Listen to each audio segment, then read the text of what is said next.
Hello everyone. Welcome to the Thursday stream. Hope you're ready for another exciting, long, fun stream. High stakes poker all day long. Had a very long day yesterday and I'm ready for another very long day today. Gonna be playing basically all this high stakes that you'll see running on pretty much all the sites. And yeah, catch up with some people. This is my third stream in a row. In 3 weeks, technically, ever since we had our baby daughter. She's been inspiration for me to kind of get back into trying harder and stop being lazy.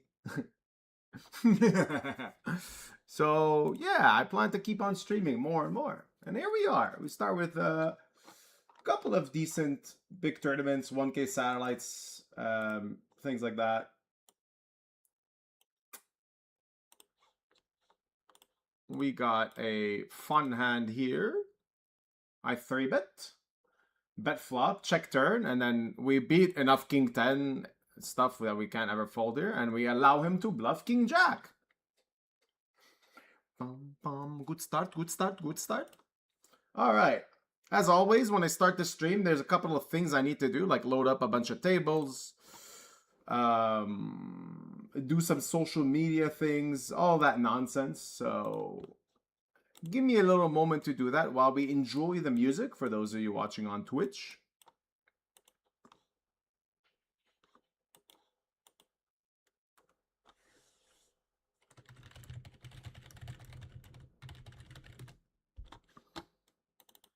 Someone in chat asking right away why I created a command called fakers. Just something I want to declare war on. Been seeing a lot of bullshit out there in our community, in our content world. People pretending things that they're not. I don't like that.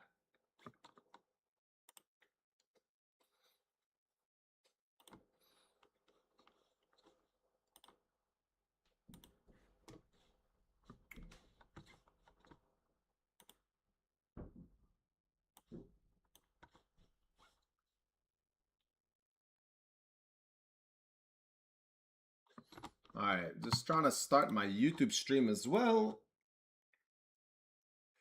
As always, that one plays without music.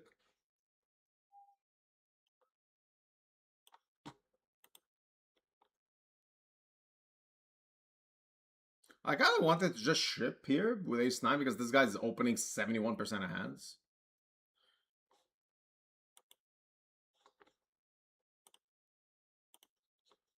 Alright, I'm live on YouTube, and now I gotta do social media.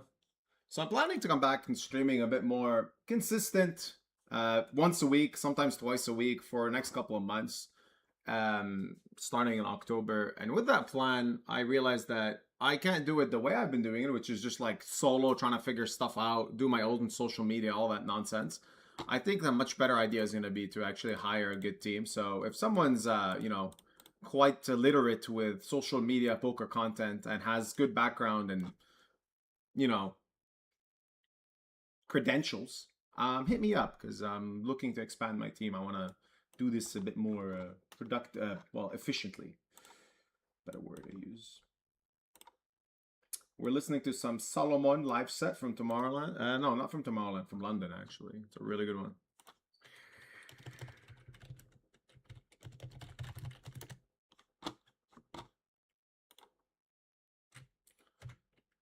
Just starting a bit slow with the music, and we're gonna kind of like bump it up into the intensity later on.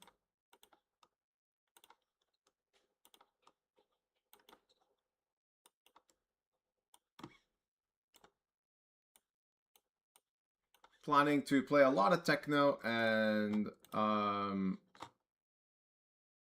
oops, hide this. A lot of techno, a lot of trance today.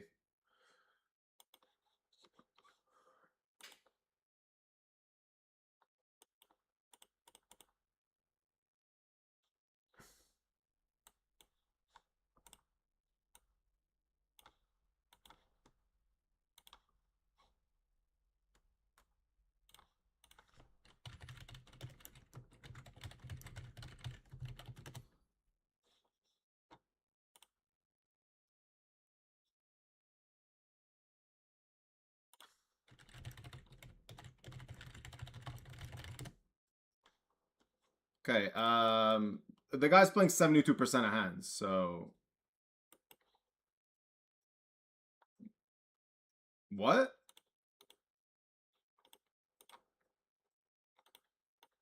This guy bet call king high. My god, this is all right. You're gonna get a special tag today.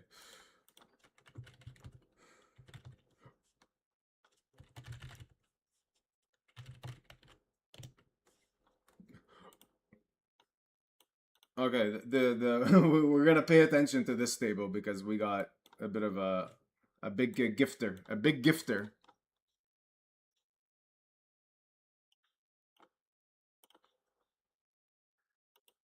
What time zone am I in? I'm in Eastern Canada.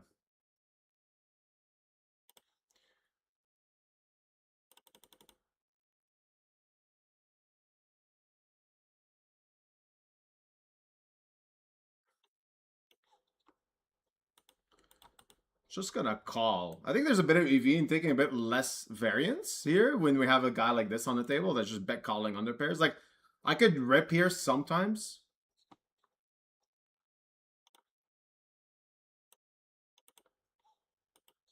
But we're just gonna give this up. All right. Is the stream set up? Have we notified all our peoples?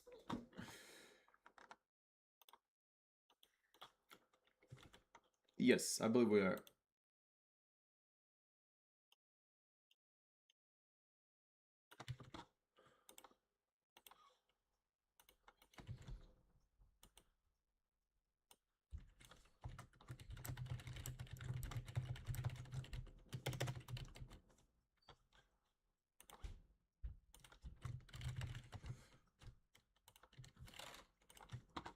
What's up, Bobby Dole, Marco Roy?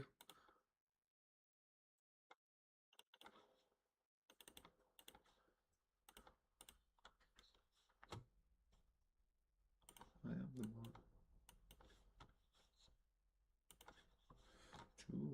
I am the boss.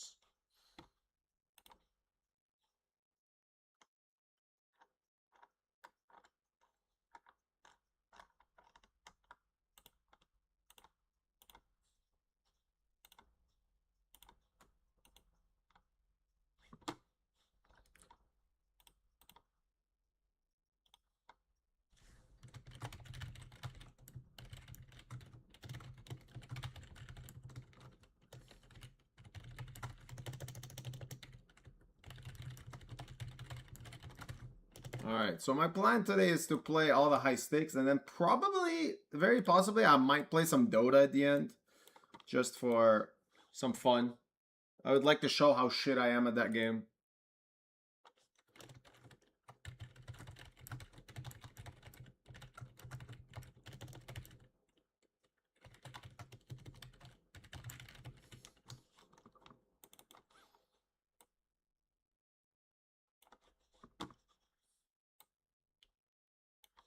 What's up, Amazing Jack? Thanks, man. Good luck to you too if you're playing today. This might be nice to check raise, but probably... No, maybe just check call. Kind of protected multi-way.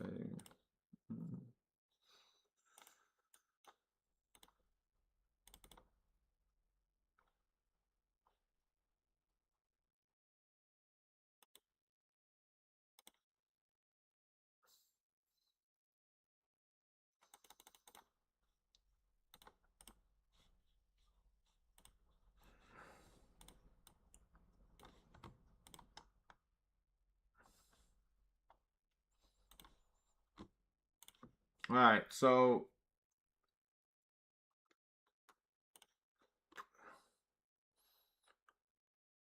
It's possible you run into literally aces.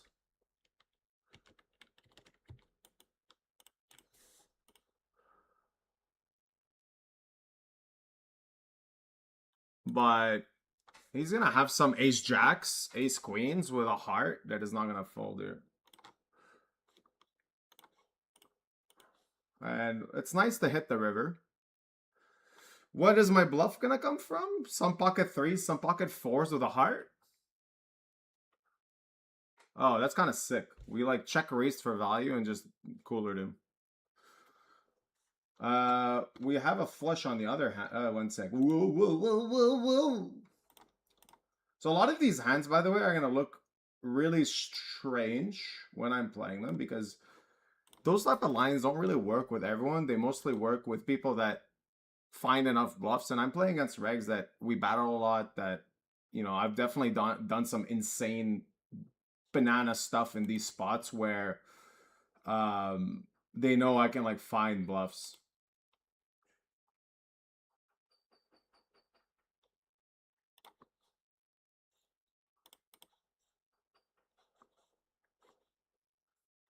This is a bluff I would bluff. Like, this is a spot I would over bluff, probably because I squeezed under the gun early position, and I have a lot more offsuit hands than he does. So, like, I get to just kind of go pretty bananas on the river here. Someone's asking if I'm listing some action on GG. I listed a lot. So far, I'm playing a bunch of stuff that I've already sold action to. And unfortunately, I already put in 3 bullets in the early 1500, and I just gave up on it. I punted one, then I got coolered in the other 2, and I was just like, yeah, screw this. I'll play the later one. That'll be better.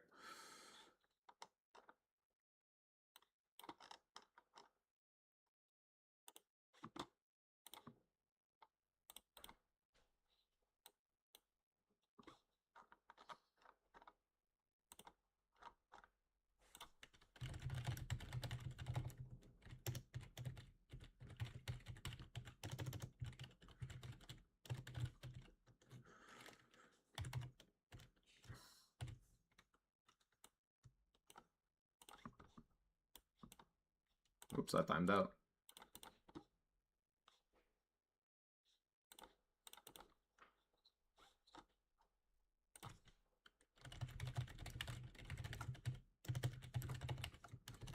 All right.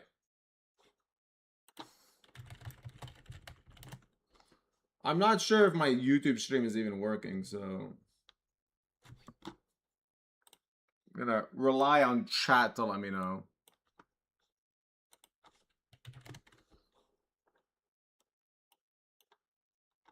All right, chat has instantly responded with. I really, it's so annoying stream on YouTube. It's like not very like user friendly while you're streaming. Like they don't really. Nah, it's not bad. Okay, I'm just complaining. I'm just complaining. I'm being a baby and complaining.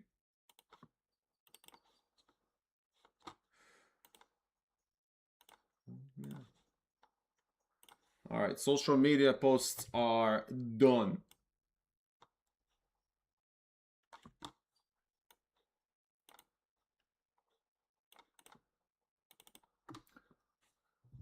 That King 10 Hearts hand is a bit interesting. Could just check call turn.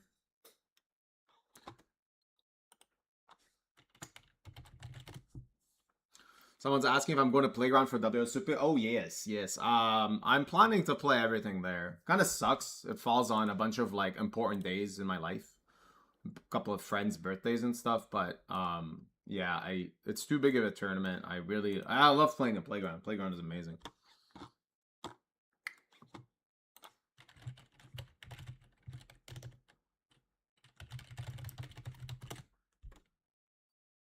I'm glad you finally watched the videos, Giraffe Banger.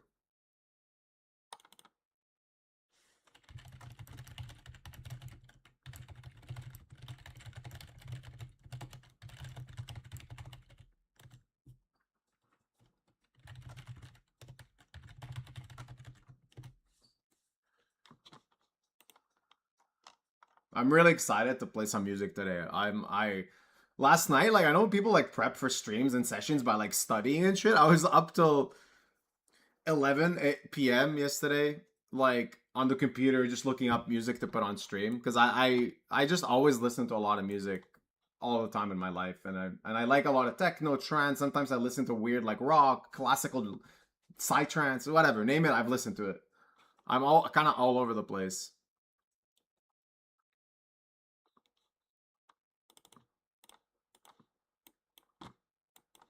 And I found some real good stuff for today. This is a good start, to be honest. It's like a really chill, interesting vibe in my opinion.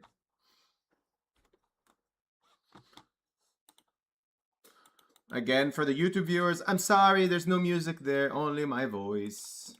You can submit a complaint to YouTube about it. I gotta make my posts on Instagram, and then I'm ready. Ready to let you know what's going on and all that stuff. I had a pretty jam-packed day yesterday, to be honest. I'll get into that. Yesterday was probably the most well, not hard working, just most exhausting day I've had in a very long time.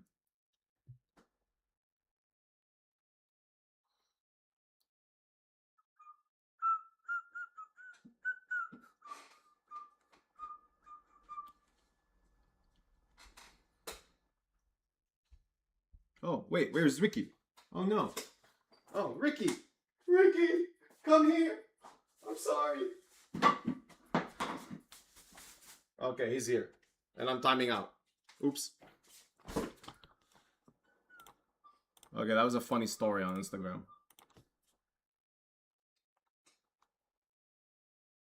Oh, wait, where's Ricky? Oh no. Oh, Ricky! Ricky! Come here! I'm sorry. Okay, I was doing my Instagram story and then I forgot that I don't have Ricky behind me. What is this? What is this?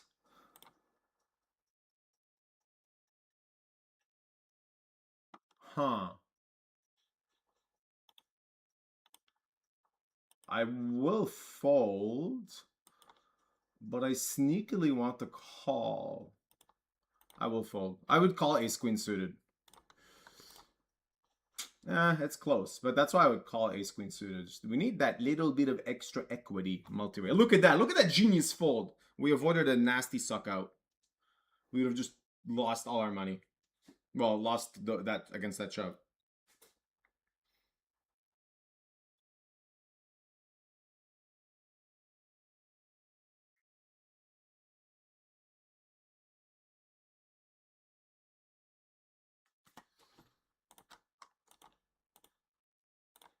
Man, I'm timing out everywhere. Because I'm trying to do this story. Man, Ricky looks like he actually died there. I'm sorry, Ricky.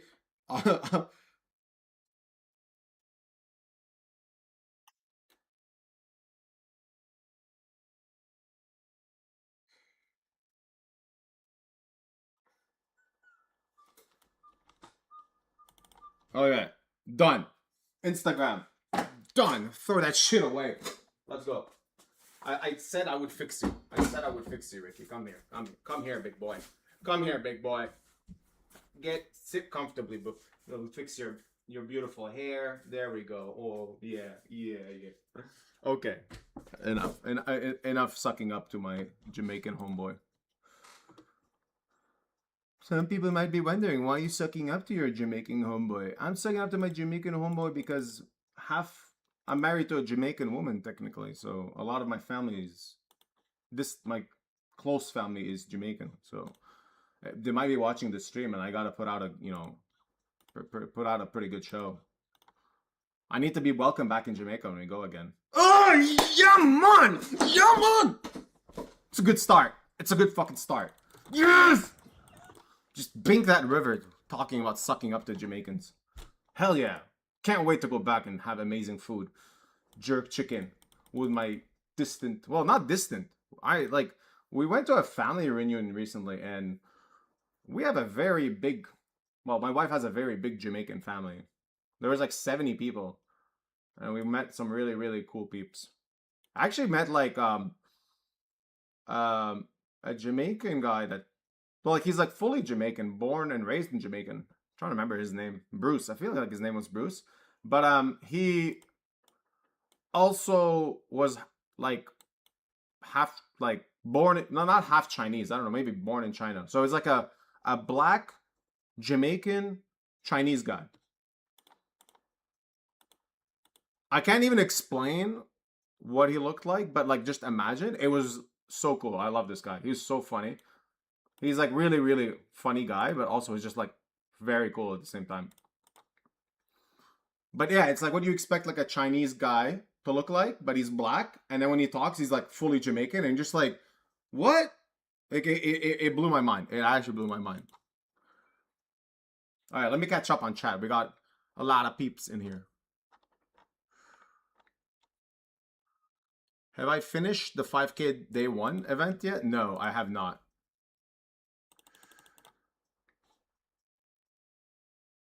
I have to play it again on Sunday, I think.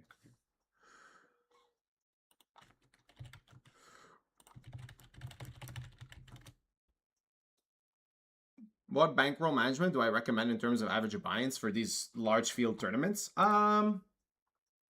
You'd have to be a bit more specific, but the current structures on most sites, the ones that where you start with 100 to 150 big blinds, are basically what I would call like variance traps.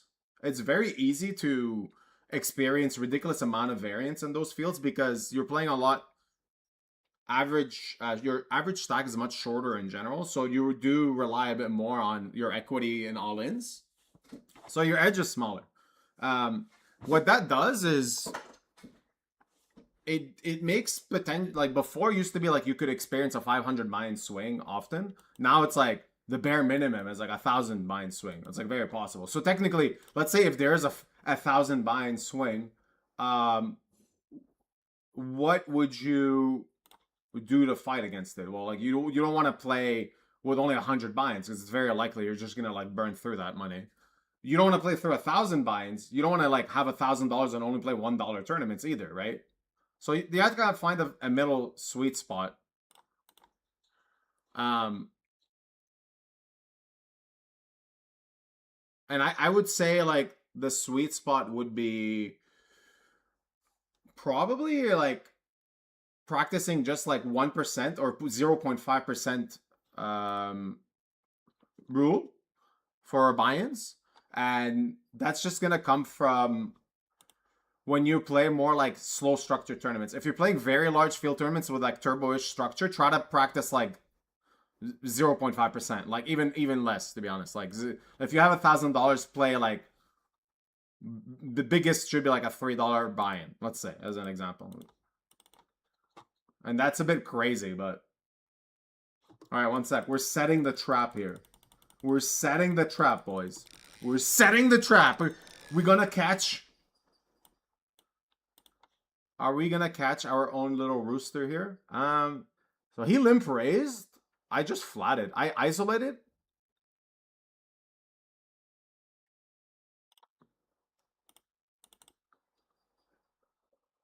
Yeah, I isolated and called a limp raise, and then he bets small, checks turn. We just wanna get this guy to punt it off. Oh my god. He blocks. We got, okay, hold on. We got a lot of, I trapped aces here too. Against the super wide guy, and then we just got like infinite money in from worse. Probably would have got it in anyway, to be honest. Nice, we hold. Triple up.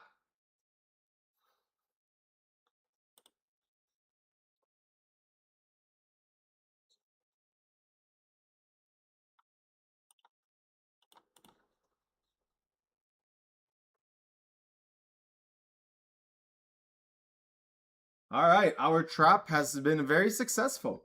We got limp raised by a7. We just flopped the nizzles. He bet small. We check turn for the sneaky trap. And we got stacks in. Mamma mia. Mamma mia. Our opponents are just giving us their money today. That's a good start. I sold action to this. So already we made $200.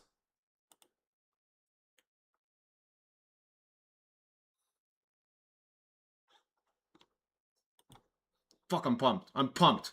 Okay, the good part of this set is coming up.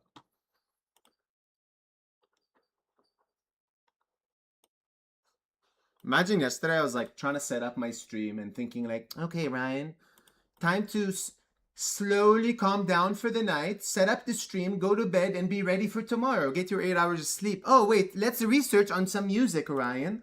And then I start putting bangers like this, and I just stay up another 2 hours because I'm like, oh, this is gonna be good. This is gonna be good. And then I get no sleep. And now I am full of adrenaline, running on fumes, and streaming for you guys. Commitment! Commitment to streaming!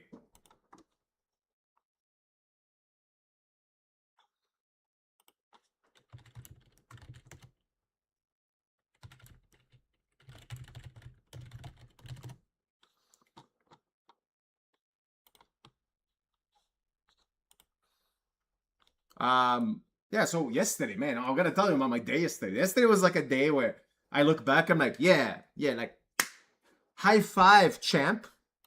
So I had to wake up at okay, Tuesday night I played late poker because I was in a 5K 6 max. I was like kind of chip leading the whole tournament, and then I lost a really sick spot deep for all the money. That sucked. Whatever. Went to bed late. Woke up on 6 hours of sleep Wednesday morning to play tennis. But I had to go drop off my car to get it cleaned.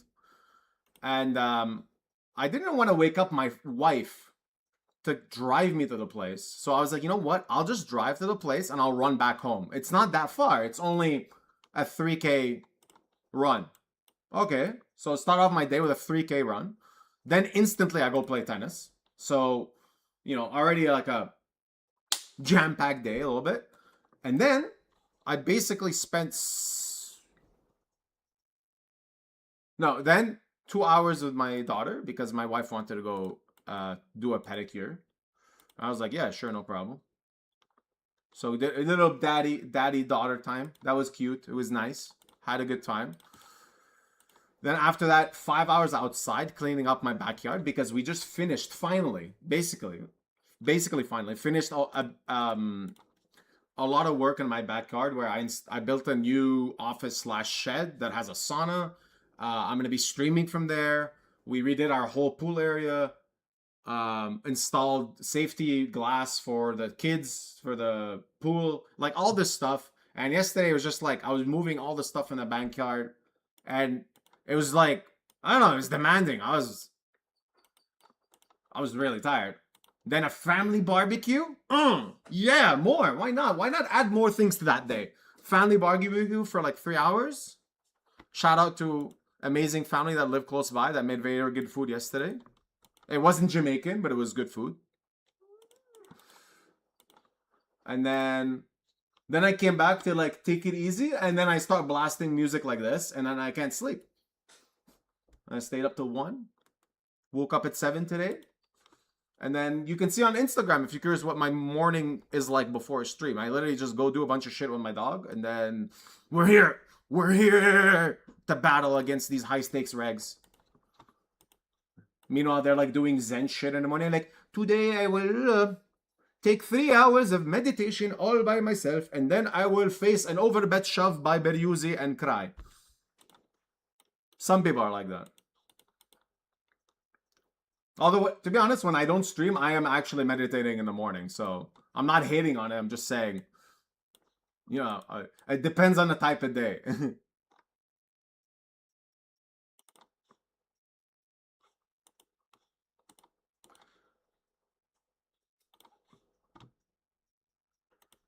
All right, oh, we got a break.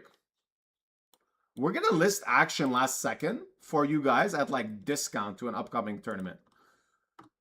Man, I kind of want to shove this, but this guy's a bit, I don't know. I really don't know.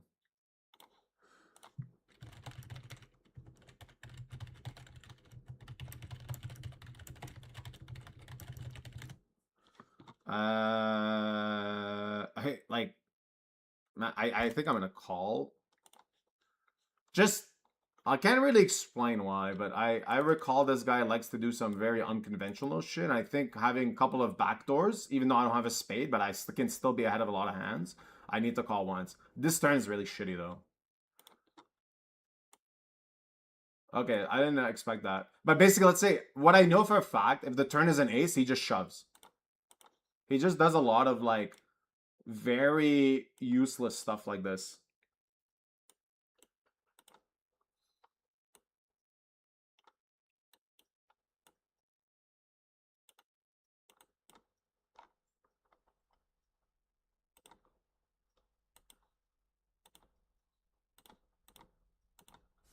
Shit. We got a break. Oops. Ryan, you gotta go do stuff. Wait, I gotta list that action. Alright, I'm gonna show you what I'm working on here. I won't take my break. I'm here with you. Alright, I'm gonna sell action to this.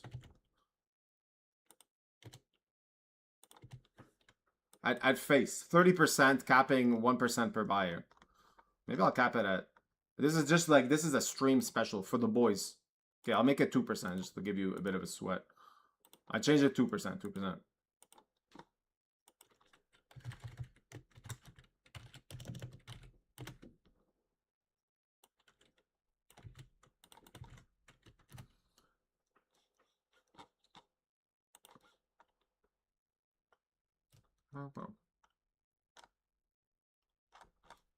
Okay, that's done.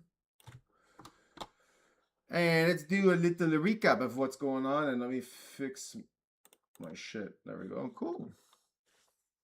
Okay, coffee time. It's rare I can actually just like take a break and just chill for a little bit. It's been 36 hours of go. It's nice to just meditate on stream. And now you should subscribe and give me money. Imagine. Subscribe because I am relaxing. No, you should subscribe so that I come back and stream more often, since apparently you guys like this.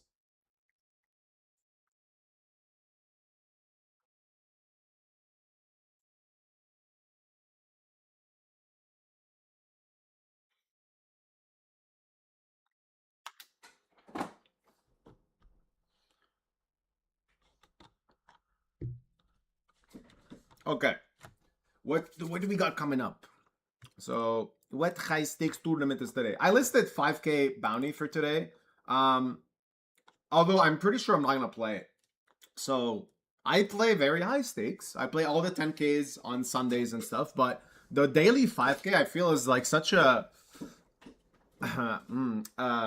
cock measuring contest, a rooster measuring, a dick measuring contest between regs that I don't really like to play it. I think there's not much value in it, but it takes so much focus. You need to be like pretty wired to play it. But if I sell action to it, I will play it. Like, this is how I view it. If I manage to kind of reduce my cost in it, yeah, why not? That's the only way I'll play it. But I need to sell 50%. It's the only way I play it. If not, I'm just like, nah, that's like too ridiculous of a gamble. 5K is, I mean, 5K is 5K. I'd rather play satellites worth 5K or something like that. I think that's going to be much better value.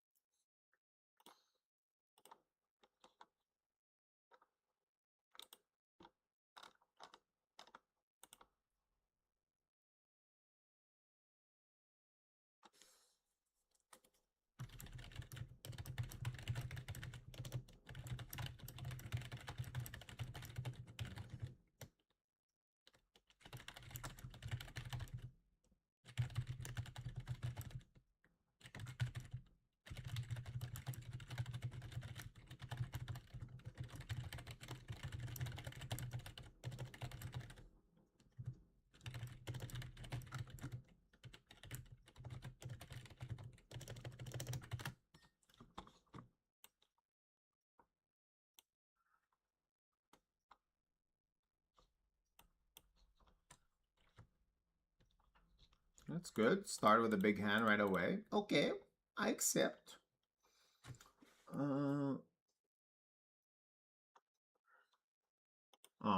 we're not gonna get any real action. That's in.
I'm gonna squeeze get in against this guy. He's a bit too crazy.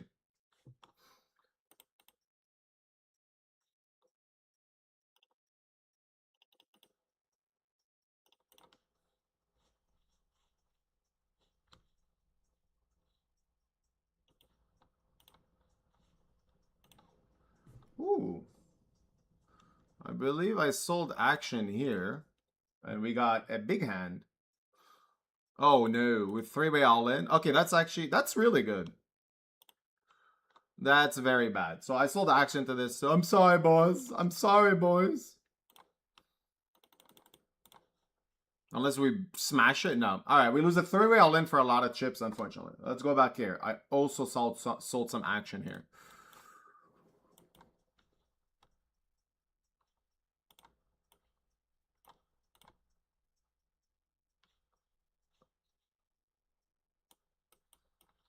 Huh.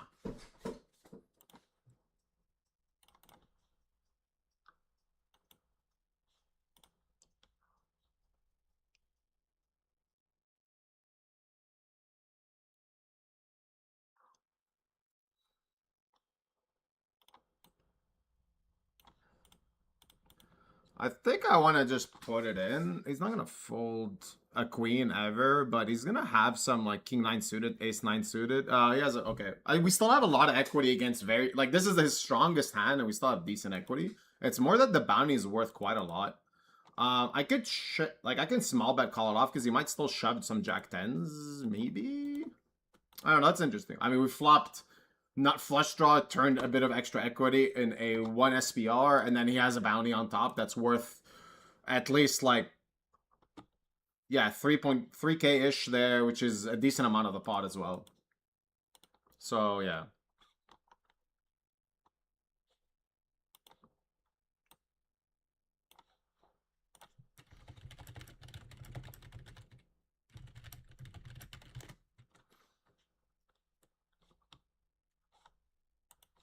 We have a command in chat about Asia, but I just always forget to update it. I'm going to be calling here. Okay, it's kind of bad that the other guy's in the pot too, but we were going to call and do some funky shit. This guy's very aggressive. I played with him a lot recently.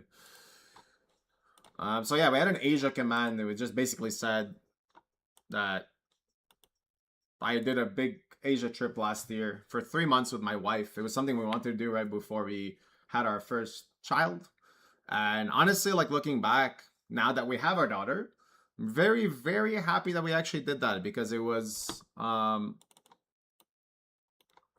unbelievable experience. But I feel like I would have had a lot of regret if we had our daughter. And the way things are now, it's really hard to travel. It's really hard to like actually do anything with kids. So with that in mind, it's gonna be like basically impossible to travel anywhere for a while. And if we didn't do our Asia trip, then we just feel very like how do you want to say, like, yeah, I would just feel regret because I'm like, oh well, we should have done it when we could have.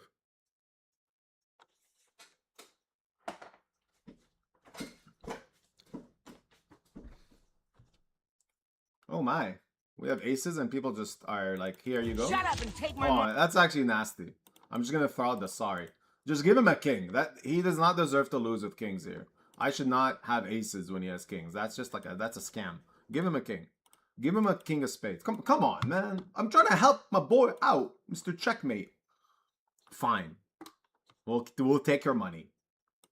We'll gladly take your money.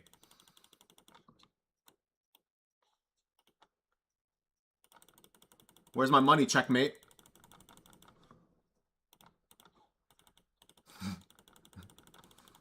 Give me my money, Checkmate.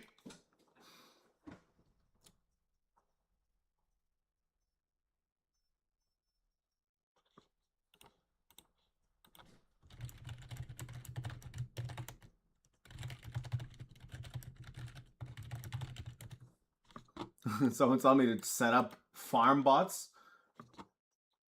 to advertise my stream. I mean, yeah, I should market myself better, but I I don't wanna. I don't wanna. That requires a lot of work. I don't wanna. Leave me alone. I wanna just show up and stream and have a good time, and that's it.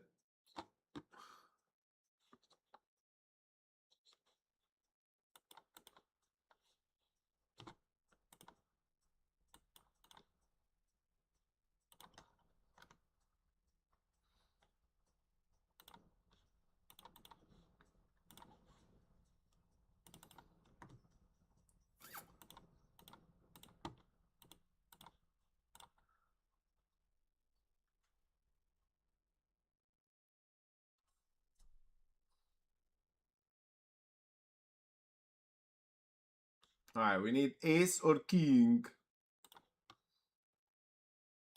That is okay. No club. No club. No club. It's sometimes that easy.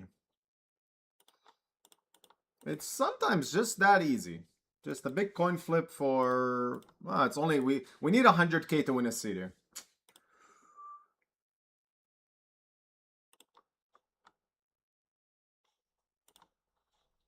We won this hand. Bet big flop. He led the turn. We call and just chick river. Unfortunately, I lost a lot of my chips in the bounty now, the 800 after that ace 10 suited hand.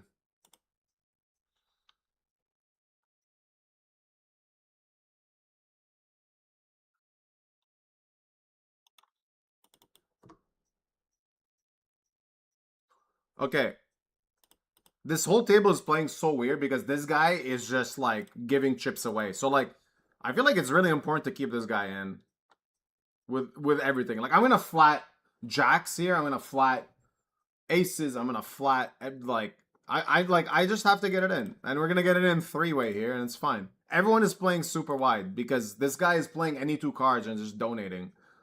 Yeah, it sucks. Like he has a hand, but like I said, this guy literally is like donking king high, calling all in for infinite.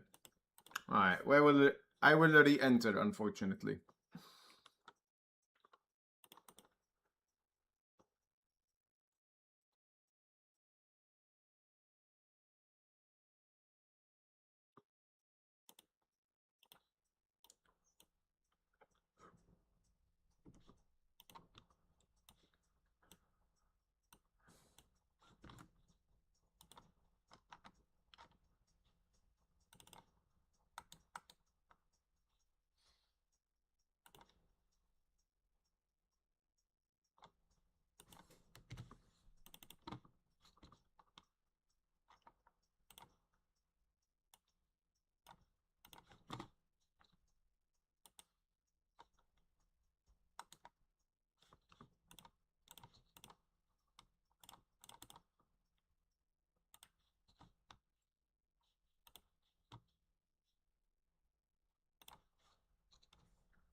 Okay.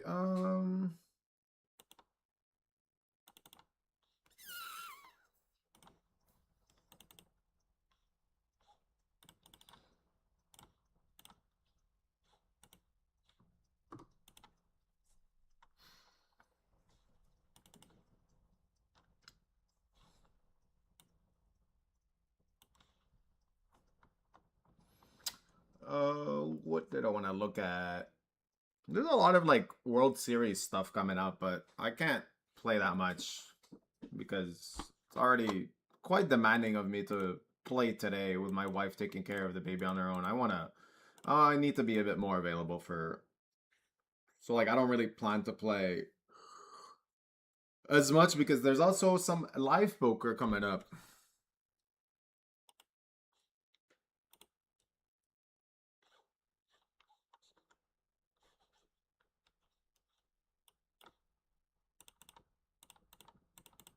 in Montreal, there's a big 5K, 10 million guarantee. So um, it's kind of like they have multiple day ones, and I can't play them all. I have to kind of be very selective about the ones I can play. So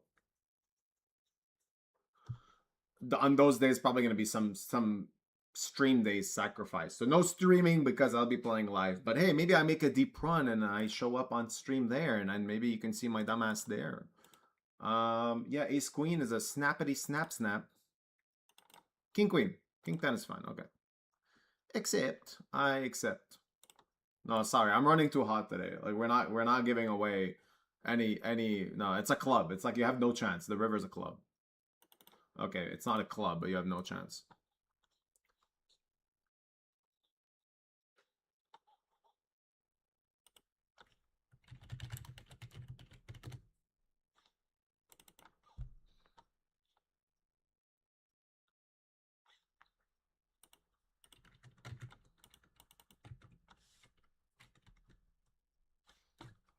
Wow. I have aces again and people just keep shoving into me.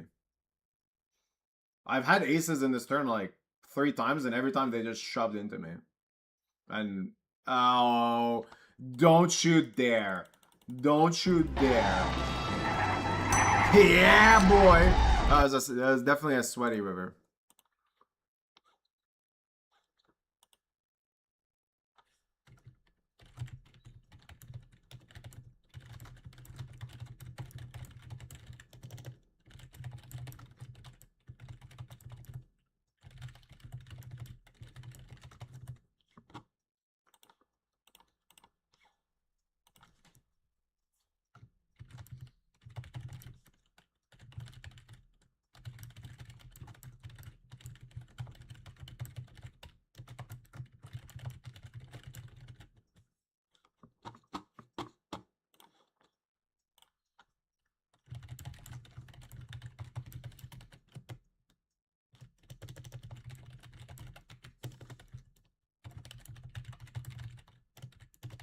All right, I'm updating the Asia command since I've been non-stop spamming it without realizing it doesn't say anything.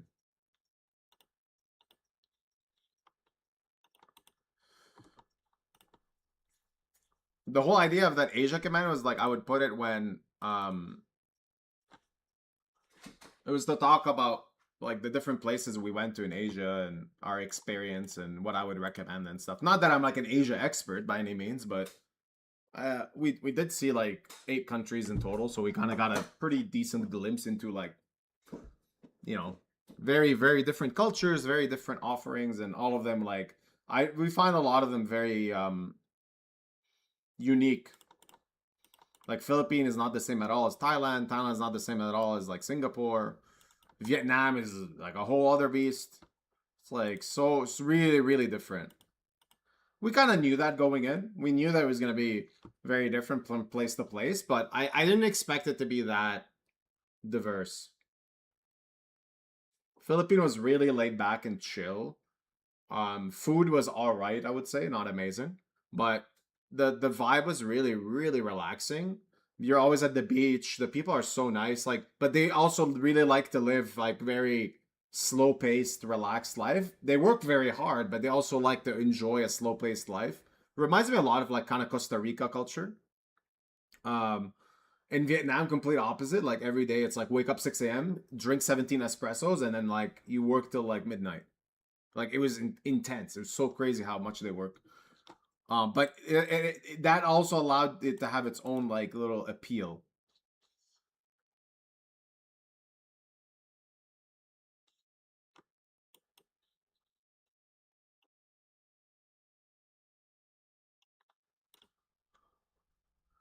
Uh,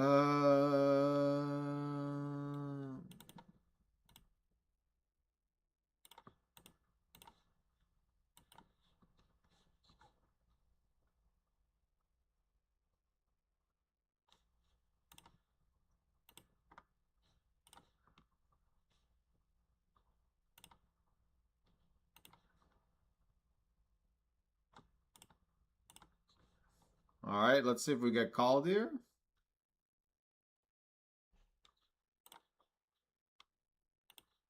We did get called. And we have the same hand. That's a proper scam.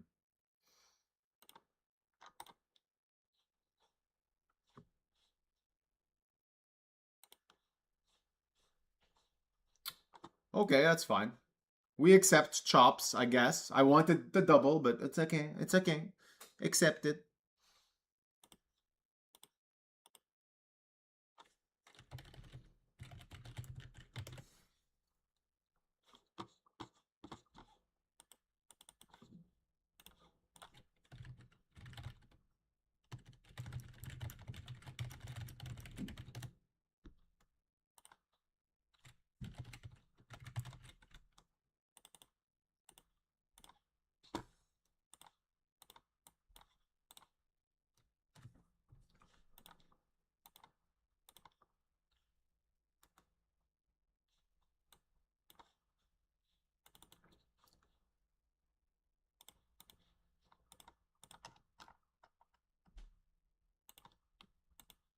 I min raised. This guy went all in for under, like for 2.9 BB. So this range is basically really wide. I don't want to really bluff this. I prefer having a bit of equity. I still beat some draws.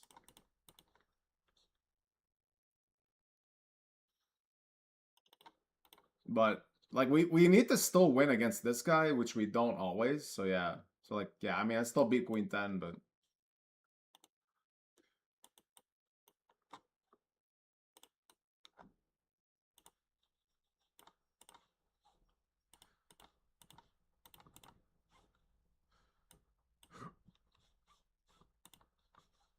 another satellite all-in win? No. Thought the early sorry? No, it's impossible. He flopped 2 pair. We need a queen. We're greedy. All right, that's fine. We won enough all-ins in this.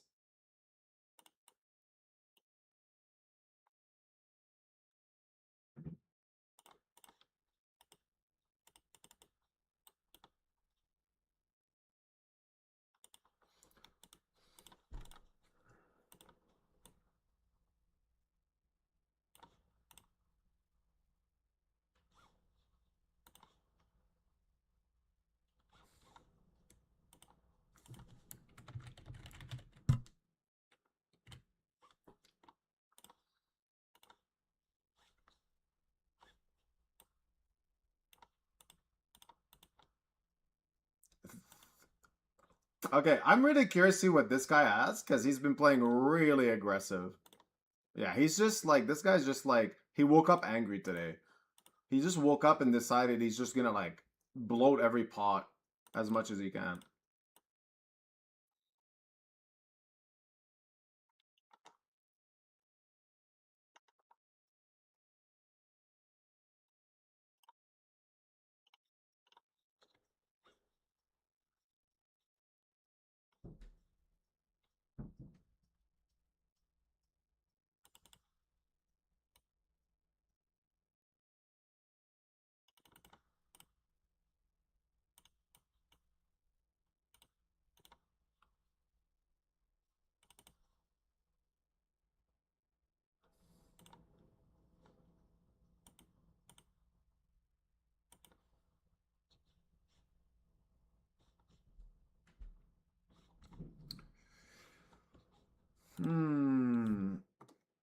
I've got an interesting spawn here. Why do I like? Okay, this guy is just saying he has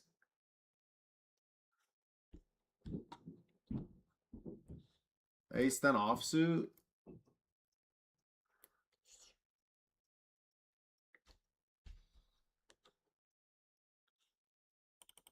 I sold action to this, so the only reason I don't really want to call it off.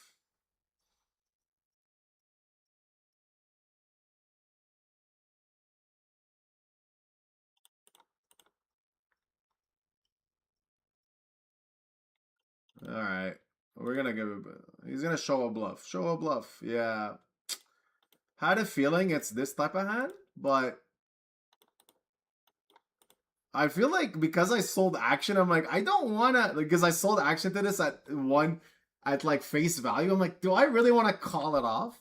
But like, he actually bluffed a hand he never should. But it doesn't matter. Like, sometimes people just like go for it. Like, I put in a lot of money there with a very weak hand and had a feeling he's just full of it. He was, but didn't think he would keep going for it. He did. Sometimes you're wrong. I was wrong there.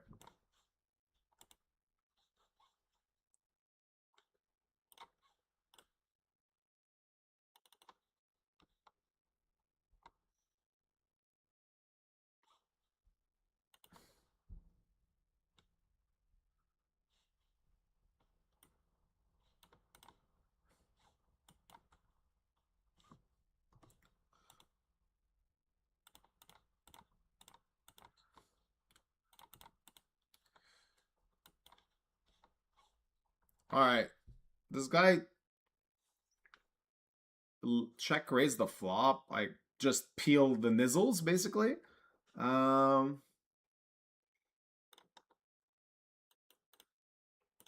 I want to just shove. He just has a 9 or a 7, and he's never folding. Yeah.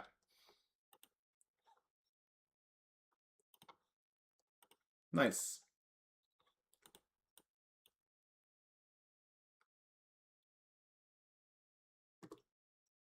All in here.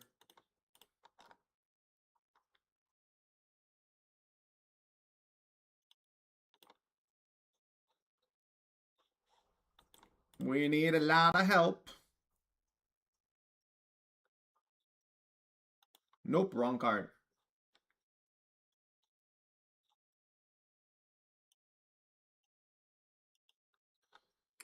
Someone's asking, how bad of an idea is it to go play my first ever live tournament in the Bahamas?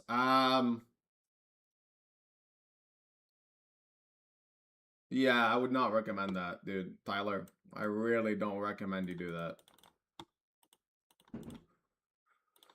The Bahamas is like a very bad, like, there's not many recreationals there. There's just all the regs and then like some super VIPs and then some recreational. It's not like, if that's your first ever live experience, I really don't like, no, don't do it. Don't do it. I don't need to give you a longer answer. I'm straight up telling you, don't do it. It's in my benefit for you to go. I want to go. I want to go play against you. You know, wink, wink, take your money, wink, wink. But don't. No, don't go. Like, you're better off. First of all, Bahamas super expensive. Like, you get a package for the resort, and then like you walk outside your room, and the second you go like this, like the first breath you take outside your room, you're gonna get a bill for oxygen. So they just charge everything, dude. Like fucking everything. You don't go. There's much better places to go.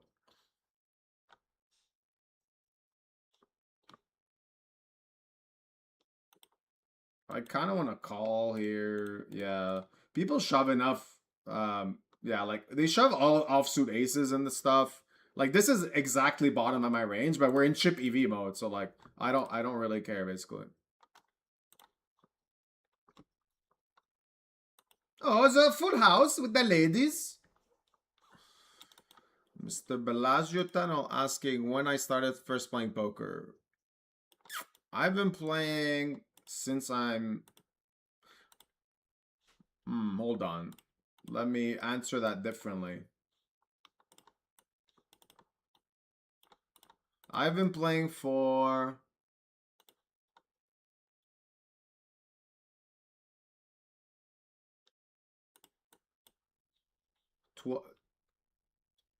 I can't even do basic math right now. I forgot my age. What was my age? I'm 34. Yeah, I'm 34. Okay, I've been playing for 20 years.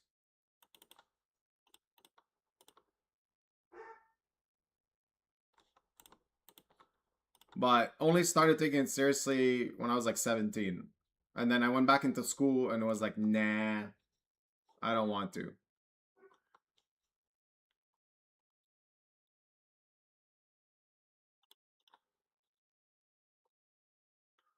I flopped 2 pair against 2 very aggressive players here.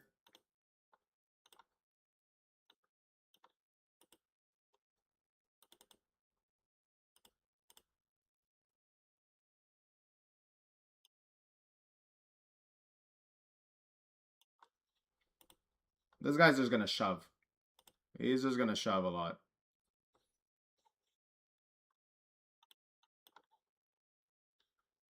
Do it. Shove it. Yeah. And if this guy calls, I still have to call. He just has like King Jack O. Okay, King Jack suited. Do we hold? Yes, a heart is good. Cool.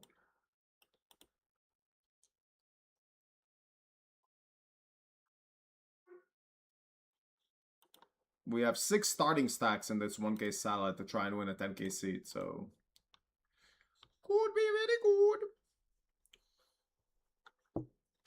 Yeah, when I started playing, like, okay, so I played underage. I'll be honest. I don't recommend it. I don't think you should. I regret playing underage because I missed out on a lot of cool shit when I was young, especially in high school and whatnot. And it was a problem. I was actually a gambling addict when I was a kid.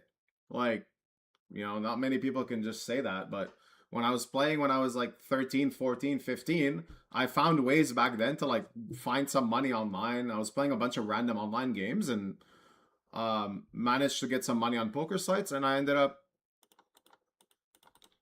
not depositing, just finding a way to play on online poker, and it became an addiction, severe addiction. And after like I think 1 year, I stopped completely. I stopped playing, and I realized like it was a problem at the age. Like it's hard at the age of 15 to be like I have a gambling addiction, but I did.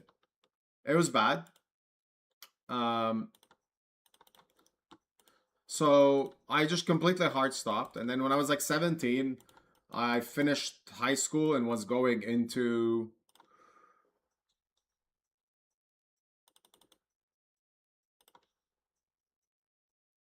One second. I think I'm gonna overbet here. He just has a king a lot. He has a king. So I went into. I was going into college. I did like 5 months in college, and I hated it. And I was playing a lot of Call of Duty at the time. What?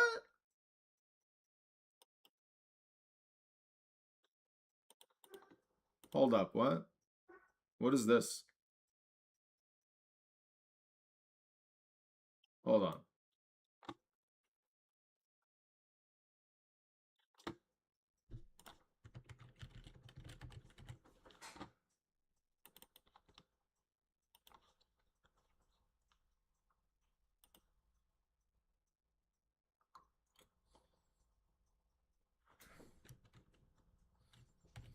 You have sevens?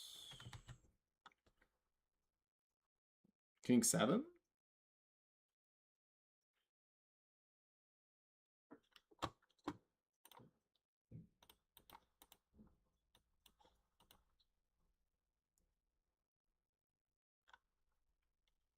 What do you bluff here, though? Like, is he really gonna turn like a king into a bluff here? No, I don't think so. Okay. I don't think he's he just has like king 7, sevens, ace 7 possibly. Yeah. So I went into college for 3 months. Was playing a lot of Call of Duty, and I had seen that people in Call of Duty were making some money, and I was like, oh, cool. I want to try to do that. So I like set up a clan, and anyway, it didn't go well. And then I started working full time at Subway, saved up a bit of money, and then was like, hey, wait a second, I used to play poker. What's all this about? Let's go check it out again. And I saw some people that I used to kind of like follow slash talk to making a bit of money. And you have to keep in mind that back then, like the internet wasn't as big as it is now. Like not a lot of people like talked or followed each other and shit like that. So I ended up talking to one guy that was playing and making some money, and I gave him all my Subway money, basically all of it. I'm like, hey, please, I want to get better at this game, help me out. And he gave me some like basic coaching tips. When I was 18, like I was just kind of starting to play a bit seriously again. I built up a small, like a decent bankroll. I kind of went from like, I don't know, like $1,000 to, I mean, to be honest, it was really good. I went from $1,000 to like 100K and playing just, just moving up in the ranks, the best way to say it. From free rolls to micros to mid stakes. And then I started playing high stakes. And at the age of 18, I went from 100K to 0. That sucked. And I went back into school because I realized I was an idiot. But in the back of my head, I still always kind of wanted to like keep playing. So instead, what I did is like while I was in school, I just kept kind of grinding on the side and rebuilt my bankroll from 0 again. And I just kept doing that for a long time while I was in school, and it just kept getting better and better. Like, you know, I at one point I was working in the hotels and I was still playing poker on the side. And even though I would play like only once or twice a week, I would just kind of like bink a major or something like that, and it would be like a very lucrative amount of money where like I didn't really want to go back into playing high stakes because that's how I lost a lot of my money when I was 18. So I was like, fuck that, I don't want to play high stakes. I would invest it and I would buy like I bought Tesla when it was like I bought Tesla 14 years ago, I think, when it was yeah, when I was 20 I bought Tesla. So you can look up what the price of that was then, and that ended up making me a lot of money in my tax-free savings account. And then I started playing a bit of live poker because I was like chasing the glory then. Because, you know, everyone dreams of like, I want to hold up a trophy on the television and I want to show mommy and daddy. Even though my parents were really against everything I was doing at the time. But yeah, that just, I lost a lot of money playing live poker. And I mean a lot. Like, I don't know. I feel like anything I made online just went to back to recirculation of online winning straight into live poker.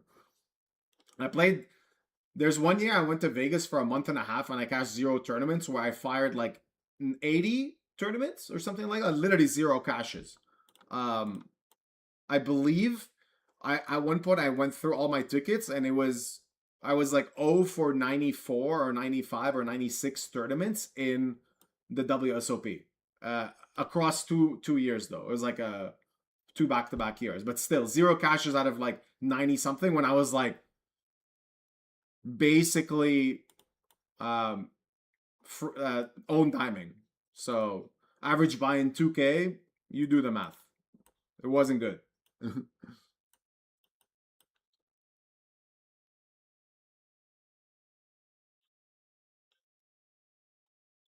We might face a check raise here and we have an easy continue.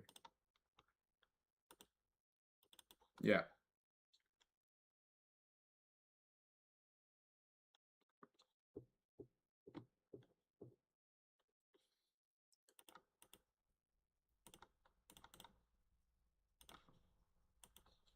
Very good turn. We do lose to some better flushes. I don't think he check raises any ace X of spades, but he might check raise. He could have like, I guess, king 8 of spades, king 10 of spades.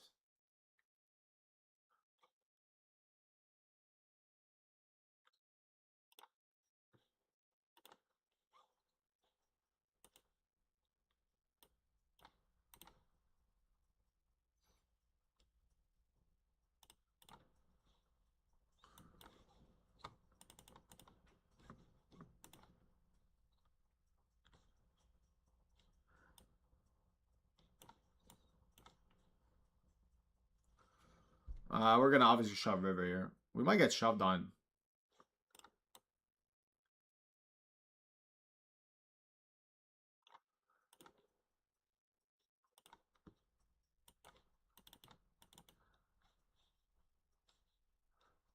I have another spot on the other table that I'm not sure about. I'll come back to this. I feel like we're gonna get hero light. I think I have to call off Jack 10 suited all in 3-way here. Has too much good equity against very wide ranges. Yeah, like this guy is literally any 2, and I think Jack 10 suited is just performing pretty well. But yeah, unfortunately, we lose the ace deuce. Oh, don't you dare do it! Am I gonna spam this motherfucker? Am I gonna spam him? Nah. All right, I sold action this. Unfortunately, we only made $200. I might re-enter though. No, I won't.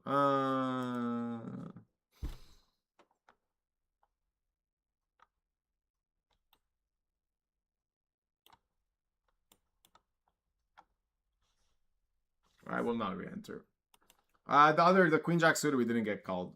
Just attacking kind of like, I'm not gonna go into my reasoning too much.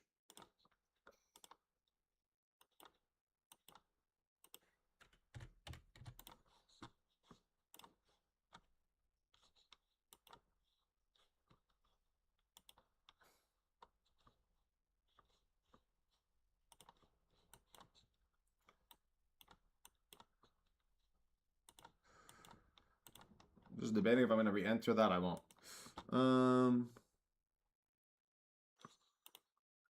Someone's saying gambling addict as a kid and then minus 800k as a grown man. To be honest, I'm still a gambling addict. I still have like a lot of trouble with addictions. I just have kind of figured out a nice way to deal with them. That's all. Like if you see me in any casino and there's a ultimate poker table next to me, I can't help myself. I love that game. I know it's bad. I know it's minus EV. I know it's stupid. I know I'm losing money. I just love it. I think it's a very fun game. And I'll still play it from time to time. Do I recommend it? No. No. Please don't.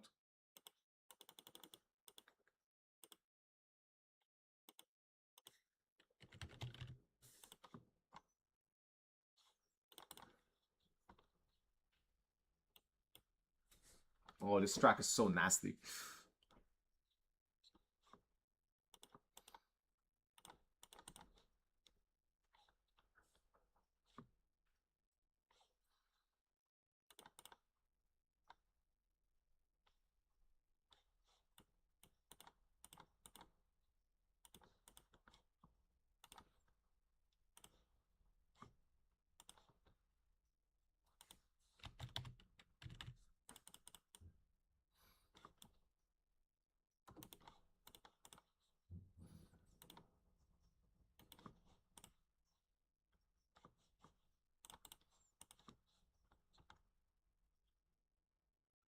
So I rode the footlong. Yes, that's true.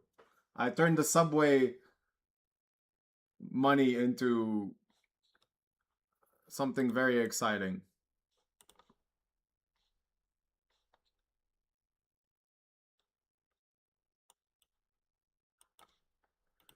I'll just check that. I'm gonna go all in here.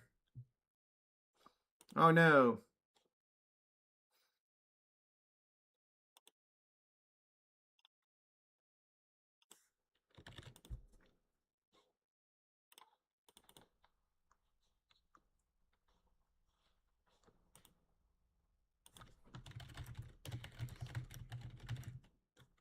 I will keep re-entering this one.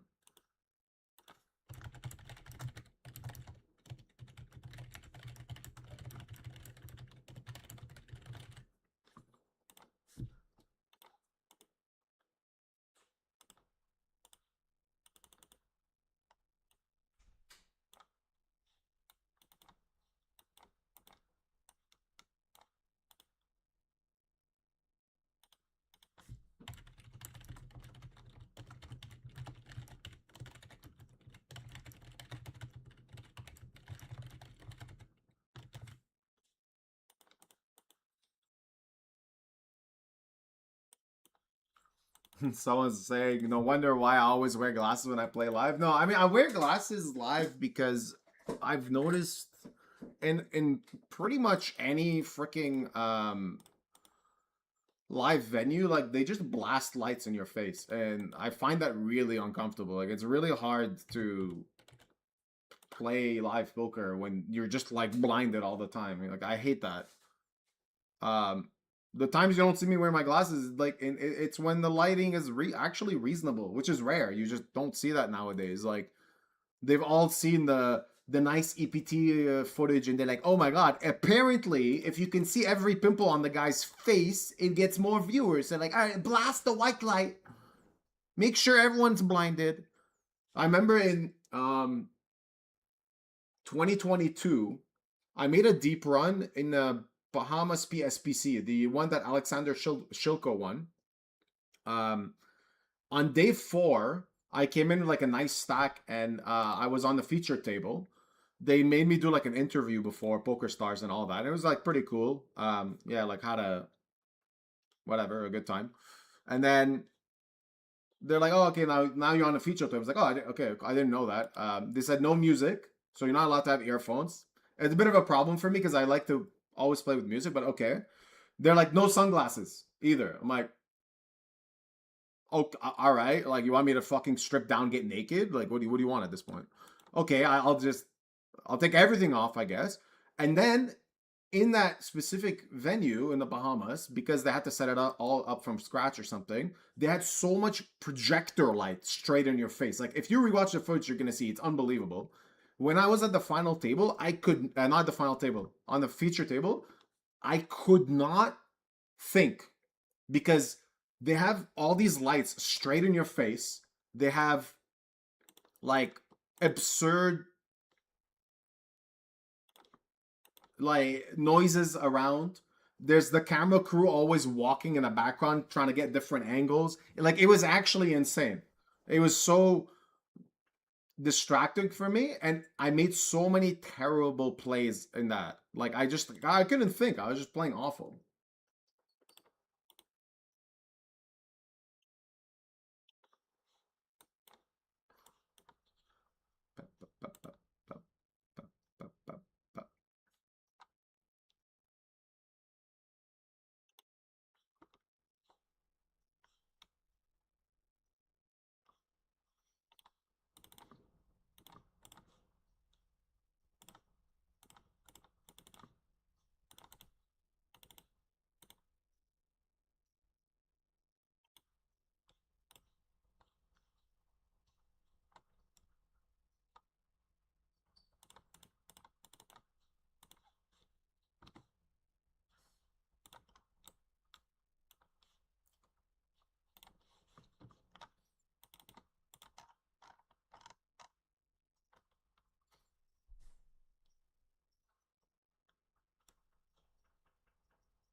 Mm, nah.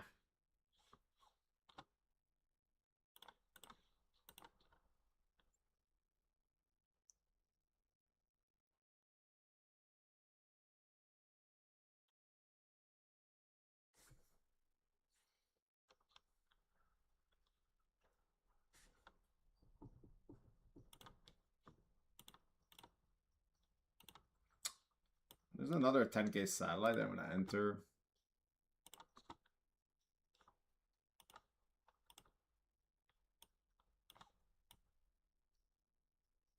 Oh, why is this showing nothing? That's weird.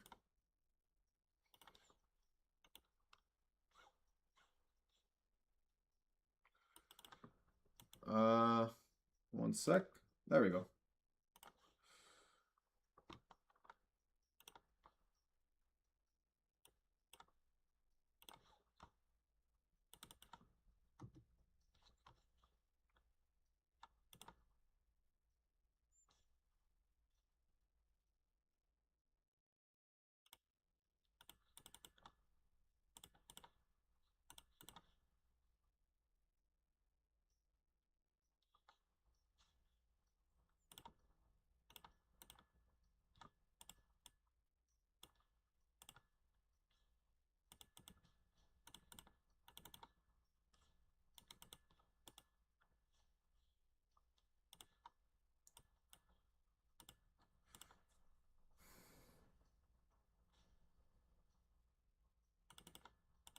If I win this all in, I actually win the seat.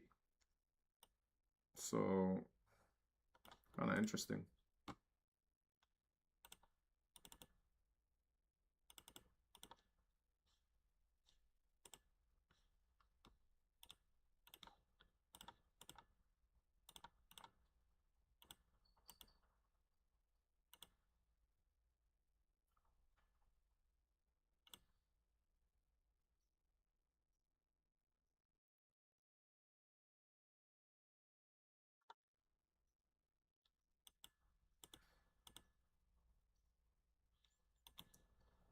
It's actually pretty close. That was actually kind of an interesting spot because It's like, do you want to take a chip EV spot when if I make 100K, I win the seat? It's actually really close. Thing is, if I won this all in against Ace 10, I still would not win a seat. But like obviously in this case, I would have won against Ace King too. But we don't want to actually get it in three-way. So it's like, do we call full? Do we just shove? I don't know. It's actually really interesting. Fours would be a call. I think threes is really, really close.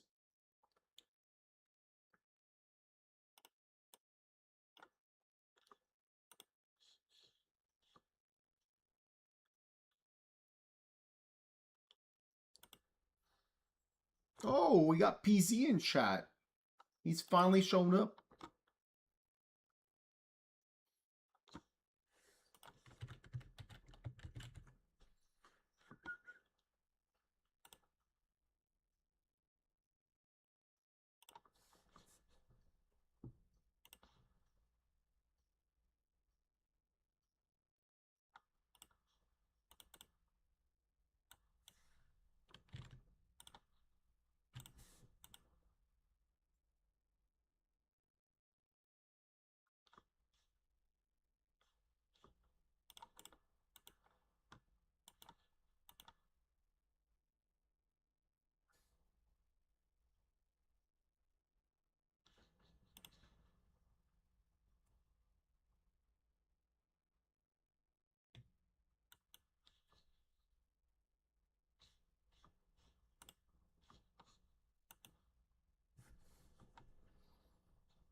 Oh, we're gonna probably get called by Mr. Lex here.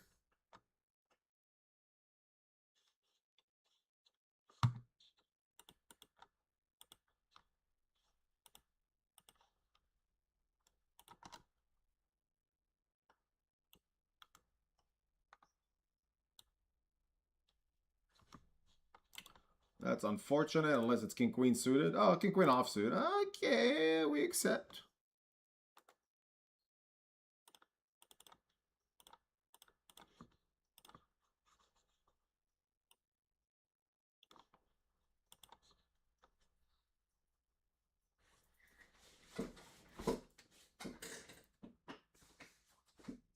Did they allow to bring Ricky? No, unfortunately.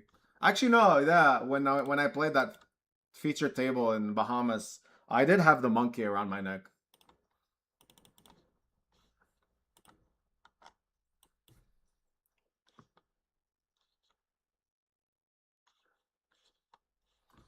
All right, we got someone in chat. I don't know how to read your name, dude. How do I read your name? Oh, Bubblin, asking about the fakers thing. So he's asking how to spot fakers. So I mean, I'm gonna go on a bit of a rant here, and it's gonna be a bit of a problem for me. I think I might start some unintended wars, but you got to do what you got to do. I've noticed like a crazy amount of.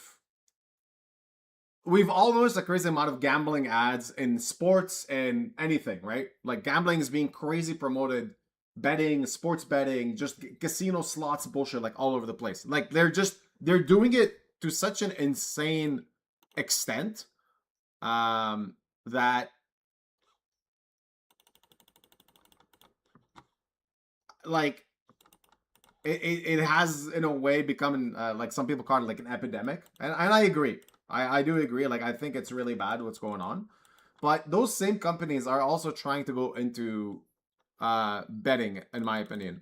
Sorry, into poker. And the way they're doing it is like they just realize like, hey, like it's so easy to just like create content where we tell people like, hey, what you should do is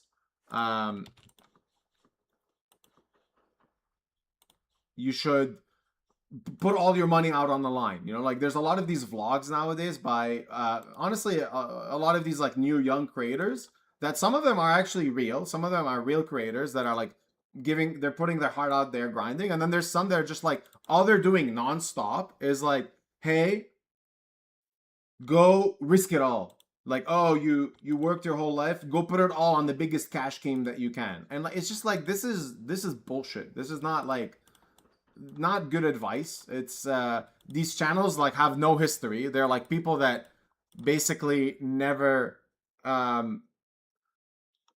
grinded before. They never played online poker. They never did anything. And then all of a sudden now, or like played live poker, and all of a sudden now it's like, hey, I am like a person that's been doing this forever, and because of my amazing results, I'm able to take this absurd shot. It's like, dude, I'm not really believing that.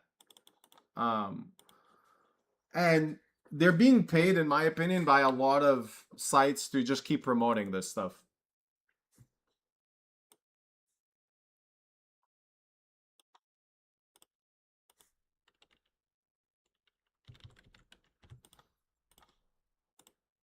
Now, there's also a lot of coaches out there that don't have much results themselves too, and they're putting that out. Now, I don't want to hate on those guys because I actually think there is a subset of people, like there are people that can be very good coaches and just like not really good at grinding themselves. I think that definitely exists. That's definitely very likely that, like, I can think of some, I don't want to name them, but I think there are a couple of coaches that are really, really good coaches, but they don't, like, they're much better coaches than they are players. Nothing against those guys, but I think there's also a lot of people that are just consistently kind of like fake, pretending like they're really good players and trying to sell action in the client for like absurd markup and shit like that.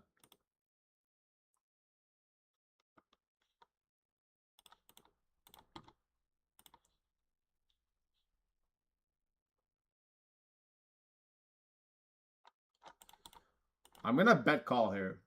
I think he has like a lot of ace highs that are gonna bluff. I don't believe you, dude. I don't believe you. I think you have every offsuit ace X here, and then you have ace king, and then dude, yeah, fuck it, just take my money. He called. Okay, never mind. I'm wrong. So I went b66 on the turn, and he just called king jack.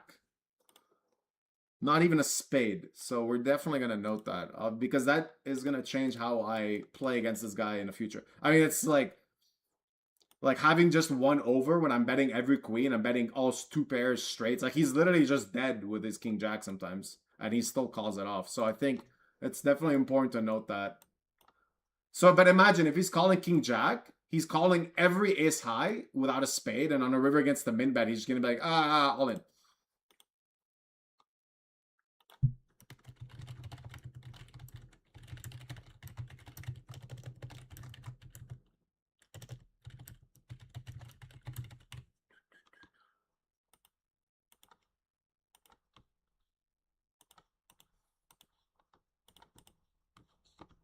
What's up, Super MJ?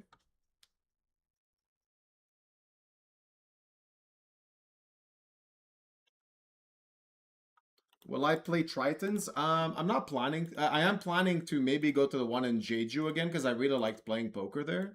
But it depends if I can bring my wife and daughter. So we're gonna see like as the time gets close. I don't really like if I go. I just want to go and have fun and play some good events. I don't want to go and like I'm not there to battle or just like make money or anything like that. Like I would just go for fun. The playing experience in Jeju was probably one of the best like poker experiences I've ever had, to be honest. Just like in terms of how they set it up, organized it, and the resort is very good. But like I wish the weather was nicer. But yeah, I liked it a lot, so I do plan for that. First break. I'm gonna go get some water and then put on the first Clyde clip. I'll be back.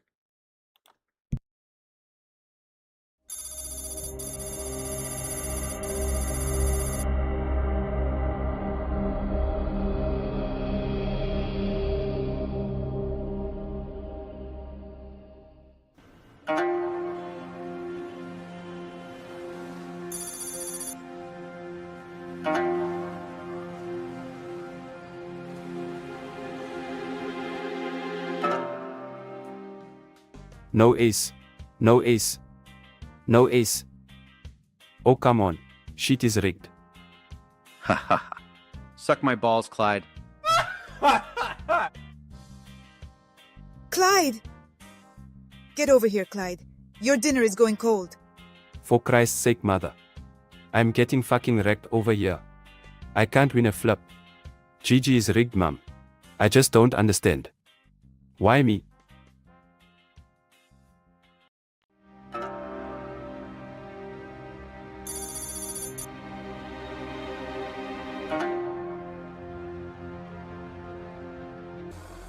All right, we got another person that thinks poker is rigged. We love that type of mentality. I run so bad, it's clearly rigged. And somehow on my micro stakes table everyone has like 100k in cashes. Oh my god, we still have that guy complaining. He's actually watching my stream that literally consistently talks about, hey, just get better at the game, use it as a hobby, make some money on the side if you can. But I'm doing this because I'm also part of this conspiracy against Clyde. Like, come on. Bro. It's not fucking rigged. It would cause some severe brain damage, I'm not gonna lie. I'll let you guys know when I start streaming within a month. Many months later. So, welcome. What's up, brother? It's an honor to have you here. I basically grew up watching your stuff for a long time. And I've always really enjoyed your takes on a lot of like very interesting topics. Yeah, man. What's up, brother? First of all, I wanna thank you for giving me this platform. It's clear at this point that PokerStars is a criminal operation, and apparently GG is too. When a crusher like me can't make money playing $11 bounties, you can guarantee it's a scam. Again, like, dude, seriously? You think they're all part of this ploy, this conspiracy? They've all been hired by the Illuminati! These multi-billion-dollar companies all fucking had a surprise meeting in Illuminati land, in the Bermuda Triangle. Okay, I'm up. We're getting sightings of him in an $11 bounty on GG, and a $7.50 turbo on ACR. Is it him? I think we got him. Oh my god, it is him. Sir, he's about to get it in with Kings versus Jacks in a 200 big blind pot on GG. Activate the lizards. I want this motherfucker one outered on the river. But sir, he's already been getting wrecked pretty bad today. One outered on the river, I said, god damn it. I want this motherfucker broke by sundown. Activating all lizard assets, sir.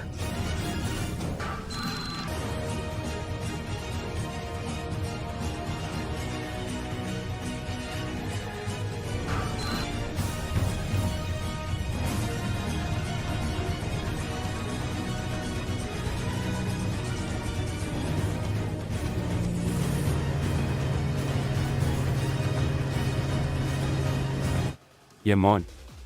Trust me, brother. I am very good at pattern recognition. I see everything. I see the same supposed crushers making profits every day playing like tight fish. No offense, brother, but I'm a better player than you are. I'm on another level. But for some reason I just can't beat mid stakes enough to move up to high stakes. I'm getting rigged setups non-stop. I'm telling you, brother, it's rigged versus my account. I don't understand. Why me? Clyde is a better player than I am, but he can't beat middle stakes enough to play high stakes. It's the whole planet is rigged against me because they don't want me to play high stakes. Okay! Don't get me wrong, brother, you're a good player. But I'm just a bit better. Oh man. Sorry, Clyde. You're probably a nice dude, but fuck's sake. Stop. Like, just stop. Stop thinking it's all rigged against you. Alright, I'm gonna take my break. I'll be back.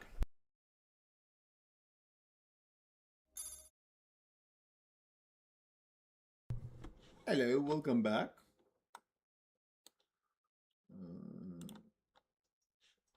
Keep the music going as we try to win a 10k seed. I'm very close. Late reg ends soon.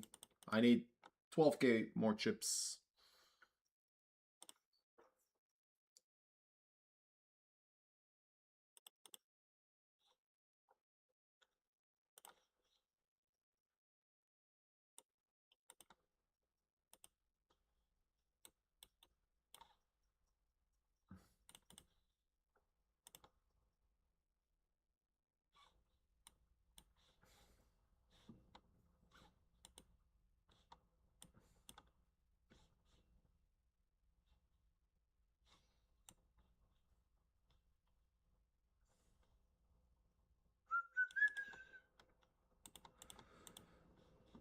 I got a couple of big tournaments coming up soon. I won't be playing the 5K today unless someone buys the action last second, but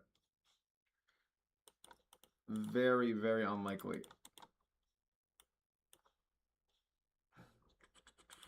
I'm not really playing any other sites today. Like, I could play something. Oh, there's one tournament on coin. I guess I will mandatory play that.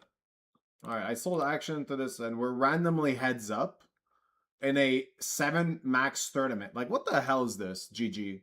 Why am I heads up in a 7 max tournament that has 87 people, and we're literally 6-handed on the table, and we're just heads up, and I just lose an all-in, and now I lost money for my viewers. Like, what the fuck is this? Why are we heads up? We played 2 hands heads up. It's so stupid. Sorry, guys, whoever bought action. But, like, that's just so dumb. So dumb. So dumb, man. Very, like, super unnecessary. Super unnecessary spot for me to just be heads up. It makes no sense. We played 2 hands of heads up. Why? I think it's like one of those like kind of strange glitches that they have sometimes. It's like, oh, a lot of people register at the same time, so it's just like, okay, why is it showing this table? Oh, what the hell? One sec.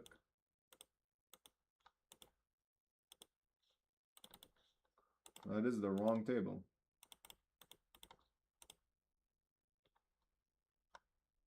Huh.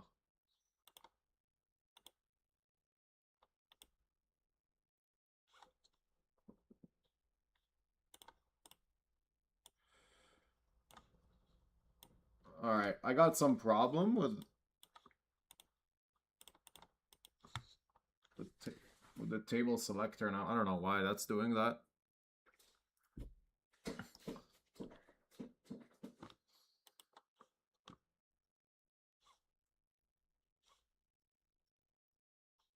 Oh my. Yeah, I got a big problem today. If I'm gonna have this problem now, oh my. Hard to explain what the issue is, but basically looks like no matter what I do, I can't show you the right table today.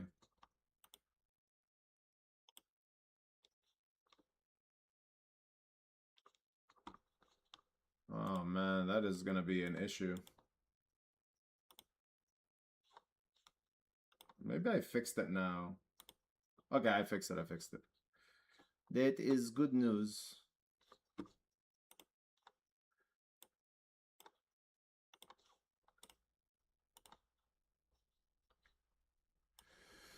That is good news.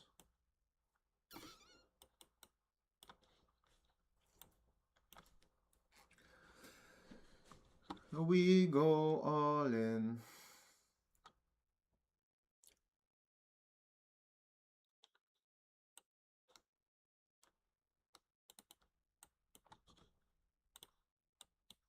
Unfortunately, everything I've sold action to so far today has been not going the best.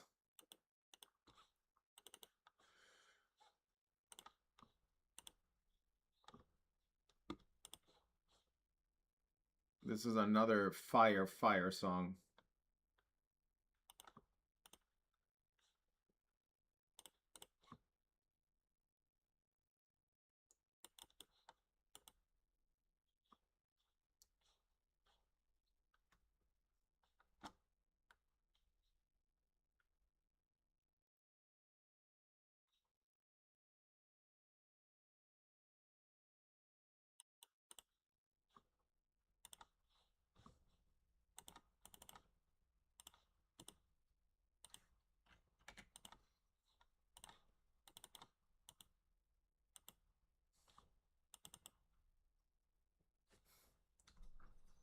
Huh. Kind of interesting. Defended. Yeah. with some backdoors. Our improving cards are nice too. Like a 5, if I hit a 5, it doesn't really give any of them a straight or something. Like they just don't have that in their range, so it makes it nicer. Like I'd rather continue 5-3 than... Well, no, I definitely would prefer ace-3, but... I think that's okay too.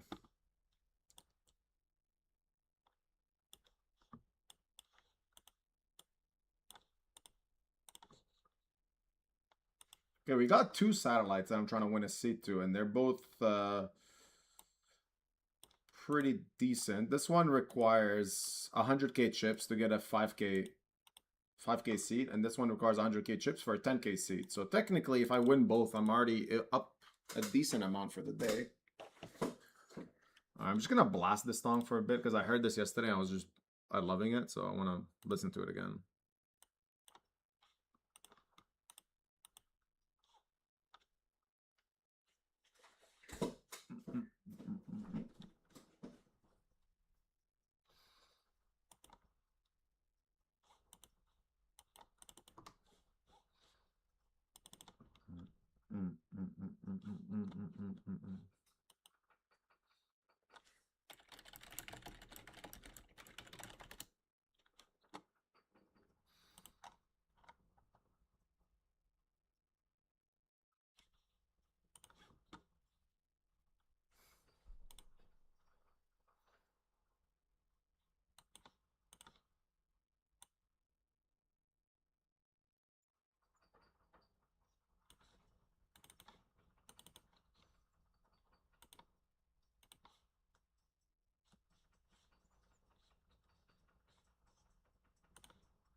This is a very strange spot. 6 blind shove, call. I'm in the big blind.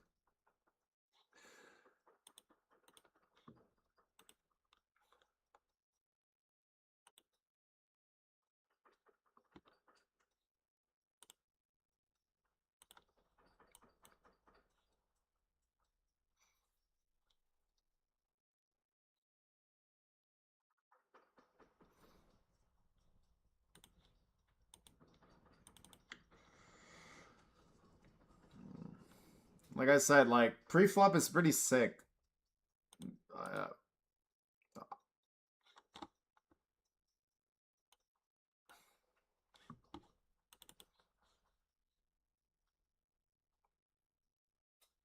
Like, I think pre-flop, I should shove sometimes, but the problem is we never get called by worse. We fold out hands we dominate, like ace-10, ace-9, ace-8 suited, sometimes even king-10 suited.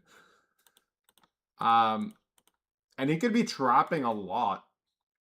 Because he needs 100k chips to win his seat. In that spot, if I shove and he has like a big hand, he always calls. He just wins his seat automatically.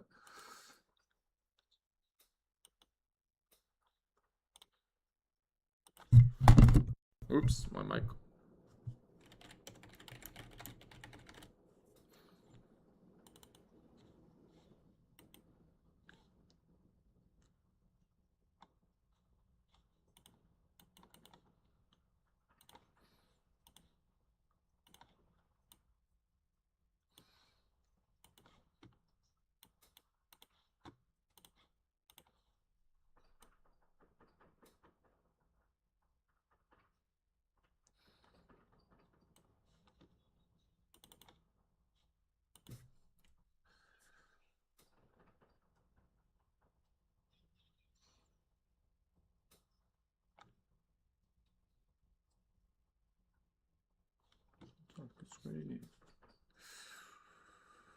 Someone's asking if I still play on Poker Stars. I do, like, when they have a W Coupe coming up, I'm going to be playing stuff there, but it's just that the site is basically dead. The high stakes action is bad. They're not putting any effort into attracting new players. Zero advertising. Making it harder for new players to deposit. It's just like a dead site. They just killed the site. They really just killed the site.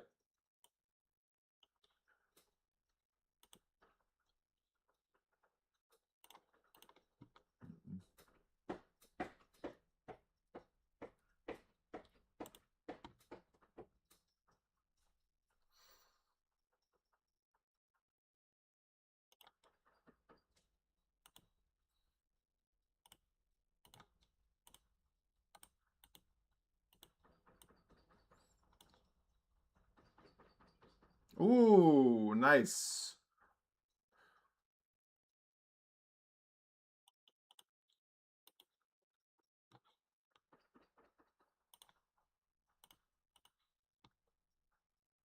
What?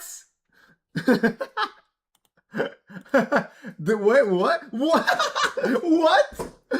What is this run out? Dude, that's insane. I just got in aces and has ace. What? What the fuck? Are you fucking serious? What?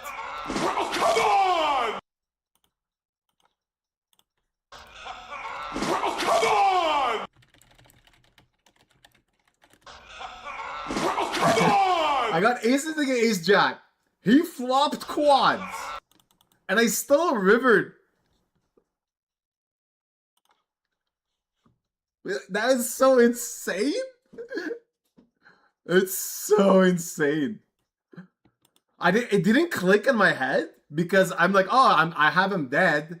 And the flop came like, oh, I have a boat, I win. And I'm like, wait, he has a jack. He actually has the jack. Dude, we gotta see that hand again. What the actual hell just happened?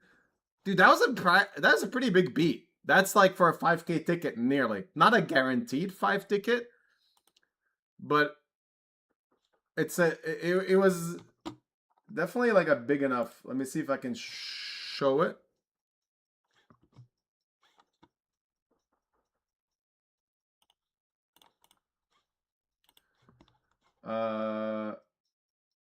Like this. Like this. Yeah, this is it. Look at that. I just open aces, he shoves 33K, I snap, and I'm dead on the flop. I am dead on the flop.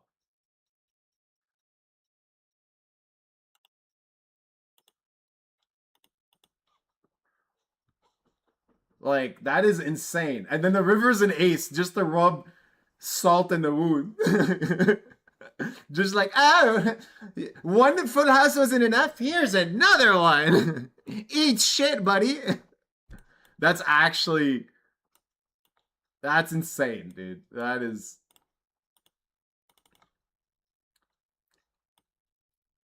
That was pretty disgusting. All right, okay. Whatever. You know, this is life in satellites is basically this all the time.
I think we just beat a 7 here, so yeah. I mean, he can have a jack for sure, but it's gonna be that a lot.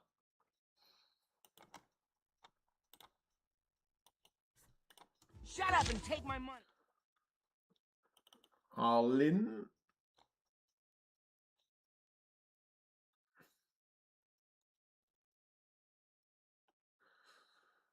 Get called by, yeah, pretty standard call because of my knockout value. I sold action to this and unfortunately we bust. I will re-enter it though. So you can see.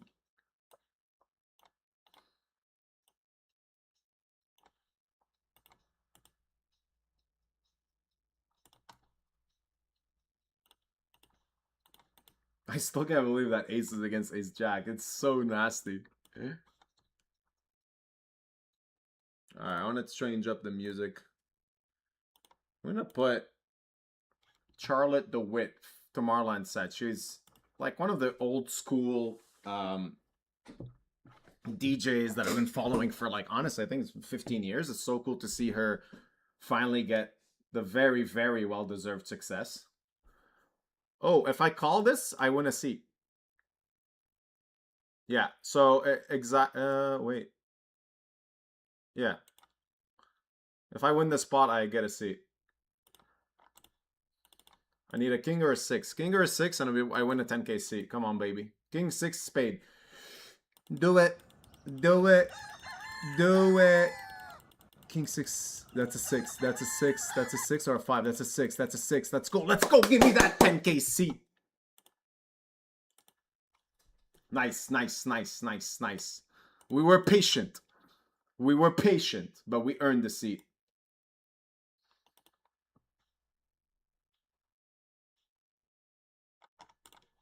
This is kind of sick because I was in a race call A7-0, but like when there's a squeeze, it makes me want to call even more. So, like, yeah, pretty sweet spot. This is chip EV mode, so like everyone's just playing really wide. No queen, no queen.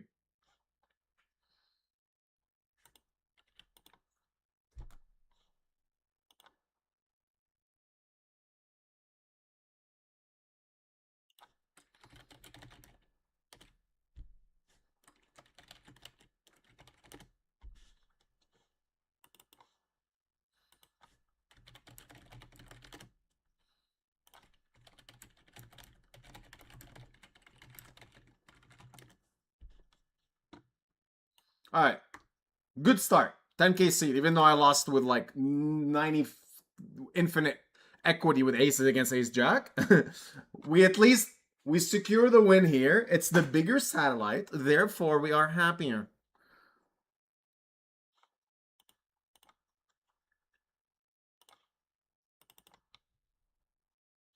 So far for all the action that I've sold, it's going very poorly.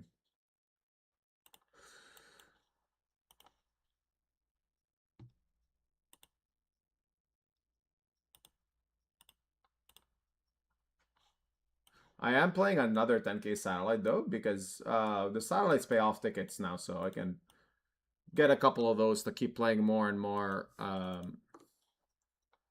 10ks. I play the 10k every week, so.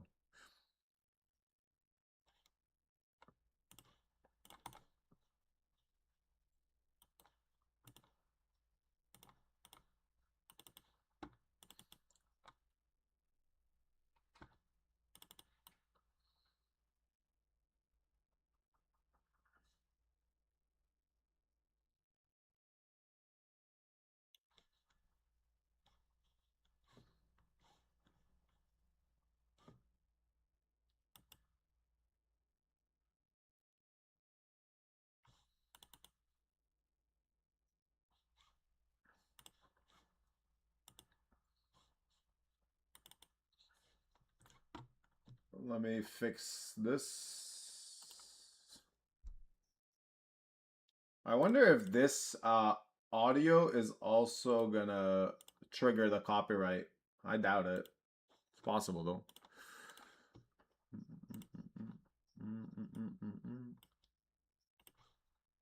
Technoboard.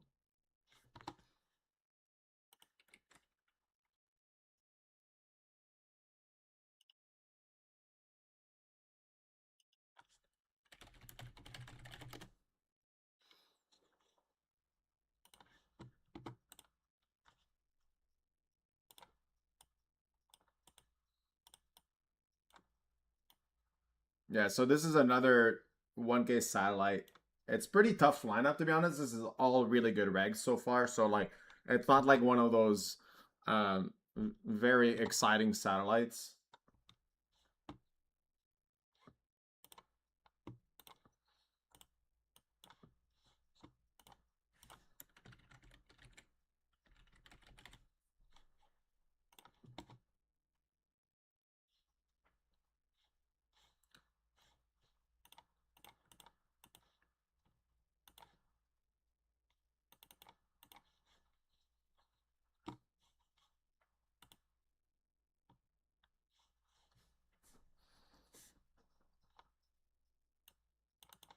Interesting river.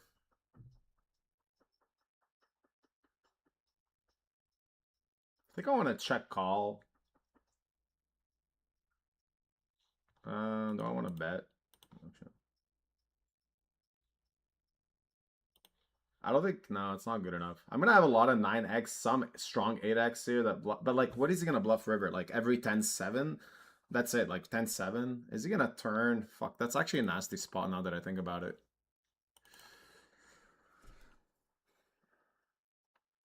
Is he gonna turn every 8x into a bluff here? Like, he has every jack x at diamonds, every king x at diamonds.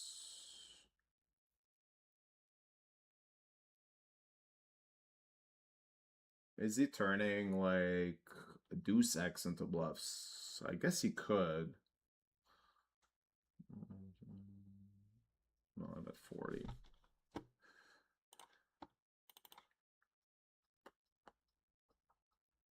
He gets the thin value so much here. That's the main problem. It kind of feels silly to fold this. This just turns deuce x into bluffs. Okay, like, pretty nasty spot, to be honest. Like, really, really way bottom of my range there. He's not bluffing jack 10 because it makes it straight on the river. Like, jack 7, I think, might call, but then he can have the jack of diamonds a lot.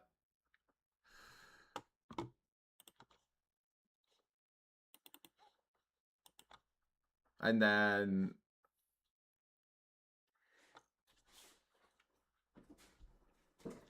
yeah...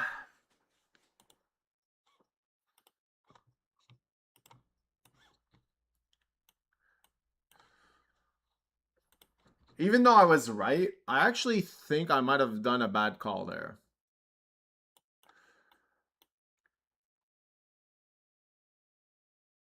I actually think I should be folding that. I'm gonna have, I think I'm gonna have way better hands to call with.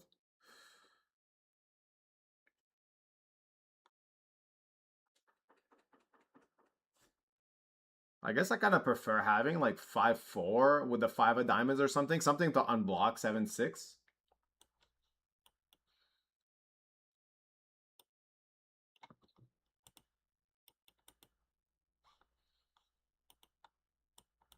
What I was worried, what I realized on the river though is I think that he has ace highs that have to bluff the river because they're just not good enough anymore on the river because my range has a lot of like 9x, some good 8x, and then he's gonna have like a lot of ace highs that call twice and then like are just not good enough to check down on the river. So it's kind of why I ended up calling. But yeah, like this is a really tough lineup. This is just really good regs, and it's just very difficult to play against these guys.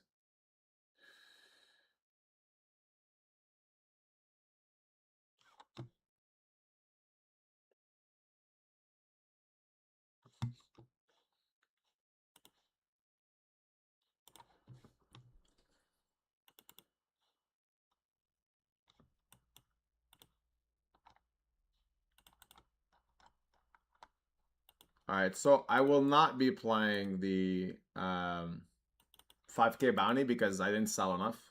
So I can kind of chill and play a bit more like comfortable stakes today.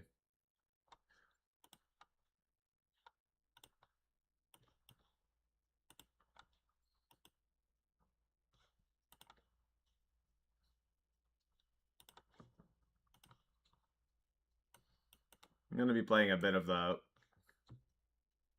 coin poker stuff.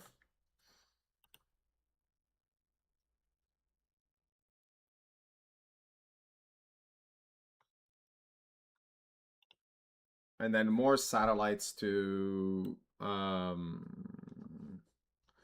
5K main event. So far, I put in 2 bullets in that 5K main event, and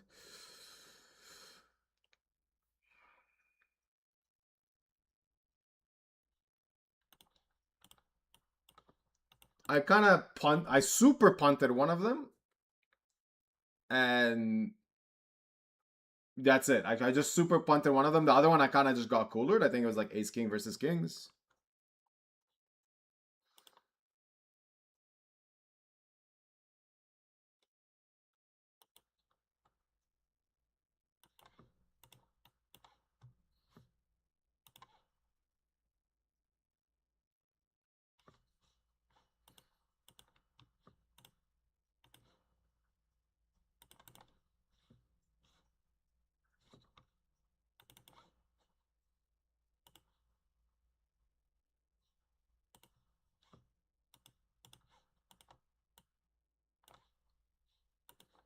And that's gonna be what I'll be playing this Sunday. Like this Sunday, there's a lot of high stakes action on all sites, and it's gonna be kind of fun. I can't stream it though, as I've mentioned. Like in general, streaming Sundays is not ideal. There's losing too much money, like with the focus I'll be giving to the stream. I also just don't like. I feel like Sunday is like my day to just like punt it a little bit in the online poker world, have a good time. I like to have just my own little bubble and start at any time. There's no like forced start time because of stream or whatever. Like today, like I was like, oh, like I'm starting early, boys. I'm started so early I forgot to fix the timer here up here, which I'm gonna do now actually.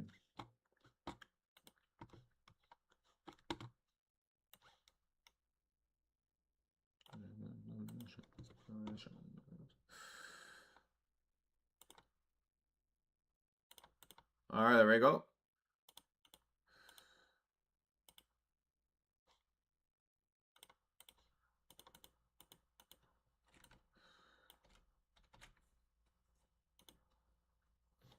All right, the timer is wrong, but it counts.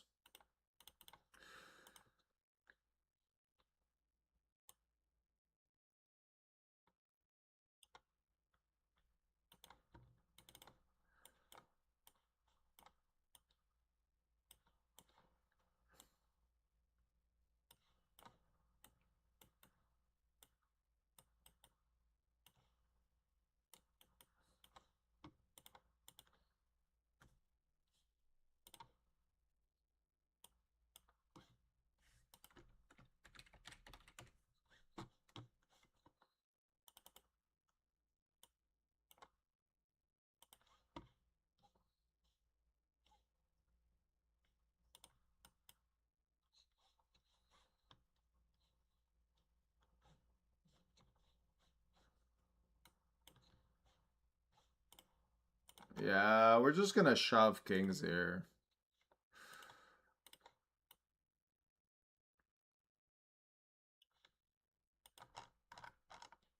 I mean, do I want to trap? Kind of would like the trap sometimes, but this guy's just getting in a lot of hands, in my opinion. He 3-bet called Honey. He 3-bet called Queen 9 suited. This guy does not like me. Is the only explanation I have here. We're gonna take a note of that. That's just the guy that's just, you know what? Fuck Beriuzy. Fuck his cat. Fuck his dog. Fuck everything about him. I don't care. I'm going all in against him. And that's fine. Some people just want to give Shut us up money. and take my money. And we accept.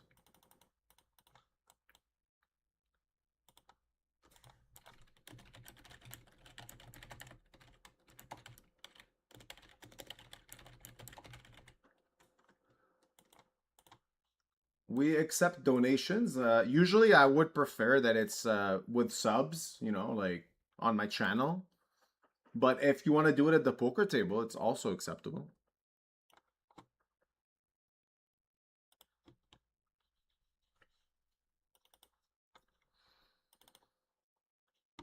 Let me see if I can just show the new table that just opened up, the bounty builder. Yeah.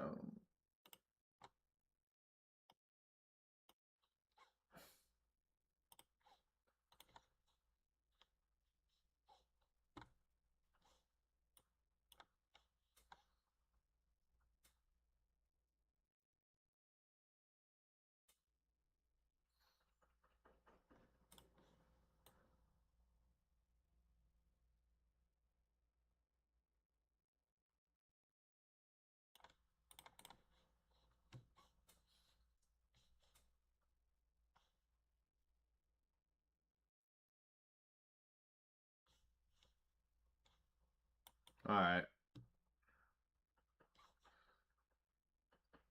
We give up.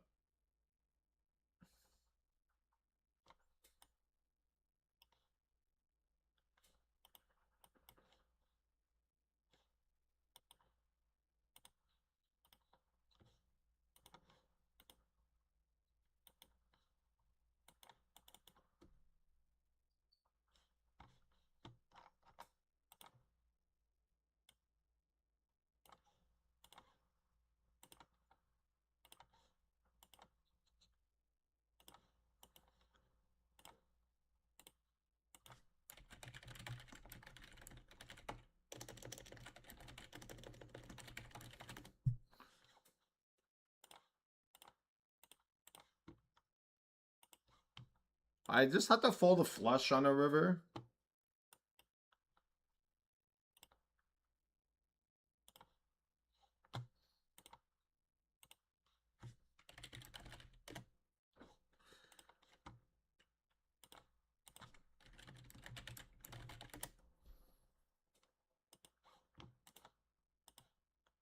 Nice. Oh, wait. I'm showing the wrong table again.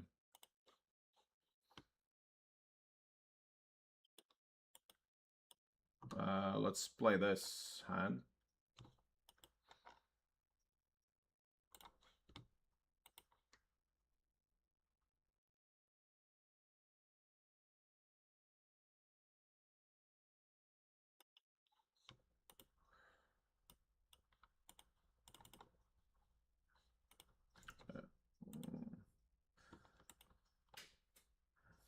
There we go. That's what I wanted to show you. Okay.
This tournament is a bit of a tilting tournament for me because I play it every session.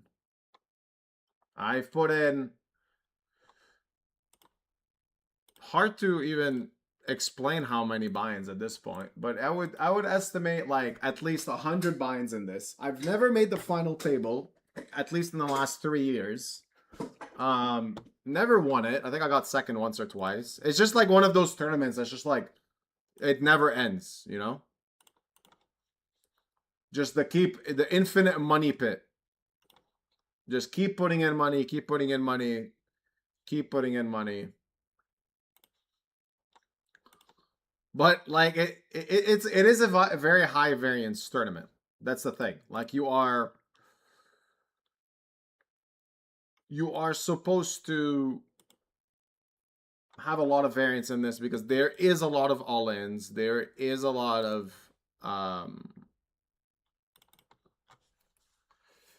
you have to play a lot, like you have to VPIP a lot. You have to play a lot of hands because you always cover someone. The bounty makes it more appealing for you to like peel wider hands and all that stuff. So it all makes sense that you'll have a lot of high variance in it.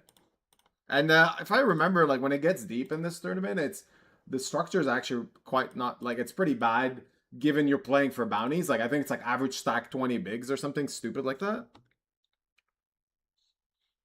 And that's just gonna like make it a lot easier for you to also easily like run bad and just never make the final table for a while. I've been on that unfortunate experience the last 3 years in it. But we're still out there playing it every day.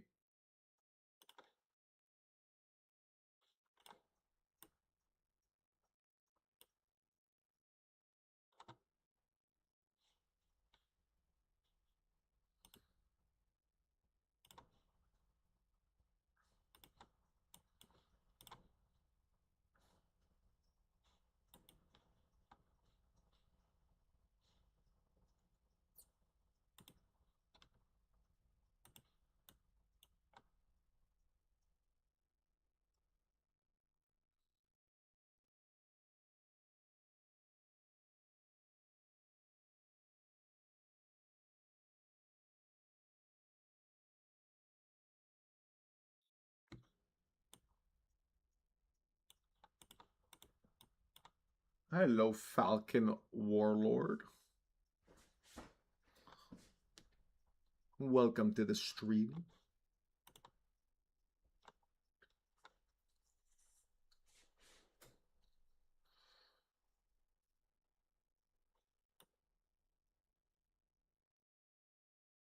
Hmm.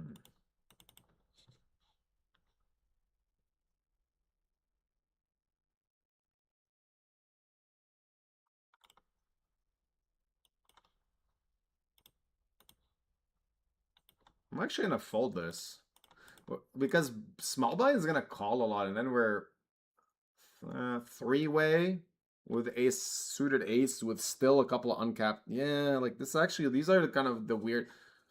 I think this guy being in the pan makes our hand equity worse because it's a lot more likely that we end up three-way, and when you end up three-way in these spots, it's not like ideal.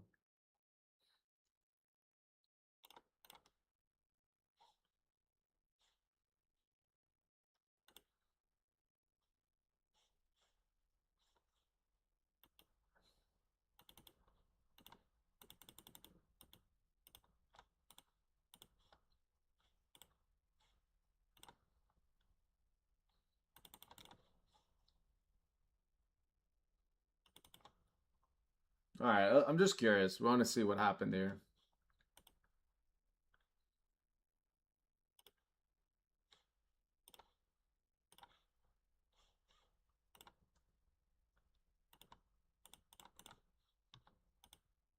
All right, we would have been in pretty poor shape, I guess.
Ooh, interesting.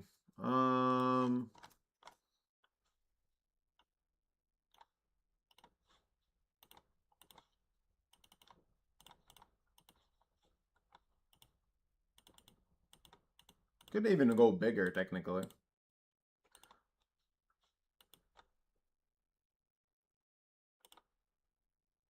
I actually should go bigger. Should go like 28 bigs minimum. Oh, what?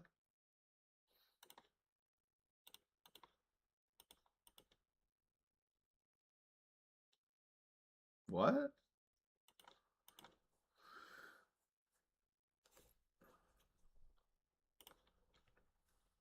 Cold call. Cold call. And I block ace king. What the fuck is that?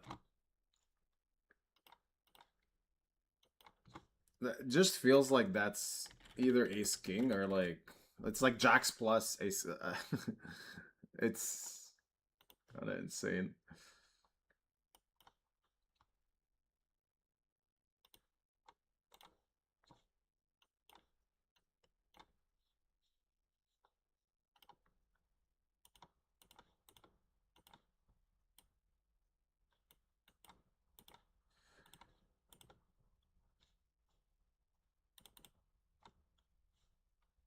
This is a very strange hand because you don't really play a 4-bet pot out of position against a cold caller.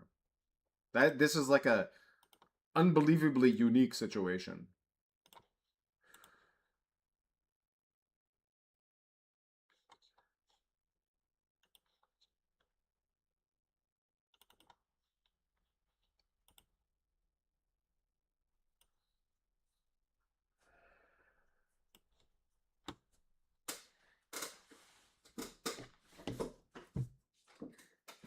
Like, What, is this just always queens, kings, and aces? Like, what is where? Like, where would what would your bluff even be? Like ace queen of.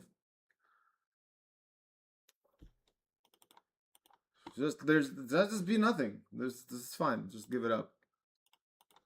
It's weird to block everything.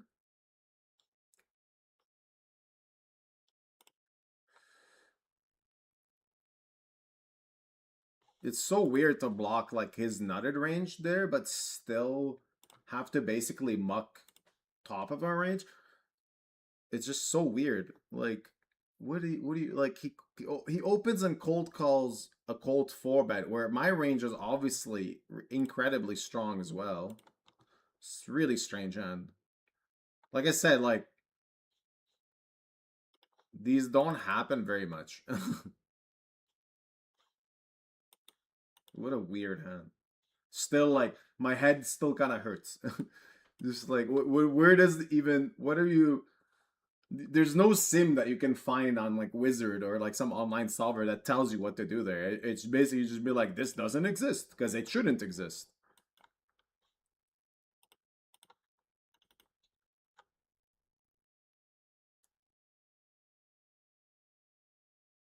Which tourney did I say that I play all the time? It's this one, the 500 deep stack bounty, the bounty one specifically.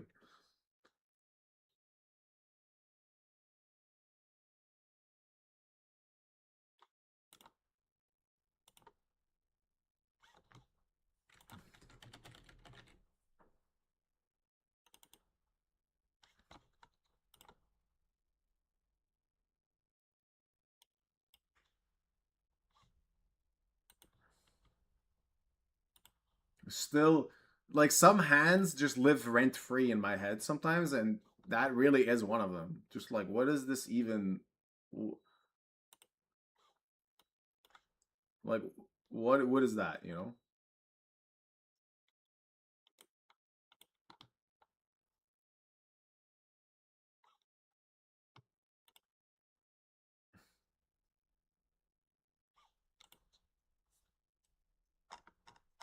My boy Chris Rudolph. Rudolph actually does play a lot of Dota as well. He's really good. He gave me a couple of like coaching tips, so we talk sometimes, and I played Dota with him a few times. He's a very good player, very good poker player, and very good Dota player as well. All right, we got a flip against them.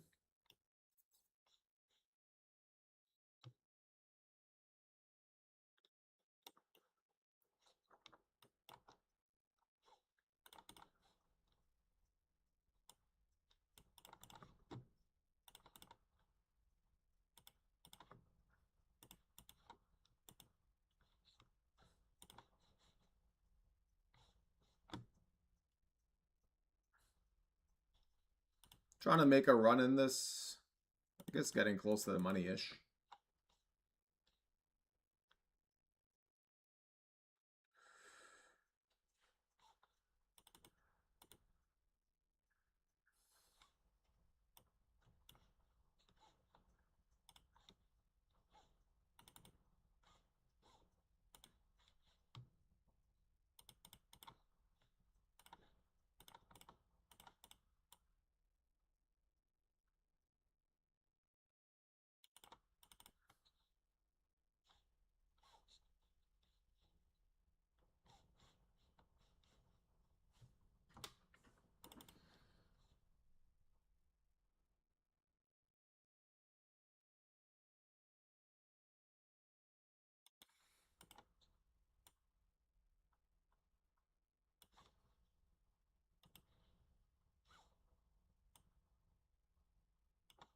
All right, that is a sexy river. Oh, wait, I'm showing the wrong hand here.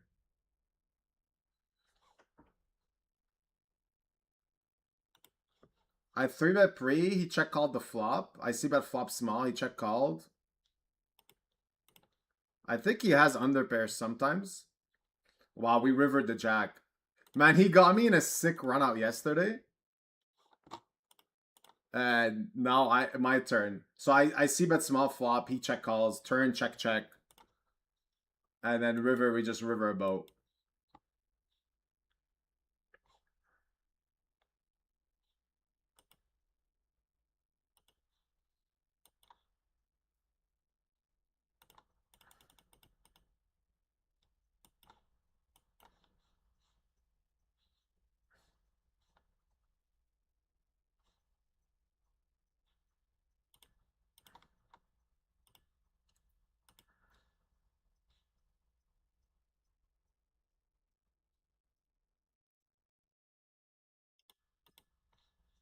Unfortunately, this was my second entry in this one game, meaning I've spent 3,000 on satellites today and up, well, 3,000 in the 1K satellites and up 10K, but we're in this lineup. I probably won't re-enter this again because it's a very tough lineup.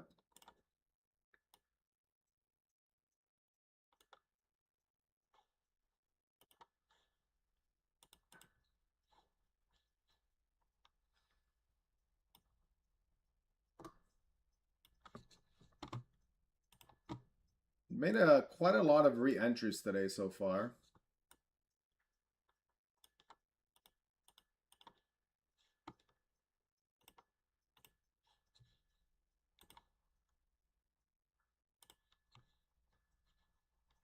This is a good mix of flat and 3-bet and PKOs. But I think when I only cover one guy and he's in the big blind, sometimes just flatting is nice, keeping him in.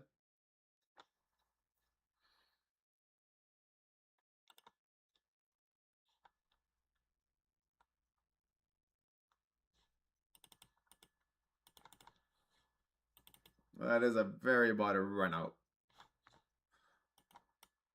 Queen wasn't great, and then River's just even worse now.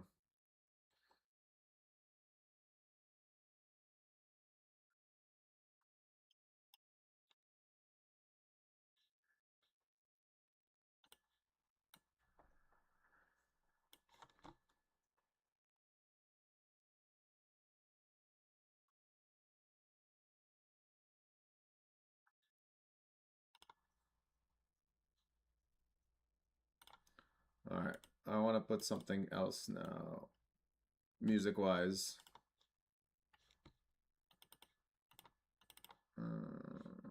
What are we gonna put? One sec. Let's go with this. Some old school house, progressive house music. Mr. Eric Pritz, legendary DJ, just been in the business forever.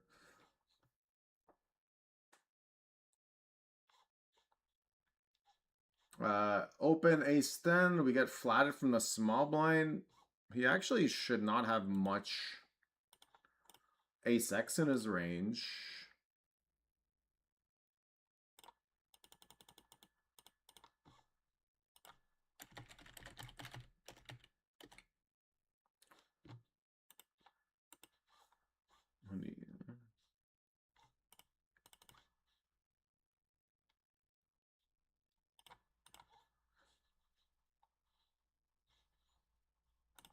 Kind of interesting spot to go big size with a lot of our range, just because he, like, I can just big size so many bluffs, so many ace X.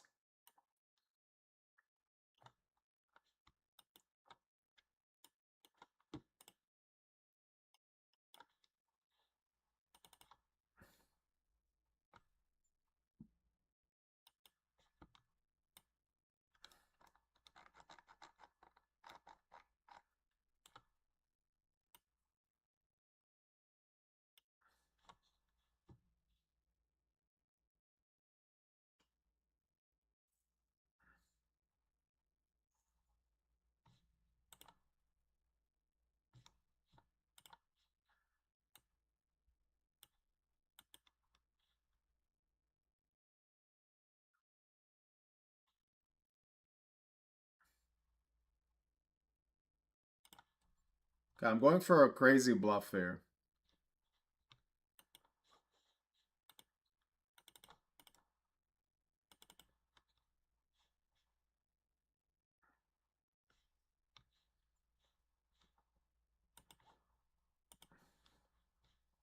I'm either getting slow rolled or he went for a really thin value with like king 10 off with the king of spades.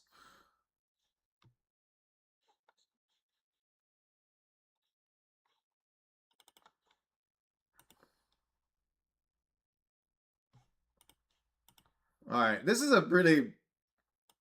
I'm not going to explain why I did this bluff. He's going to watch the stream and just be like, what the fuck? I don't need to explain it, but sometimes I do this little bit of thinking, And then sometimes I do this. Because really, that line was fishy as hell from him. It was so fishy. Fishy as in not he's a fish. I mean, there's just something odd. And I'm just like, nah, man. You don't have it. You don't have the nuts here. You don't.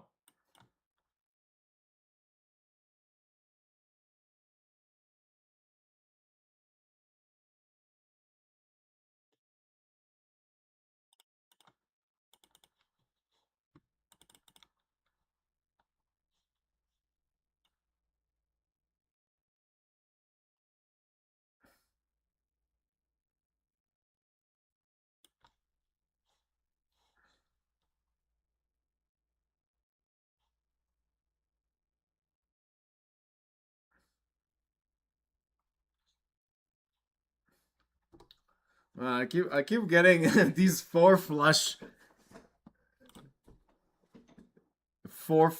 spots, and I think I'm getting owned by Chris here. I think I'm getting owned. I'm even gonna say it.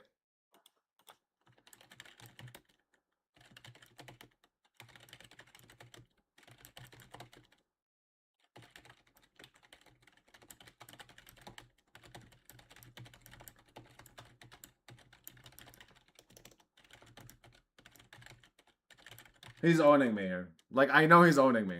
I know he has like queen high of spades. He's going for really, really thin value, and I think we're just giving it to him. We're just giving it to him.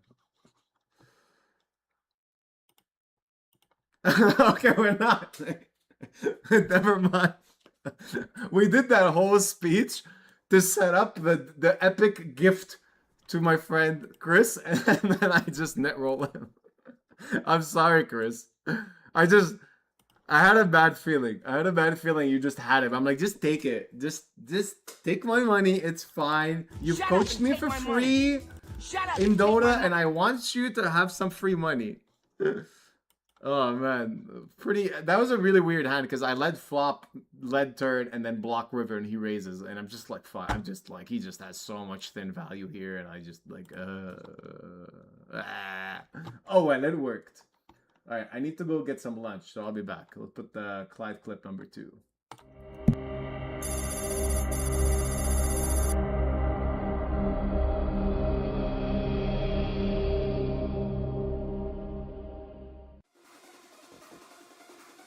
Now everyone in the chat is fucking comparing their run bat to Clyde. We started the Bad Beat Club. Like you know what's the name of those new bars that they created? Speakeasies? Oh my god, imagine a fucking poker Bad Beat speakeasy. You know, instead of going into a nice like cocktail place and you're like, yeah, I'll have a fucking bloody Caesar or like an espresso martini, please.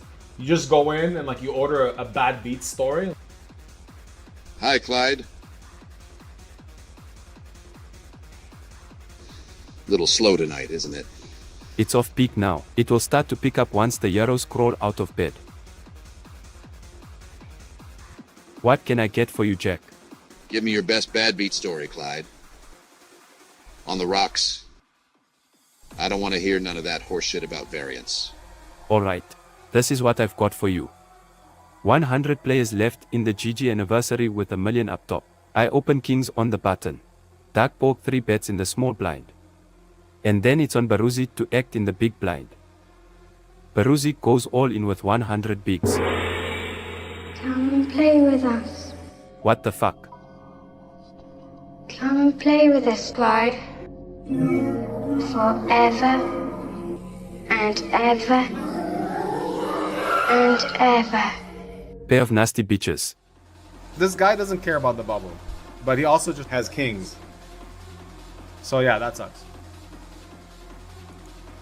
I will chug a full beer if the river's a jack. Good clubs. Oh my god!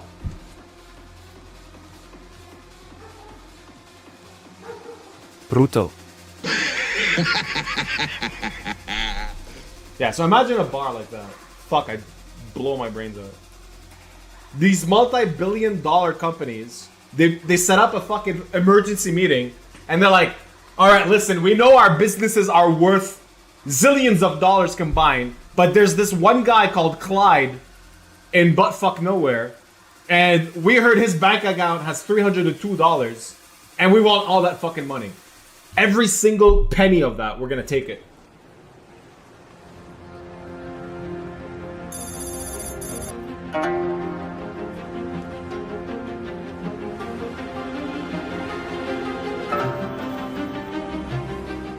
I actually think the rate could be a bit higher. You're not gonna believe this, but Clyde Worthington just popped up in the GG lobby. Okay, contact GG support. They need to know who they're dealing with and find out what lizards we have available in the area. Yeah, he had a few dollars left on his account and he run it up on the spins. Jesus Christ. Can someone get Espen a smoothie before he fucking loses it? Okay, that's it. We're gonna do what we were too lazy and retarded to do last time around. We're gonna find this motherfucker and take him down. I want every last penny in Clyde Worthington's account.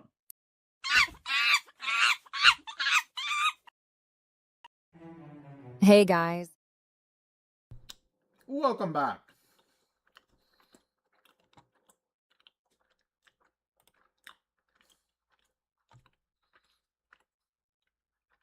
Sorry.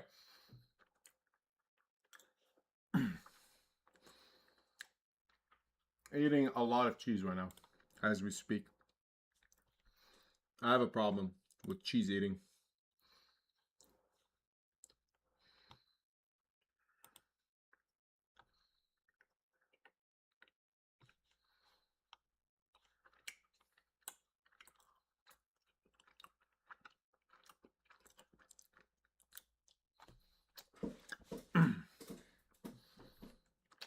Okay. So far, won a 10K seat. A lot of re-entries and everything else. But we're doing okay. I have an unhealthy, very unhealthy addiction to cheese. And mostly it's coming from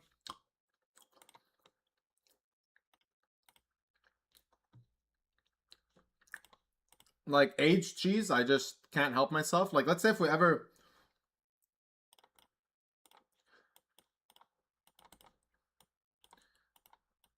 ever play live poker, what I recommend you do if you want me to call on the river,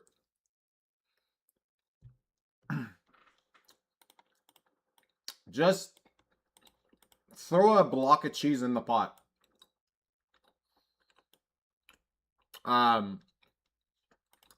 I will call.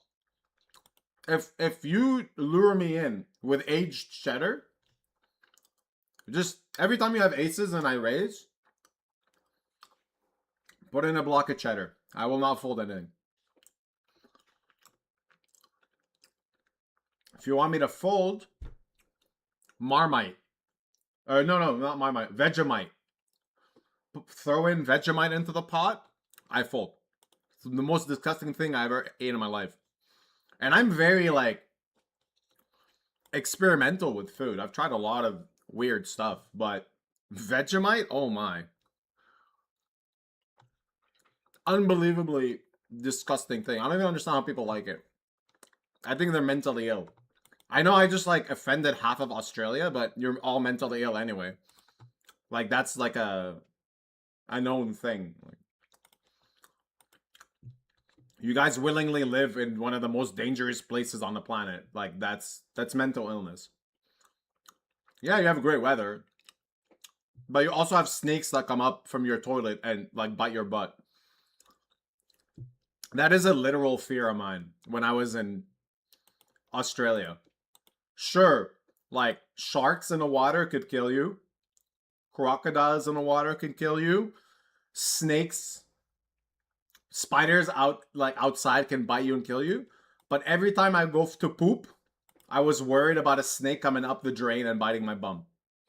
That was like a legitimate fear I had. Why? I saw a video once, and it showed that happen, a snake coming up a drain in Australia, and I was like, hell no.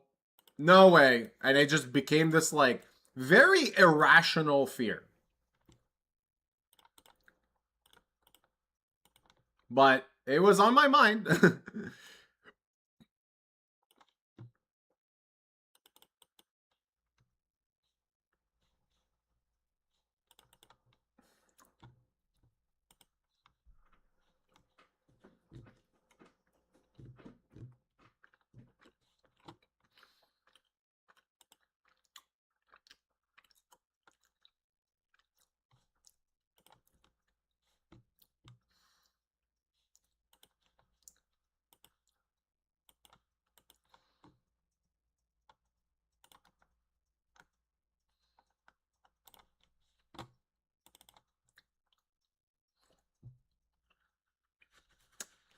What's another irrational fear that I have?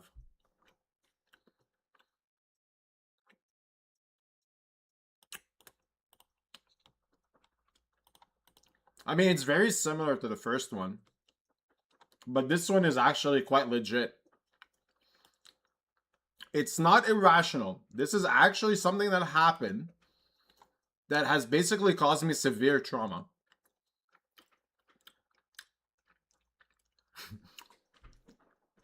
When I was 16, no, I was 15, I remember. Yeah. So when I was 15, I was a bit of a bad boy. I used to go to a lot of the parties. Not really a bad boy. I was a nerd. I was like a loser nerd. But I went to all the parties. I would get invited and I would go. And at 15 years, you're like, experimenting. I had a lot of drinks with some friends at a party and had a really good time. But the next day, I was super hungover. So keep in mind, I'm 15. Probably the first time I ever experienced a hangover, I think. Or at least a hangover of that nature. And I live with my parents at the time. I'm 15. So on a Saturday morning, I wake up to pee. First time being all weird, hungover, like what the hell's going on, like dizzy and shit. It sucked. I go into the bathroom, but I also have to keep it obvious that I'm not hungover because my parents cannot know that I went to a party with my friends. So I'm being all sneaky, going to the bathroom, acting like I'm chill. I go in the bathroom. I finally make it in. I close the door. I'm like, okay, thank God. Like, now I can go back to being dizzy and, like, not understanding what's going on. I have to pee. Pull down my shorts. I start peeing in the toilet. I'm very hungover, so I'm not really paying attention to anything. I'm just kind of just like, oh my God, thank God, like, whatever. I go to flush. And I kid you not, I swear to fucking God, I swear to the rooster God, I swear on my daughter's life, I swear on everything. Because it's hard to believe what I'm about to say.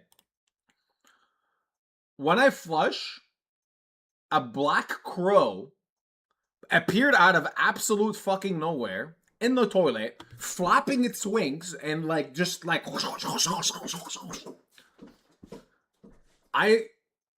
was hungover, so I went from like, what the hell, to like... I screamed like a... Okay, that wasn't my actual scream. My actual scream was probably like a very girly, like, ah! Scream. Because what? Like, there's just a big flapping black thing in the water, losing its shit because I flushed it. I'm confused. It's confused. It didn't click in my head yet. It's a crow yet. I just see like black like that. I like ran out losing my shit. I have no idea what just happened. I'm terrified. My parents were like in the living room. They're like, what the fuck? They come in running, confused. And they're like, what's wrong? And I'm telling them in Arabic, like, fishy bil toilet, ma basically translating. I remember saying that because it was like a funny way of saying it. But I remember, it basically translates into, there's something in the toilet. There's something in the toilet. I don't know what. Now imagine you're a parent of a 15-year-old and you hear that. You're just like, did my son just discover what a poop is? Like, what is he talking about? And to their disbelief, they walk in the toilet and also see a crow flapping its bird. And they're also confused. But my dad, I remember, or no, it wasn't my mom. One of them made a very interesting remark. It's like, wait, why is the water yellow? And I'm like, I just peed. And they both kind of clicked together, like, hold on a second. You peed and there was a crow. And yes, somehow this all happened when I was 15. I don't even know how the okay, I was hungover. This is my defense, so I don't remember. I was just peeing and I'm just like, oh my god. Somehow the crow reacted to my pee with like, oh my god, golden shower, baby. Because it did not do anything. It's only when I flushed that the crow lost its mind. And yes, it was like an actual crow. It was a baby crow, sort of. Now, everyone's obviously wondering what the fuck? Like, how does a crow make it in there? So, this was an old house, and it turns out we had a vent that was like unsecured. And what ended up happening is that the crow during the winter got really cold and went through the vent, and then because our vent was unsecured inside the bathroom, it pushed itself into the bathroom, and then I guess it decided to take a shower in the toilet, and then a drunk Beriuzy, young Beriuzy, showed up and said, hey, let me piss on you. And that is the story of how I pissed on a crow and why I'm terrified of toilets.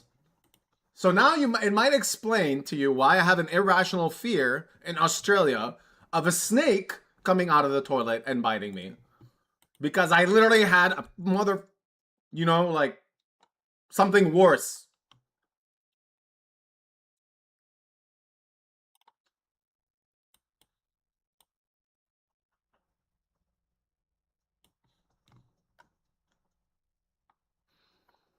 Yeah.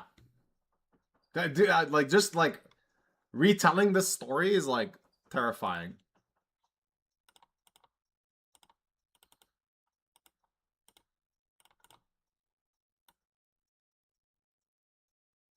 Just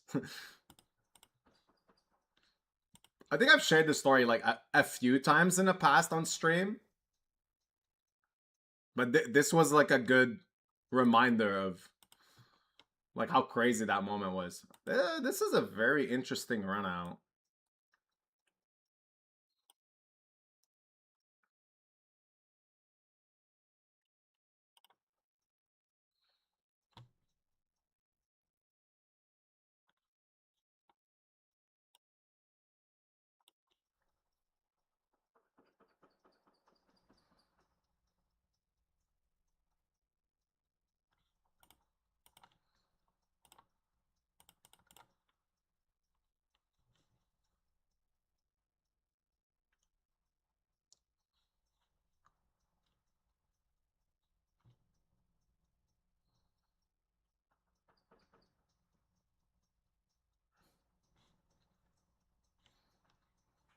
King 10 offsuit, King 10 suited that don't have a diamond want to bluff here a lot because I unblock a lot of his like Ace X with a diamond. But he has a tough spot with a lot of one pair hands with a diamond as well.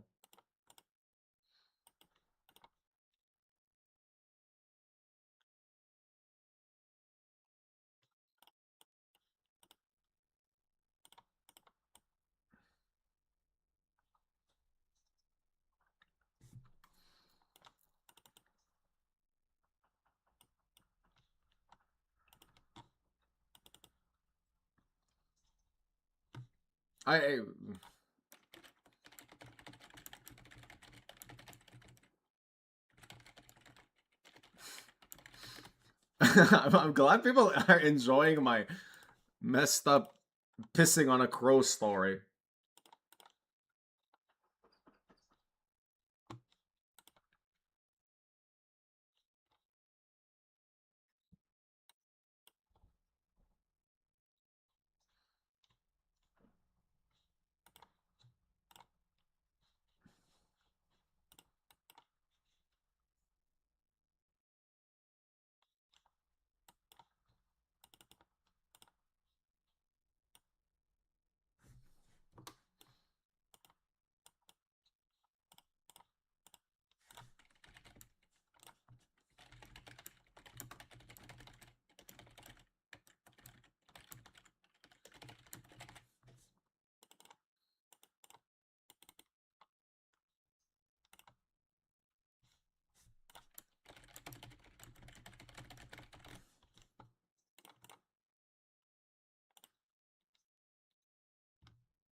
So I was saying, I'm sure if I just had a drink when that, yes, when I was 15, I've never really, so I've actually never done drugs, like any hard drugs. Okay, I once accidentally took ecstasy. Nothing really happened. It was accidental, so I think the dosage was small. I just drank a water bottle that my friend had in a festival, and then he after was like in shock and told me that he put ecstasy, and I was like, what? What? Apparently, I don't know. Sometimes that doesn't hit people the first time. It did not for me, so that was nice. Didn't feel it. Probably messed up my brain a bit more, but oh well. You know, my brain is already messed up. Other than that, I've done weed, and that's it. I've never done any drugs. I know someone's gonna be like, how do you listen to this music and not do Molly? Yes, listen. My defense is I listen to this music anyway. So if you think about it, if I already enjoy this music to this point, where I listen to it all the time, and I've been listening to it for like 20 years, do I really need Molly? My defense is no.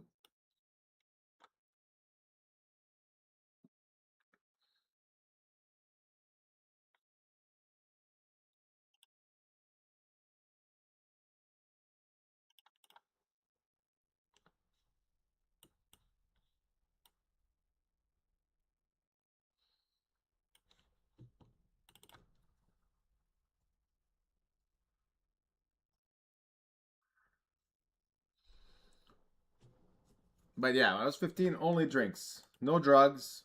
Just hungover, guys. Just good old hungover Beriuzy. And that's it.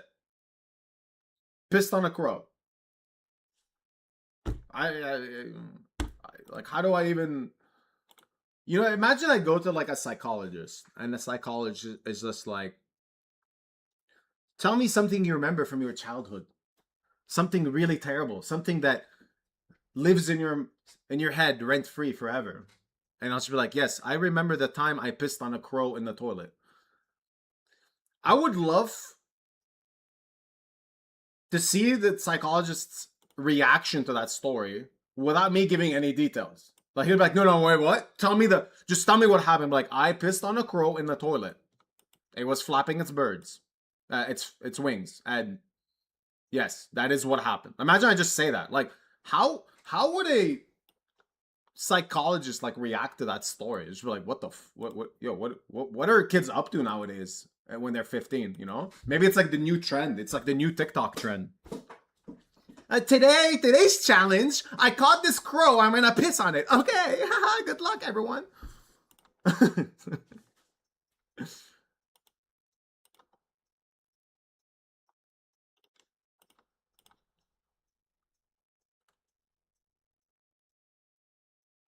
But yeah, I mean,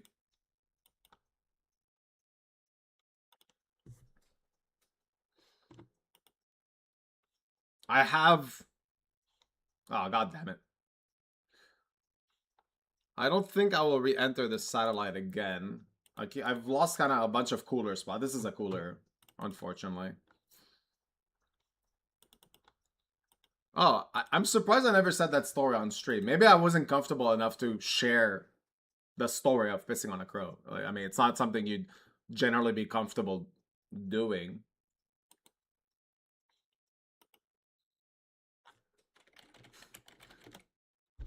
I mean, I have a couple of these type of stories that are just like really bizarre.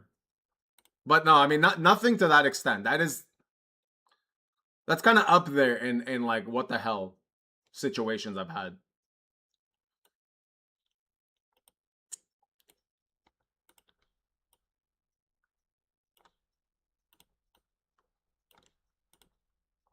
I think we can get ace highs to fold here. Some ace highs, like ace 5 and stuff. Oh no. That is quite bad. Okay. Unfortunately, 2 bullets in this. I don't think I'll re-enter. I might max late register it. With 20 BBs, I won't enter it.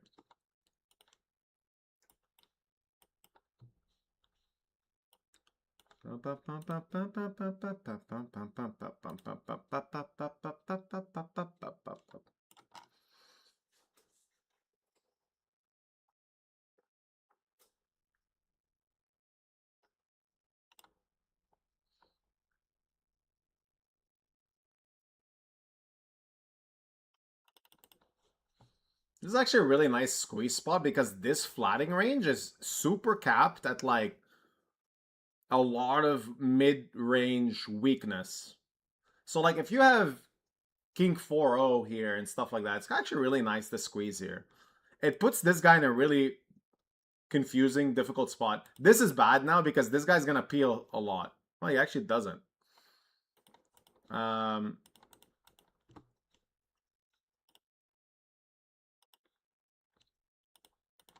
This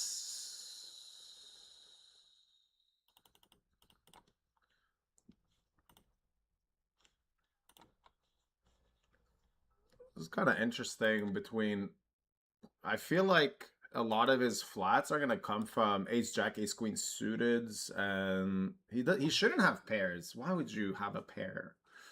Why would you have a pair? I think I can just bet fold here and be okay with it. Because there's just no bluffs. He's not flatting Jack 10. He's not flatting 10-8 suited. He's not flatting, and he's not shoving anything worse here, right? Like, yeah, this is, I think, comfortable bet fold. I could also just check, but the thing is, like, the way our range is constructed, pre is very polar, where it's like very strong hands, like say Jacks plus, and all of those want to just bet get in on the flop because I wanna get it in against like Ace 9 suited and stuff like that. I bet because I blocked Ace 9 suited, so it's just I feel like there's actually gonna be less of those type of hands.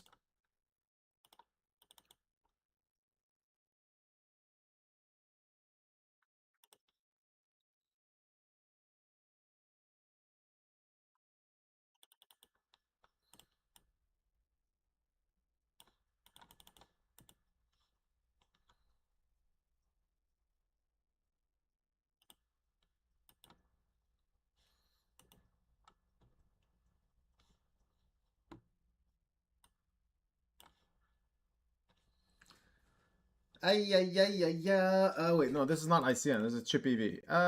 This will be bottom of my range. Bottom of my range, bottom of my range. I will fold 8s here, but I won't fold 9s. If this guy shoves from the cutoff, I would probably maybe just fold 9s. Cutoff makes the range a bit stronger, but button allows him to just shove some worse pairs, a lot of broadways.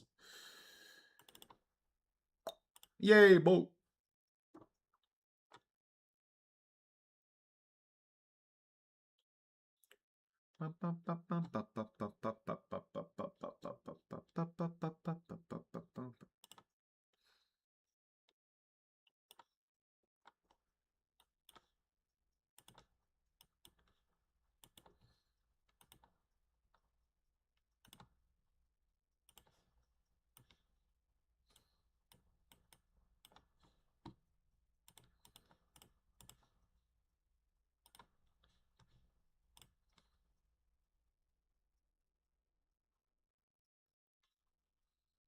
Nine away from the money here. I sold action to this, but I think that, yeah, this is my second bullet. I should have actually shared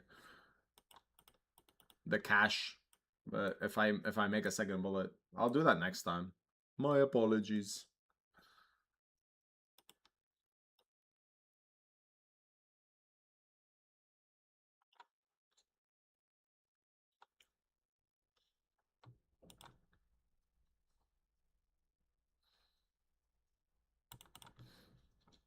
Oh, I got another weird story to share. So like, okay, pissing on a crow in the toilet, unique, right? That's definitely like something pretty special. That's definitely, you know, you're not gonna hear that much. Not many people can claim they've done that accidentally. I'm sure some people have done it on purpose. Some messed up people out there like, I love to piss on crows. Not me. It was an accident.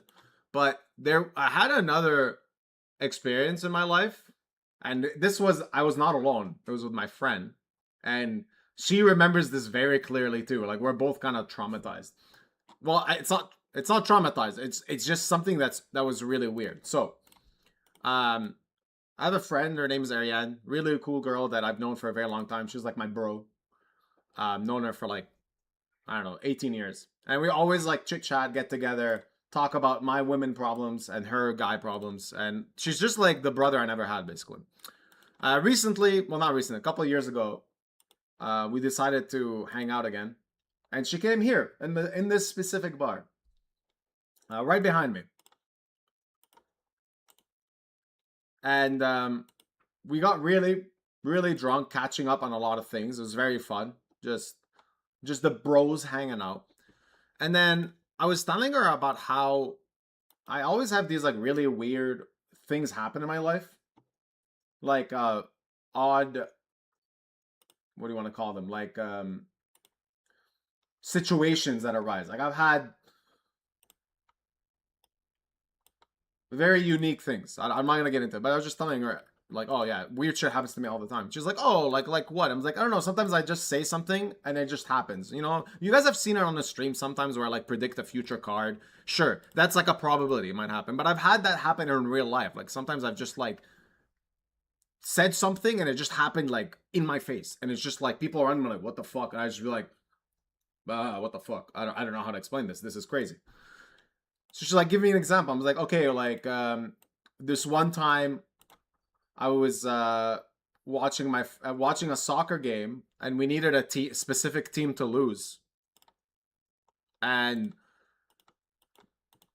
I predicted right before it happened that a guy was going to trip and accidentally kick the ball. I just said like, this guy's going to trip and accidentally kick the ball on his keeper and it's going to hit off the post and go in. And it happened, and everyone, I was with a couple of friends and they're like, what the fuck? Like it's basically nothing like super, super crazy. But it is kind of crazy, I guess. So I told her that example. She's like, okay, that's a bit crazy. And she's like, well, can you do something like that now? I'm like, yeah. Like, what if I told you this spider right above you decides to just jump in your whiskey drink right now? And I kid you fucking not, guys. It literally happened. The spider, legit, like, I don't know how to explain it. It's on the ceiling. It was exactly here behind me. On the ceiling. We're sitting on the two edges of the table in the corner there. And it just flung down on its web and went exactly into her whiskey drink. Or maybe it might have been my whiskey drink. I'm not sure. It was one of the whiskey drinks. But it was so like not instantaneous. Like it happened within the maybe 10 seconds that I said it. But the fact that I just said it and it just happened was kind of like, what the and I remember her reaction, like, what the fuck? And she's like, I'm going to bed. What the fuck? And I'm like, yeah, okay. I like totally understandable. I would also go to bed right now. And that to me, I still bring it up to her like from time to time. I still tell her like we bring that up every once in a while. We're like, that was crazy, wasn't it? She's like, yeah, that is nuts.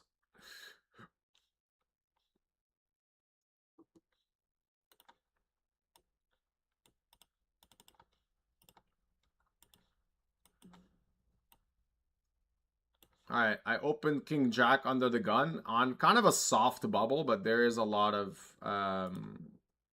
bit of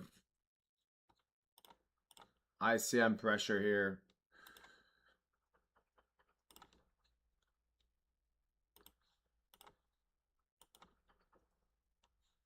And oh, sorry, this table. I was showing the wrong table.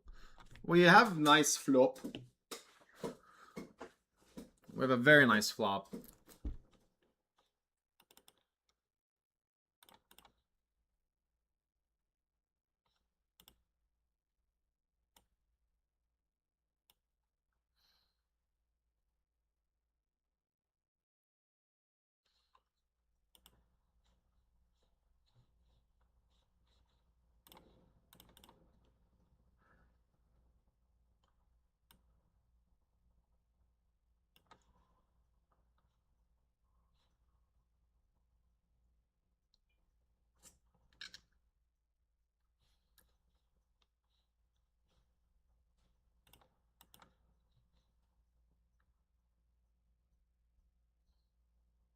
I mean, against the block bet I call, but I just Like, is he blocking? Yeah, I think with the king of clubs, it's kind of nasty. Like, really annoying flop. We had so much equity on the flop, so like just really bad turn, and then the river makes it kind of like more of a mandatory call, I guess.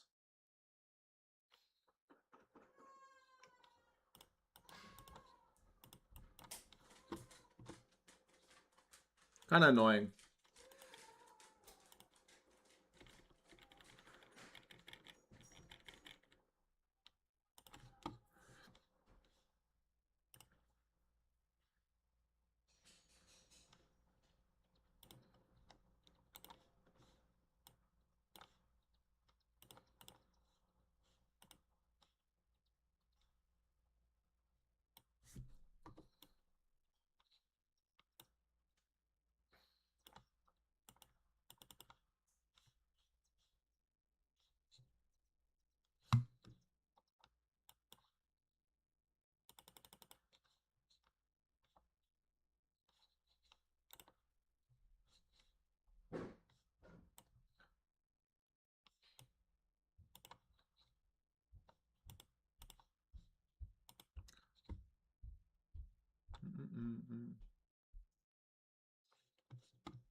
Oh, that's he has a hand and I also have a hand. That's fair. Fair fight. It's fine. If we lose, it's okay.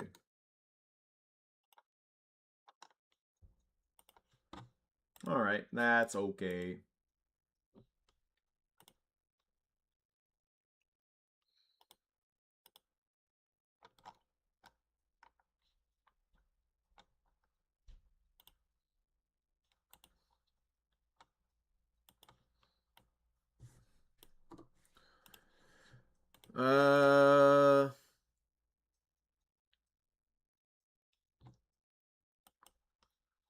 This is gonna be an interesting tournament spot soon because I'm gonna have bubble protection, so I have to keep that in mind. Bubble protection means if I finish 40th, I think, and maybe 41st, I also get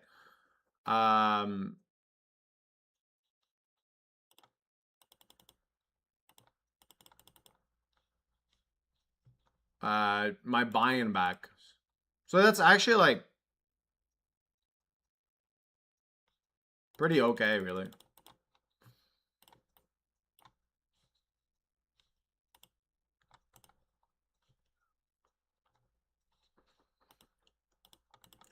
Means I can call off a bit wider on the bubble. I can go all in a bit wider because then I'm not exactly on the bubble per se.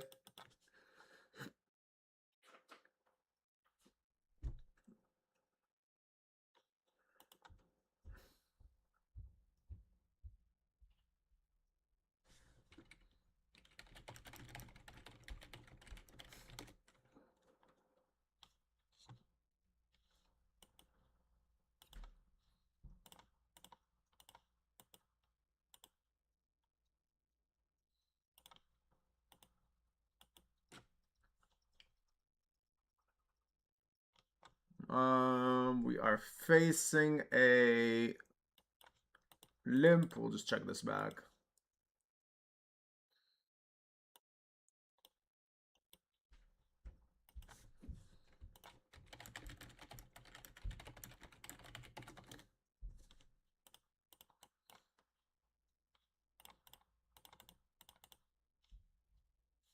I think we can call twice here with queen high, but now we just I think we just check and maybe we're just really good with queen high sometimes here. Nah, fuck. Now we're just chopping. That's annoying.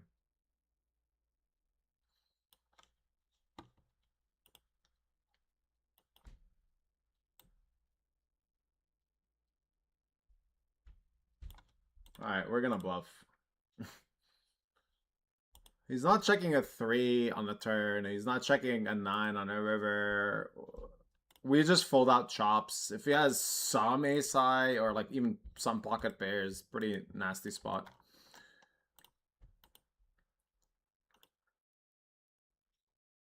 Someone in chat on YouTube said, all these weird stories always happen when I was drunk. Correct. Most of them, yes. However, there is one that happened fully sober with multiple witnesses as well. And this was more of just like one of those like, what's it called? Like very rare coincidences in life. So, as some of you know, I'm born and raised in Lebanon. And I immigrated to Canada when I was, I think, 12. When I was in Lebanon as a kid, we used to play soccer on the street with neighbors. And with two of my closest friends at the time, we used to always go to this specific area where we play soccer. And there was these like two brothers that we didn't really know. But we always played soccer with them. We knew of them, right? And we played soccer many times with them. Never got to know them really well. That's it. Fast forward 6 years. My two friends also immigrated to Canada. And we had our first time ever meeting up in Canada when I was like 16 or 17. And our parents took us to a bowling alley. So we went to do some bowling. And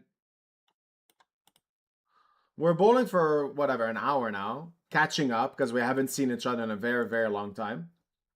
5 years, I guess, with my friends, right? And as we're bowling, remember, we were in Lebanon, all of us together. Now we're in Canada bowling in Montreal. As we're bowling, we realize that the people next to us look very similar. And it turns out the two people next to us are randomly the same two kids that we used to play soccer with in Lebanon when we were kids. It was just this like seriously unnatural coincidence that still like makes absolutely no sense to me now because so many things had to happen in order for this situation to arise. First of all five of us had our parents immigrate to Canada. I wouldn't say it's not common because a lot of people in Lebanon moved to Canada, so it's somewhat common, okay? I'm gonna check call here. Bet call. The second thing that also had to happen is that they had to do that at the same time. And the third thing is that they decided to also go to the bowling alley the same time that me and my friends did, which we've only met once in the 5 years. Like, it's just... it's just insane. I can't even think. I feel like there was like some, I don't know, math god up in the skies just dying of laughter at the possibility that all 5 people in this scenario just like actually met in the same place thousands of kilometers away from Lebanon. It's crazy. We were not drunk. I was young and there's witnesses. And this was just like, I think this was just a really crazy coincidence that I guess sometimes happens. Like one of those like small world type of scenarios or something like that.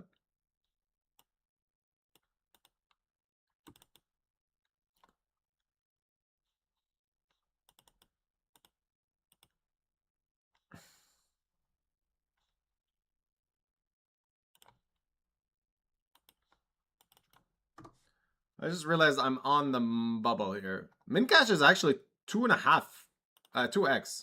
So kind of big.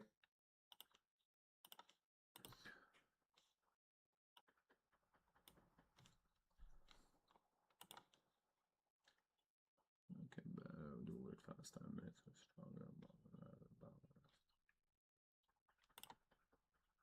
Make it better, do it faster, makes us stronger. Never over, make it better, move it faster, makes us stronger.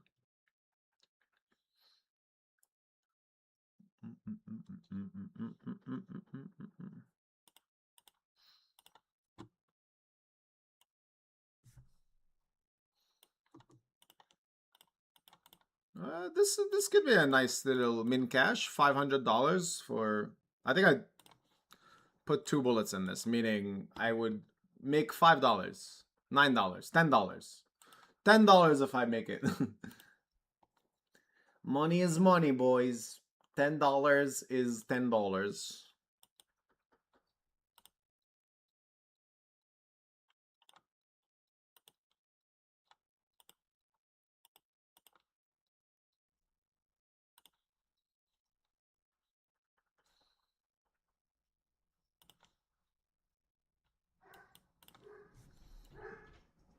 Playing a hyper satellite is sorry, a hyper daily hyper thing. Just kind of like loading up a bit of like fillers on the side.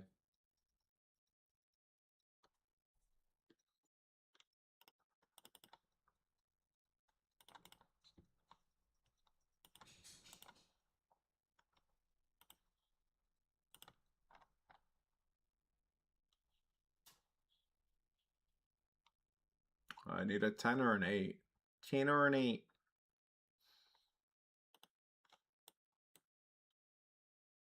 Unfortunately, I get neither.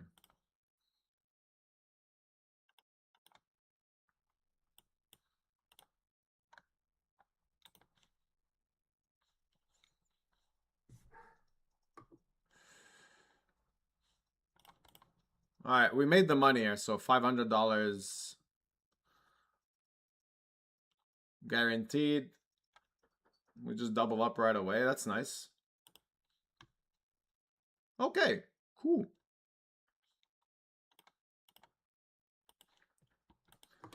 And then in the hyper, I guess, yeah, I'm all in blind after losing that 3-way all in with 10-8 suited.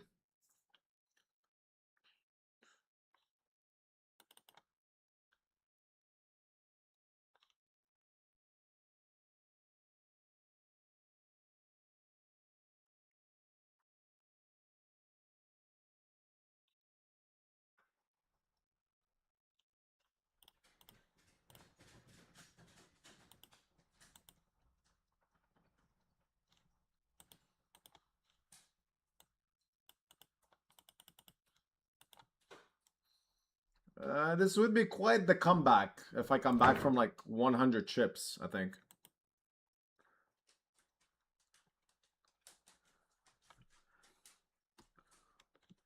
We'll keep an eye on this. If I just keep winning every all in here. Yeah, I guess it's possible.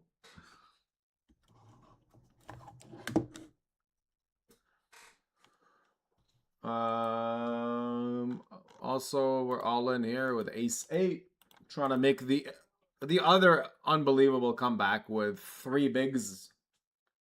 Let's see, that's another flip.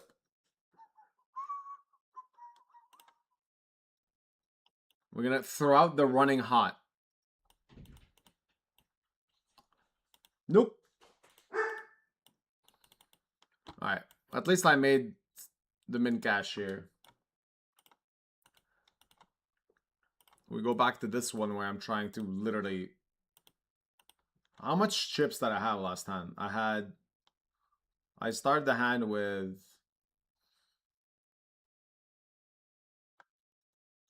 less than an ante. This actually would be an insane comeback. I had 155 chips in this. So right now it's for 3.5k. Can I? Can it be done? Can it be done? We can chop. Nope. Okay. 155 chips into 3.5k in 2 hands. This would be quite the comeback. I do need a hand now because I'm in the big blind. Oh my god, and the blind just went up. Okay, king high is actually decent. Okay. If I also win this all in, we have a real insane shot of min cashing for $400 when I had 155 chips. It would be quite sick.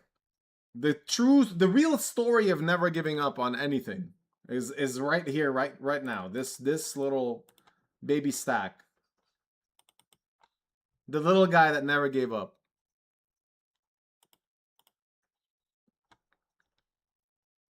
I can't fold. That's like the really sick thing here. If it was actually the exact bubble, I can consider folding.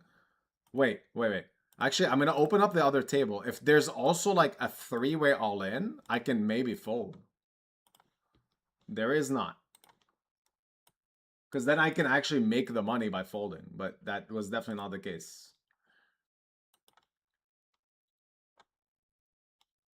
Okay, we need a king. We need a king. We need a king. Okay. Okay, I don't want to celebrate yet. Come on. Like. Okay. I'm excited. I want to win this tournament now. I really want to win this tournament now. 155 chips to 12K. 3 hands in a row, just one.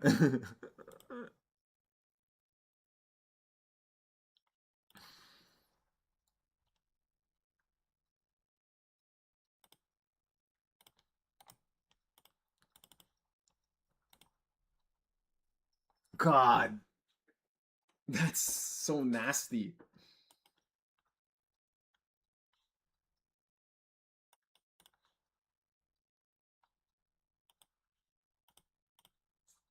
I think I have to call. We're not exactly on the bubble. Yeah. Fuck! No! Alright, we just gave it all away. The 155... Oh my god! No, there's no way. There's just no way. There is no way. There is no way! What? What? What the fuck?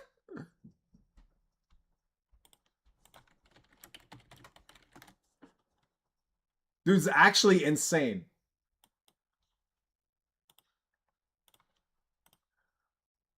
This is actually insane. I had 155 chips 4 hands ago.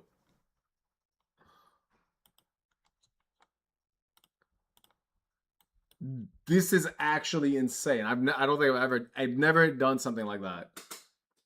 155 chips is like we started with 6K chips. That's dude, it's ridiculous low amount of chips, and I had 155 when the blind level is 2.5K. Holy moly. And now I'm looking at 38. Okay, all right.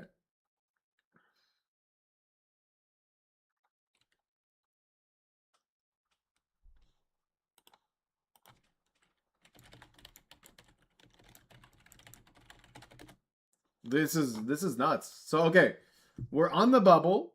Min cash is 400. We have an all-in and a call. And there's an all-in and a call on the other table. So if Santiago loses, I would maybe make the money. Let's see. No, he has a big hand.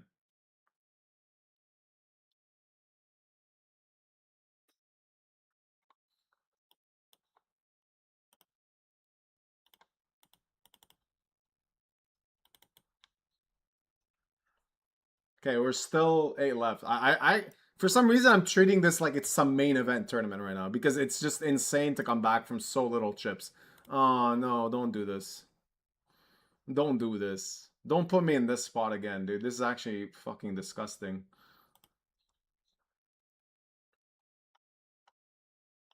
I need this guy to go all in. That's like the best case scenario.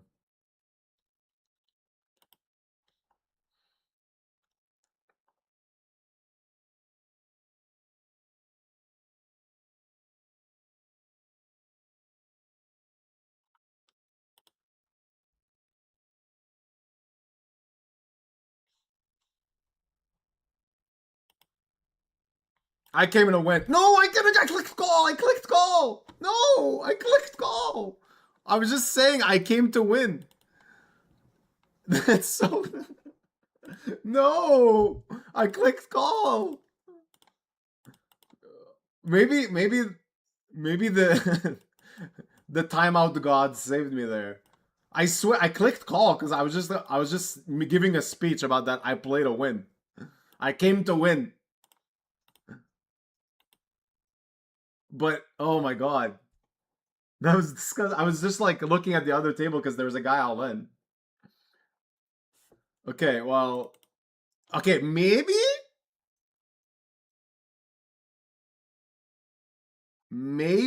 we got saved there because I didn't realize I had no time bank. Okay, maybe I got saved there. Maybe I got saved. Who knows? I mean, we are in a bubble.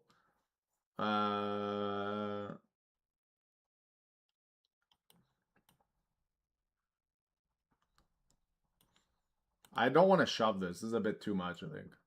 I want to like shove some suited hands. This is like a way too much because he can still call kind of decent.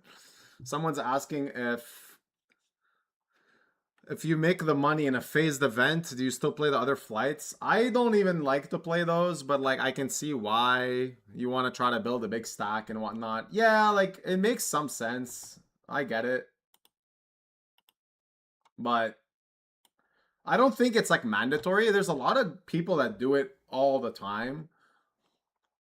Like I said, I think it depends on how big your stack is. Like if you're above average stack, then no. If you have a very small stack and it's like one of those mystery bounties, then yeah, like it's probably worth playing again because you want to build enough chips to possibly like be able to get the knockouts.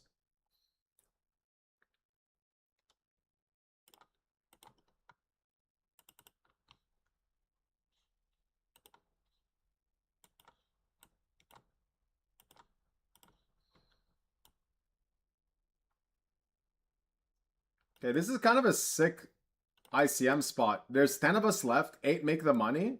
And like I said, literally all of us are in the same stack depth. I'm second in chips with 11 big blinds. This is just what happens in these hypers.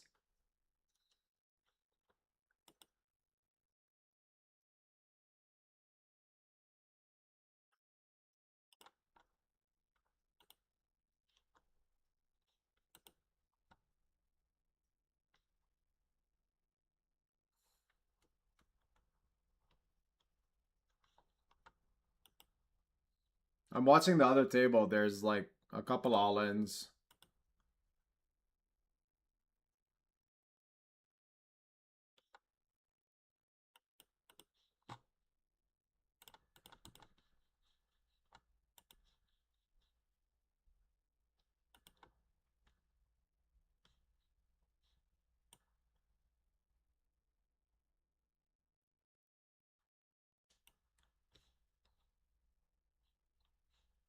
I'm folding this.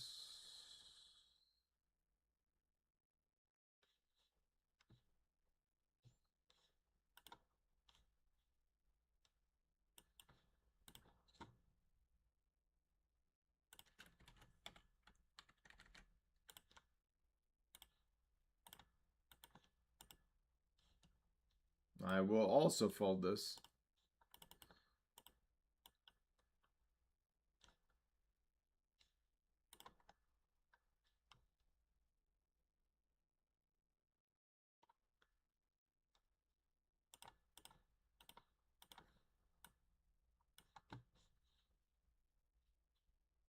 He shows threes and I had 3 deuce O, so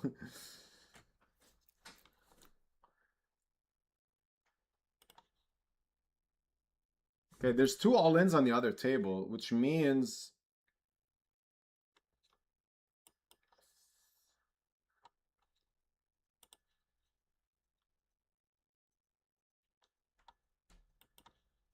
I gotta shove this.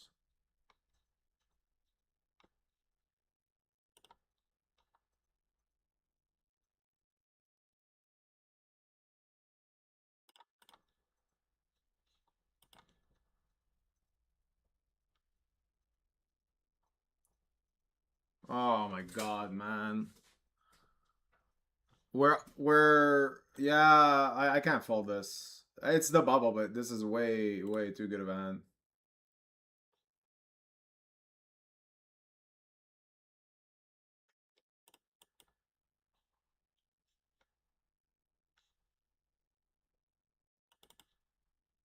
This is the pure bubble. Like, the other table finished their hand, so there's no pay jump, nothing. But, like, I can't fold ace king suited. Oh, it's a big flip. It's a big flip. I mean, this is for chip lead right now. Just one fucking time. Fuck me. 8, 8, 8, 8. Oh my god. Man, it's so sick. I came back from 155 chips just to end up bubbling it. That's so crazy. You know what? That's like, that's how it is sometimes. Imagine you play this tournament. Let's say someone earlier asked me like, how many buy-ins would you play, or what kind of bankroll manager would you play? And imagine like you play this 200 hyper with only like a 20k bankroll, or let's say a 10k bankroll, so you have 50 buy-ins. Like, imagine these type of swings where you go from like losing one all-in, then like spinning back a small stack into second in chips, and then finishing 10th where you have ace king suited. Like, it's just nuts. You can't do anything about it. Yeah, pretty nasty. Oh well. I'm gonna go get some food. I'll be back.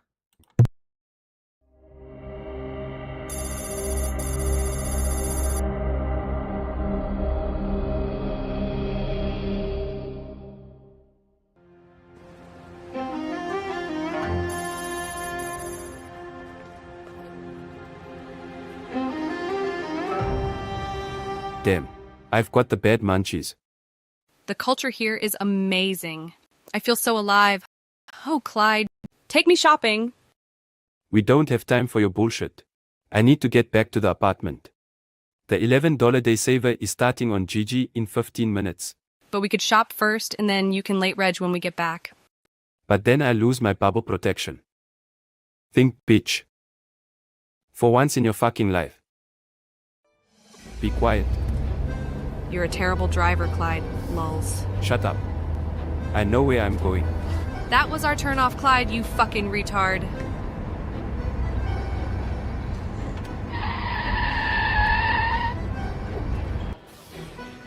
Hurry the fuck up.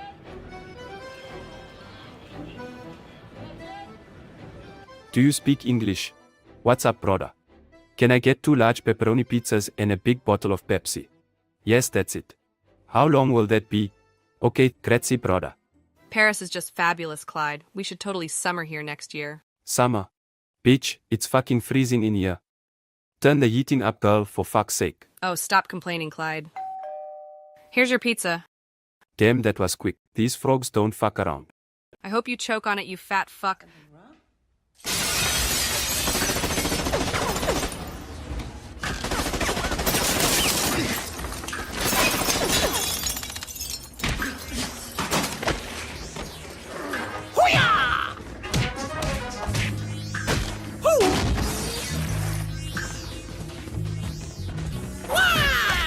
Fuck him up, Clyde.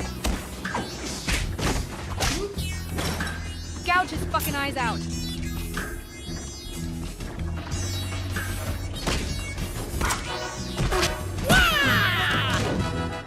Who sent you? Who's running the RNG? Smoke and a pancake. Oh shit, he's dead. Oh my god, Clyde. You've killed Lex Veldhouse. Bitch, call an Uber. We need to bounce. So they all elaborated together to hire thousands of poker players that win. Sorry, they don't win. They're employees. And now they're all playing on the site to take your money, Clyde. You're right. You're right.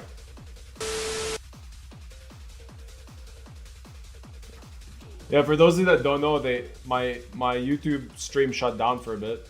And we're all making a joke that it's Clyde. Clyde just reported us and shut down the stream.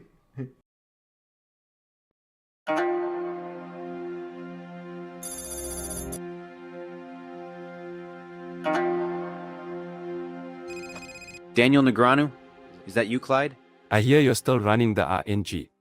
Oh my god. For the last time, Clyde, nobody is running the RNG. It's an algorithm. Whatever, brother. Well, Clyde, when you're ready to come back to GG, hit me up and I'll sort you a reload bonus. Anyway, good luck out there, Clyde. Get some rest, brother. It looks like you're going bald.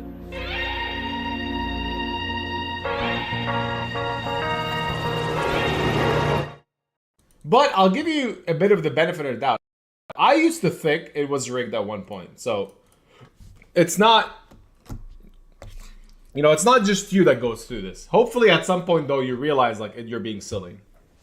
I'll be back. We'll put the funny shit again. This is Clyde. Clyde was born with a punctured RNG valve that causes him to run like proper shit all the time. Bitch. These 3 autos be fucking killing me. Sometimes Clyde can go days, even weeks, without flopping quads. And every motherfucker keep waking up in the blinds. Fuck my life. Please donate just $5 a month, and together we can fight this cruel disease. And maybe even get Clyde one of those winning accounts on ACR. 6 months after filming this appeal, we were able to make all of Clyde's dreams come true. Great news, Clyde. We were able to finally get you that winning account on ACR.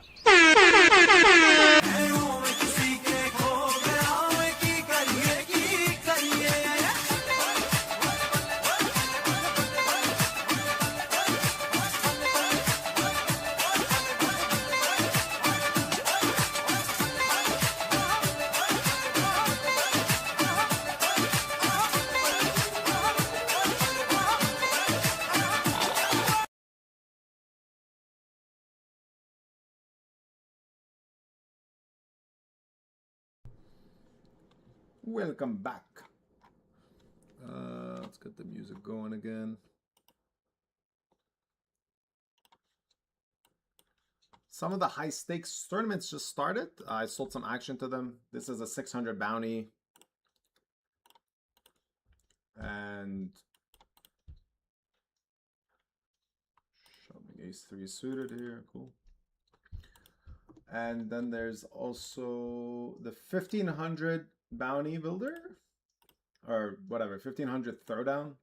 Last week I had 11 starting stacks in this tournament and I didn't even make the money.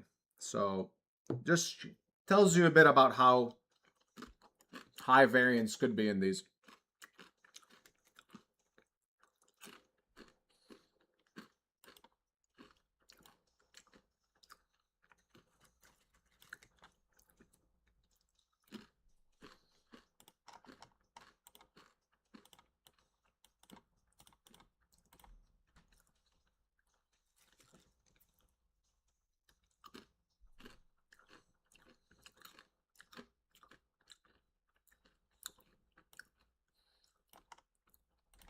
All right. Sweet flop.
Wow. All right, I beat 2 pairs. I beat some sets. I lose to 7-5 and 10-7. Oh my god. He just has 6 deuce of diamonds.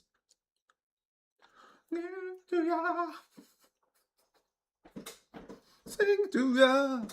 $350 right off the bat. That's a very good start. That is a very good start. Whoever bought action, congratulations. We got lots of monies. $350 right off the bat. They don't believe the Beriuzy overbet. They shouldn't though.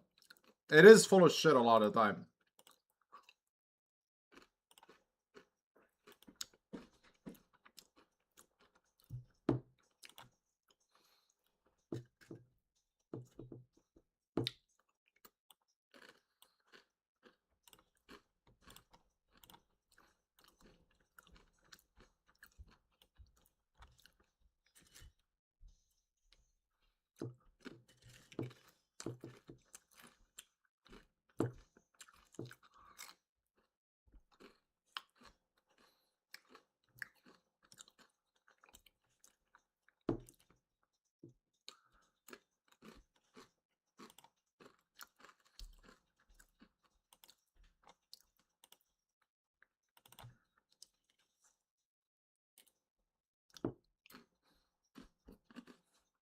I'm sorry. I'm eating my Lebanon.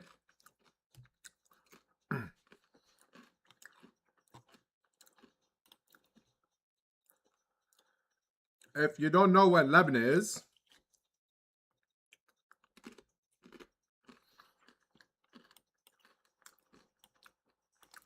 it's like a yogurt, a Lebanese yogurt thing. It's really delicious. It's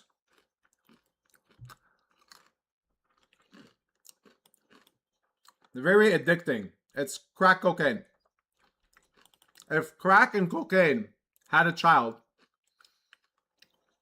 and that child won like the world's most beautiful child, it's Lebanon. My mom makes it with some mint. So good.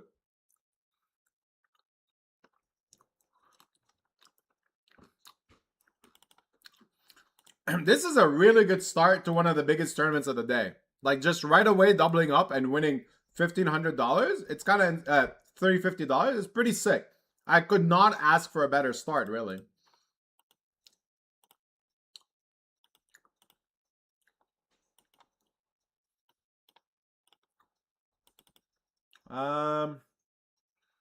I think I'm just gonna shove Ace Queen off for you.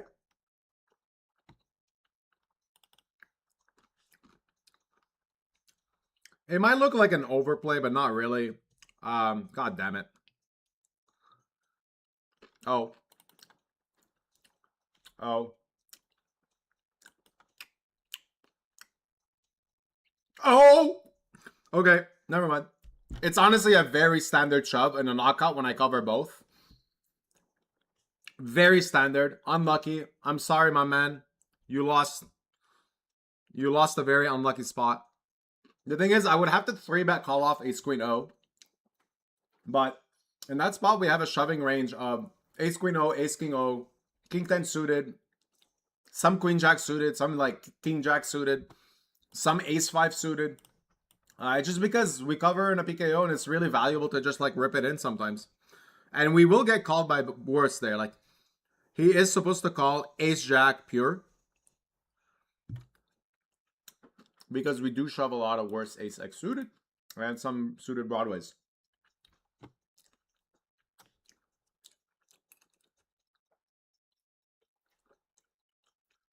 Yes, I am literally licking the Lebanon off my plate. Don't judge me.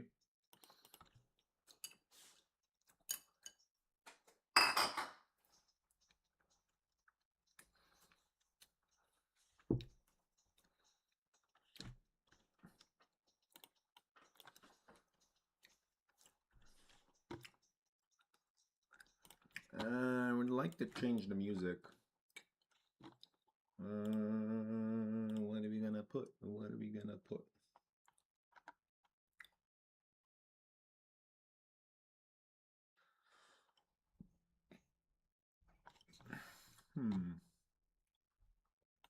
Huh. Hey, Poker Nikki, thanks for subscribing, my man or my lady. It could be a she. Put some Miss Monique, yeah. Let's keep the vibe chillin' while we play these big buy-ins and try to build our stacks.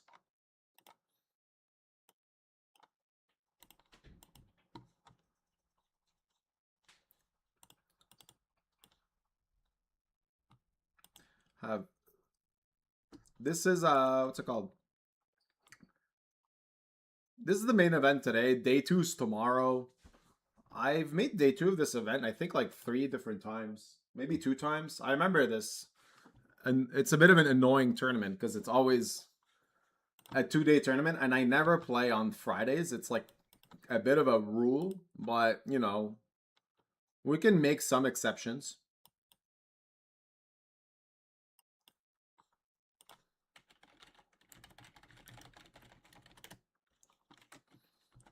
Is Giraffe streaming today?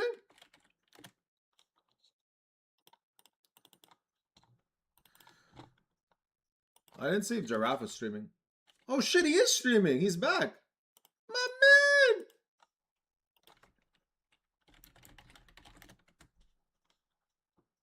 He actually is really back.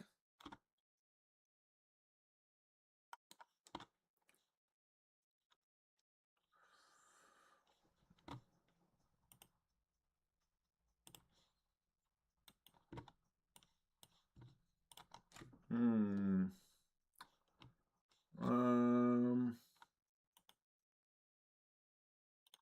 think we want to 3-bet get in here when I cover.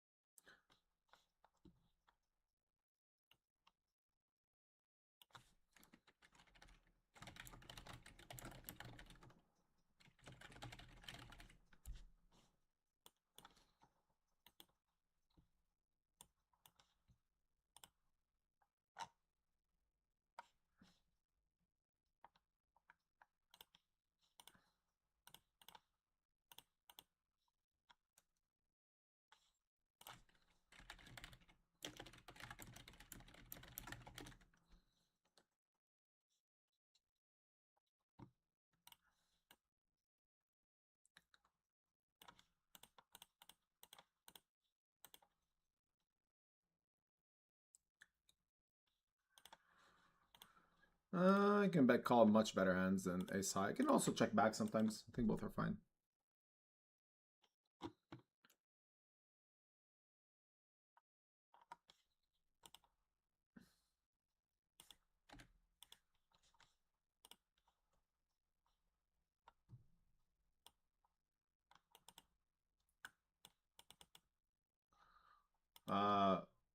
Someone's asking how my mom makes lactose-free labneh. She just uses lactose-free yogurt from scratch to make it. Labneh is just like, you take yogurt and you put it in a bag and you just let it do its thing. That's literally all it is.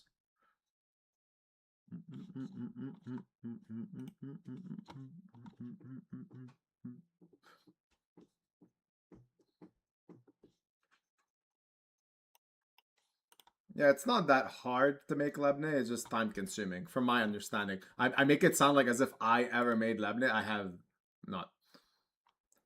I do not do that. I'm very bad at cooking.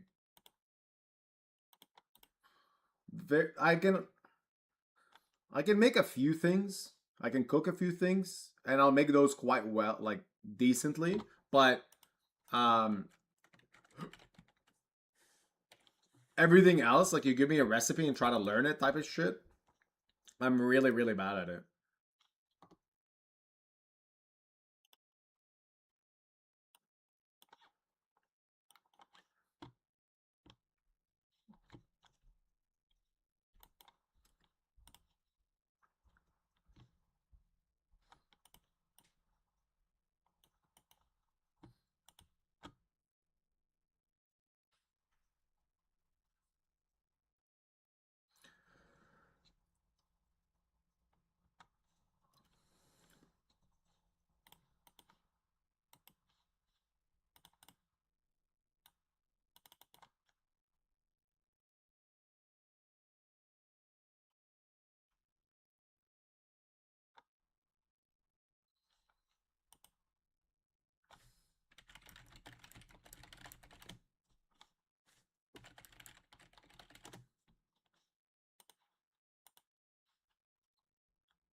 Kind of interesting if I want to check raise or check call. I think I want to just check call.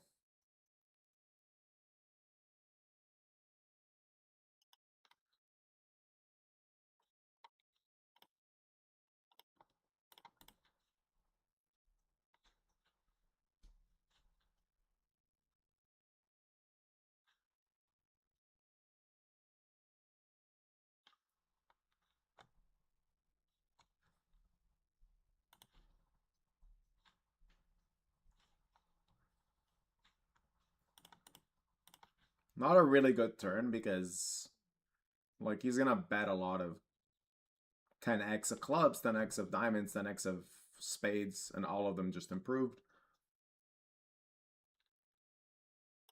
I think three-way we just have a very easy fold now.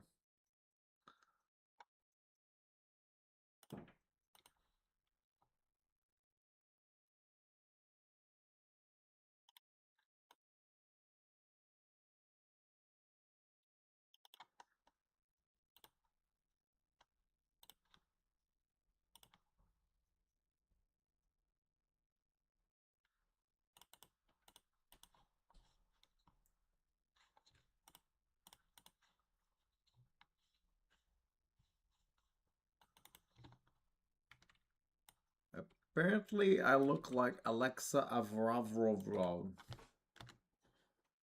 What? That's a Serbian basket. What? I don't see what you see at all. But maybe. All right, let's try to show it on stream. Like, no, I don't see it. I don't know.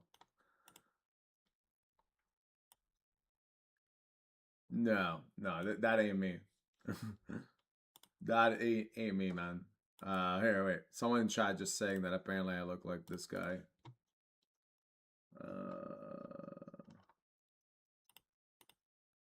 This guy. I don't see it. It's just because we both have the same beard. That's the only thing. I guess if I shave, I definitely don't look like that. My head is more roundier. Best way to say it.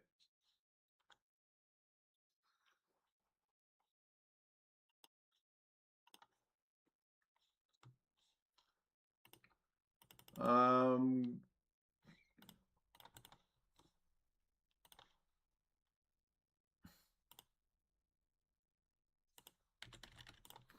gonna bet call. Because we're gonna get check shoved on by some draws. A lot of draws. Even some ace deuce, ace five sometime. Alright, good luck. Yeah, I mean, he does have some 9x, that's fine, but when we don't have a spade in our hand or a heart, it's kind of nice to allow some of these check shoves from like 7-5 a heart, 7-6, and in theory, I should actually check shove much wider, but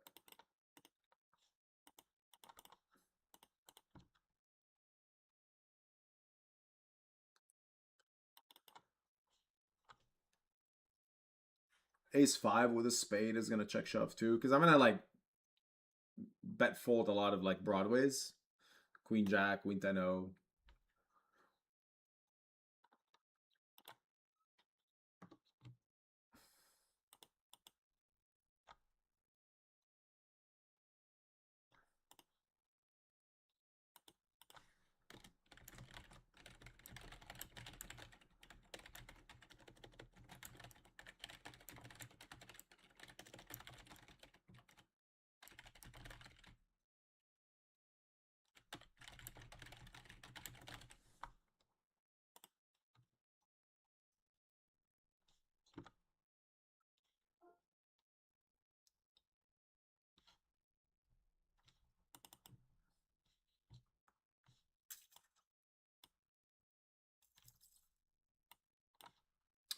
I just realized I'm actually like not playing anything on any of the other sites. Like right now I'm just basically only playing on GG, and I wonder if I'm just like unconsciously doing this because I'm streaming, because it's just like the simplest thing to do.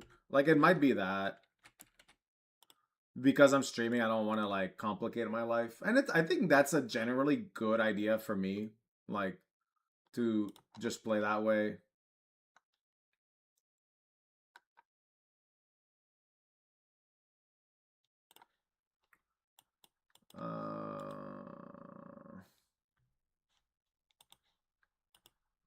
We're gonna get race called by worse, but that is unfortunate unless we just smash All right, never mind. Don't even let me finish my sentence.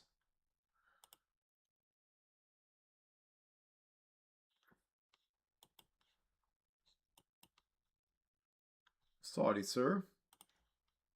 We get lucky.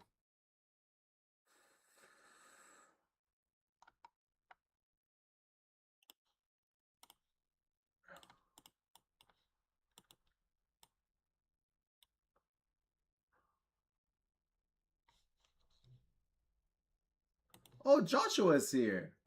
My man. Mr. Slayer V1 fan. Just good fan of the stream. He's a streamer too, to be honest.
Oh, never mind.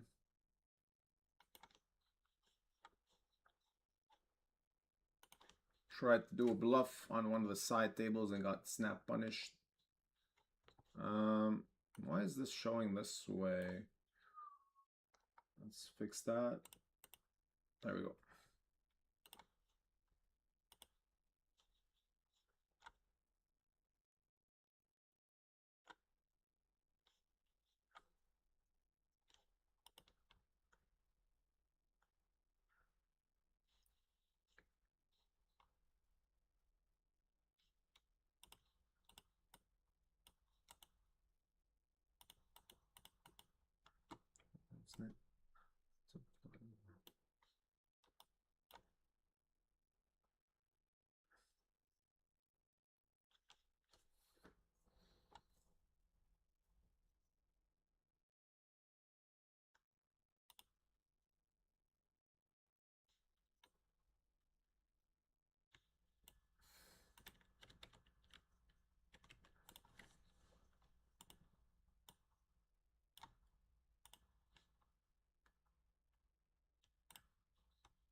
Oh, that is a really nice river.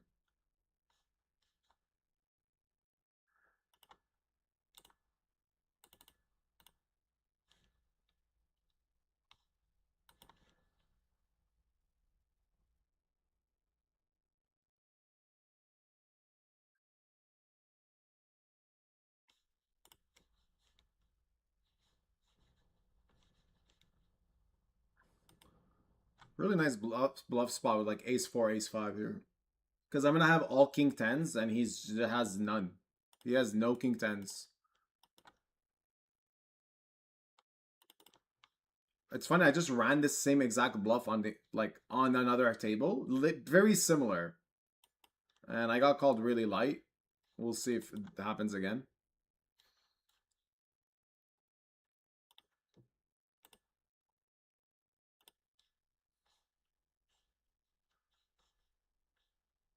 I mean, I guess he just has like 10-9. I think he just has 10-9. This looks exactly like 10-90-ish.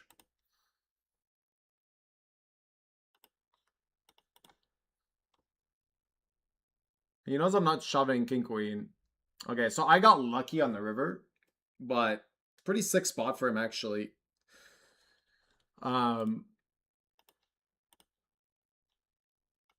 Pretty nasty river. A lot of rivers are just gonna be checks for me because yeah, like he does have king jack in his range, but for every king jack he has, he obviously is also gonna have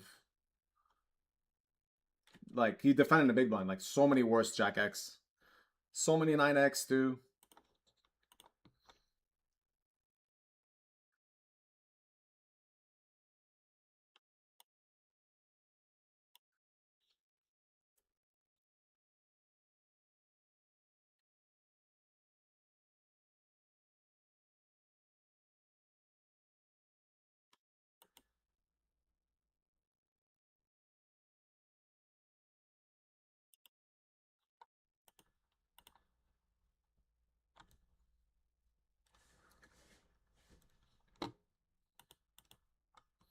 I think this is my first bullet, right? Yeah, it is. Yay. So whoever bought action, I sold 20% of this to 10 of you. So far we have recuperated around half the buy-in. Good news, good news. Everybody celebrate.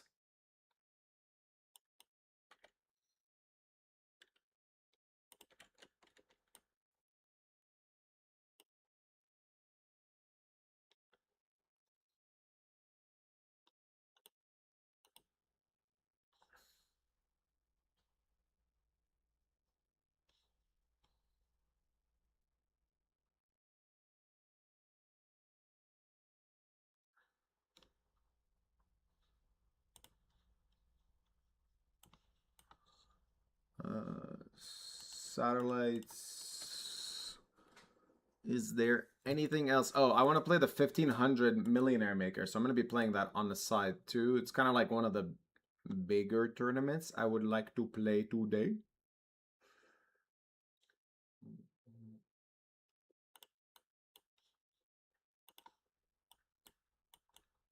I put 3 bullets in the early version of it, so... And I put 1 bullet yesterday, and then 1 on Monday, I think. So it's been quite an expensive tournament, this 1500 Millionaire Maker. It definitely feels like I'm making someone a millionaire. That I'll tell you that. Someone is definitely out there collecting all my buy-ins.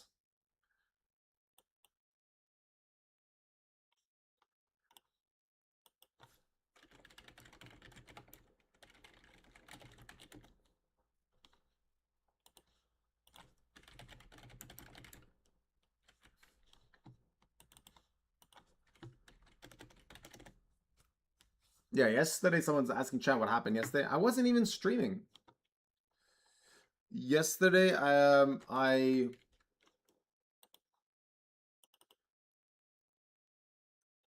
just like did a bunch of family stuff.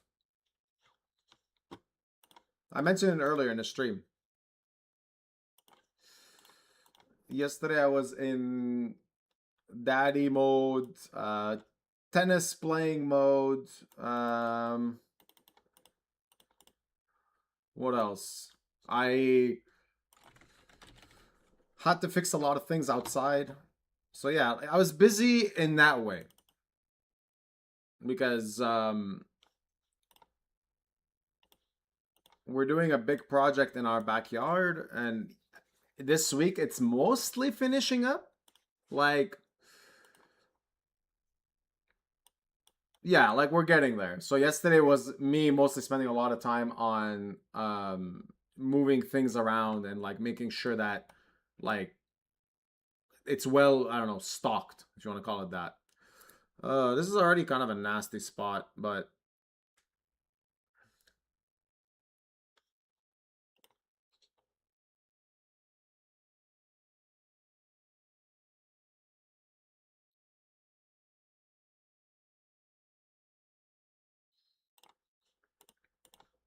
Like, we lose to some better King X, yeah. It's just like, having, like, diamonds is such a nice... Like, unblocking all the broadways. He's opening Queen Jack, Queen 10, and all that. Unblocking spades. I think it's just very well played by both of us. He got max. My range is still protected because I can improve to some 2 pairs on a river, but it's also... On the turn, I'm still check calling King Jack, King Queen. So he's still, like, going for thin value with King 10 there would be a bit much.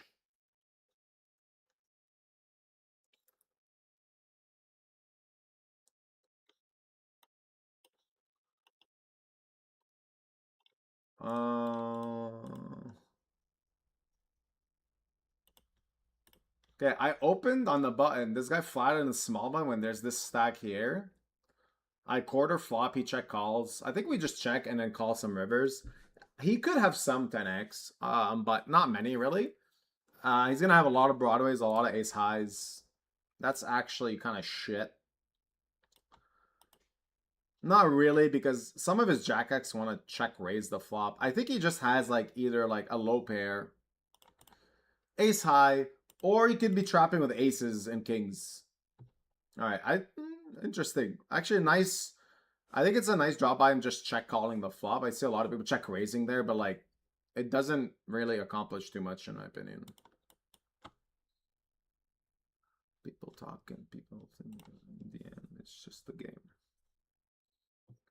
In the end, it's just a game.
Yes, wait, no, not yes. 2 days ago, there's the 5K 6 max, which I made a bit of a deep run in. I posted a couple of hands on Twitter that were pretty insane, like really messed up spots. I did like a massive hero call against 3x pot shove with like rivered second pair. And then there was another spot deep for chip leader where I like a guy over shoves in a spot where honestly just felt like I'm dead. But I had top pair with like backdoor flush draw, yada yada. Bunch of nonsense like that.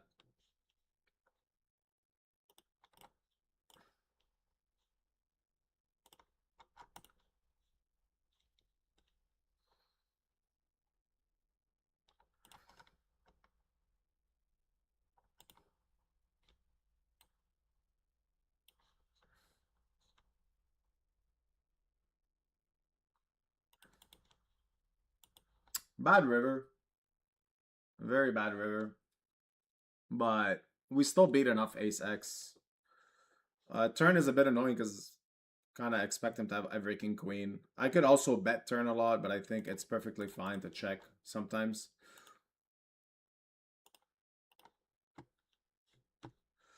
Do I want to value bet? Not really.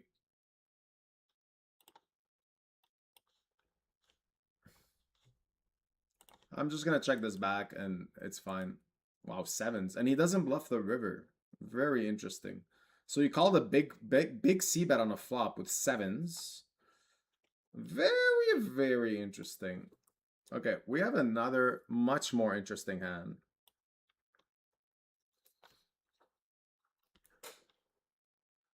So he opened under the gun. This guy flatted off 14 bigs, but I have him like pegged as like a recreational, so his range is really wide. I squeezed.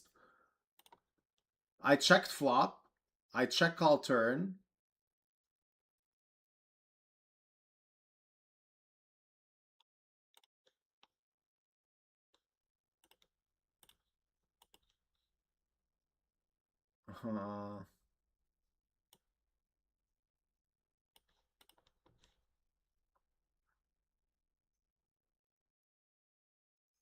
I don't believe this. I don't believe this. So, do you have pocket fives? No. Is he snap shoving ace jack here? Is he bluffing? What do you bet on the turn? 40%. I just think he has like broadways.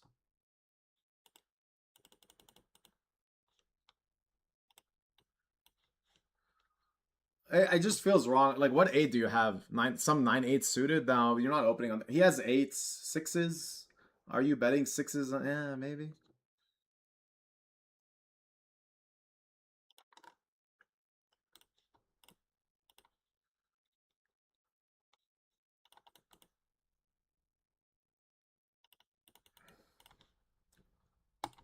Take my money.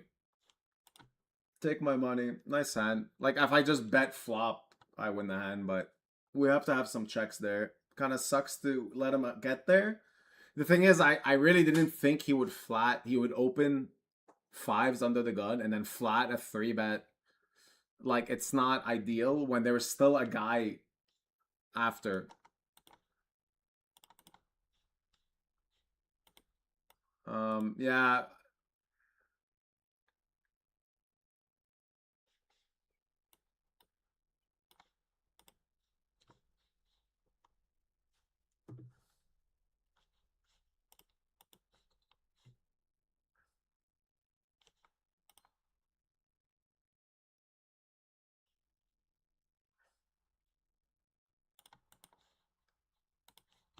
I'm trying to show you another table. This one. There we go.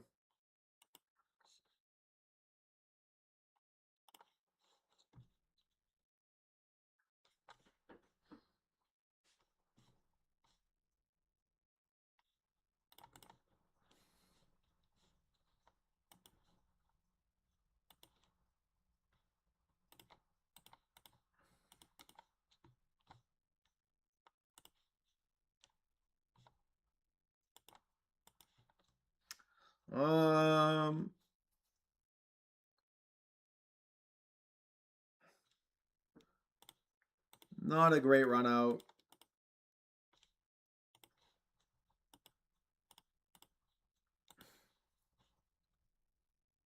Pretty crappy run out, to be frank with ya.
Don't think I need to bluff this. It's limped pot, expecting 2-barrel a lot, but we lose. We're gonna lose to a bunch of hands too. It's just like we need a bit of a minimum defense frequency, and this kind of fits in.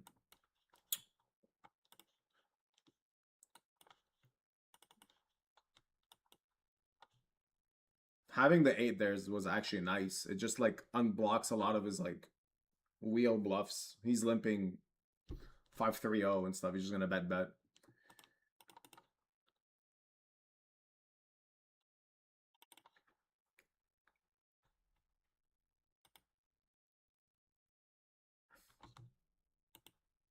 Kind of crazy to see that Giraffe is back. I knew he'd come back. He can't resist. I told him too. I told him you can't resist. I'm like, there's no way he's gonna miss the main. And by the main, I mean like, yeah, like the WSOP main online. Like you can't miss a tournament you won for 2 million on stream. Like it's just like it's like illegal. Pretty sure you get banned for doing that. It's just like that'd be like too cocky of someone to do, just to win the biggest tournament ever, and then like I actually don't want to play it anymore. I've had my fill of this tournament. Like nah, no one does that.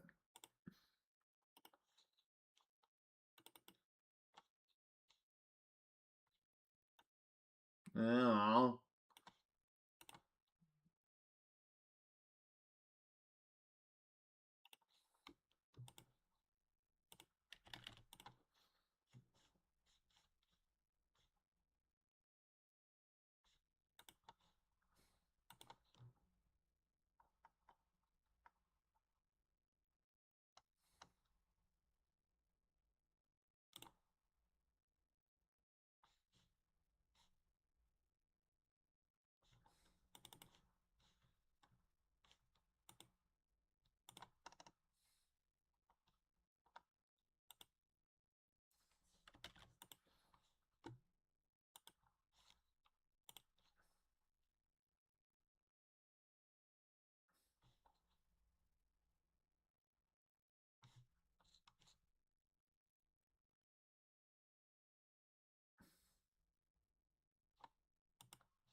All right. We have a very messed up / interesting spot. Dante Fernandez opened under the gun. This guy flatted off 13 bigs. What the fuck?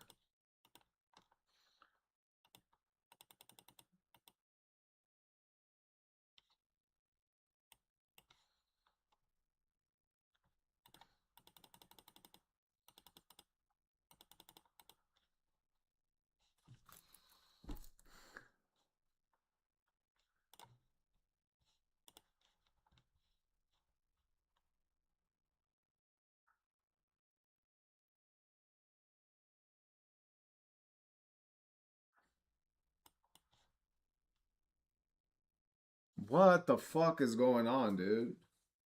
What? We got a call and a back call, and this guy just called 13 bigs and then folded? I mean, this is a really strong range.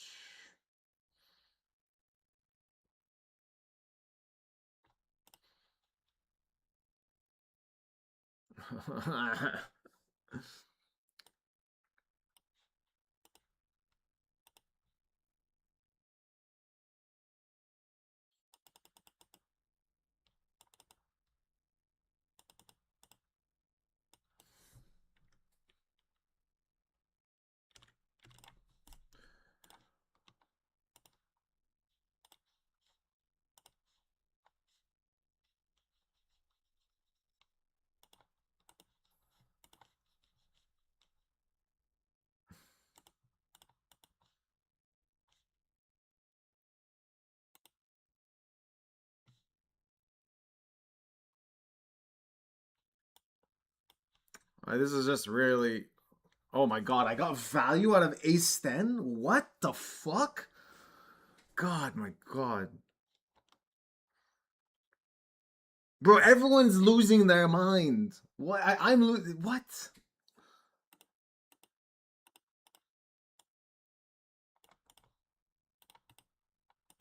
What? And that guy just got in deuces. I got value out of ace 10. I'm just lost. This whole hand confuses the fuck out of me.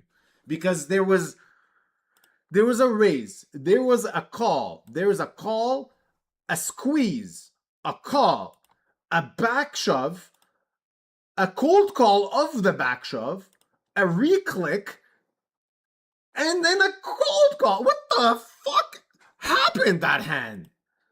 Boys?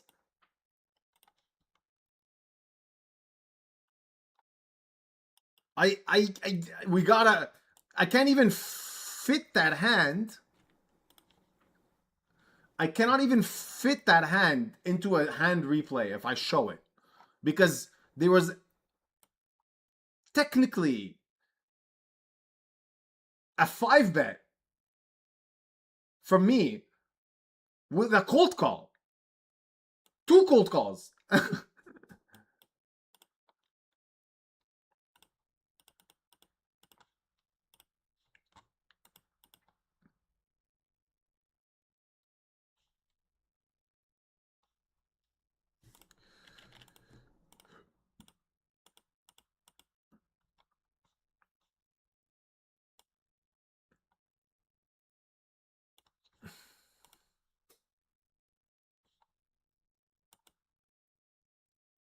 My brain hurts from that hand.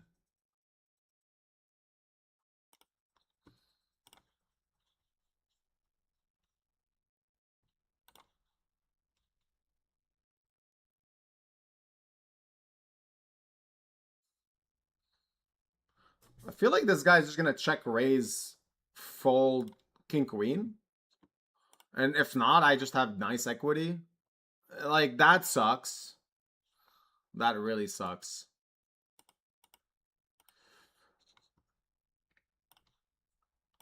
That could be an 8. That could be the 8. That doesn't suck. We win. We win. So I only shove here because of last hand, because he got in deuces 4-way. Like, it's way too ambitious. So I'd have to make the assumption that this guy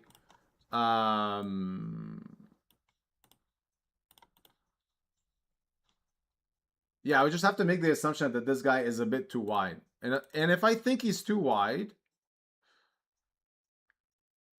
then it makes it easier for me to assume he's going to check raise some hands he shouldn't.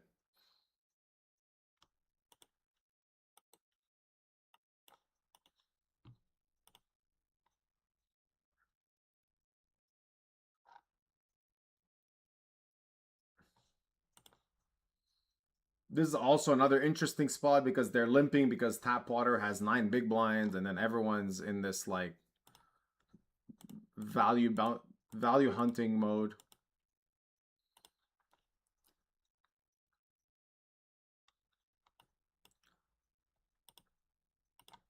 Um, 30K. Starting stack is okay. This makes it easier, but this guy could be really wide, to be honest. I was wrong. The only reason I thought this guy was really wide is because he randomly found that flat against like a back shove, click 5-bet, whatever. Okay, we lost el minimum.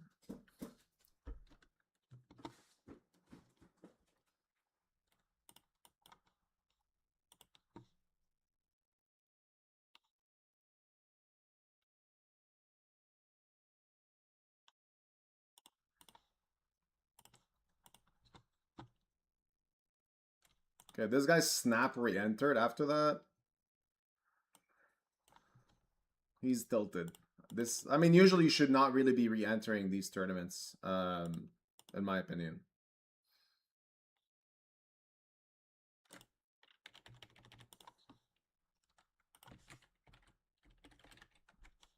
Yeah, I'm opening very wide, but we got punished. We got punished. We got punished right away.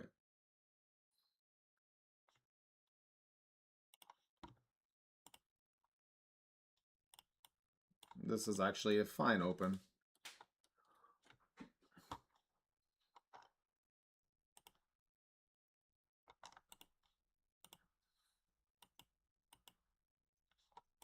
Well, we open so that we get this scenario.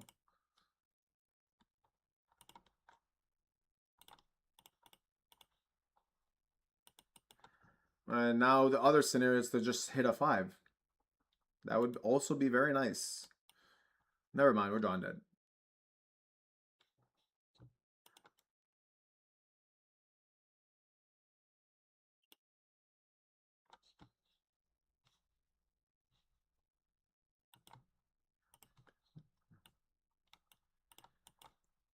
It's like, this guy's in the big blind.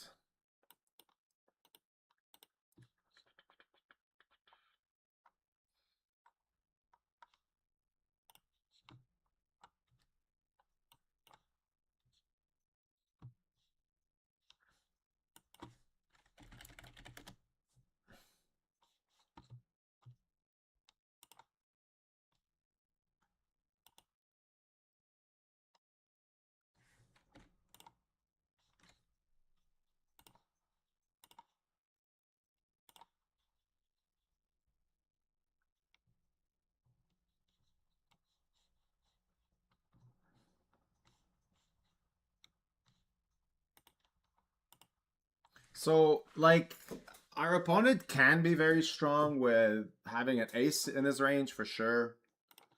He does have some broadways. I even think he has like queens, kings, and jacks sometimes because he's trying to keep worse. He wants to get squeezed. He wants to keep worse hands in, especially with a big blind.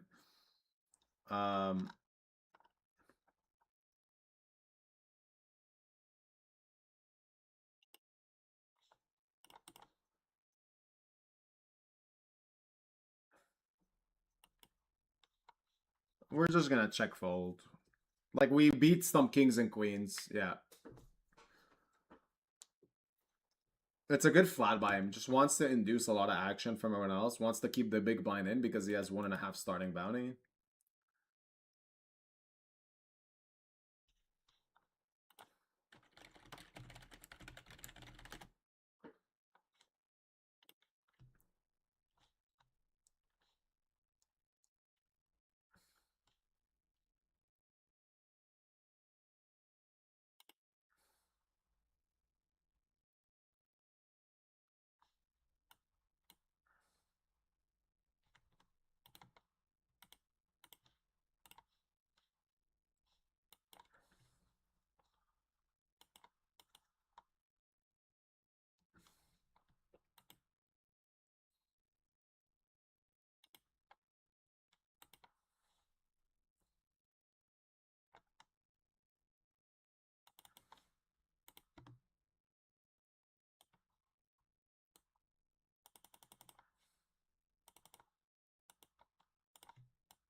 Oh shit, I didn't realize I was tanking. Oops.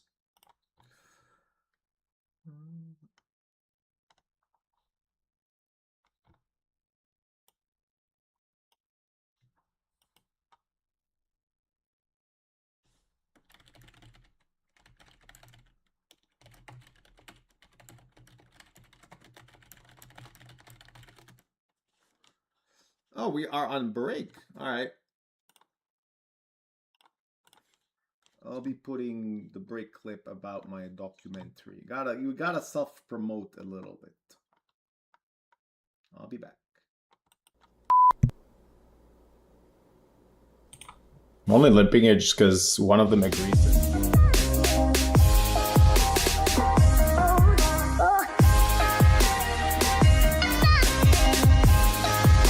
So we arrived into New Zealand early February. New Zealand has this like lore about it where it's just this new country, like they've done everything different and it's very clean, and there's something special about traveling to new places. Poker is a lot like life. At first, everything is new and fun. Our passion and curiosity blinds us, hoping the reward is worth the risk. My family came from Lebanon to Canada in 2003, I believe. We were, I would say, middle class, very comfortable in Lebanon. It was very difficult for them to give up on everything and just start fresh from Canada. My parents didn't have jobs, we didn't have money, and we were living in not the best conditions. Though we may speak different languages and eat different foods, we are all the same. At the time when you're 17, like I'm working at a grocery store and a Subway store where I'm making sandwiches, making like $8 an hour. I was like, this is not enough money. I had a bit of money and I just decided, all right, invest in coaching, build my bankroll slowly. It was then that I started approaching poker differently. Poker has allowed him to see places most only dream of. His talent and hard work have paid off. But talent can only take you so far. One must have a solid foundation in order to make it in this game. Around when I was 20 to 21, I started really looking at properties. So I bought my parents' house, fixed it up a little bit, and then sold it. That's how I started viewing myself more as a property manager and entrepreneur, while, you know, hopefully poker still kind of goes well. And if it doesn't go well, at least I'm providing apartments and homes to, you know, people, and I don't know, it makes me feel good. So it's basically the worst point of my downswing right now. There was doubt in my head where it's like, well, a big downswing, who knows what's going to happen next? And all these are just like the voices that you shouldn't listen to. Screw all that crap. Never allow the worst case scenario to change how you have to play. I've done insane bluffs where even I shocked myself, but I could walk away and feel nothing. On the river, we have the 4 of diamonds. 4 diamonds not going to do it, and just like that, our fourth place finisher, Beriuzy, 155,000 Canadian dollars. I think poker is probably a microcosm of life, Kurt. What kind of poker player is Beriuzy, and how would you describe his style of play? I think he changes. His game changes based on what is important every year. I think he's a talented player. Sometimes he is clearly punting, but I think what makes his game actually beautiful. Dominikas Mikolaitis, a very good friend of mine. He's just like, he's become so much better as both a person and a player. Every day he has a bit of time off. He's just like running sims and stuff. And it's just, I can't do that on vacation. I'm just like, I don't care. But he's like always been like this. And no wonder why like he won a Triton recently, but he's also just been putting in like really good results. So my friend Espen Jorstad won the 2022 WSOP main event. One thing that really stood out for me is like right after he won, he just called his mom. She's my biggest fan, and like, yeah, I think she's probably sitting at home crying real soon. To see that, it felt so like right and heartwarming. So I was really happy to get to witness that and yeah, party with him after. Success is relative. Comparing oneself to another can be detrimental to one's mental health. Our own journey is all we have.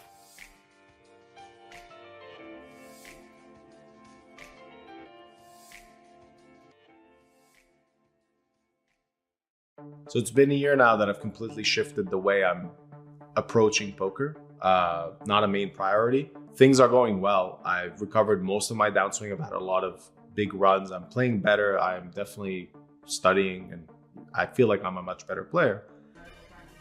We fucking won the tournament, boys! During the peak of my downswing, like I'd be losing a lot, but then I would win like a 10K tournament, and then like I would like, you know, update and post about it, and I would get like likes, and people like, yeah, you won a 10K, good for you. And like I would get an ego boost, like, yo, won a 10K. But in reality, like I was down 200K that month. So like, why am I even doing this?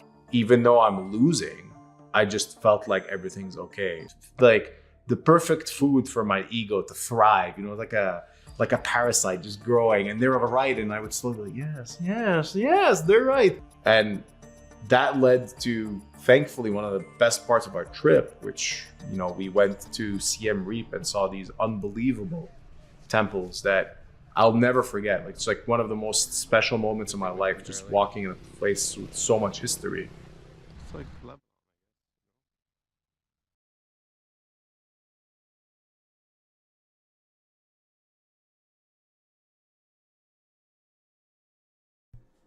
Welcome back.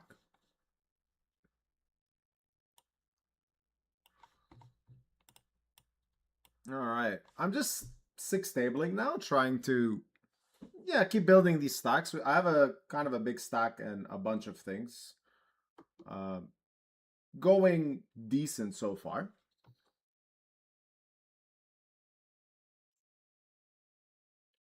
And I already won a 10K seat today, meaning I'll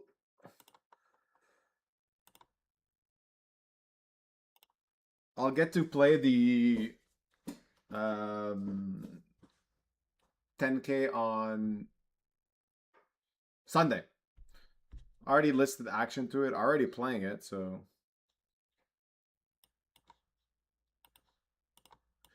But it's nice to get in there for free. Well, free, for cheaper.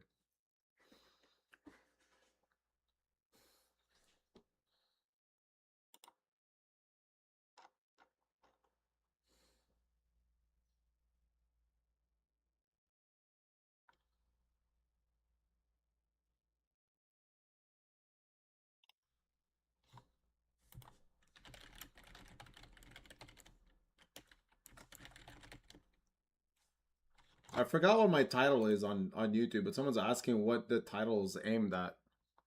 And to be honest, I forgot what my title is. It's something I thought of yesterday. Oh yeah, it makes sense.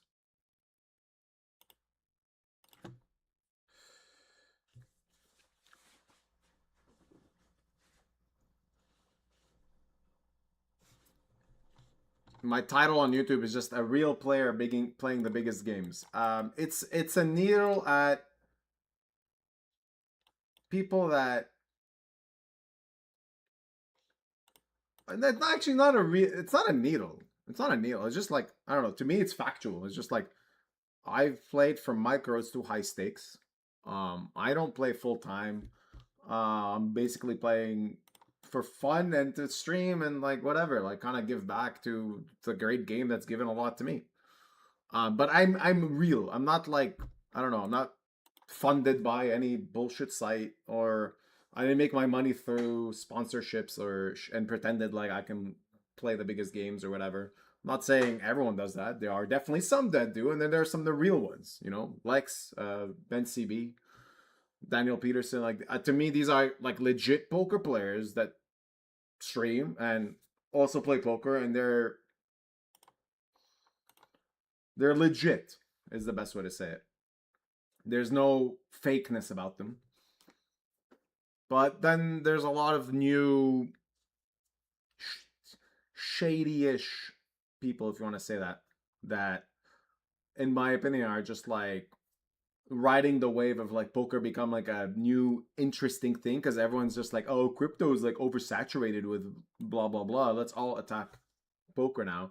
So a lot of people just come out of nowhere and pretend like they have been playing poker forever and like, oh, they know a lot, and oh, they also have a product to sell you, oh, and oh, by the way, make sure to sign up using this and that.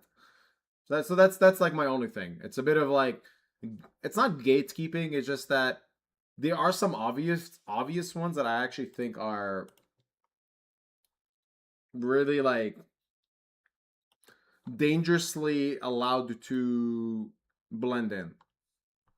And I would like to stop that from happening. And I'm like I think I want to stop it by happening from like pointing out some of the things that they do that I think is like very clearly kind of like bullshit slash whatever, not scammy, but wrong. And I think like if I make you see the issues that they have with this stuff, with how they present themselves, then you can just easily kind of like figure that stuff out on your own.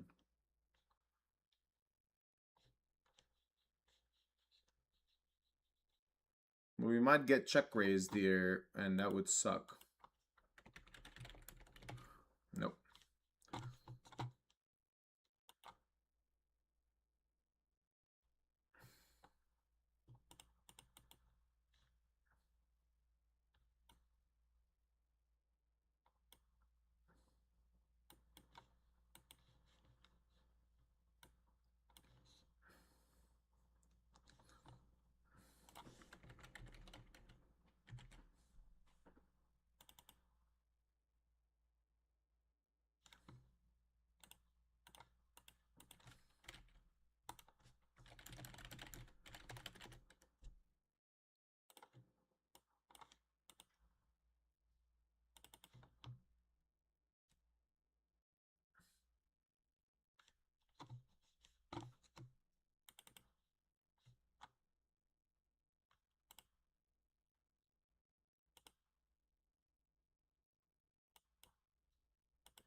Try.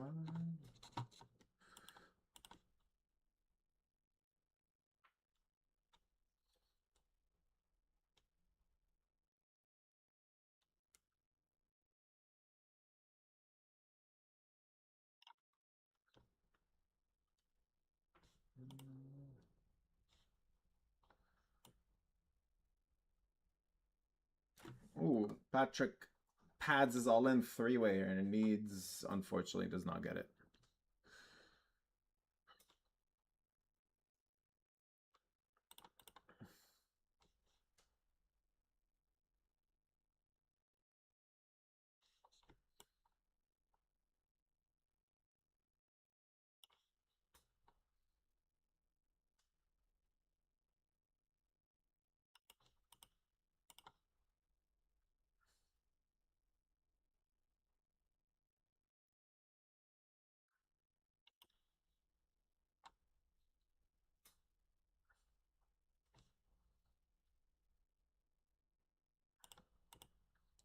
So this one where I sold action cash for 375 so far. So kind of a decent situation for some of you guys.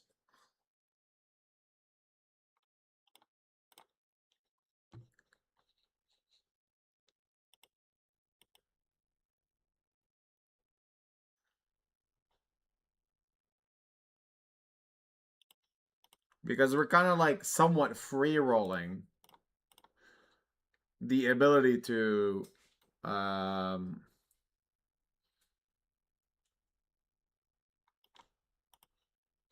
make some profit. One more bounty and I'm technically at least break even. So that's good.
Okay.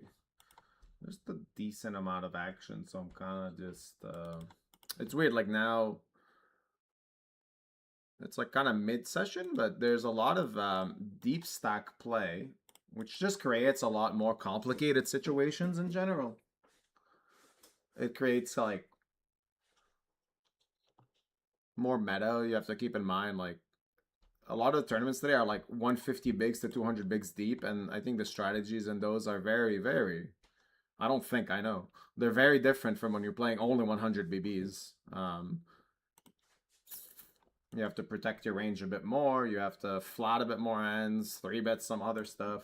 Like, it's kind of a solid mix of everything.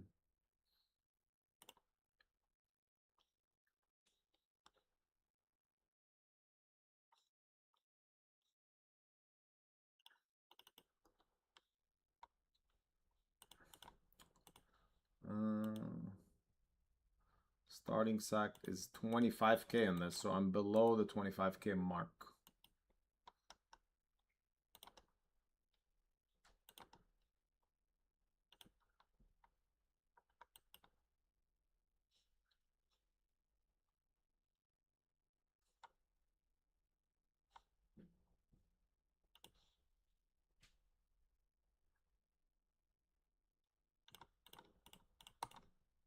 Shit, I didn't mean to. I didn't even mean to time bank here, but like it kind of shows you have a bit too much going on. Like, this is the clearest check of all time here. Three-way on just, like, I have nothing on this board, so. Lost myself a time bank there. That's an oopsie on me.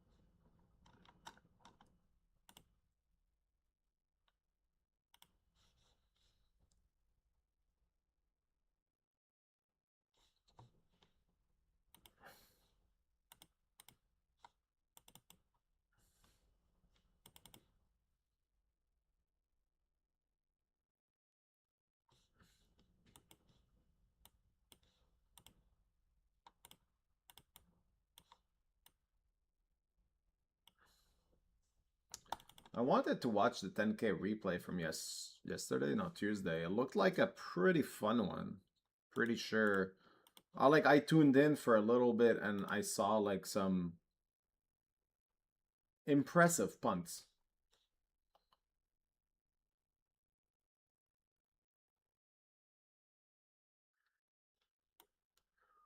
But I didn't watch the whole thing. But I mostly just saw one hand that was just like so out of line that I was like, wow, if that's like the norm on this, then it must be a ridiculously amazing final table.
Oh man.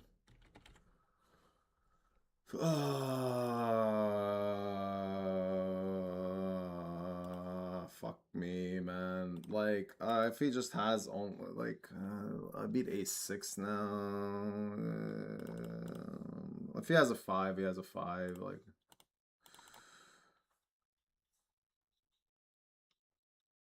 it's like turn is crazy spot because he's just blocking every ace x and some 6x too. I'm like, I think turn is really interesting between call and raise, but when we go b75 on a flop, like there's a lot less 5x he's supposed to continue with, so there is definitely like a difference in ranges there.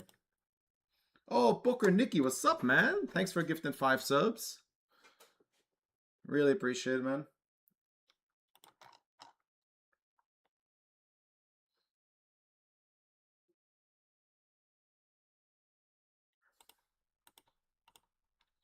Yeah, ace queen, like I think on the river it just becomes this unfortunate mandatory raise value bet because obviously I mean it's the best two pair. He can still technically have ace-6. Ace-6 is going to play the same way. It's going to check call flop against big size because he doesn't really want to check raise a lot. It's going to lead turn because it gets a lot of value.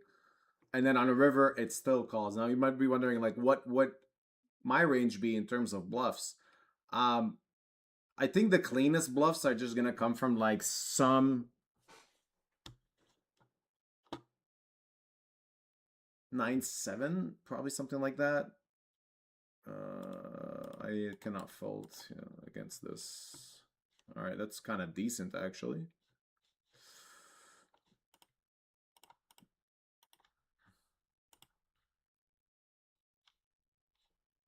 Nice, congrats. We are technically breaking even right now. So I sold what? I sold 20% of this.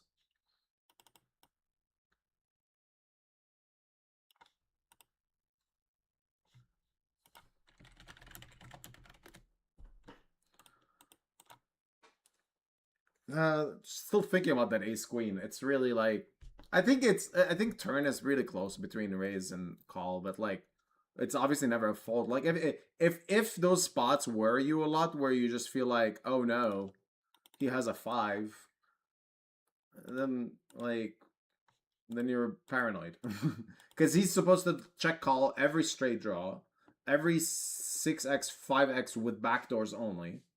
Like he's not gonna check call king 5 against b75 there, like king 5-0. I had ace queen with the queen of spades, which blocks queen 5 of spades. So it's like it's one little factor, not a really big one. It's one little factor.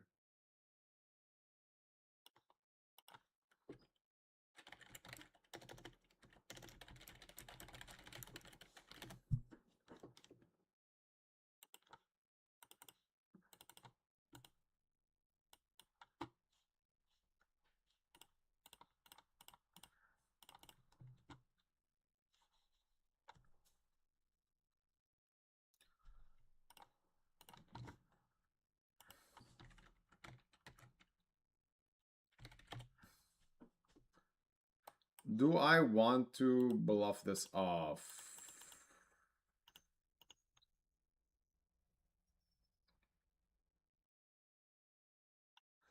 No, I don't, because he's not flatting king jack O. He's not. Ha ha ha ha. Ha ha.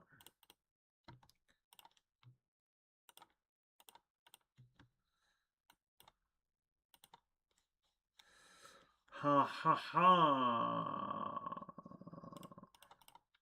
I want to block bet.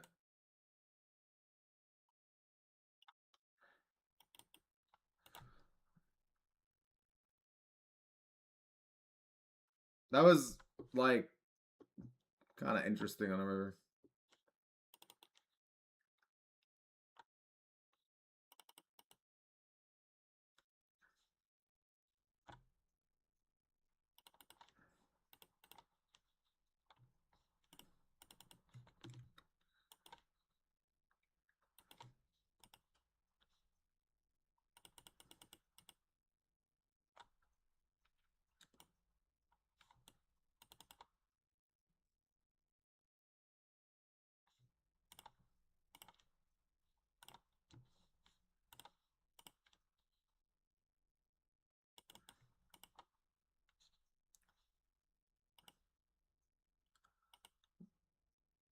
Altenheim Security. Thank you, man. I like reading chat names because they're always like, we got some interesting ones sometimes.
Okay, this deep we can mix opens and then limps.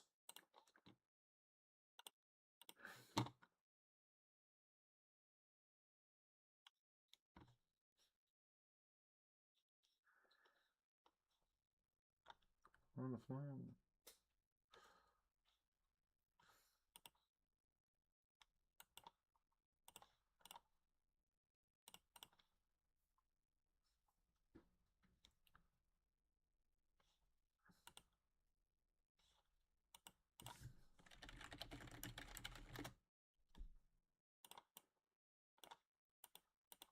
Oh.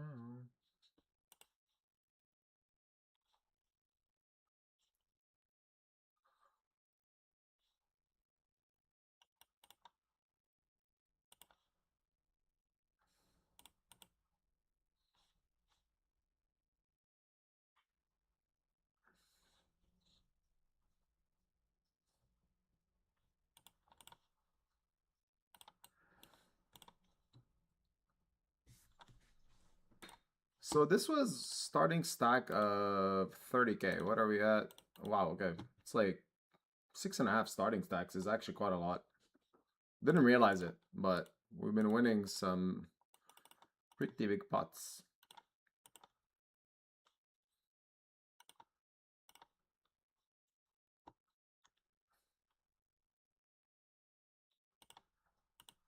Gonna overlimp here.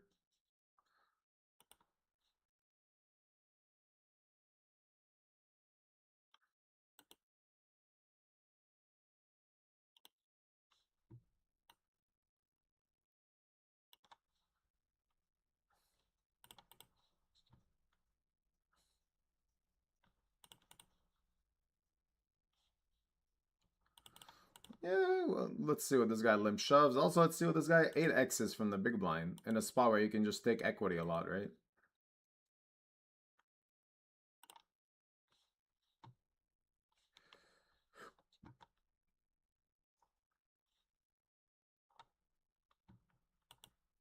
Ace 8 suited is kinda ambitious.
Alright. A bit less action, a bit less stables. Can talk about some random stuff. I need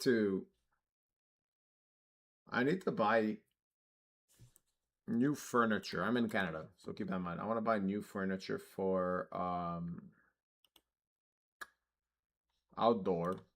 And I was told to stay away from like wicker. Don't even know what that is exactly. But pretty sure it's like a type of material.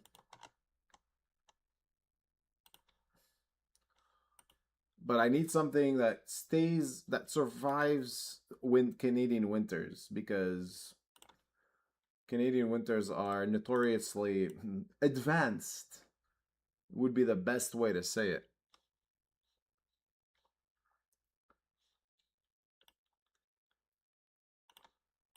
It gets so cold that if you leave anything outside, it just really, really goes poorly.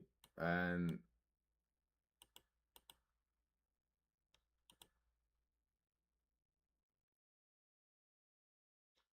then when it does go that bad, you can't really like get away with buying cheap material, because then it's just gonna You're gonna need to replace it every 4 years, and I'm trying to find something that doesn't need replacing every 4 years. It's a bit hard to do that, to find that. I was gonna like shop on stream, but then I was like, no, that's just stupid. Like we just finished our renovations in the back. I want next year to be right from the start of the sunny months in April to just be like, I have the ability to just like chill outside.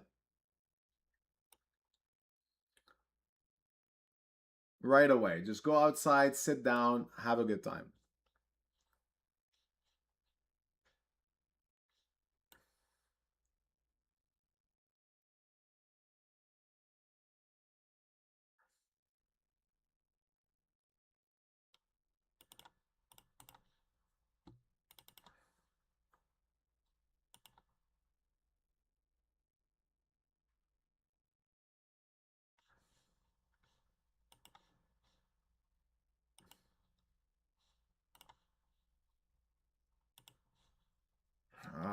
This could be a shove, but I won't.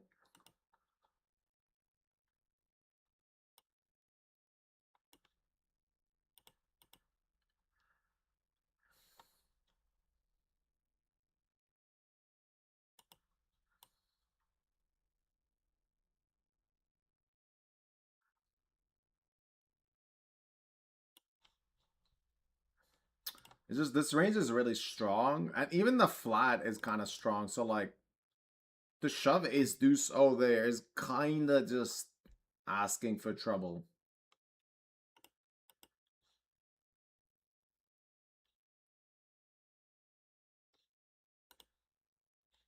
I'm just gonna check call.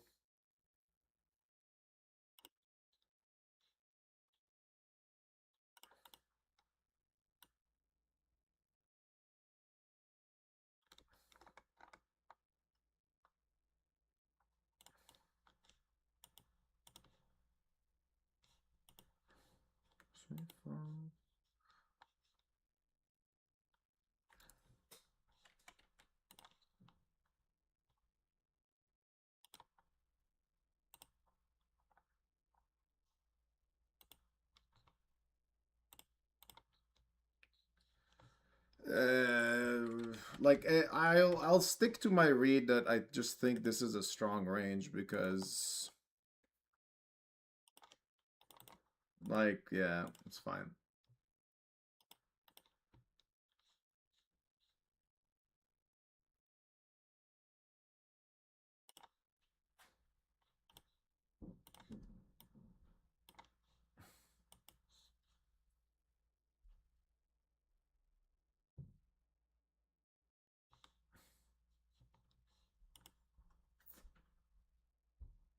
Oh yeah, I mean actually I can peel here. I can peel a lot of hands.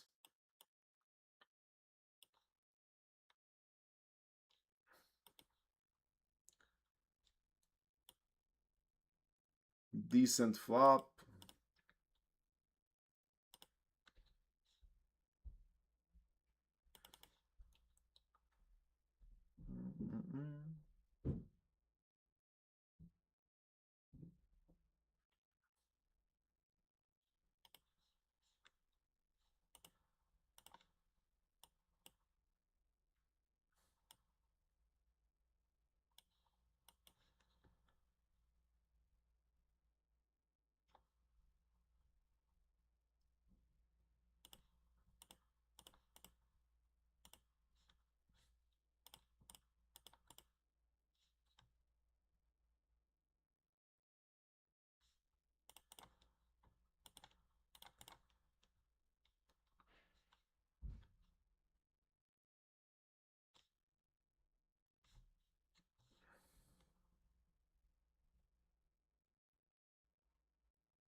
We're just gonna get called by some checked back aces and kings.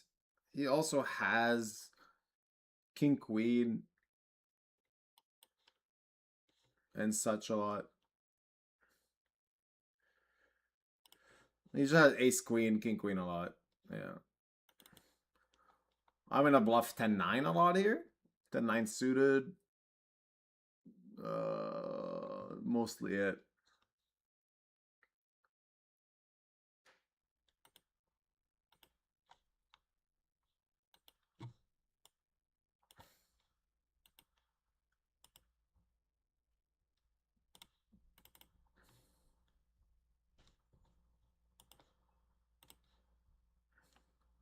A bit of order. La, la, la, la, la, la.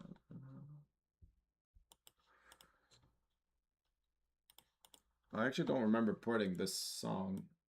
Is this Malpi? Yeah, it's Malpi. Oh no, it's Miss Monique playing a Malpi song. Really would recommend seeing Malpi live. Miss Monique. Very different vibes though. And then I Hate Models. So if you guys like any of those artists, go see them live. Like, they're unbelievable. I Hate Models is probably the best one in my opinion. I would say the only difference is that he's a bit iffy on like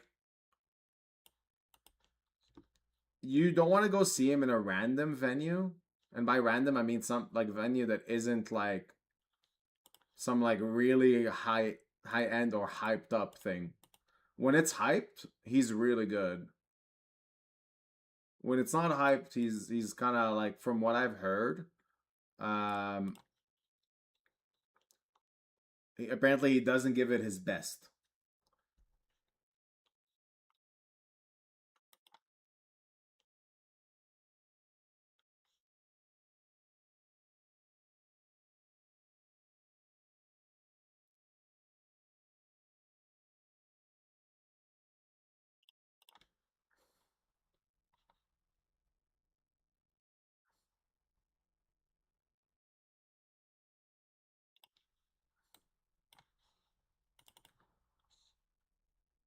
Is Beriuzy Sana world building up? Yes, it is. Well,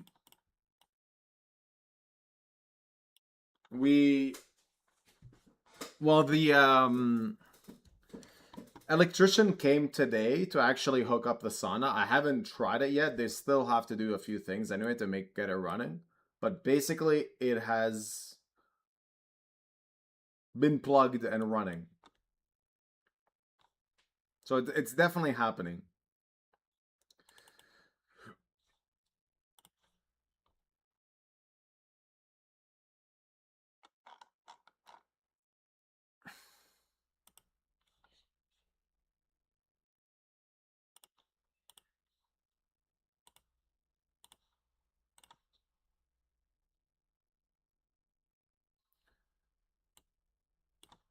I'm gonna have my little own Beriuzy spa.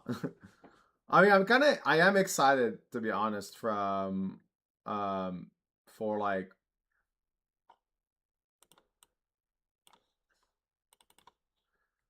streaming from there. I think it's gonna be kind of cool.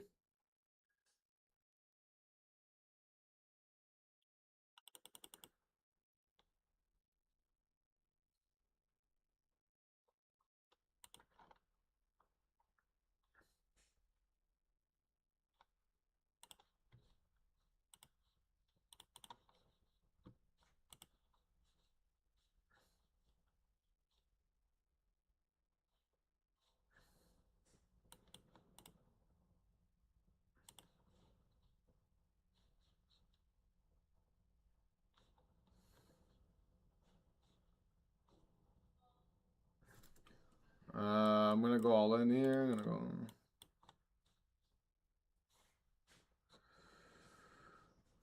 Same hand. All right, that's fine. Oh, that is not good. Okay.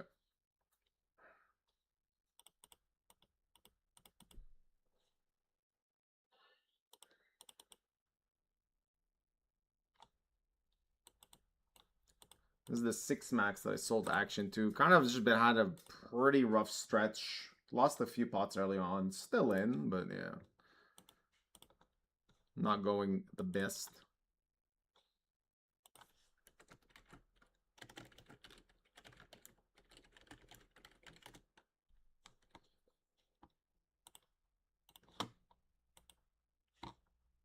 Oh, why did you stop the music? I didn't click anything. It just did it on its own.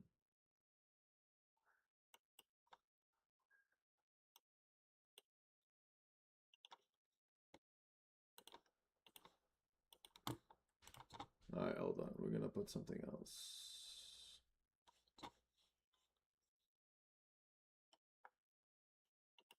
Put this on.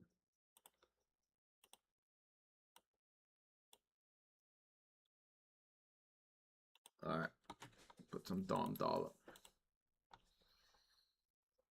Yeah, so technically, as of next month, I'll have... Well, as of 2 weeks from now, I'll have my pool, my hot tub, and a sauna. All very close to each other. And then my stream setup is going to be moved there, actually. So, technically, I can become a hot tub streamer. Technically. Will I do it? I don't know. Do we have 2,000 subscribers? Okay, there's zero chance. Good. I want to make it impossible that I do a spot stream, so I'm going to say some ridiculous amount. I think 2,000 is actually fair. 2,000. Yeah, 2,000. I need 2,000 subs. Only if I hit 2,000 subs will I do a spa stream.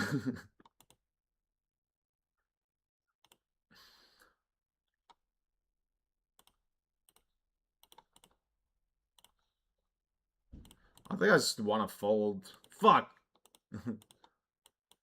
Against under the gun opener with 15 bigs and a PKO is just like his bluff is King Jack.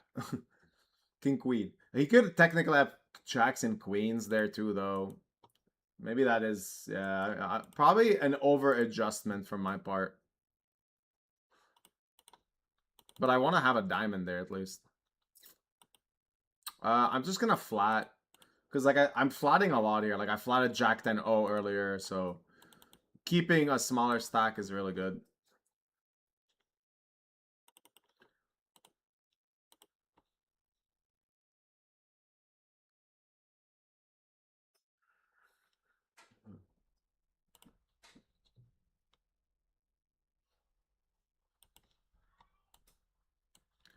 That is a really, really good turn. That is literally the best turn in the deck, I think. Ah, how does he just check?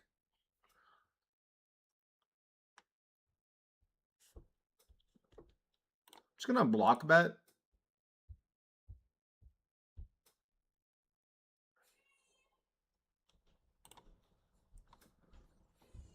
Yeah, I just blocking bet, block bet. Like he just doesn't have a king really. There's not many kings that see bet the flop 3-way and check that turn. So he just has air. He's never betting a queen for value in a river. So we just our range could very comfortable just build a blocking a block there, and we can do it as a bluff and strong.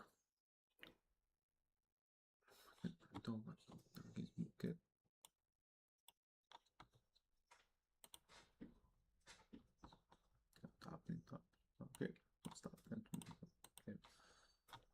Okay.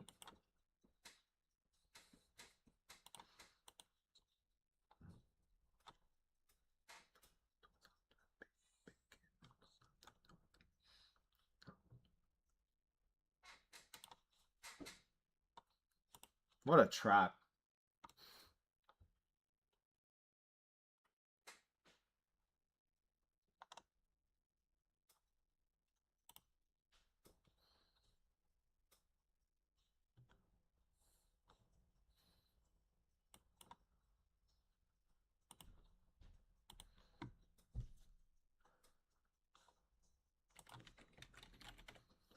All right.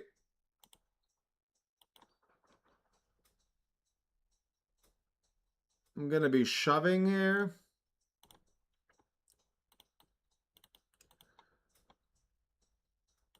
pretty nasty squeeze, but this is like a mandatory 4-bet shove. He's gonna squeeze some garbage a lot.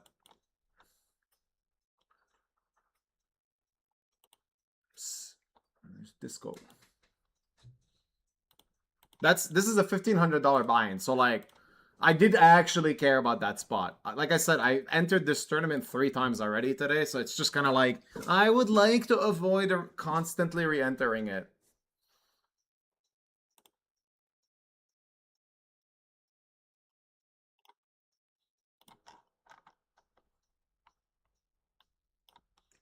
We are gonna 3-bet this combo.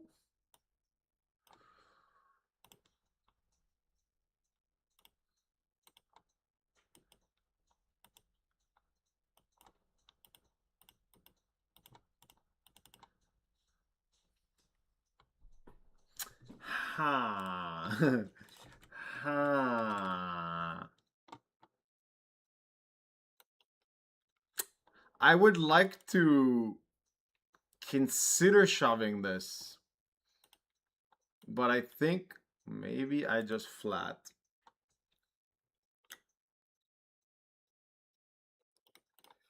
I will flat.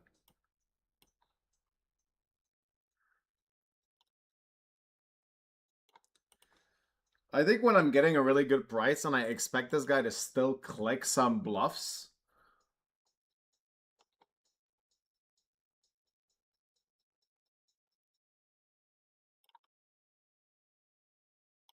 I'm going to shove for value. And if he has aces, he has aces. I think he's going to call with ace high sometimes, some ace highs. But this is I don't want to show my note on this player, but we got some clicky business. I nearly shipped it Bray.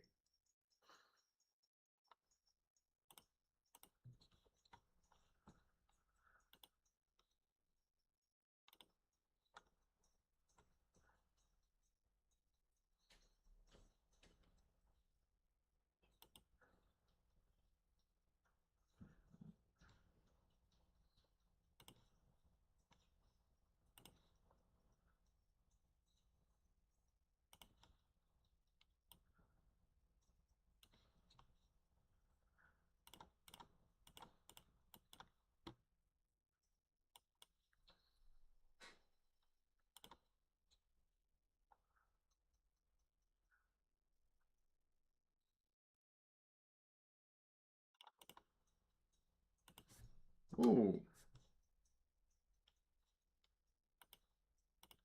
We got aces.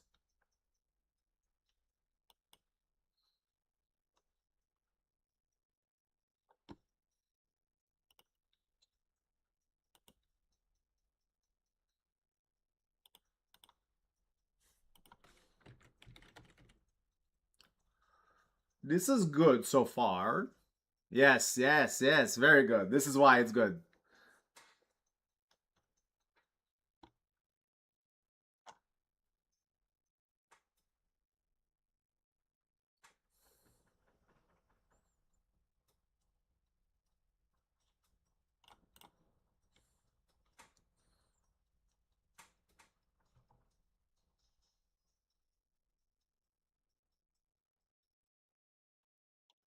I think he has a lot of value. Like, button squeeze against 2 big stacks is generally going to be very value heavy.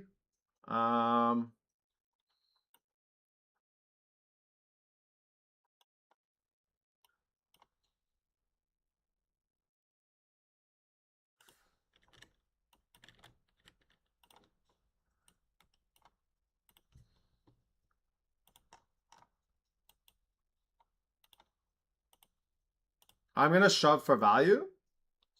In the 320 bounty, we're all in. And the 600 bounty.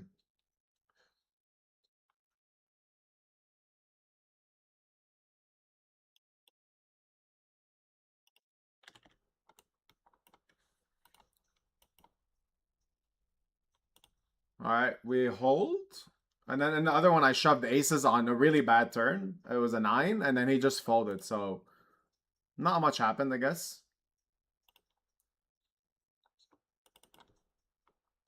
We have a really, really big stack here, though. Like I said, starting in this was 30k, so I'm at 9 starting stacks. And I sold 20% of this, so it is a real sweat for some of you.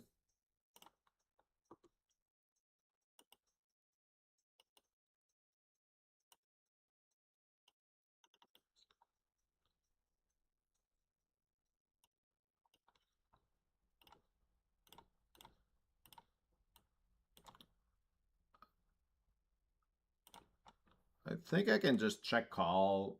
We never get better pairs to fold.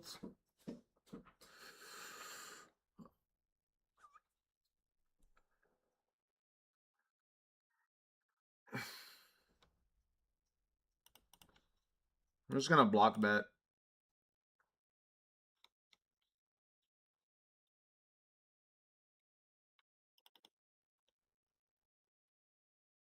You could have King X of diamonds, to be honest.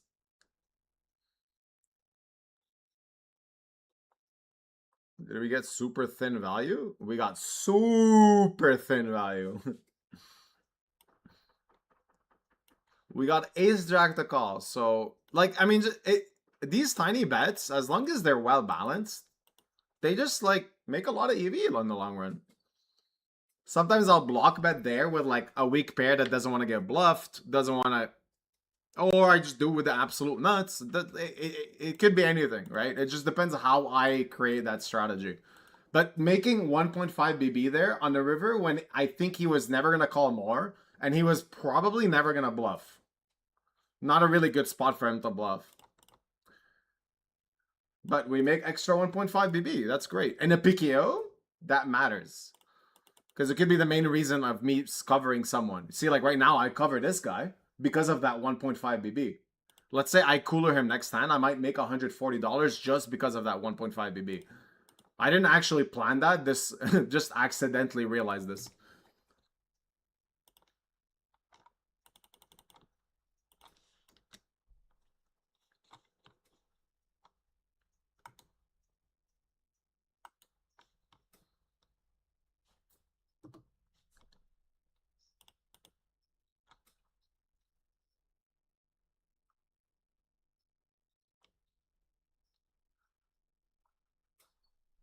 Don't want nobody, girls.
Okay, got to take my break.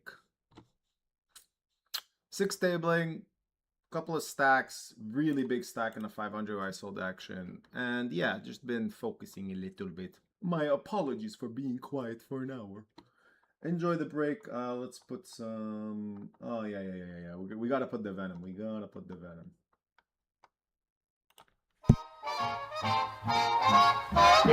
Oh, I've gotta watch out, so you'll never know how much I love you. And I've gotta close up all the hubba like a clam.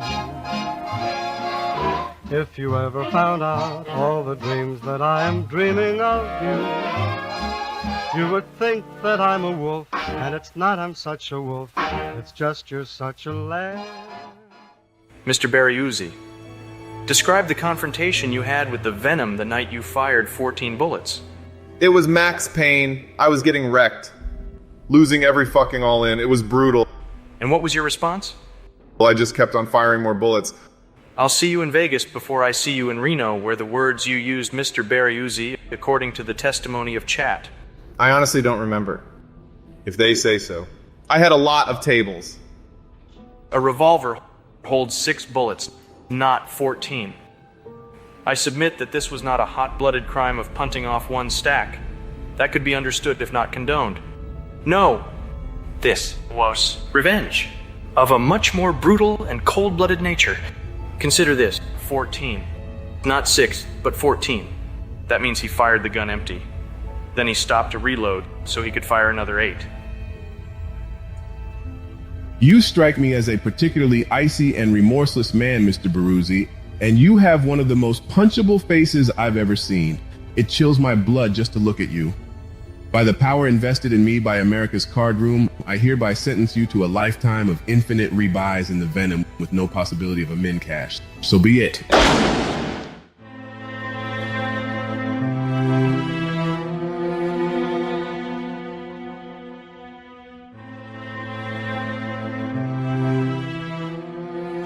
Follow this officer.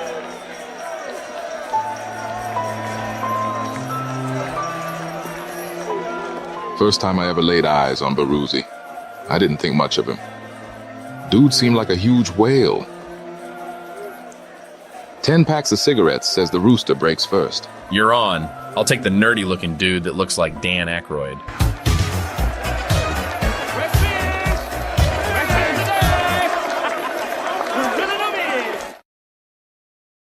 This is Espen. He's captain of the guards.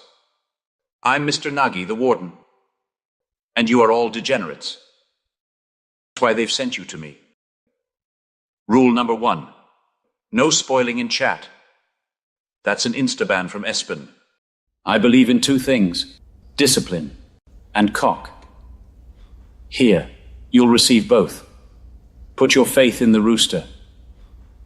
Your ass belongs to me. Welcome to the Venom.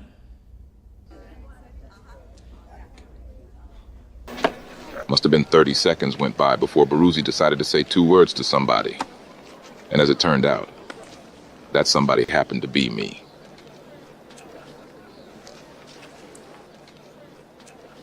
But, Bounty. Hello, I'm Beriuzy. The dude that fired 14 bullets in the Venom. I hear you're a man who knows how to get things. I've been known to locate certain things from time to time.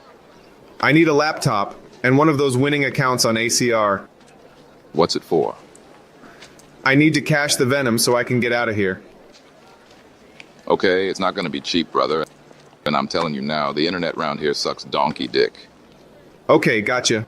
And just a heads up, word gets around that the sisters have taken quite a liking to you. Especially Spraggy. Damn right, it's better than yours. I could teach you, but I have to charge my milkshake.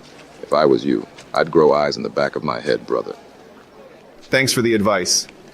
Okay, I'll get you your laptop and your account, brother, but it's a waste of time if you ask me. Warden loves surprise inspections around here, so if you get caught using a VPN, it better not come back on me. Or we never do business again. You hear me? Not for crack, meth, weed, blow, pills, uppers, downers, hookers, beers, nothing. You got that, brother? Okay, thank you. Clyde. The name's Clyde Worthington.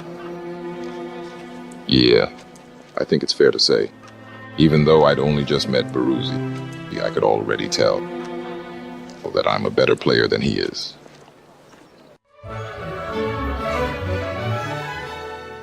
Howdy, Roosters. Hope you're enjoying the show. Stay tuned for part 2 where we'll find out if Beriuzy ever makes it out of this joint. And, oh my god, are they really gonna show Spraggy making Beriuzy suck his dick? Yikes. One more thing. Before you go, are you subscribed to Beriuzy YouTube channel? I know, but honestly, it really helps a rooster out. Anyway. Welcome back. I have a little surprise. Let's see if it works.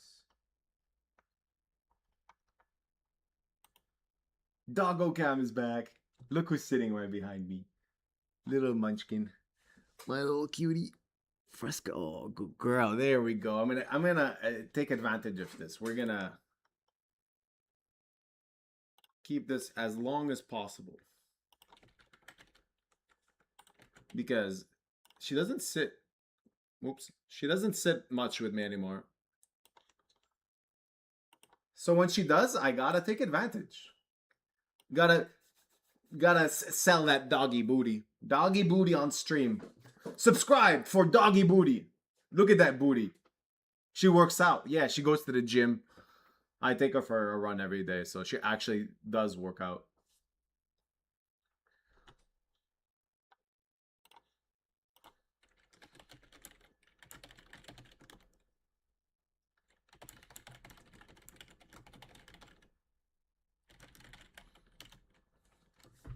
Little Fresca girl. She always looks depressed. Like, it doesn't matter what I do. This is how she always looks. I'll give her a good treat, she looks like this. I take her for a long walk, she looks like this. No matter what I do, she always looks like this. It's so hard to please this dog, but I still try. I'm stubborn. I think this is like the ultimate test for me. It's just like, try to make your dog love you. I'm like, all right, one day it's gonna happen.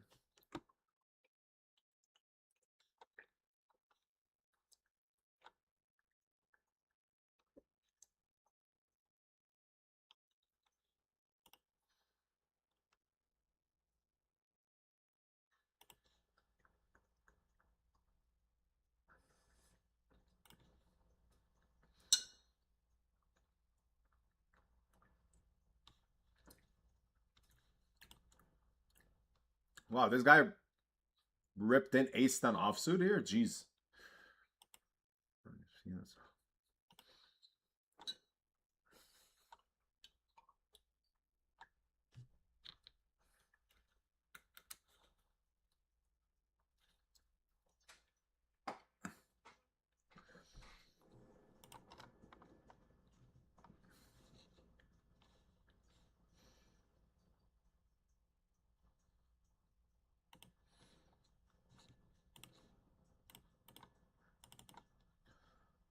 Alright, I'm gonna 3-bet call off Jack-10 suited. It's actually a thing.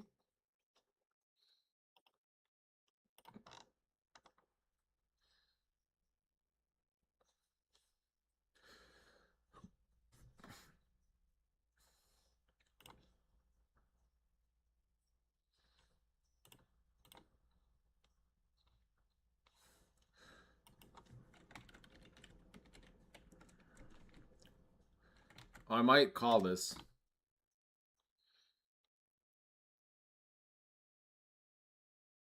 Yeah, okay, against this size, I'm just gonna pure call.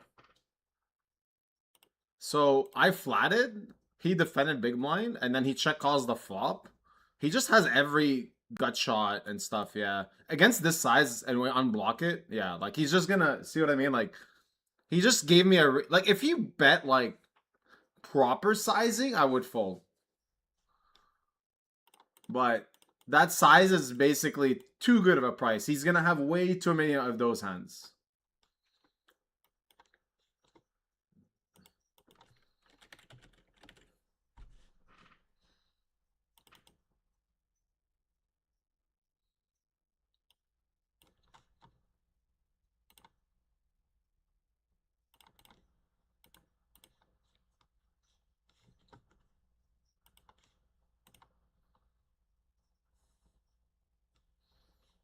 Oh no, there's no doggo camera here. I'm sorry. Wait. We're gonna fix this.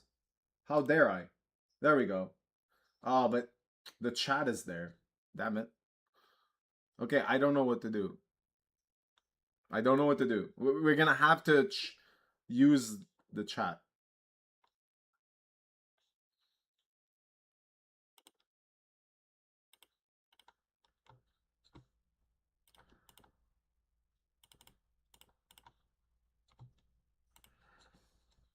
Alright, we're hunting really wide for a bounty. But we're so deep that it should go call a lot.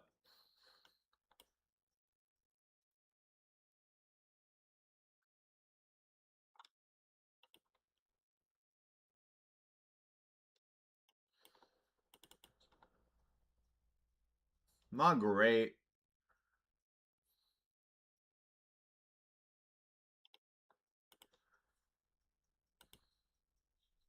I would bet with one more over, like king 7. Just like, I'm never getting a 5 or 6 to fold. King of spades is alright. Not amazing.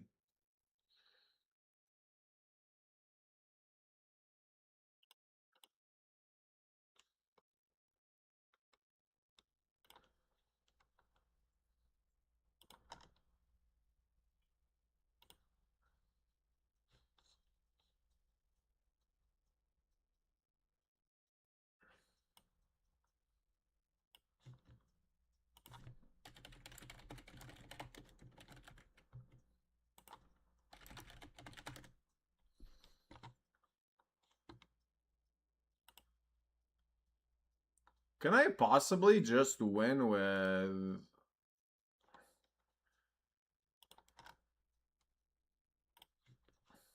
King high?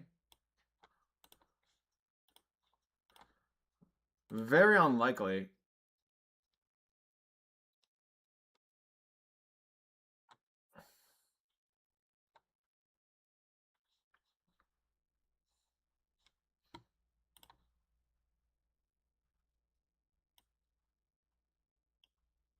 Like, I need all 3 of them to have queen jack.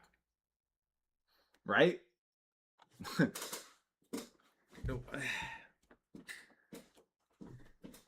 What do you check twice and then very thin value bet the river? The problem is he could be bluffing better, like king 10 or something. So I never like, oh wow, ace queen just surprised he checks ace jack twice. In my opinion, it's just like such an easy bet on the flop or on the turn at least.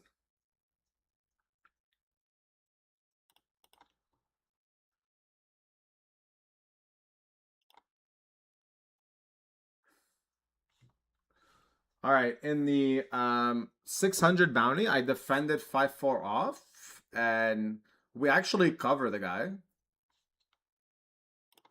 And we have a very strong hand, so we're just gonna block bet lead. Even against aces, I'm 50-50, which is insane.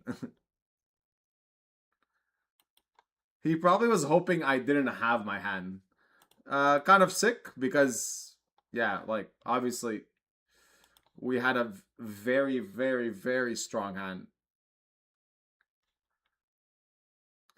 They addicted to base. Wow, wow.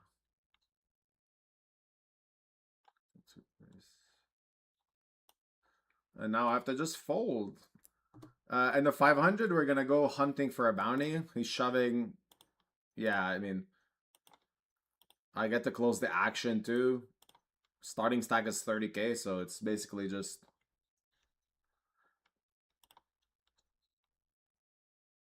Do we hold? Nice.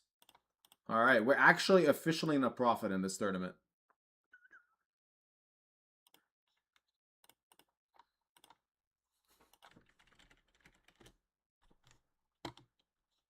All right, it's going well here in this specific tournament. I'm glad that actually the tournament I sold action to is performing well.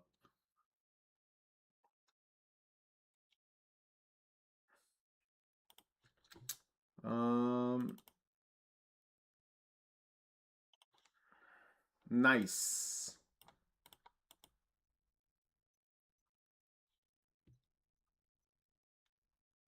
Do I want to shove or just call? I think I want to shove. He's never going to fold ace queen. We can fold out some pairs. How the fucking hell, mate? How do you have aces? How do I smash the 10? Wait. I'll suck a dick for a 10. I'll suck a dick for a 10. I literally have a clip just for this. God damn it. We literally created this just for this exact moment, and it did not get there. It would have been great content. Alright. And this 600. Not bro, everyone just has a better hand when I have a strong hand. Just like this is it today. Just like, oh, give him top of his range and give them slightly better.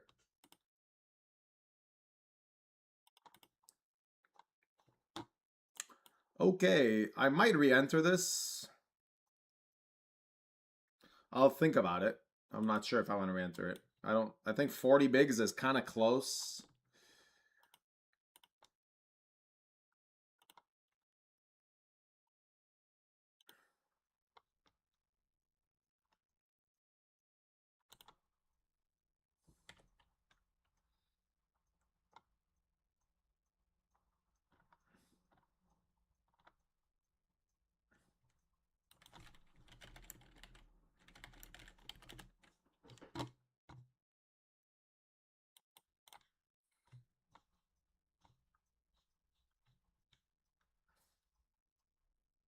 I'm going for a very nonsense bluff here.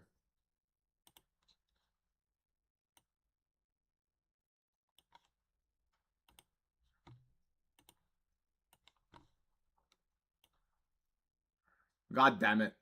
Wow, what? It's so bad, but so good, I guess.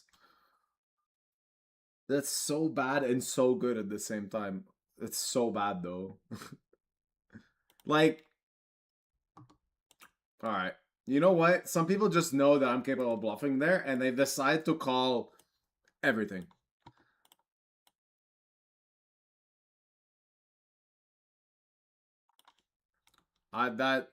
He flatted small blind, check called the flop, whatever. It doesn't matter.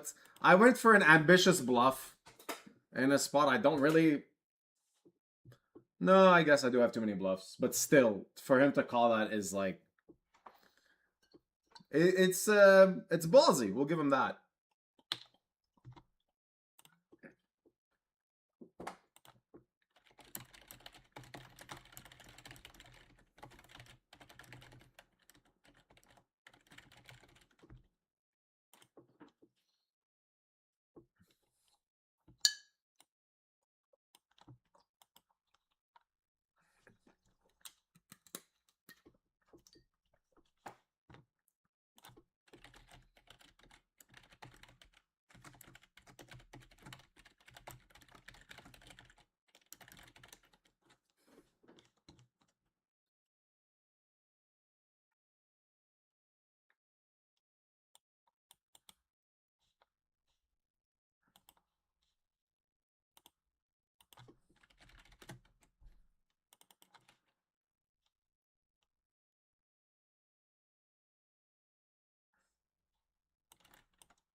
I did re-enter in the end, 600 again. With 40 bigs. Feels kind of alright.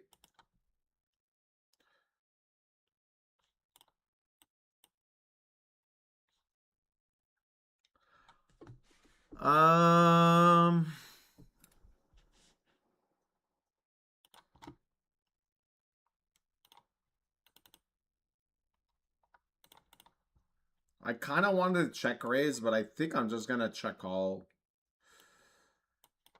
I just moved to the table. I really don't have enough info here, but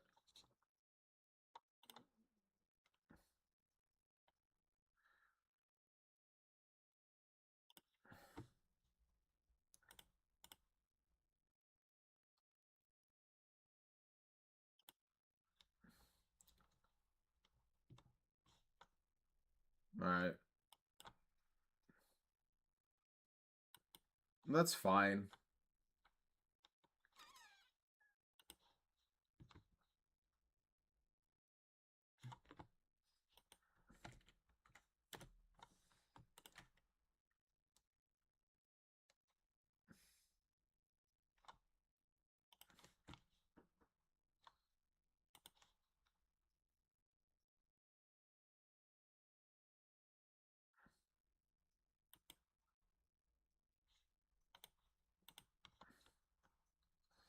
They started running the satellites to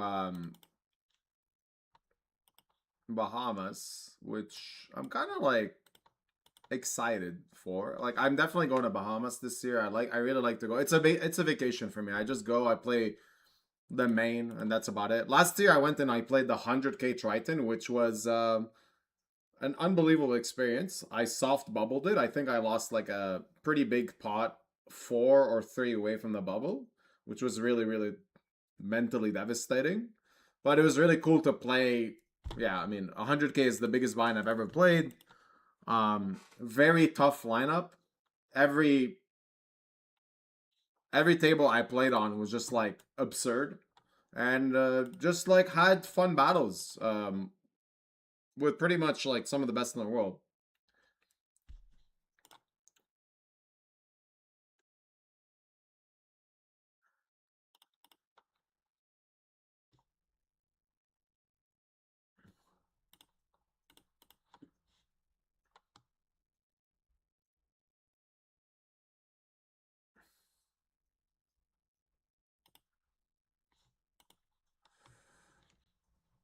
But this time, I think I would go to Bahamas and just play like just the main event. It's a 25k, I think, and I don't like. I want to bring my family and just have like a simple, easy time. I don't want to like play too big. I've seen the schedule; it looks quite good, but like it's a bit too baller for me.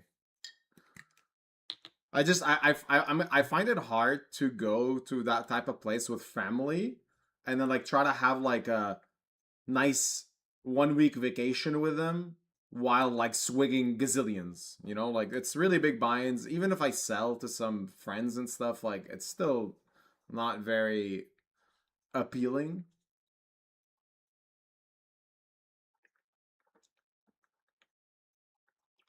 Okay, so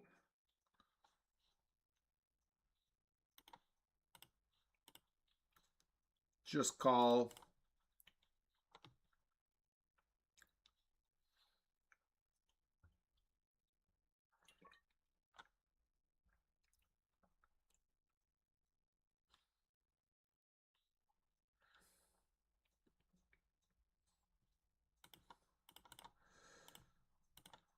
Just check and call rivers. I think he still bluffs some hands. Because I have a lot of King Queen of Hearts, Queen Jack of Hearts that's just like really uncomfortable on the river. And now I have a bit of an easy call. I mean, it's not technically an easy call, but in my opinion, there's definitely enough bluffs here. From chip leader opening into... he's value betting the same hand, actually. But like, it's 6 max and it's a lineup where he's going to be opening way too wide pre-flop. So he's going to get to the river pretty... with a lot of crappy hands, and like generally players from Asia just decide like, oh, I can't win with this hand, I will bluff.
I put an update on my Instagram about something in my backyard since I was talking about it on stream.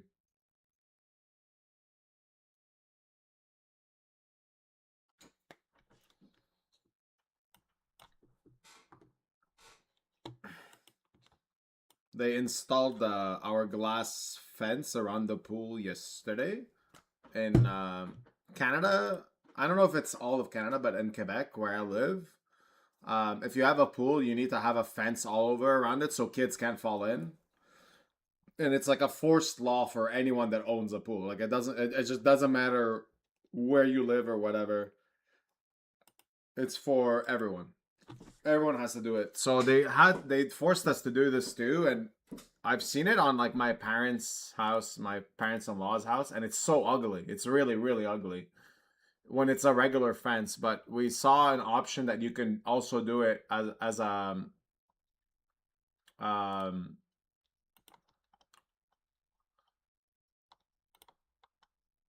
as a glass fence, and that's what we did. I we looked into it and decided like let's just do a glass fence, and it looks so much better because the glass fence is the way the one that we got was like more expensive, but it's fully glass where you don't really like feel like you're actually boxed in the pool. So it made a really big difference. Very happy about that. Yeah, so it's on my Instagram if you're curious. You go check it out.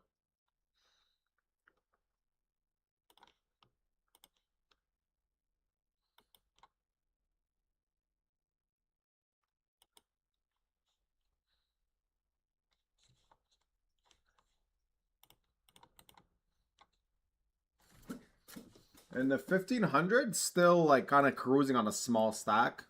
But if you remember last week, if someone watched last week, I had 11 starting stacks at this point in this, and I still didn't make the money. So like it's one of those tournaments where like small or big stack doesn't matter. It's just about card distribution. When you get cards and you go all in, people call wide. You know, that's it.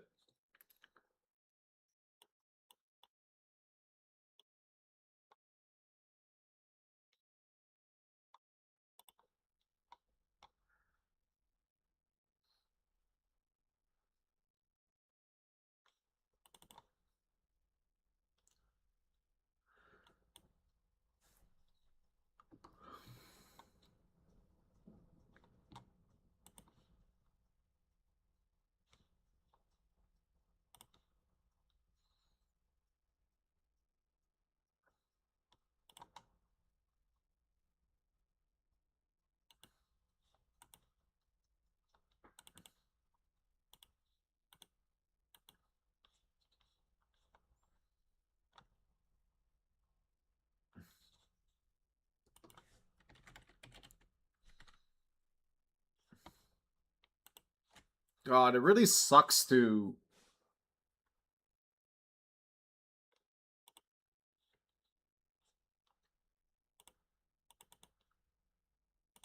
It sucks that 3-bet fold ace jack suited, to be honest. It does suck that 3-bet fold ace jack suited. But sometimes we do it. One of those rare occasions. I made a mistake here. I just realized I didn't see this guy was really short. I should be over limping or isolating ace deuce always. So a bit of a small mistake here. Like it's still like it could be a decent mistake. It could be a $125 mistake. In EV, it's not exactly that though. Like, yeah, I guess I probably would have never got to see a flop because it would just be like me over limp, shove, and a shove.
I just noticed he's passed out.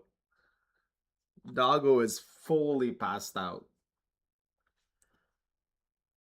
While we're jamming out here, listening to some like beats, she's just like out of here.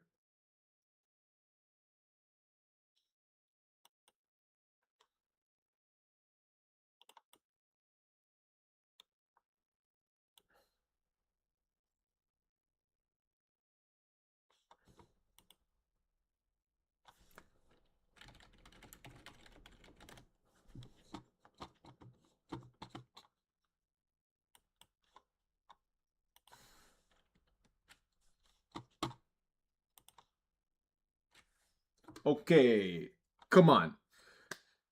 Give us like, just give us a nice Queen 10 deuce flop. Ayah.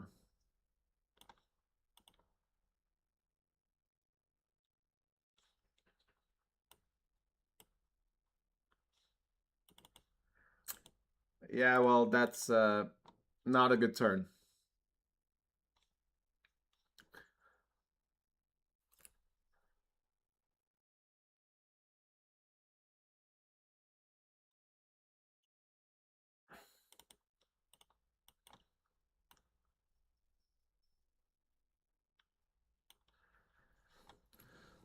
Let's block bet.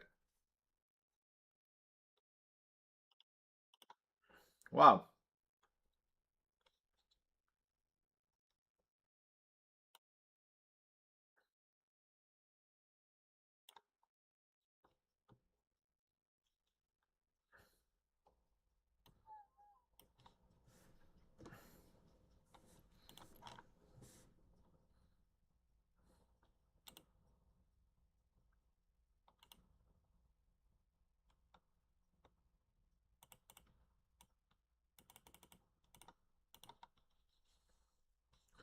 I mean, I'm in a 4-bet induce. He 3-bets and snap calls.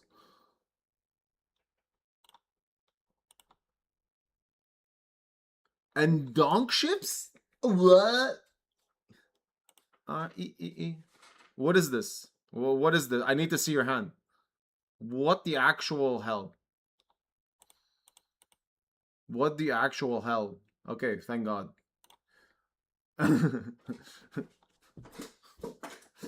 I mean, like, I get it, but the donk ship on a flop does not make much sense. All right, that's a pretty nice stack.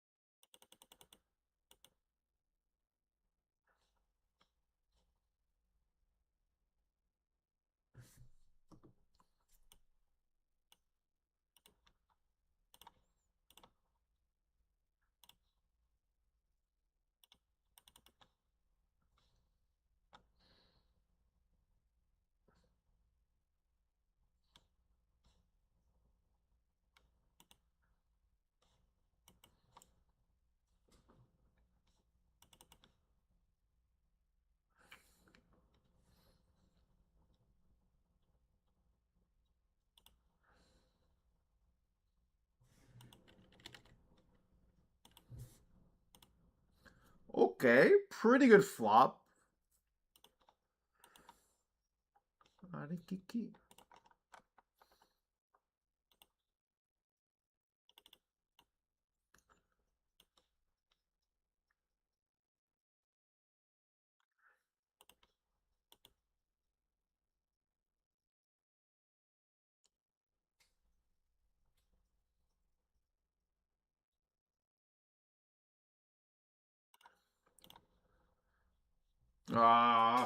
That's like pretty bad.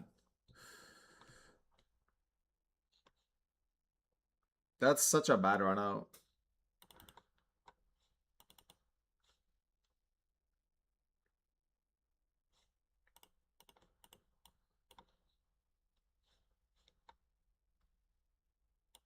It's a bit hard to find the bluffs here, isn't it?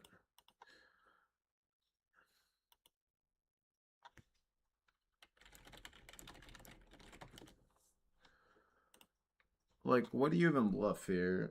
But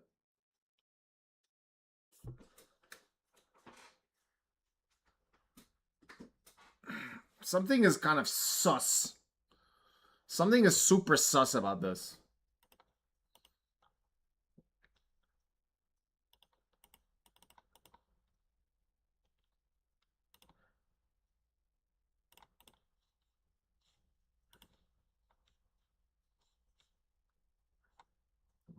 Why do I really feel suspicious about this? Like, is he flatting like just king 6-0? Like king 10-0, king jack, king, you shove king jack pre, but where does the bluff come from?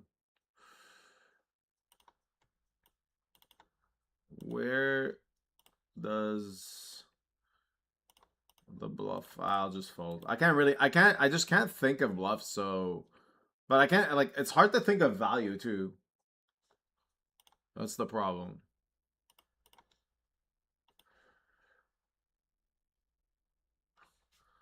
All right, we got a massive three-way all in here. Maybe three-way, probably heads up.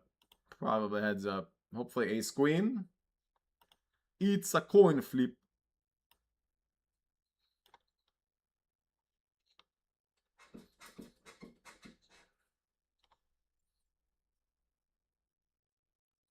All right, another bounty and another really, really big stack in this 500.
Ooh, that's a nice flop.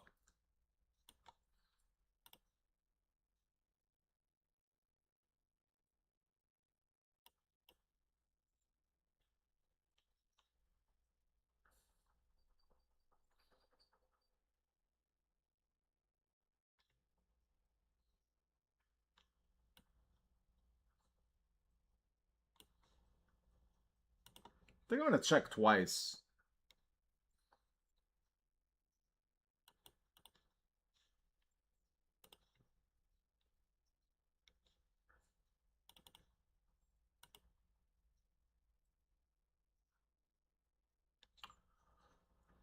Um,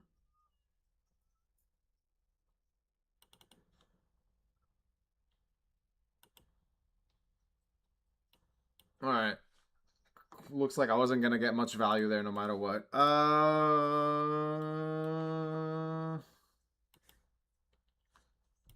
All in. Chip leader opening with a lot of chips. I have more than starting bounty. And my bounty is worth like similar to my stack. So he's gonna raise call ace 8 suited plus.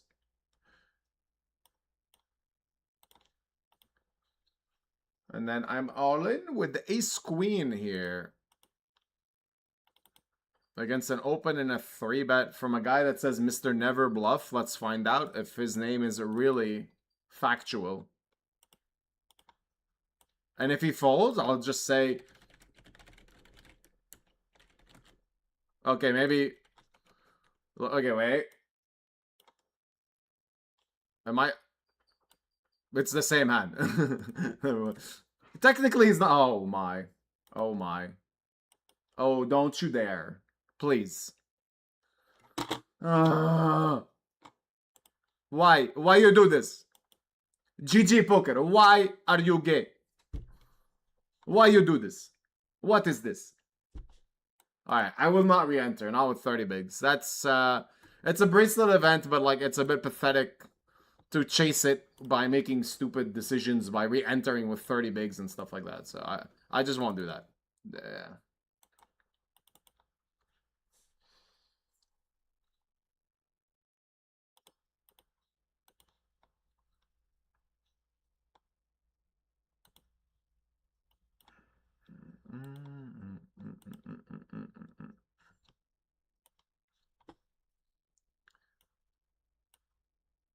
If it folds to me, I think I have to call. Now we just fold.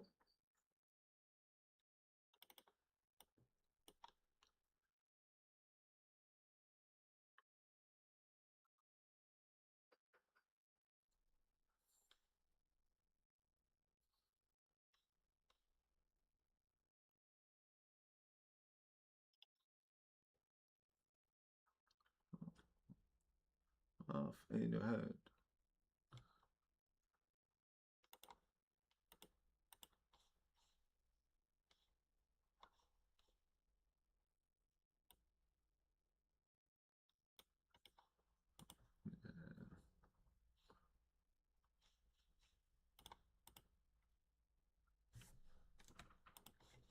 Heads roll. Heads roll.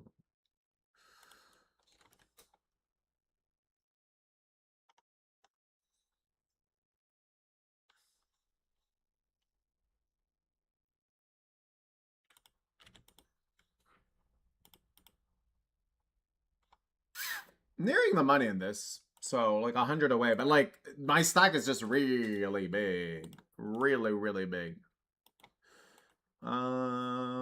Nope. No need.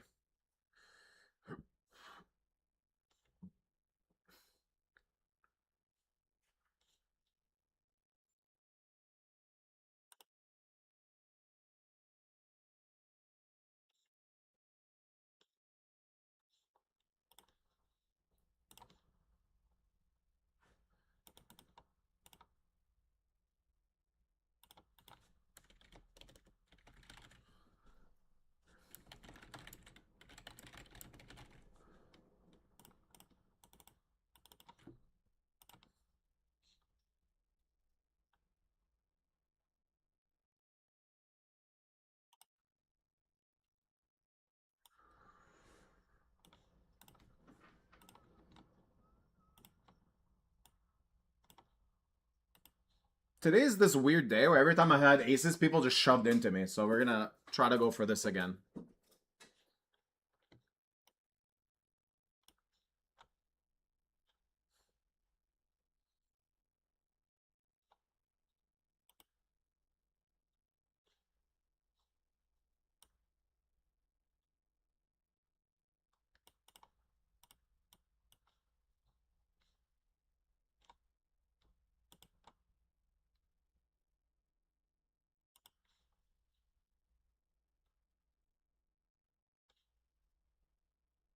And this guy leads? What the hell is that?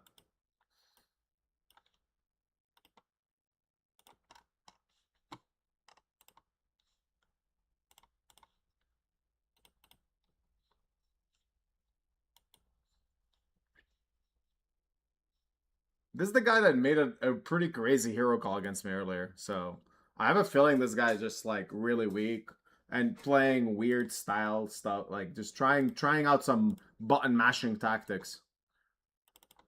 I'll just keep him in. We're just gonna invite him into the pot. Just hello, sir.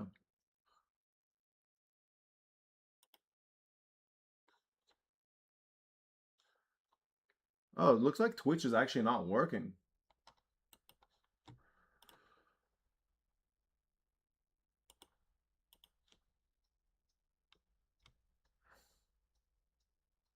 All right, I lose to 9-5 of like something stupid.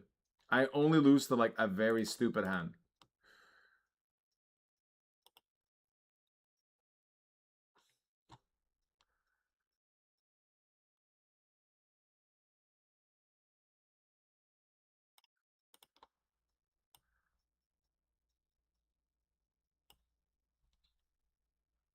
Are you gonna call me with like 6-5 offsuit? Do it. Call me with 6-5 offsuit. Mamma mia. Mamma mia. This guy is playing reverse poker. We take it.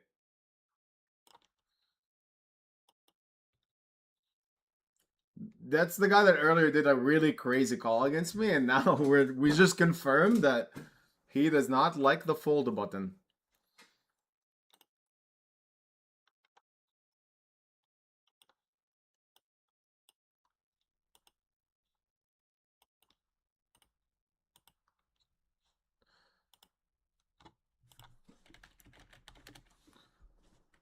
Yeah, it looks like Twitch is down or something. There's just something not working properly.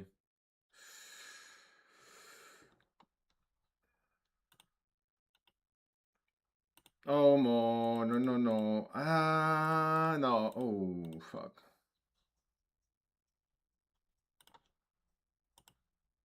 Wow, covering 2, like, still not good. Like, it's not strong enough to put this in with... If I was closing the action, I would call. It basically would be a gamble call, but with 3 players behind...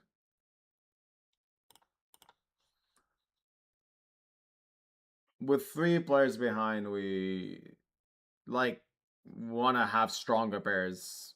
Wow, he gets in 7... I mean, it's also a gamble.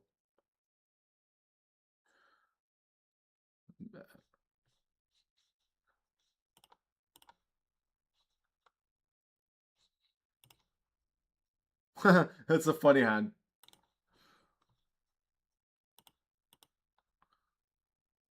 I would have rivered a 4, he would have rivered a straight, I would have won this, would have lost to that. Yada yada.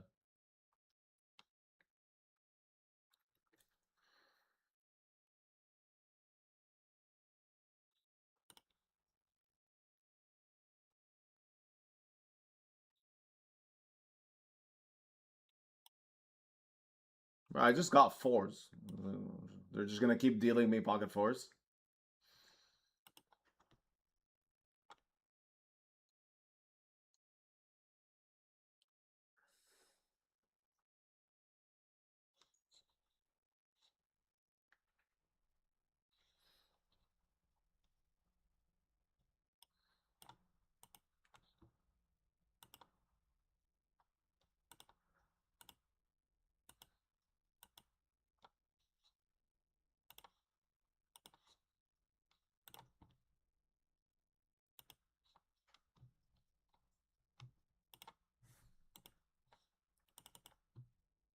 The CCP are throttling us.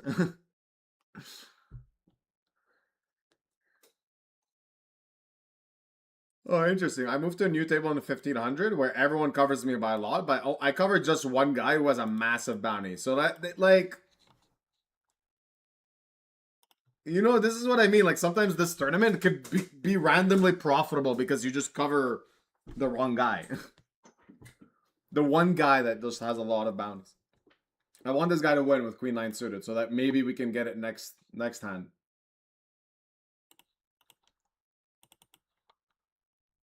Give him a 9. Yes. Yes. All right, we can maybe get his bounty next time if he shoves again. Oh, I woke up the dog. Oops. Sorry, sweetie.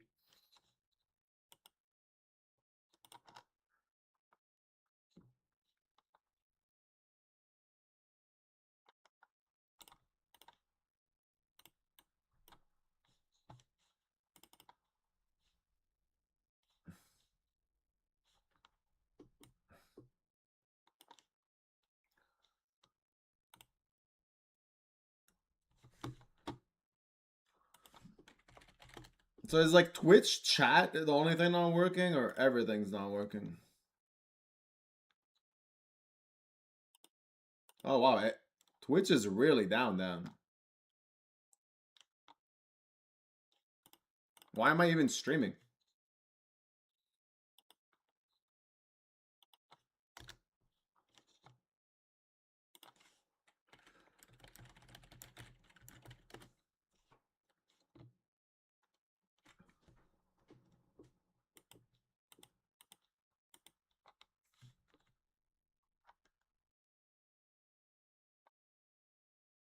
Yeah, Twitch is like a properly down. Oh, straight flusheroo.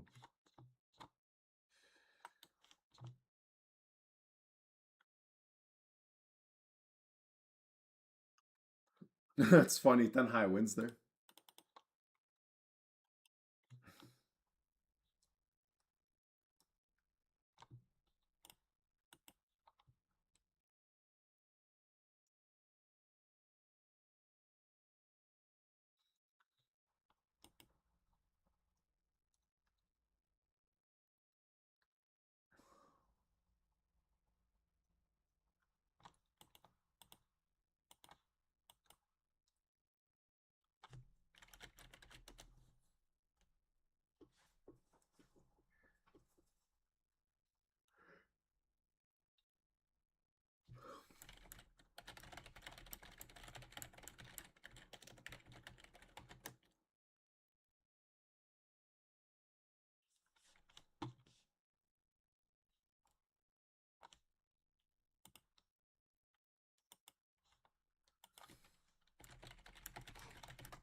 Okay, what do we want here? A little five-a-roni?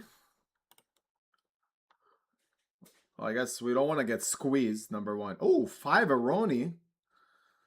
A nice little five-a-roni sandwich. Okay, so multi-way covering one guy. Do we have some big bets here? We do.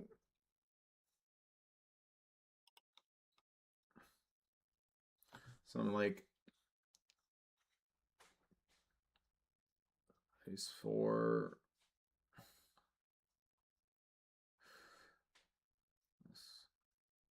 Like tens, jacks want to just go big bet. Some ace four of hearts type of hands.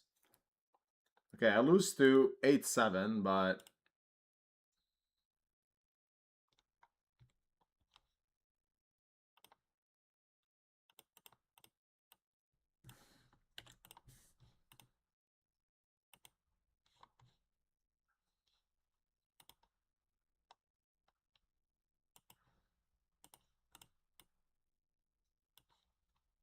so I mean he does have 4 combos of 8-7 suited.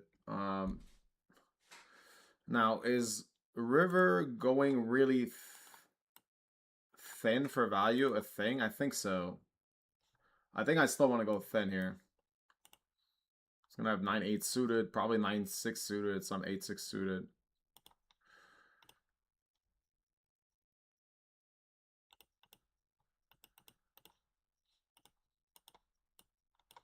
Snap call is good. Snap call is so good. Like 9-6 suited, 8-6 suited. Like he doesn't have sixes. No, he does have eights. He does have eights, yeah.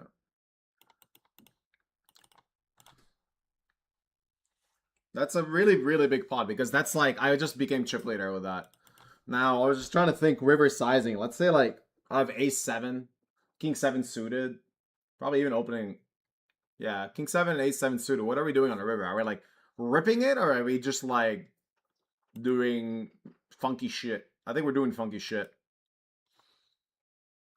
Like, where does my bluff come from? Maybe ace-4 of hearts is like a sick bluff there. Unblocks all the folds. It has flop equity. It has turn equity because it has an open ender now. I think ace-4 hearts is like a really sick, little mini bluff there.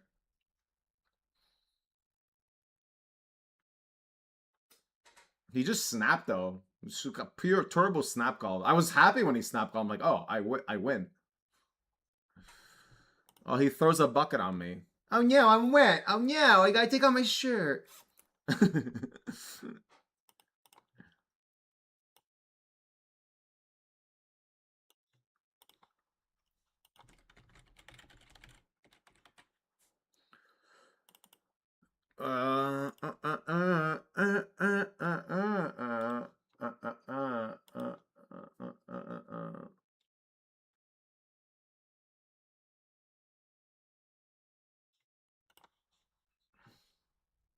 Block bet. We lose to some 9.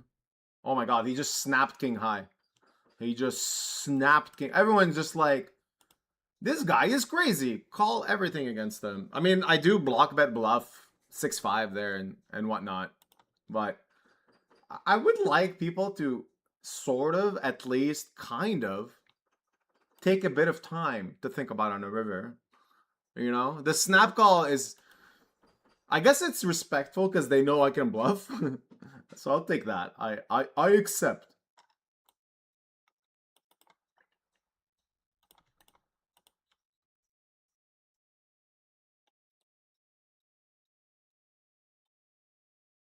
Alright, we are on break. Which means I stop the music. And I put on Venom number 222222222, and I'll be back. Where is it? Anyway, back to the show.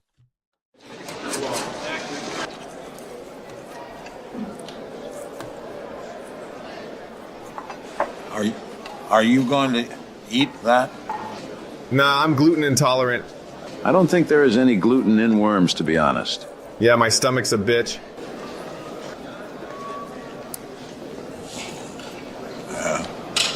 That's nice and ripe. Ew, stay the fuck away from me, you fucking weirdo. Hey, take it easy, pal. They're good. Taste like chicken. I'm getting my new laptop tomorrow. Was thinking of playing some Fall Guys if you fancy it. Fall Guys? Nah, fuck that shit. It's movie night tonight, so I'm probably gonna watch the Golden Girls and jerk off. Okay, Boomer. Suit yourself. Heads up, chat. They're tossing the cells. Heads up, they're tossing the cells. 119.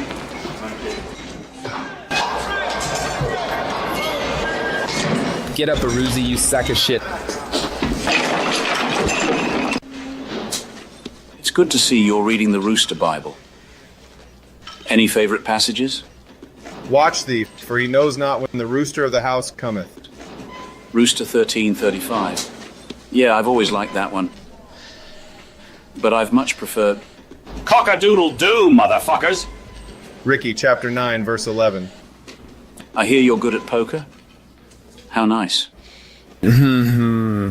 Smells like sweaty balls. There's some contraband here, but nothing that gives me a hard on. Can't say I approve of this, but I suppose exceptions can be made. Tossing cells was just an excuse. The truth is, the warden wanted to size Beriuzy up. My wife made that in church group. Oh my god, it's terrible. Is she a retard? You enjoy working in the laundry? No, I can't say I do like getting fucked in the ass. Well, perhaps we can find something more befitting a man of your education. Hey, I'm John Party. I was thinking of getting some coaching from you because chat keeps calling me a whale. Oh, I see. Okay. Let's review your last MTT session. Brooks, could you pass me my laptop, please? Go on, put the kettle on, bollocks. So, Mr. Party, let's take a look. Jesus Christ!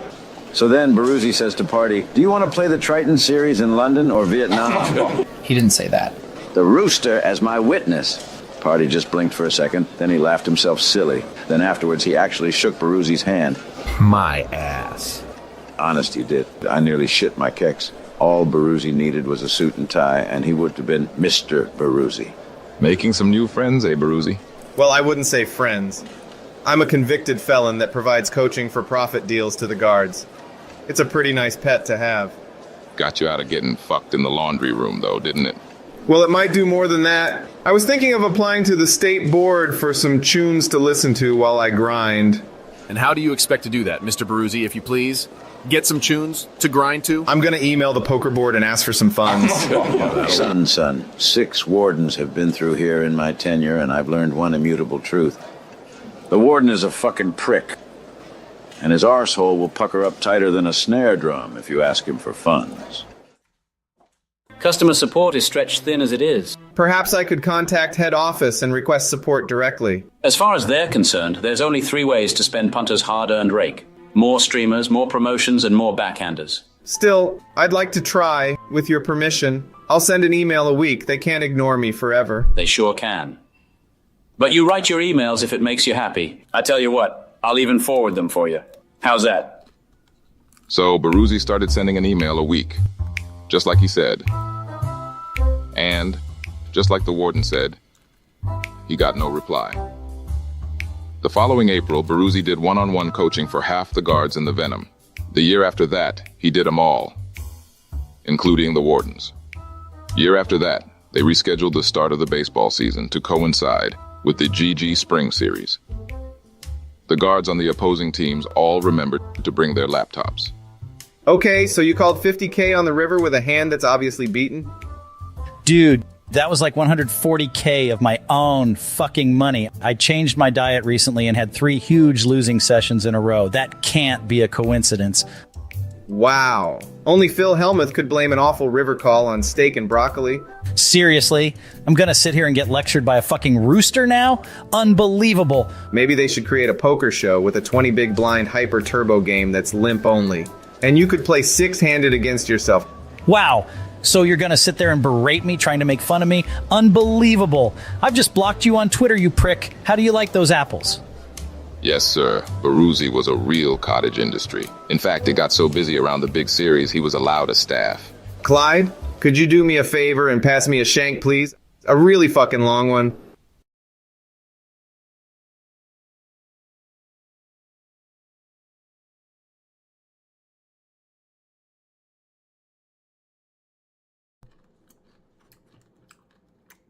Welcome back.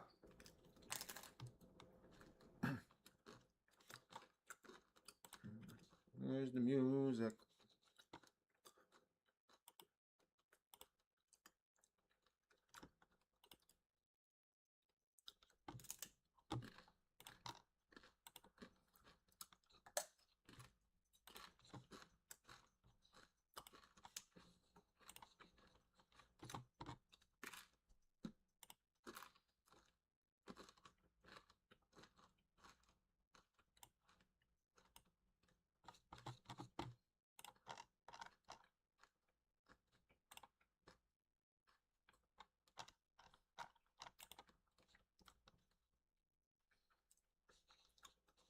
No.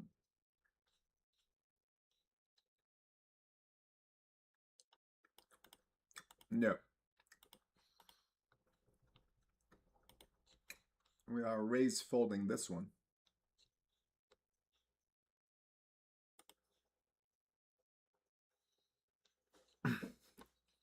Hope you enjoyed the break clip.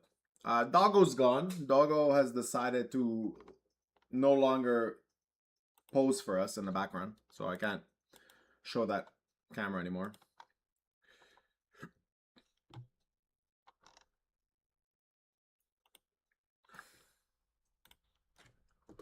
In a 1500, I'm gonna 3-bet call. Pocket tens.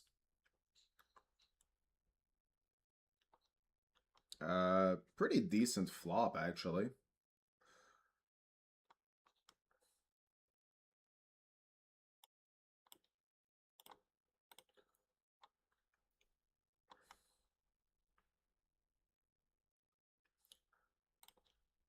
Might even get check shoved by like an underpair.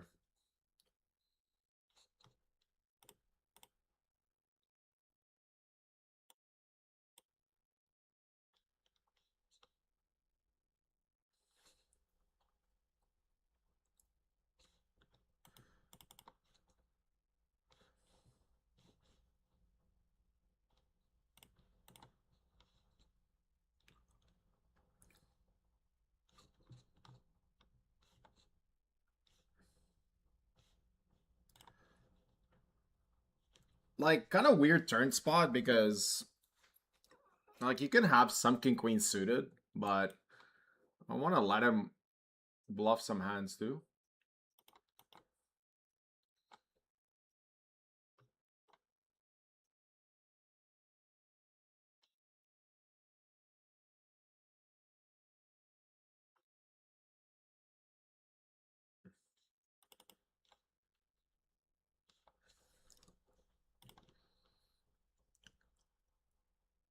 I'll just check now. Like, hard to get value from what much. Maybe like some 9x, but then he can have 9x of diamonds.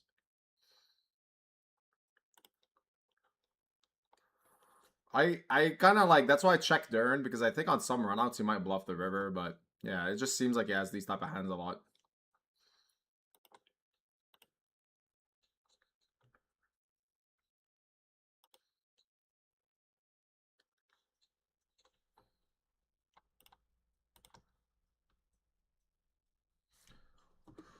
All right, in the 1500, we got Queen 7 suited.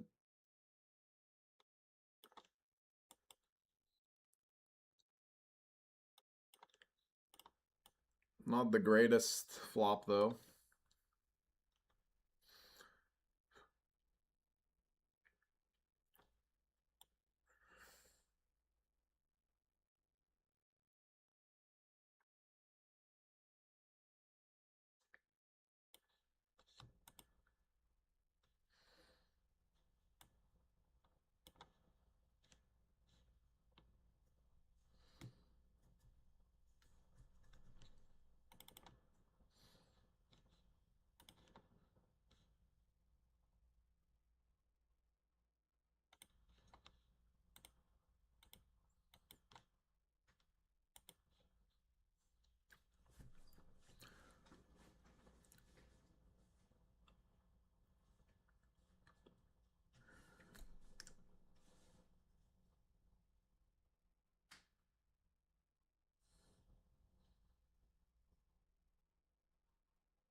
Huh. So this guy's range is actually insanely wide, to be honest. Now, do I think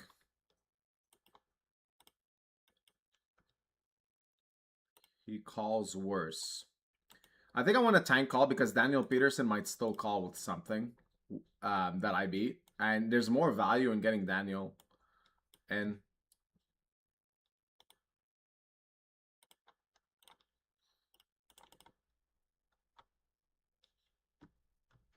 I don't know if he calls a raise on a river.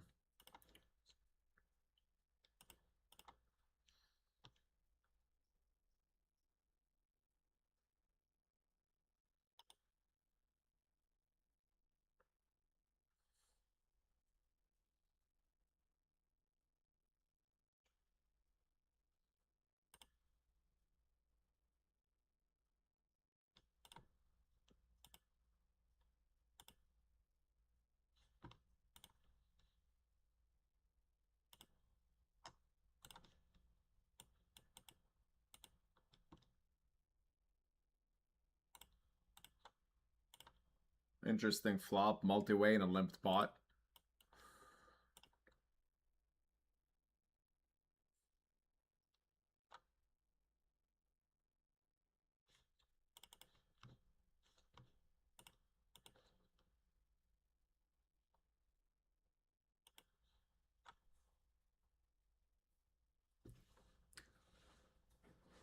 I think I just want to call. Keep like all worst flushes in.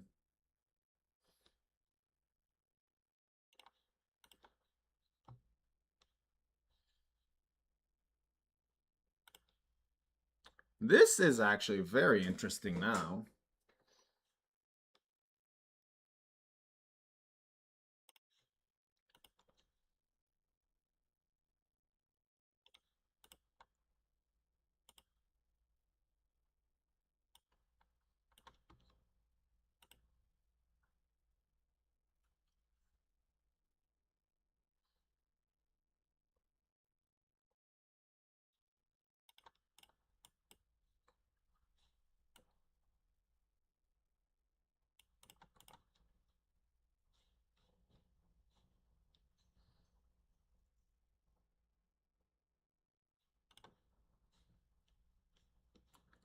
I think like Queen Jack, Jack 10 never folds here.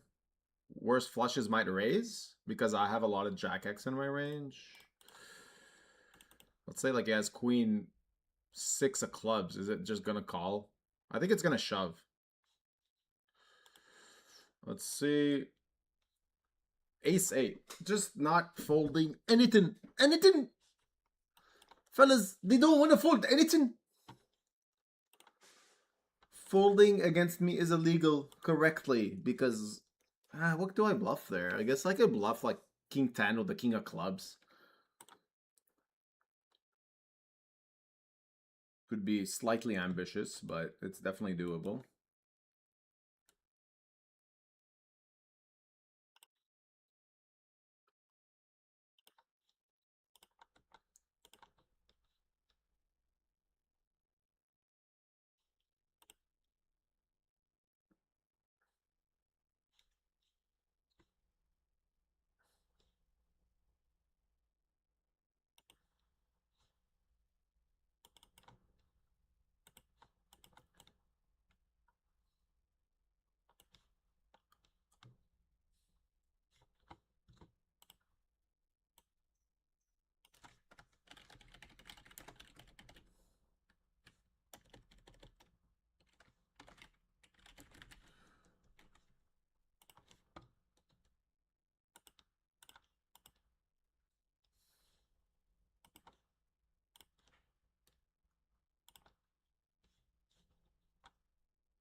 We kind of set a small trap here.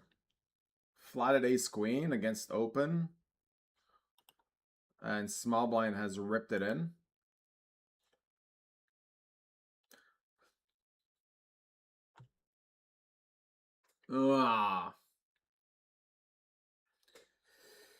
That's now we fold. We would call ace queen suited, but this is not great.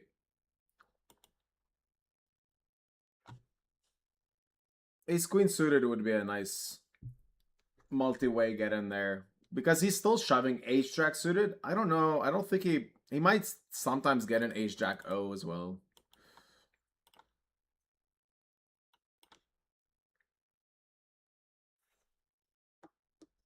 And here we lost with king queen multi-way.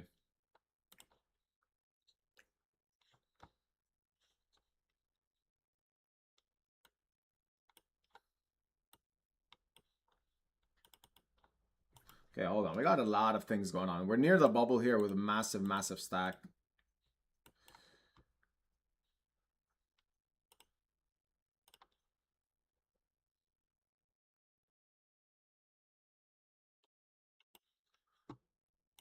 Opening aces here.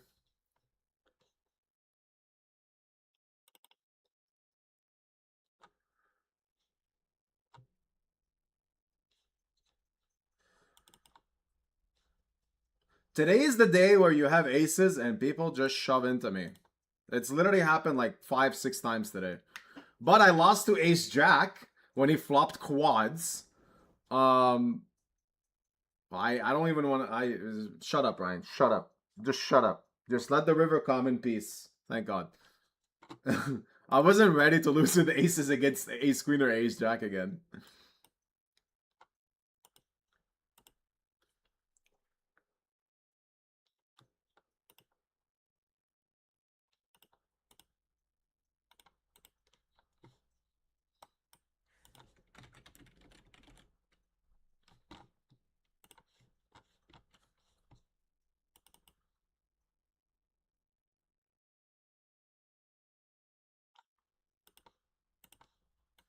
I can't really fold 8-7 suited for 7 bigs. Well, look at that eventful flop.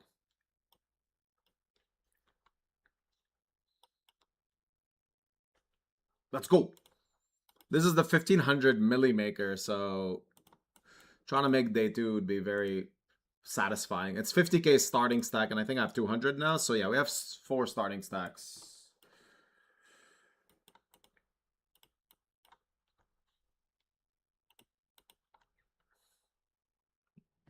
No, next, let's get shot.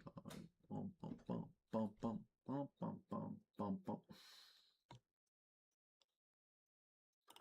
I'm not gonna lie, it's really nice to only play 6 tables. I am really enjoying this. I feel like I'm making smarter decisions. Like the good boy I am.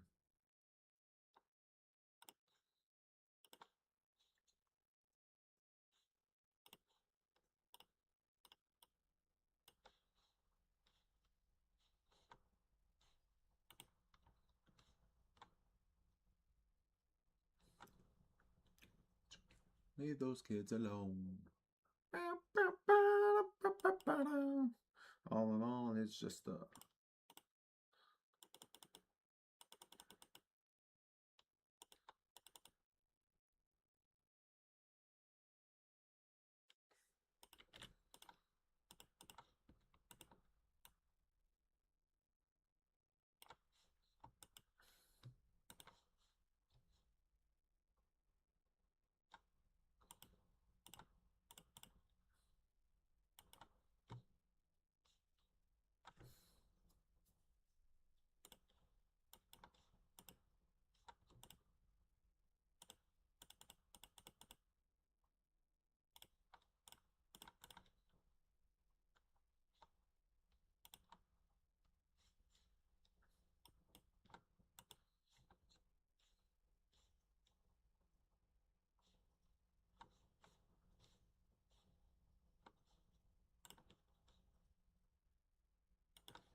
Pretty interesting spot.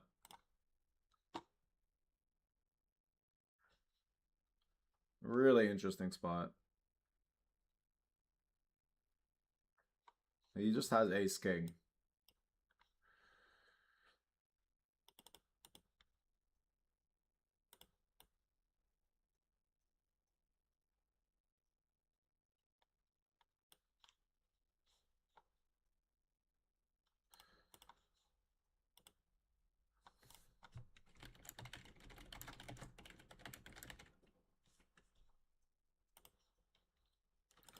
Very interesting. Pretty thin bet from him, but I get it.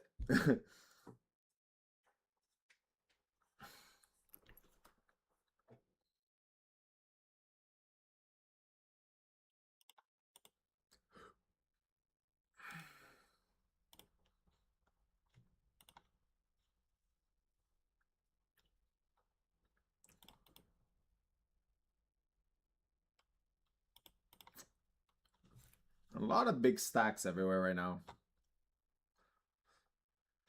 I tried to run a big bluff in the Millie Maker and it did not go well.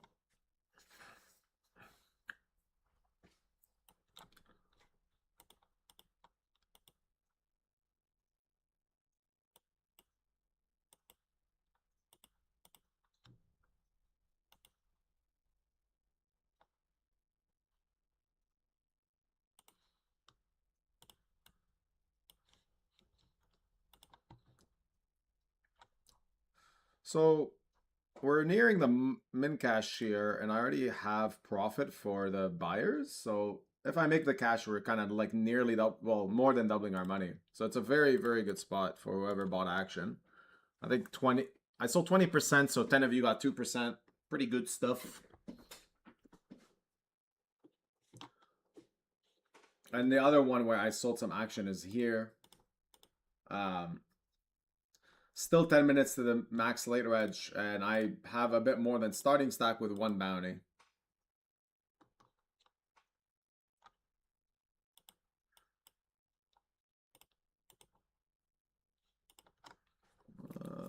Pretty nice flop.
We cover both blinds, and they both have decent sized bounties. Okay, so this is actually the best case scenario, to be honest, because he should never shove jacks plus here.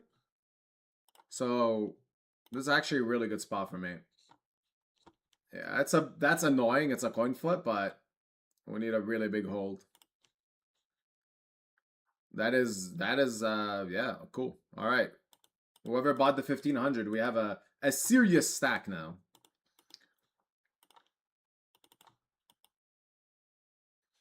But yeah, makes sense for him to shove there.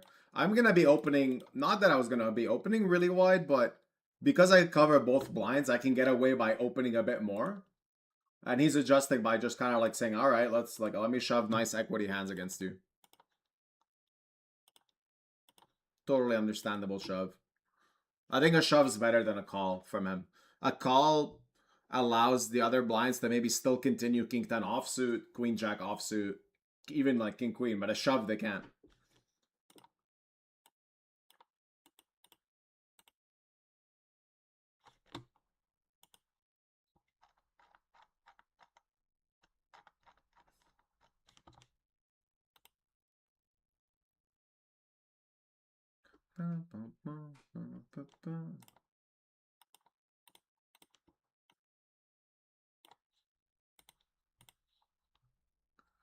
I love this game.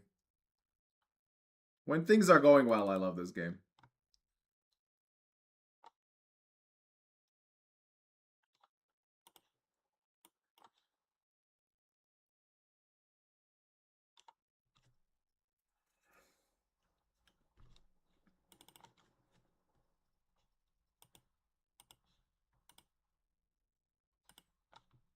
Feel like I won't be playing Dota tonight.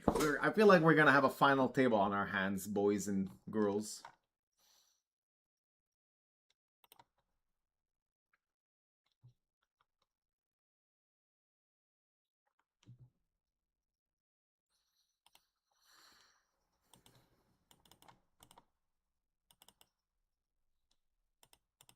I did make a little complaint that I never final tabled this specific tournament in like 3 years. So clearly, when you put that out there into the stream world, when you say something like, hey, I never win this, what happens is that right away, they're like, yeah, okay, hold up. Yo, fix this situation, guys. Guys, fix it.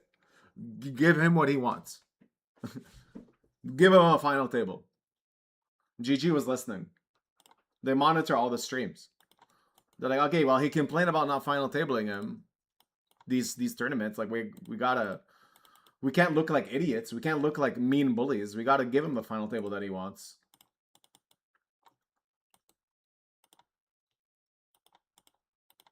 $21 starting stacks. That is a good start to trying to make a final table. The reality also is that, like, it says 174 left, 168 make the money. It seems like there's a lot of people left, but actually there's a lot of small stacks. There's so many small stacks. So, like, once the bubble bursts, we're going to see a lot of pew pew, all in, all in, all in. And we get like a lot more all-ins happen in these type of tournaments for obvious reasons, because everyone has a bounty and, you know, you gotta gamble more.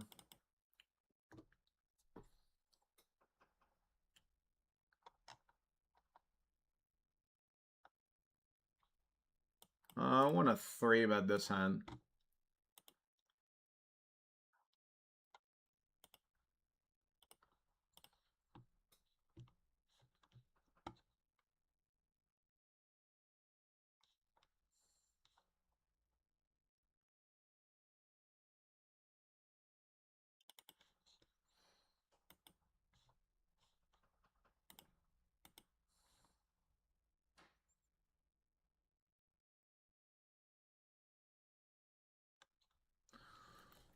All right. Pretty decent.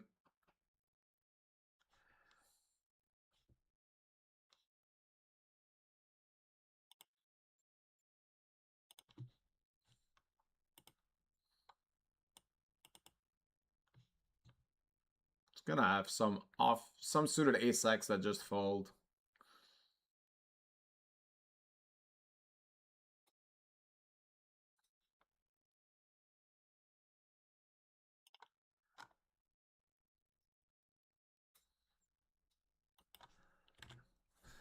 Do I just want to shove here?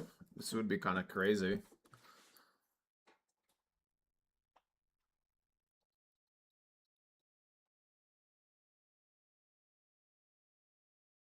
This might be a bit crazy, but I kind of like to just shove.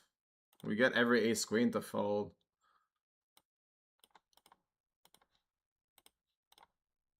It's kind of a mega merge thing. The only thing is when he has ace jack of diamonds, we're in really bad shape. But like,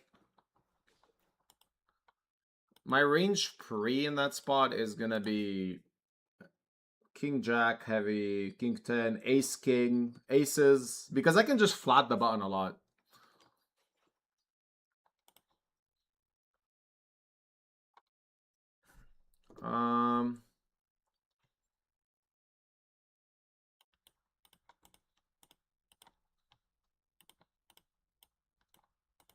Fuck, that's not good. That is so not good. That is not good. It's a good call by him. Like, the Fend pre check shove flop with an open ender is with one over is a bit standard when he's gonna have to bet fold some king jack king queen, because I'm also just gonna check shove ace 10 there. King 10, a bit annoying.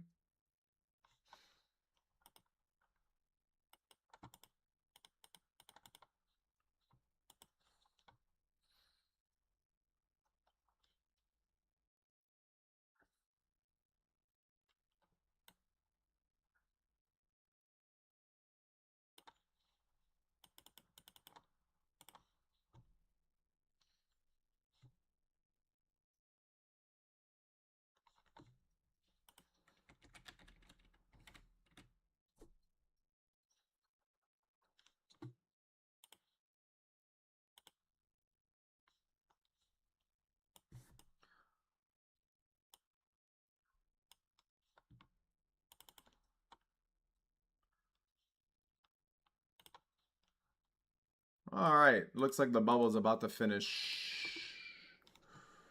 I'm playing the, what's it called? 5K satellite on the side too. Oh, wow. Never mind. We're gonna fold. I was gonna call here, but now we fold.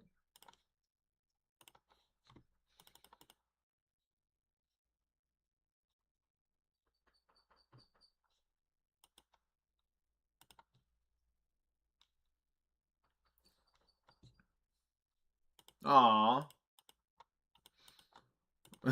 Where's that? Where's tilt? I actually never used the tilt emoji. This one. I rarely use that tilt emoji, so I actually don't know where it is. This I'll open.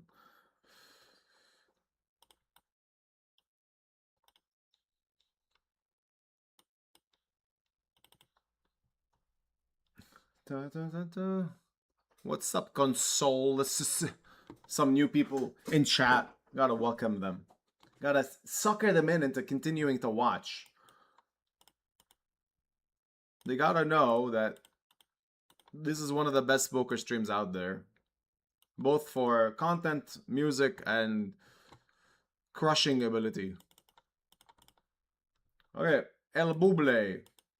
El Buble is ending. No, never mind. Still 3 away. Which is kind of nice, because if it folds to me, I can actually just shove this.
Strange spot here. Multi-way. Okay, we just this. The super duper brick. Got an open-ended nut draw, straight flush draw. Sorry, straight and flush draw. And we miss it all.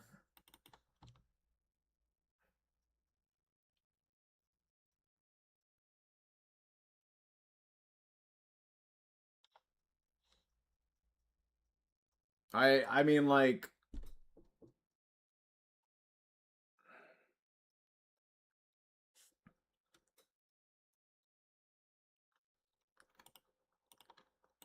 problem is, yeah, no. I'm running. What do you want to bluff here? Wow, this guy called King Deuce on the flop, on the turn. I mean, just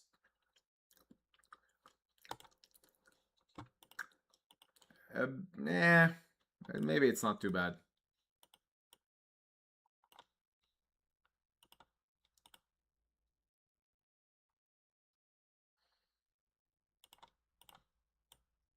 All right, flatting this hand just for Bert Stevens, Mr. Giraffe Ganger. We gotta pay our respects. We gotta play the 6-9 suited. It's for him. He taught us a lot with all his years of streaming for free.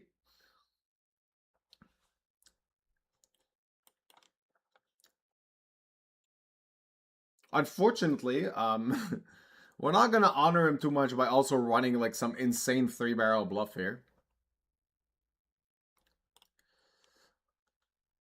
Because he's opening into a bunch of big stacks. He's gonna have an ace-high heavy range. So it could be very bad for us to try and bluff that range. Because it is the pure bubble, so. Alright, take it. I was just paying my dues, paying my respect.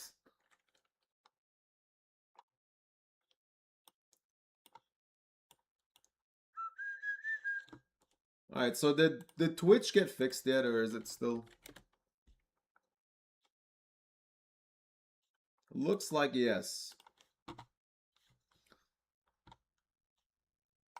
Looks like yes.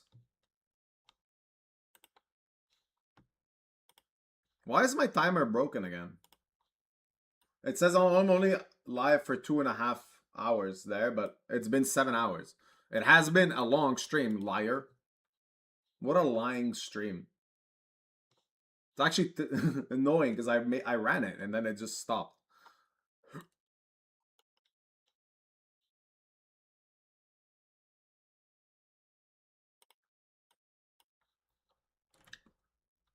Yeah, this is like, okay, so it is the bubble. He's supposed to not play many leads here, buddy. Not on the bubble. Nah. You don't really get to do that. So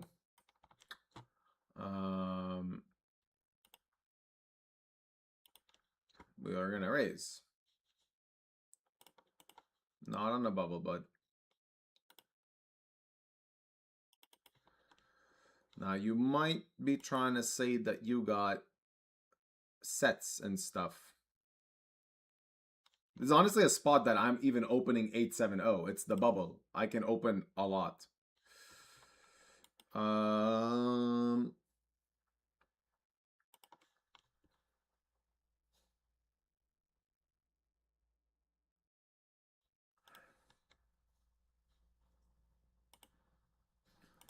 It's like kind of interesting between betting, but the problem is betting just creates the possibility that he check shoves the turn.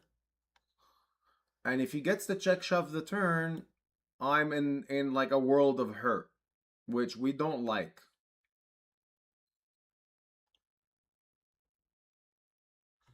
And then he leads the river. Okay.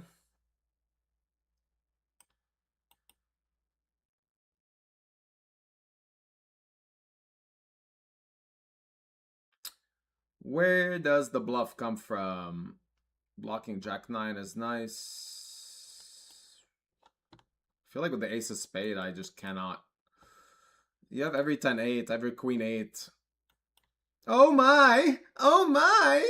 We caught the punt! And this is why you don't lead call the flop. Like, it's the problem. You just made the pot too big for practically no reason and cost yourself a lot of money. You can like even check call the flop and then like lead some rivers and do shit like that I think him lead calling the flop is just adding more variance for kind of no reason.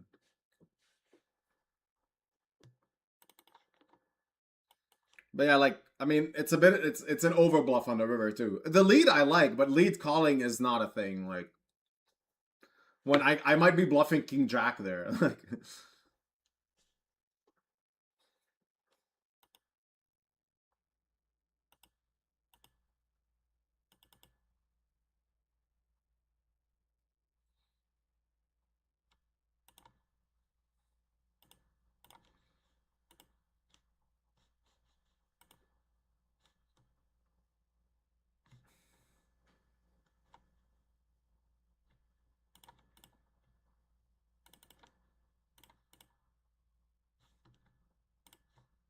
I'm gonna raise fold this. It's kind of a nice combo to do this with. Block some flush draws. Can get called by worse. Hexagon going for min bet re-raise. Representing like I have 5-4, I have 5-4, I have sets, and it's definitely fine to do that. I don't mind just doing this, to be honest. A lot of my raises on this flop are gonna be sets, 2 pairs, straights. I have every 5-4 suited because I cover everyone, and then not flush draws.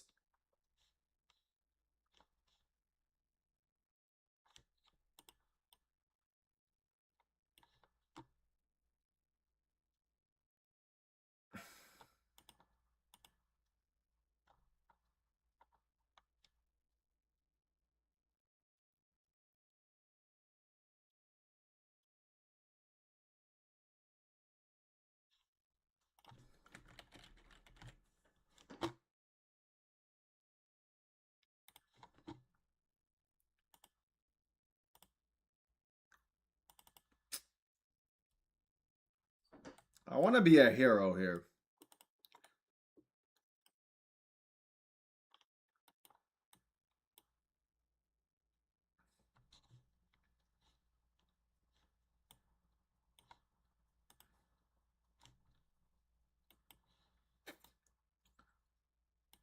I will be a hero. Very nice bet by him. It's so like annoying when I have ace-8 and diamonds because he's gonna check back spades on the flop. He doesn't want to bet fold them. He's gonna take the equity on the turn. So if he has king 10 of spades, stuff like that. I don't know. I think maybe that's like very stationary for me. Probably was very stationary for me.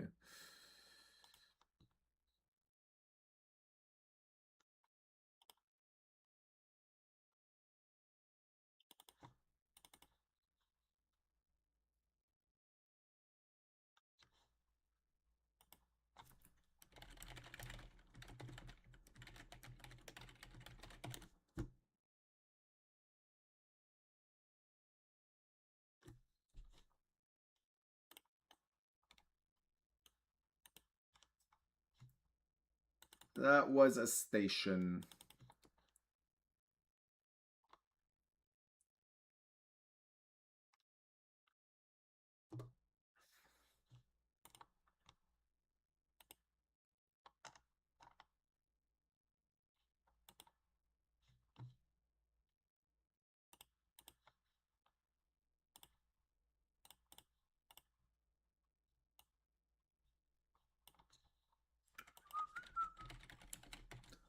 All right, so this is the 1500. We're actually kind of close to the money here too, right? So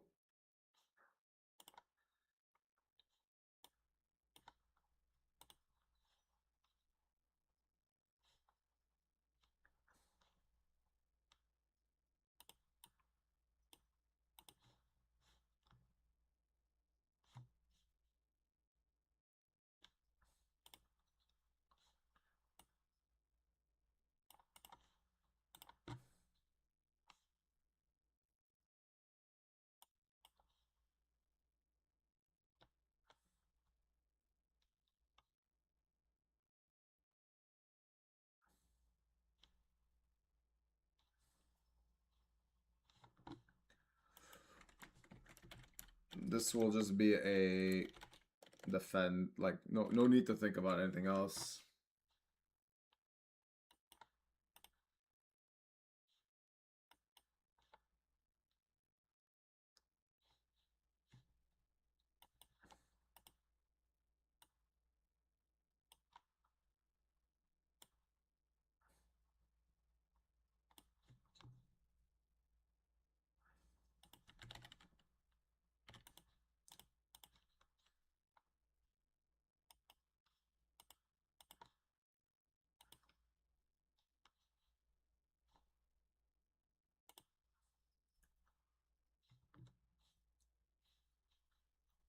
Oh, man. I 3-bet against Under the Gun. And I could just shove, but I want to induce against someone that I think is playing too wide. And I'm going to bet get it in.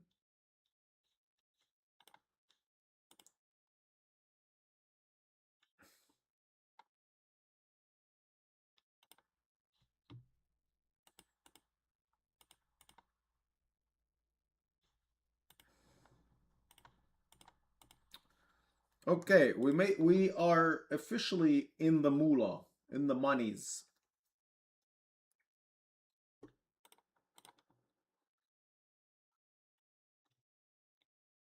Have a very, very good stack. 30k is starting stack, so quite a lot of chips. I mean, this actually could have been a call maybe.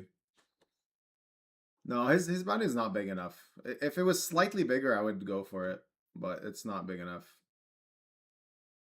It's just because I covered both blinds too. So like it's a bit appealing. And this guy has 375, so starting bounty is 125, so he has 3 starting bounties. It's like worth a couple of BBs.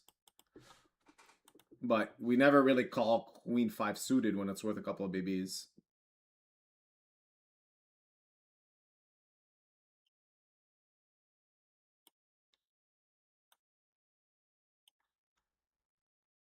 This guy made a really big fold. This is a big mistake. He should not fold anything here because he can, if he calls literally 7 deuce O, he can make $375, which is worth more most of the pay jumps coming up. So like he should be calling everything. His range is supposed to be wide. My range is supposed to be really wide. And we're just trying to win this bounty. We don't really want to make the pot really big.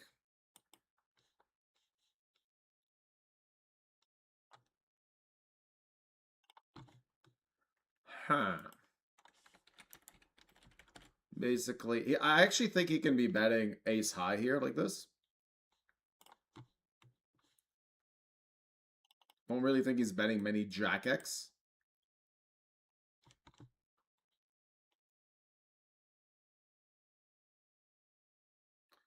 Against this size, I just call because we might actually both have a 9. I think he's also betting a 9 for value here. And yeah. It's just, I mean, obviously has a big hand and like it looks like, oh no, you could have folded, Ryan. It's just, he's opening really wide because of this bounty. I'm flatting really wide. It's just like really, everything is super, super wide. Best way to say it. Everything is wide.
Oh, we got Thompson in the chat. So he saw that ace-8 hand and was like saying he would also do that.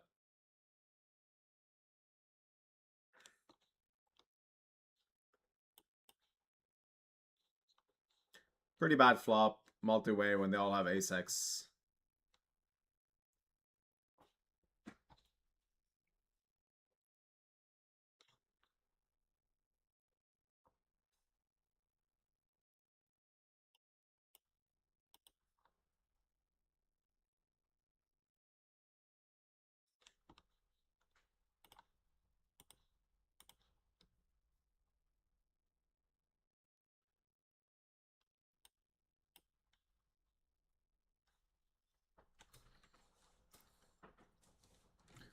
I tried to make a hero call that was very unsuccessful, unfortunately.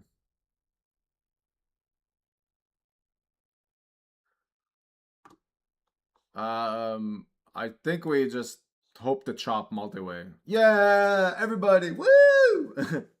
We can't really bluff this river because they all still have ace. I mean, it's just, it would be a big overbluff there.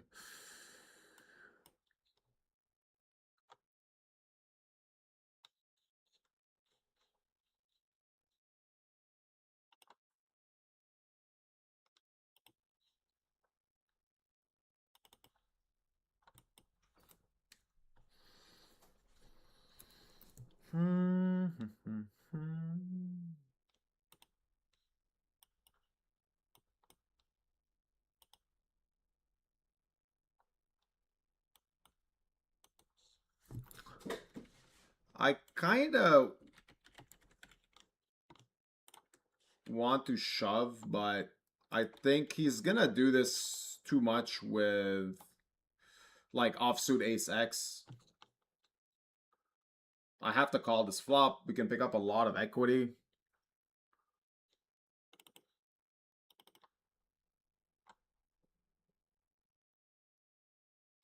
Ooh, hold on. We got a bounty opportunity here.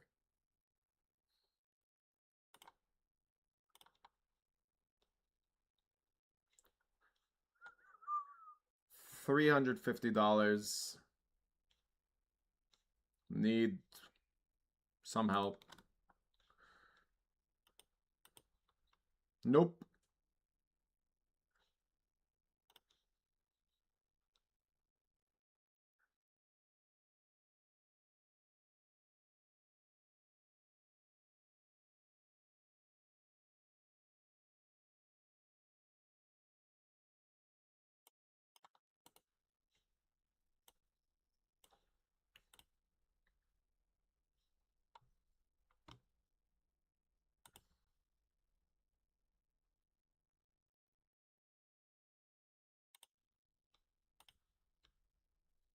I literally got King 10 of spades again. Like back-to-back hands. Bit wild.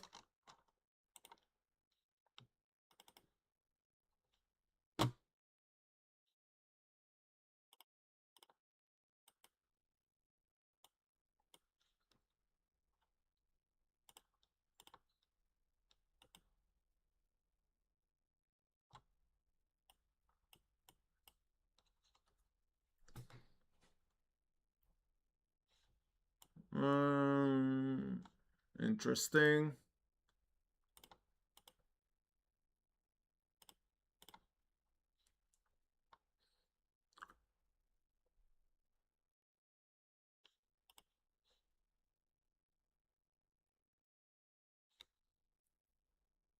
Hey, we got Nully in chat. What's up, man? Been a long time since I've seen you.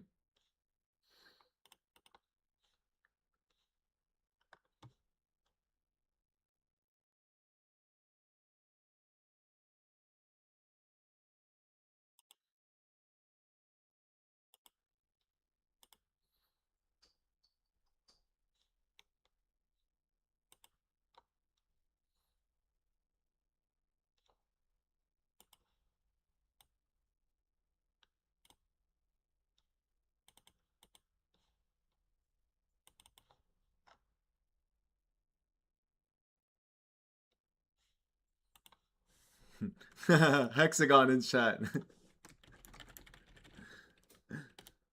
We had a really big hand a couple of days ago. Me and Hexagon. I don't remember what it was exactly, but it was just like, it was pretty wild. It was like 400 blind deep pot in the first hand of the 1500 or something like that.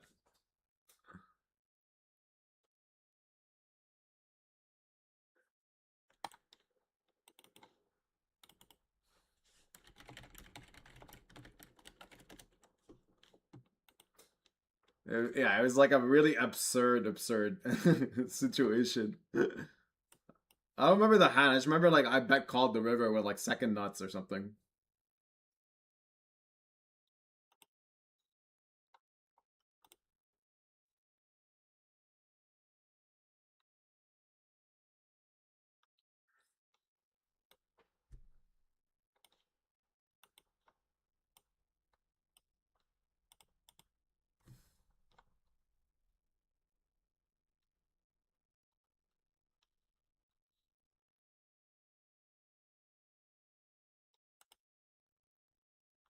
Good to see some of the regs out here also like coming to join in the stream, have some fun.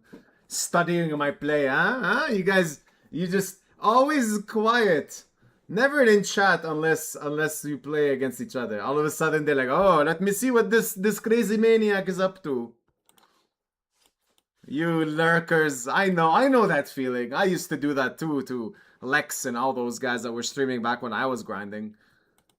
Back when I was donating infinite because I was sucked at grinding.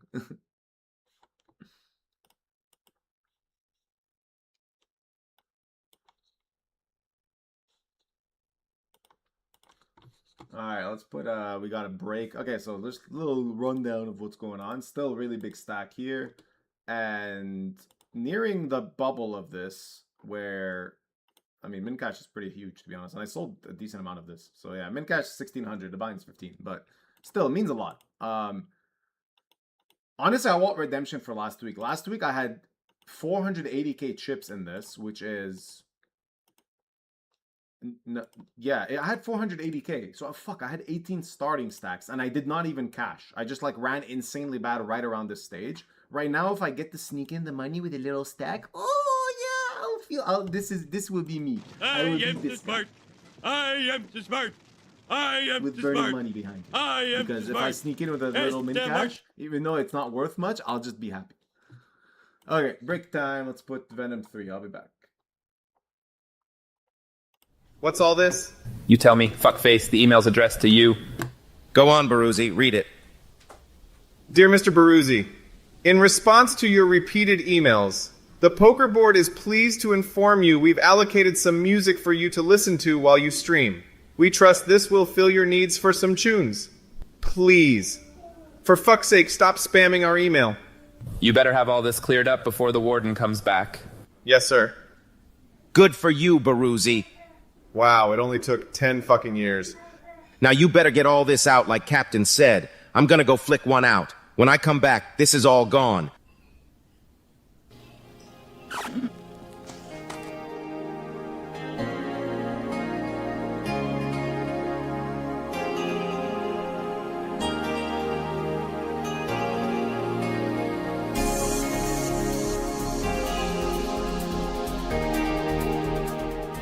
To this day, I still have absolutely no clue what set that was. Dude will not give up his playlist. Asked PZ, but he didn't know either. Fucking useless mod.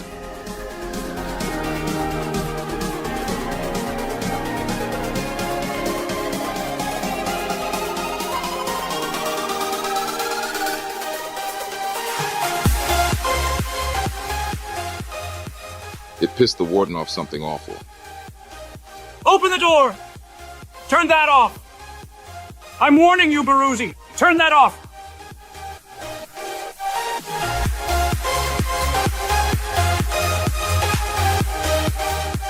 Beriuzy. You're mine now. Beriuzy got a 6-figure downswing for that little stunt. Look who's here. It's DJ Beriuzy. You couldn't play anything decent, huh? Like Miss Monique or something? Nah, because we get copyright claims on YouTube. Was it worth it for a 6-figure downswing? Easiest time I ever did. Bullshit. There's no such thing as an easy 6-figure downswing. Well, I had Miss Monique to keep me company. So they let you take your iPod down there? Come on, chat. No, it was in here. And in here, that's the beauty of music. They can't get that from you. There's something inside that they can't get to. The fuck you talking about, Beriuzy? I'm talking about hope. I'm due a deep run in the Venom. Hope? Let me tell you something, brother. Hope is a dangerous thing. Hope can drive a man insane. Got no use in poker, so you just better get used to that.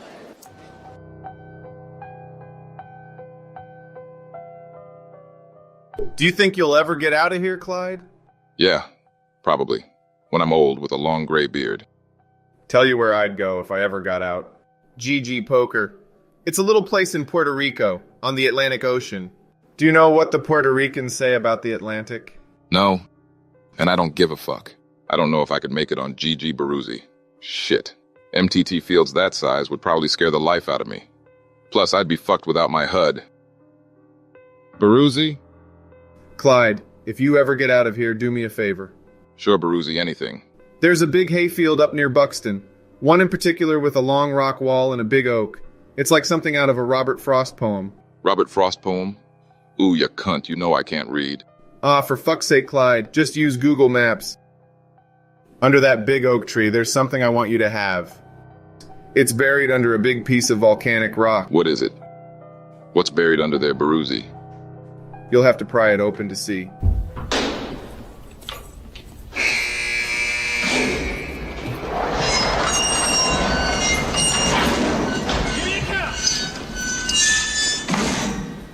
Beriuzy, get your arse out here, boy. You're holding up the show.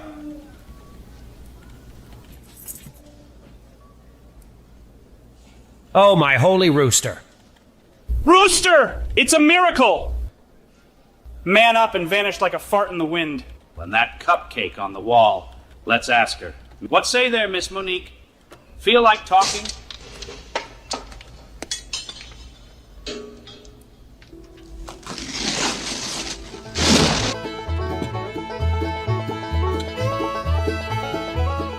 In 2023, Beriuzy escaped from the Venom prison. All they found of him was a muddy set of prison clothes, an old porno mag, and a wireless mouse, near enough worn down to the hub. I remember thinking it would take him 600 years to cache the Venom the way he punted. Old Beriuzy did it in less than 20. Welcome back. Yep. Oh no, this is too fast. Too fast. Upbeat music. I want more chillax a little bit. Hold on. Yeah, let's go with this.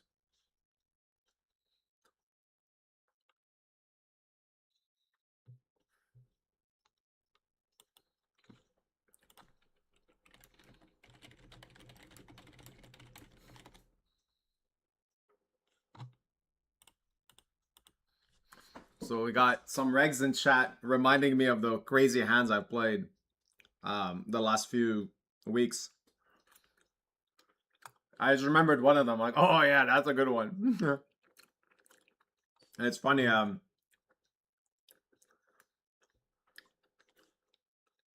the reg wrote, I had no idea how to wide continue against your 4-bet after I flatted. So like, it's like a line that if you try to put into Wizard, it doesn't exist. And the thing is, I love that stuff. I love lines that don't make sense. This is my specialty. It's just like, me and you, baby, we're in Wild Wild West, in the middle of a chaotic fire, and we gotta figure out how to both get out. Or burn together. I love those lines.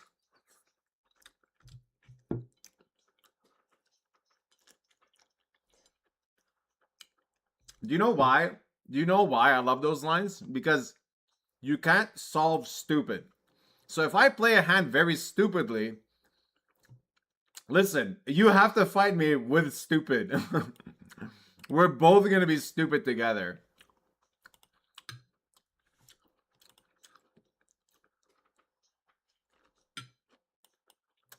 All right. Good luck.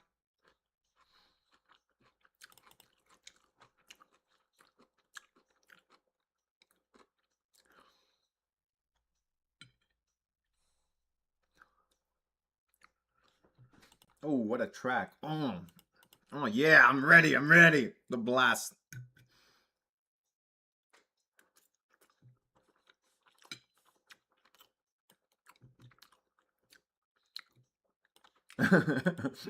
I like how someone looked up what the labels mean, but they don't understand what my labels mean. And when I started streaming, I realized one of the biggest leaks of streaming is that if you label in a way that makes a lot of sense, people can figure it out, and then you're just giving away free info. So, how do you counter that? You just gotta throw so much shit around that makes no sense, where no one knows what's true or what's not. I literally have some top regs tagged as whale. Just in case I want to throw people off. I know they're not whales, but, and I know how they play, and I know how to play against them, and I feel okay with that. I'm just like, yeah, that's fine. I'll figure it out. But if I tag them as whales, someone's going to be watching me like, wait, what? How is Romashka and Artur Martirosyan have the same tag? Same country, that's all.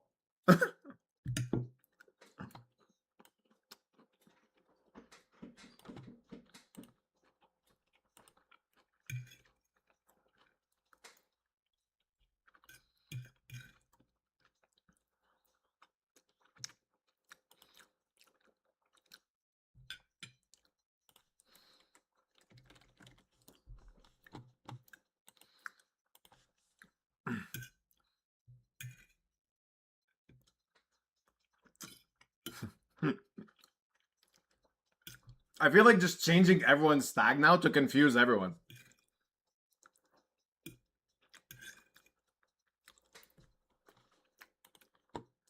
Let's just put Jan's errands. Here. You guys will know. Look, I changed him to green. Which is gonna... We're gonna tag Jans as a massive whale. We all know he's not. He's one of the best of all time.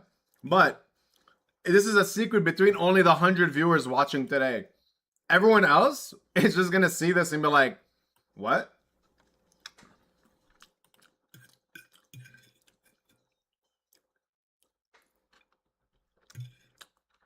Look, guys, I'm opening wide into the whale's big blind.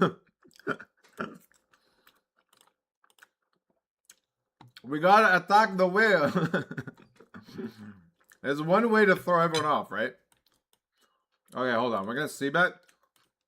I'm gonna shove against the limp here on the bubble. Like, it's just like, hey, the only time I get to shove against someone is here. I'm gonna take it.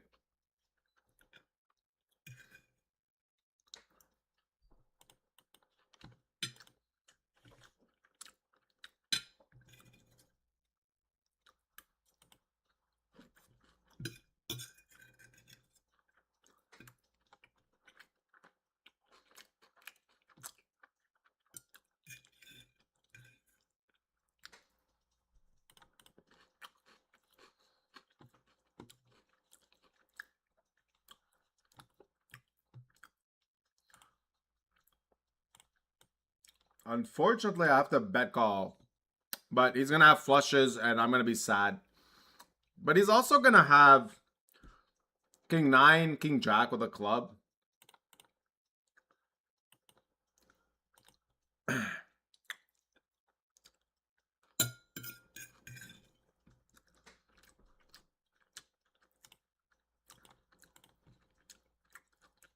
Is this thin?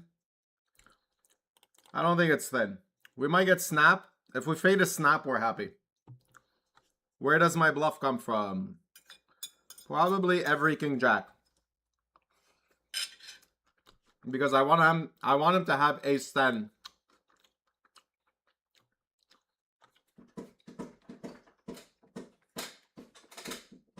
We got the whale, guys. We got the whale.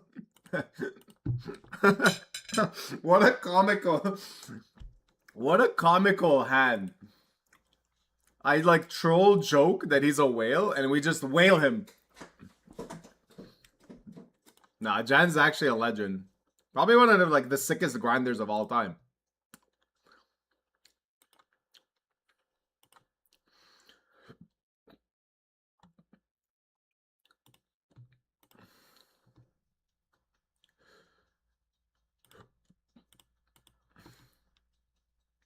He literally has been grinding for like infinity.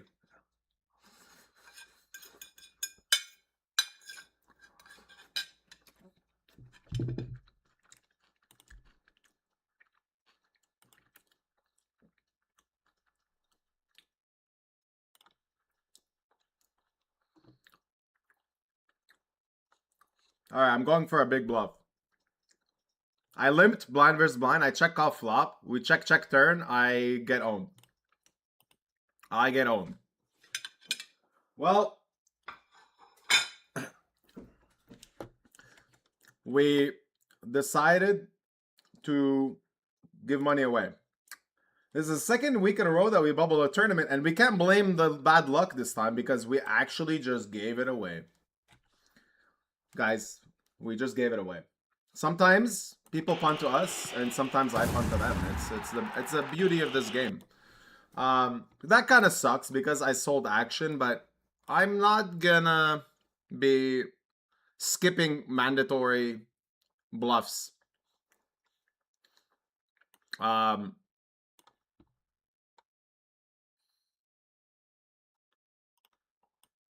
Yeah, I mean, I'll show the hand.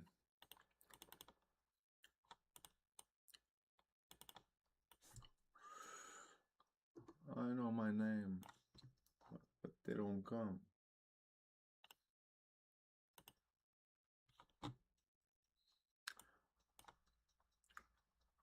Limp. Check call flop against half pot.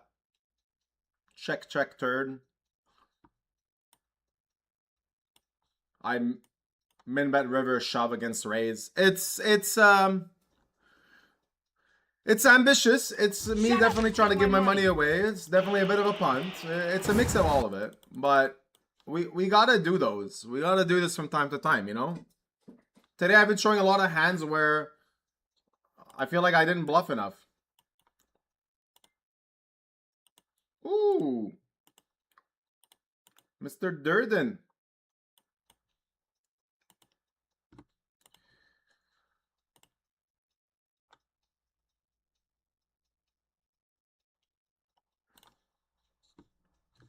What's up, Mr. Durden? Another fellow grinder, actually. Oh, that is a sexy turn. It's a sexy turn.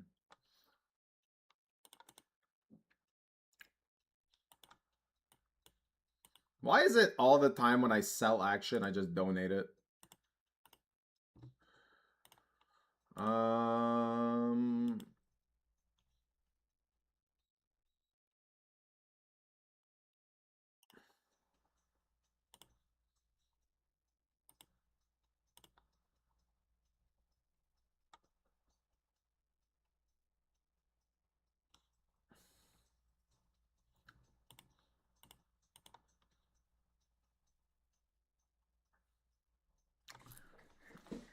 Huh.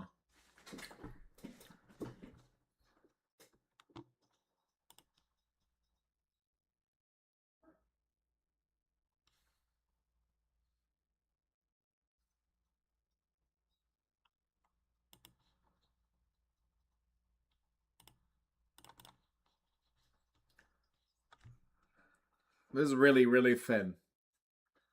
This is really thin.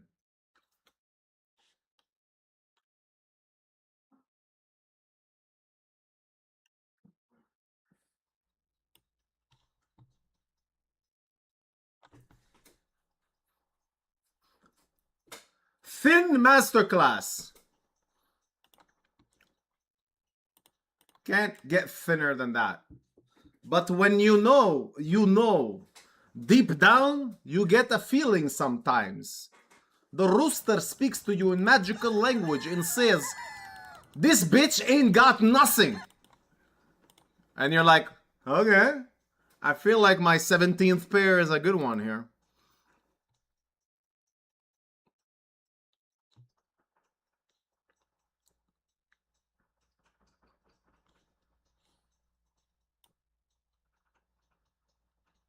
All right, we got some nice chippies. We flat to keep his weak hands in, honey. Then we check the flop.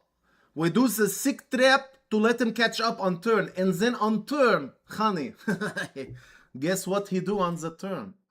He hit his pair and he check again. And what I do, I'm like, I come here, buddy. Little 40% bet come. I invite you into my living room. And I tell him, come, it's cheap price, come have tea with me. And then the river, what I do on the river? I charge him for expensive cocktail.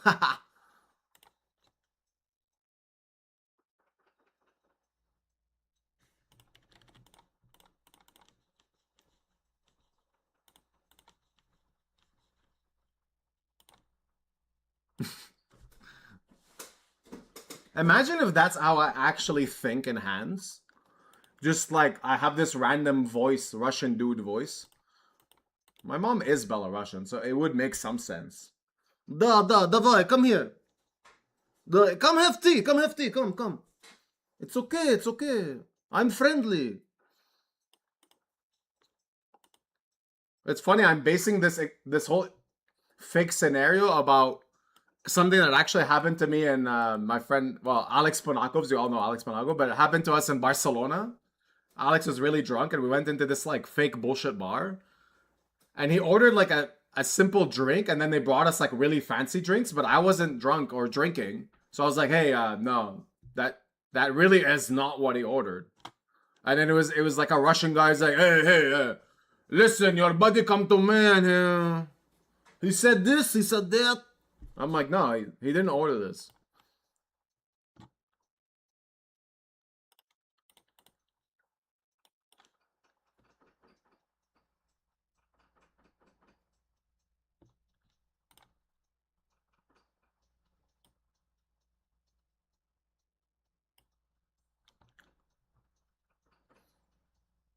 We accept your invitation to come have tea, Mr. Nicola Goddard.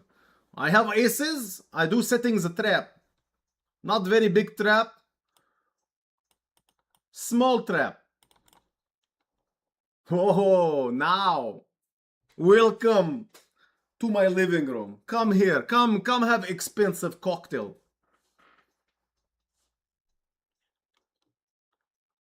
Okay, hold on. Actually, what do I bluff here? Do I even bluff? Like, do I bluff ace king? Do I bluff ace jack?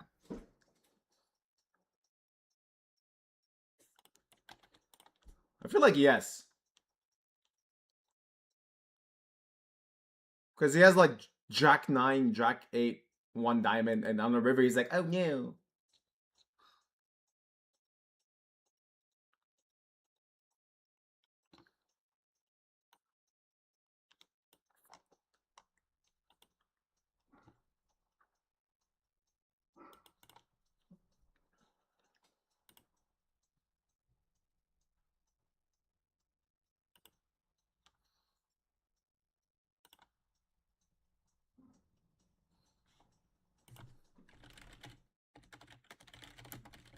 Oh, we got a lot of regs in chat. What the fuck are you guys doing? It's a big Thursday. Why are you here?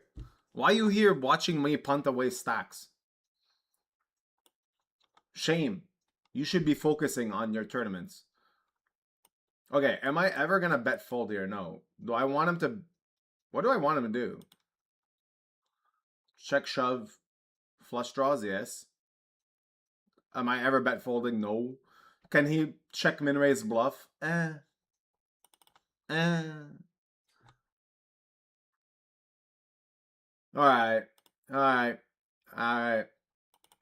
Take it.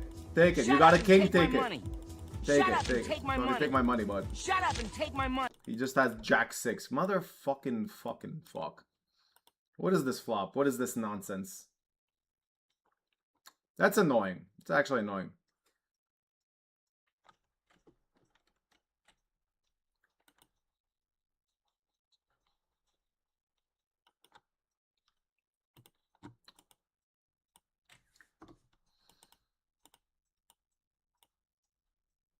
There's no such thing as a whale reg.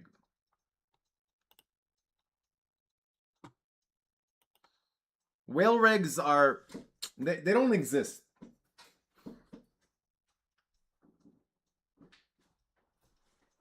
Alright. Do we just...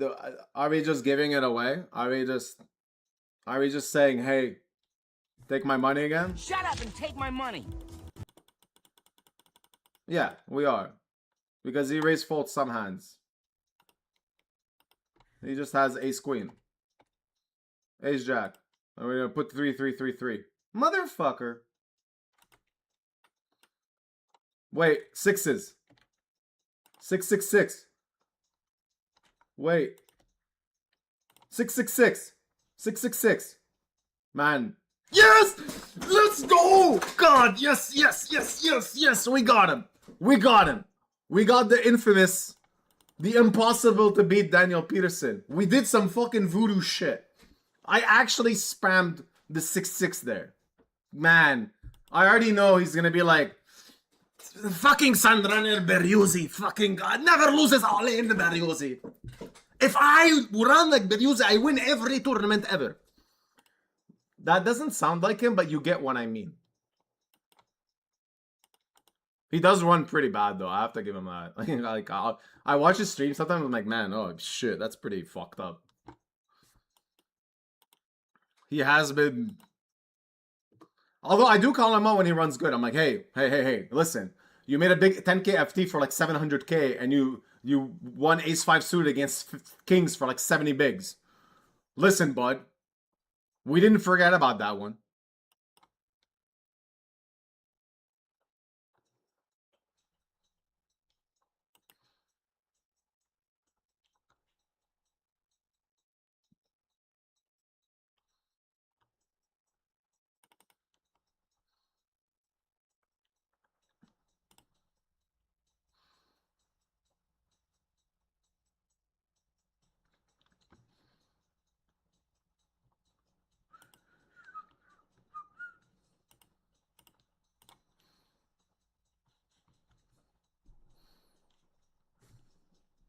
Okay, we got trying to make day 2 of the 1500. Trying to consistently suck out against Daniel Peterson. That's actually a tough one. Not really an easy thing to do. But it's doable.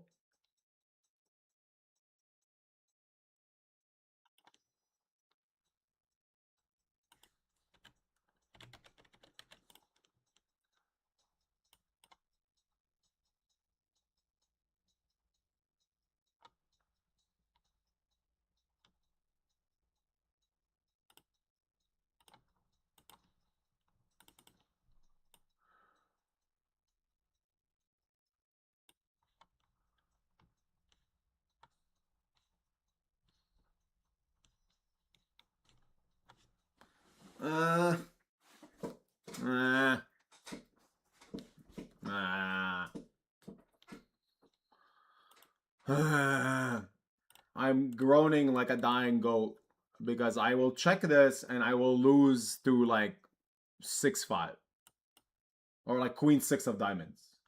9-8. What? Bro, we scared him. We scared him with the other hand. He check raised the flop and check called the turn with 9 high. Honey, with 9 high, he check called the turn against the 40% bet with 9 high. God, I hope you're watching so I can. I hope you're watching so I can tilt you even more. It's all part of the plan. We got you so good in the last time with pocket 8s that now you're just tilted and you're check calling 40% on the turn with 9 high because you're like fucking stupid ass Beriuzy keeps doing nonsense lines. I don't know what to do against it.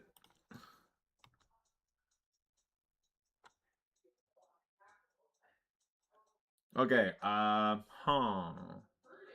what are we doing here?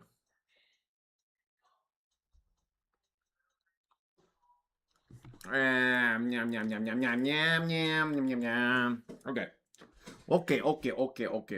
We got to think about this one, boys. We got to think about this one. Like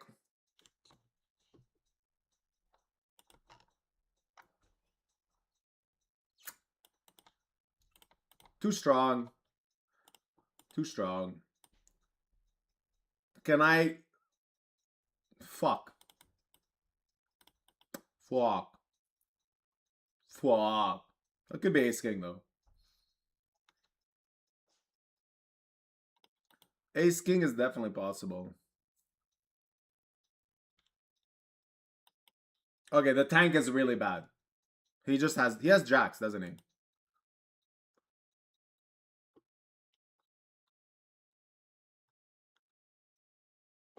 Ace king, ace king, ace king. Ace king. Good, good, good. Very good. That Rooster Booster is alive, baby! I mean, I kind of like, you saw me nearly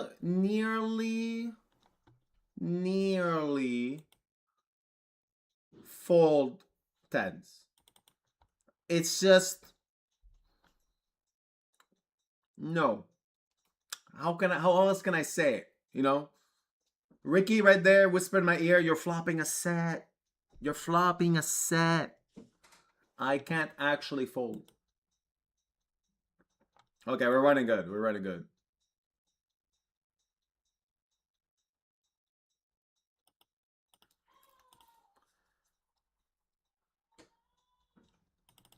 Okay, okay. That was lucky. I will give you that. Usually when we get snapped there, we're dead. But this time we actually technically were ahead. But I think Arthur folded jacks, probably. But I like, there are situations I'll just fold tens there. There are situations I'll just fold jacks there, to be honest. I have done it. I've done it in a 10K a few times. Because I find in 10K people respect the money more. But not here. Here it's a 500. Everyone's like, 500, whatever. That's like a meal at a nice restaurant, you know? That's how every reg views it. It's like, I could play this tournament, or I can go to Chipotle. Okay, maybe not Chipotle. It's not that expensive, but like some fancy dinner with a girl or man. We're okay with that. Just not children. You hear that? Yeah. No fucking children. Good. Good. Yeah, good. I'm double checking. I'm keeping my eye on you. You know who you are. Keeping my eye on you. Man, I probably, like, whoever's watching that is, like, on the edge of being a pedophile is probably losing his shit right now. He's like, how does Beriuzy know?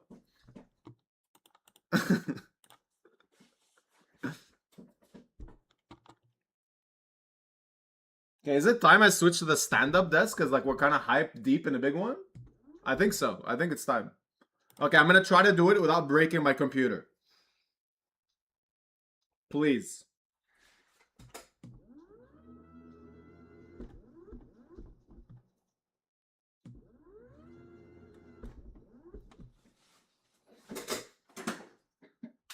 I see it's not working already.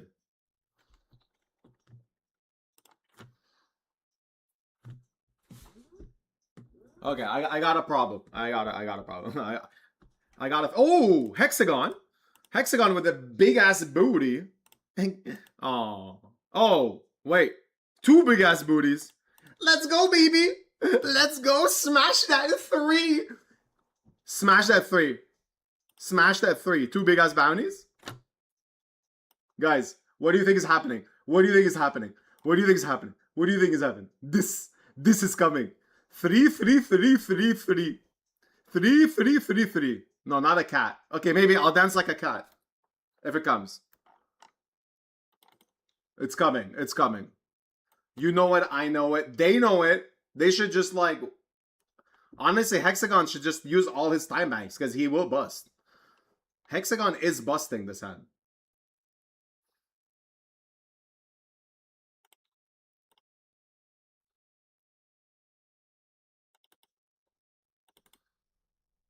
He's busting. I'm spamming 333. It's coming.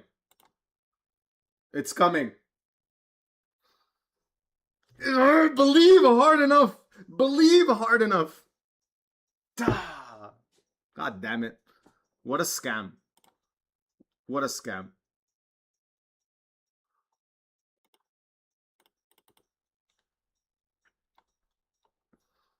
That's a scam. That's a proper scam. And the way I'm running, for me to lose that, it's an actual scam. Like, we should all send an email to GG, be like, yo, listen. You're You're not allowed. You're not allowed to do what just happened. Okay, I need to fix my camera because right now it looks like I'm just floating in midair. But I can't because I can't I got a hand. I'm block betting against my buddy Santiago with a rivered flush, and he's in a tank shove, and I'm in a tank cry.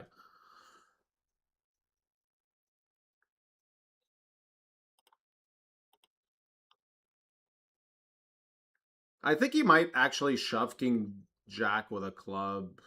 I really want to cry fold here, but nah, it's just I'm net rolling. I know he has it, but like it's just so sick. Like he's never bluffing there, but like I'm a fucking station. Take my money.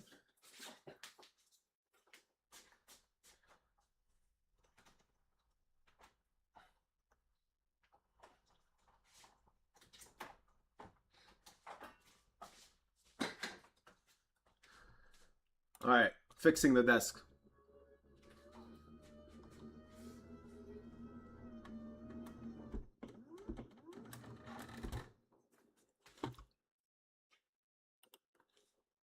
All right, we're vibing now. Now we're vibing. Fix the camera. There we go. Okay. Stand up desk. Stand up desk.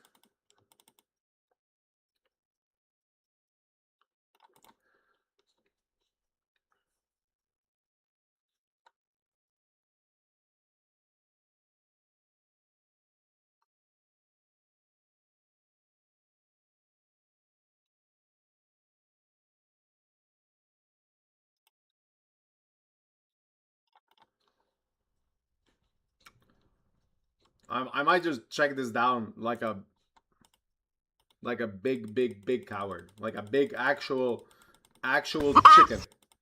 I'm gonna be a massive chicken here and just check this down.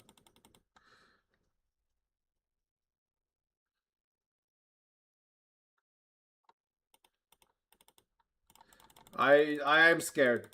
I don't think I get called by worse, and I think that's it. I'm scared. Honestly, when I was like switching to the stand-up desk, I forgot how to play poker. I'm worried. I don't want to do anything crazy. Oh, hello. We're just getting hands after hands after hands. Hello. Okay, this track is gonna hit hard. I think I'm just gonna shove because he has a really big bounty and I would shove a lot here.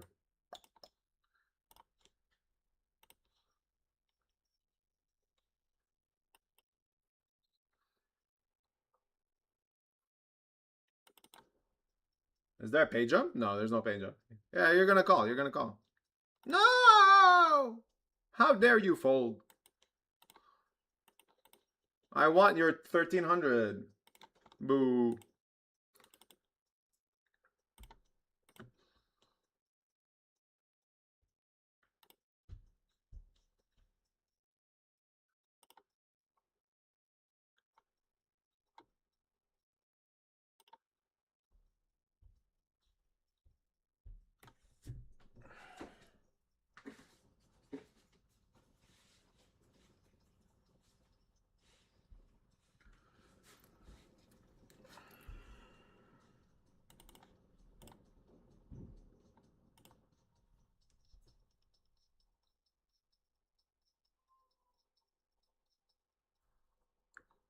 I think he's gonna induce ace 8 plus here, so this might be a big mistake.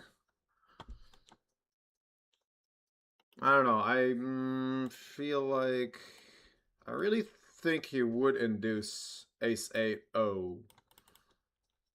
Maybe there's a big mistake. It's just like fucking 5 starting booties that I hate my call and I hate the result. Like I wish he's just gonna shove a lot, like every Broadway, and I'm just being a bit results oriented. Like ace 8, I'm snap calling. Suited aces, I'm snap calling. It's really like It's kind of whatever. It's not. No, it's not actually. It's not whatever. It's not whatever. Oh, how the fuck do you have jacks? That's insane. Okay, that actually sucks. I'm just drawing dead.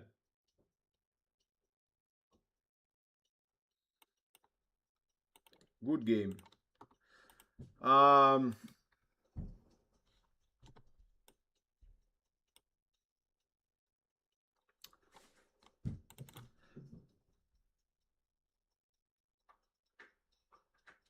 Six. I don't know. I feel like that ace-6 is super, super, super close. Like ace-8 is a snap call. Ace-7 is probably a call. Because he is going to be shoving like any ace there because this guy only had 6 big blinds. If this guy had more like 10 big blinds, I would definitely fold ace-6. Yeah.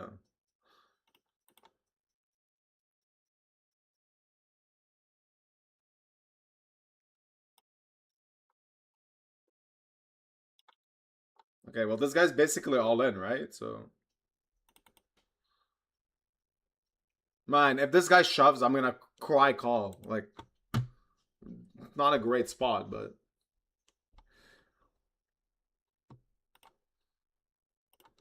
okay, just heads up for $500. Whoa, wow, what a fish, bro. How do you call ace-6? Whoa, bro, you should fold ace-6, bro. Come on, ace-6 easy fold. You should watch how Beriuzy does it. Oh wait, he doesn't even do it because he's an idiot. It's me. Luke Vanderboek. What? How do you say your name? Luke Vanderbeek. All right. Might as well just bust everything. Pretty easy. Reshove ace-9. Get snap called. Unless we utilize reverse psychology. We did not. We are actually somewhat in great shape. Shit. Protect us, almighty rooster gods. Allahu Roosteru Akbar. Roosteru Akbar. Mother? Liars. The rooster religion is a farce. It's fake. It does not exist. How would you do me dirty like that? Alright, it's fine. I'll just win every all in here. It's okay.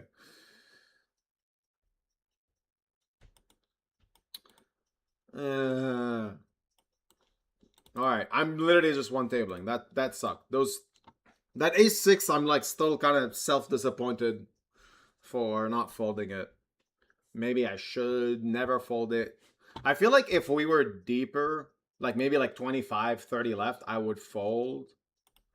But in this stage, I feel like, look, we still want to try to accumulate chips, and we're going to take any good chip EV-ish spot. Because that was technically, it's a chip EV call. Is he shoving ace-deuce O? Yes. Is he shoving king-8 suited? Yes. Is he shoving... Man, even like 10-8 suited and stuff. Like king-6 suited he's shoving.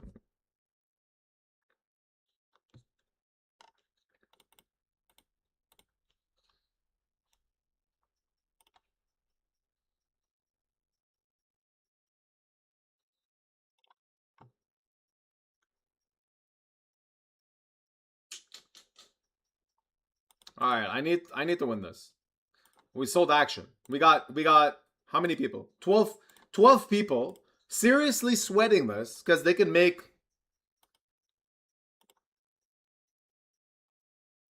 like $500. 20 people can make $500 each. It is a lot. We do it for them. We do it for them. Not for me. It's for them. We play for the people.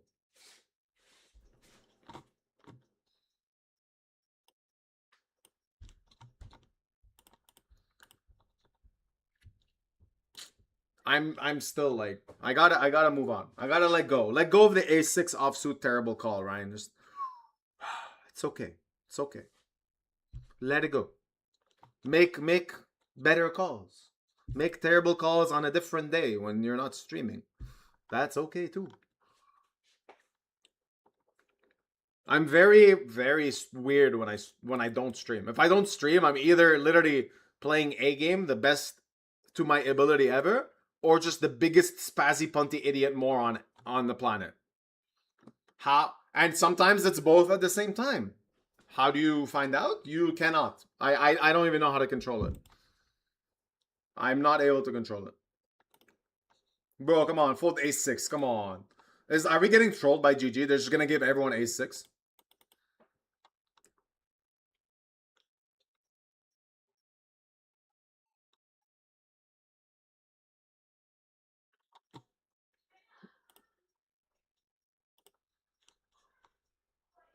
I didn't even play on Poker Stars today.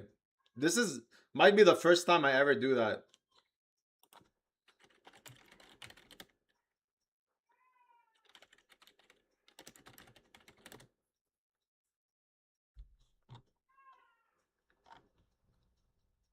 It's rare that I don't even open Poker Stars. It's really rare.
So, people might be wondering, when is the next time I'm streaming? Well, probably not for a while, because there's a lot of live poker coming up here.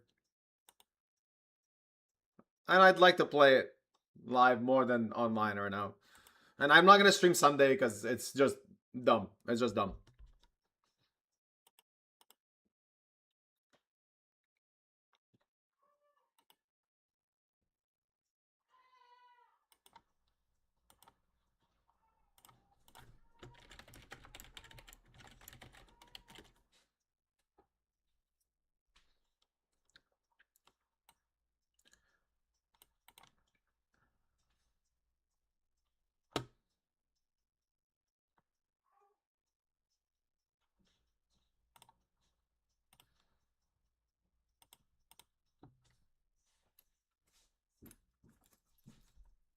Oh, cool. Topson in chat also plays Anno, which is like a...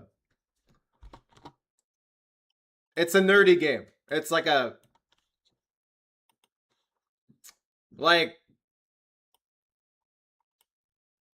You're automatically a nerd if you play Anno. I think it's like... I think Topson would agree. If you play Anno, you're a nerd. Like...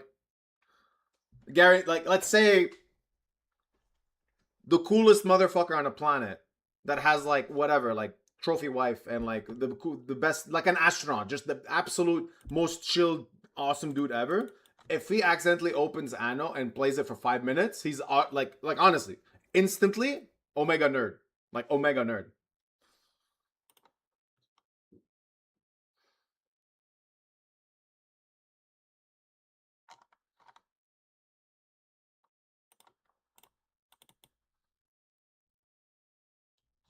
Because it's like a game about like being patient and building a city from scratch and feeding your population bread and all this really nerdy stuff.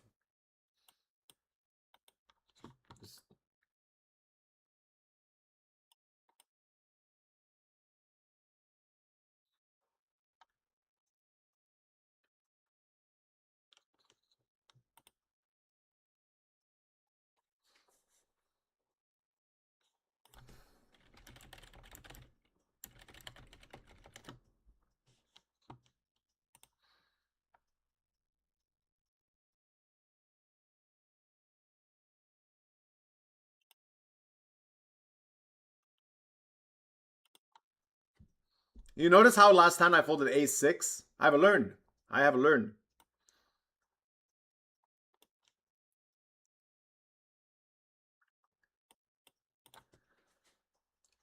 But we will open king 10. And we will let go now. Okay.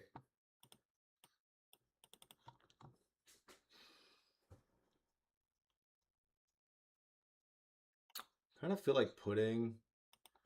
All right, you know, we got a couple of rags in chat. We gotta show them what I listen to when I'm grinding sometimes. You know, you gotta understand where like the back 4 bets and the 5 bets and the check raise every street and the 5x pot shove come from. So I'm gonna put the set that sometimes triggers that. Enjoy.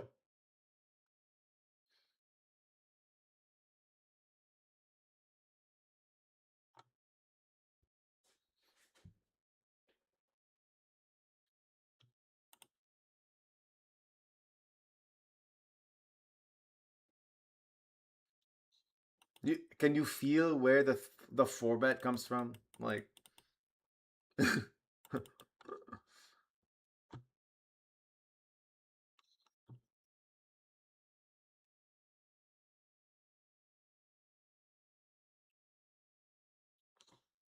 if you're trying to go to sleep and you're just tuned in, I'm sorry. You're not going to sleep.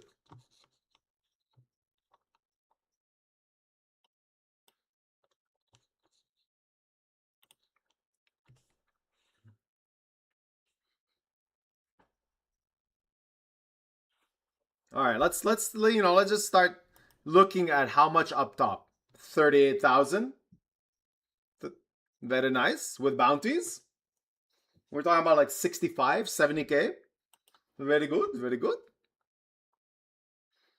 And I just put my intense music set. Yes, yes. Is it the beginning of something great? Is it the beginning of the greatest stream, Beriuzy stream in 2026? Yes, yes. It begins now.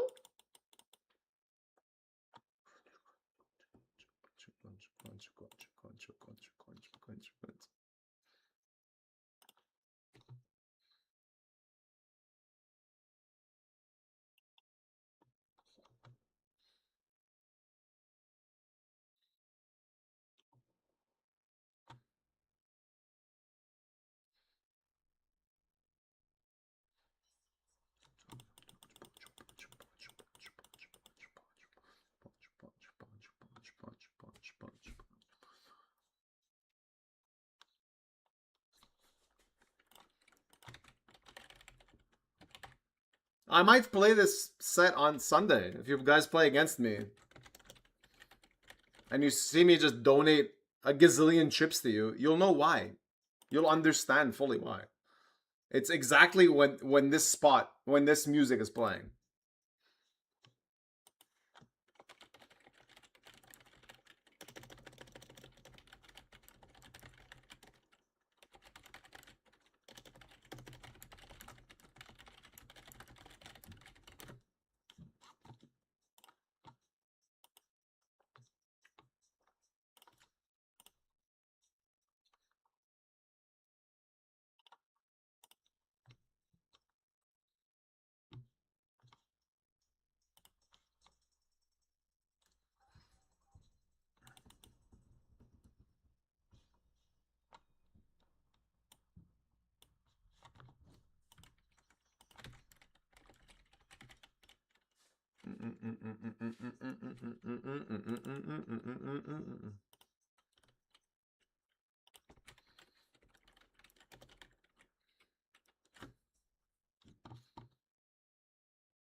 Maybe I should play Anno on the side, like a real nerd. Just one table is 500, win it for 72k while playing Anno and building a small little civilization. I would, man, even I would feel a bit of like, I would feel like it's cool to do that. Like I'd be like, wow, look what I have accomplished. But at the same time, I'm like, come on, Ryan, that's super nerdy.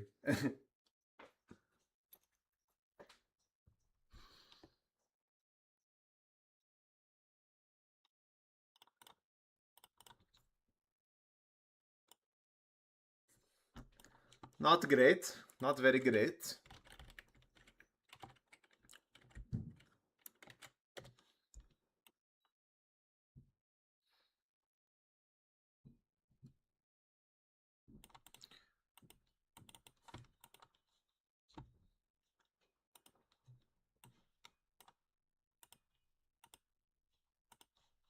Oh. Oh, all right, everybody. Shh. Keep quiet. Let's try to catch us a nice little good looking rooster. We need a raise? Oh. That's not cool.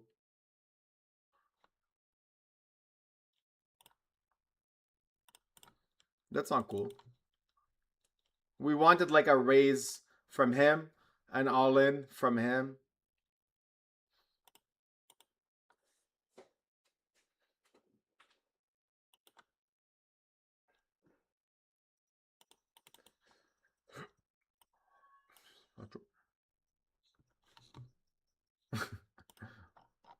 Even me listening to this music, I'm like, yeah, maybe I shouldn't play this on a Sunday. Maybe it's a bit too aggressive. But it's fire. I like for me this is like a good way to stay awake. Pay attention to every little detail when I'm punting around online. It feels good. All right, let me try to put the payouts somewhere.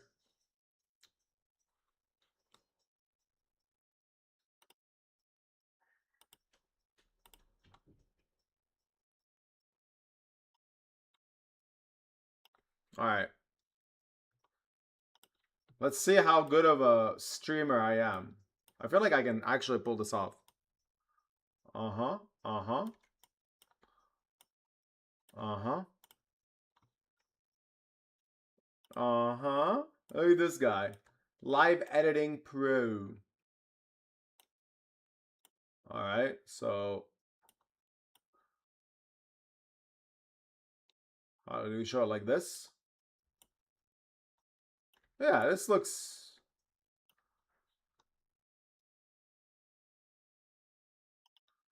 This looks decent. I just need to bring it up, right? Above chat. There we go. And maybe I can put it, I don't know, somewhere here. No, I'll just do this. This is what we're playing for. My ladies and gents.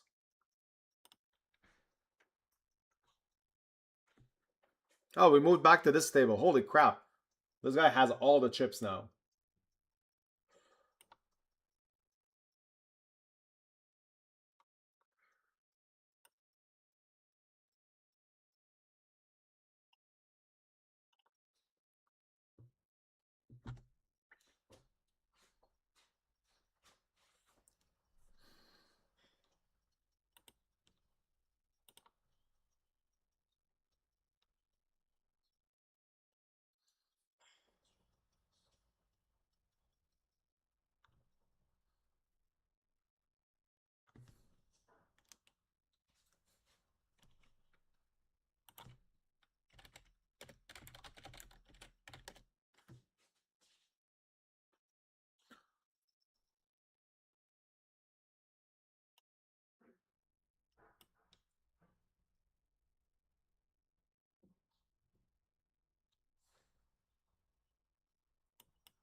Alright.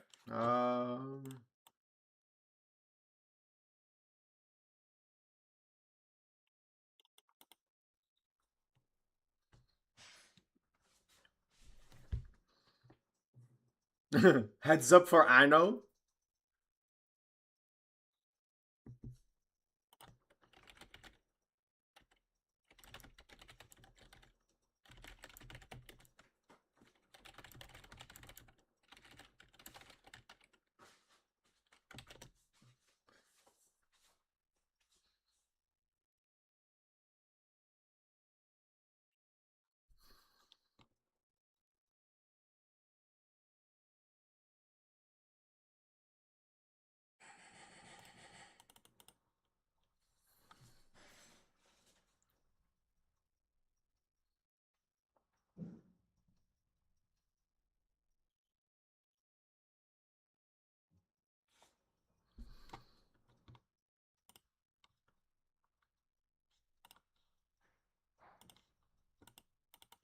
Just clicking buttons. We're just clicking buttons.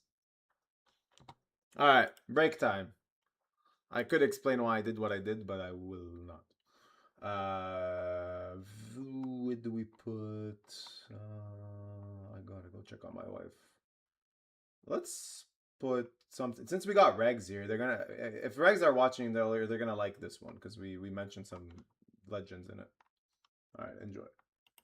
Someone's saying this Jägermeister music is a bit much for us boomers. I am also a boomer, but I'm a boomer that keeps up with the cool kids. Oh boy, oh my lordy, come here, big boy, come get some, yummy, yum, yum. This is a friend of mine, actually. Oh boy, he's drawing dead. Oh god, why did I say that? Why did I say that? Oh! Oh! Oh! Quads! Just the daily quads. We're back to daily quads, fellas. Oh, yeah. Oh, yeah. Feels good. Still on the bubble. It's insane. The longest fucking bubble I've ever been on. Ooh, all right, hold on. First of all, we got ace queen here. Please have ace jack. Yes! Now hold it. Now fucking hold it. No. This is the 10k. Why does Nole run so good against me? Alright, ACR 2650. I know this guy's caught me with something stupid. I know it. Okay, that's not stupid. That's kind of standard. This is stupid, though. The fact that I'm just gonna lose again. Unbelievable. This is such bullshit. God. Motherfucking god damn it. Unbelievable. The shit they put me through. God. No one runs as bad as I do. No one. Not even Spraggy. Don't mind me. Okay, you got me. You got the whole squad laughing. Oh shit. I'm happy we'd squeezed that off. And that says a lot. Alright, in the 10k, my fucking ladies are back. And they're not gonna lose this time. They're not losing to pocket 10s. Nah, they're not. Nah, mate. Not on my watch. Not... What the fuck, man? Why is it always in the goddamn 10k that I just can't win any all-in? Like, can't you give your boy Beriuzy a chance in the 10k? Oh, nice, thanks. Thanks, Victor. Thanks, Victor. show the world that I'm destined to just donate my fucking money in the 10k. Literally every time I play it, I just run like shit in this goddamn fucking tournament. It's so annoying. Oh man. I'm so salty about the 10k. Like that tournament just makes me so salty. You can literally package my sweat and sell it as Himalayan salt right now.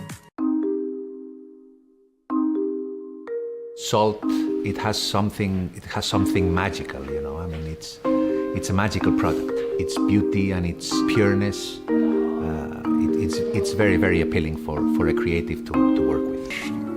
Væri þessi undoable faktor í umbúðunum og hvort það væri hægt að actually að leysa hann, sko. Ég fljótlega þá hugmynd að þú veist, við gætum einhvern veginn með því að brjóta umbúðuna saman, þá væri þetta að gera í rauninu svona útfellan.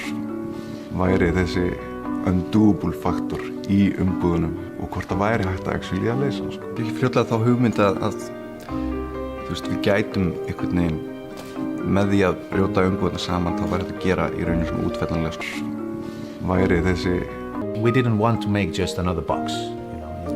We thought that the box had to be at the same level as the product. I mean, as everything, as the packaging, as the design, as the level very, very high.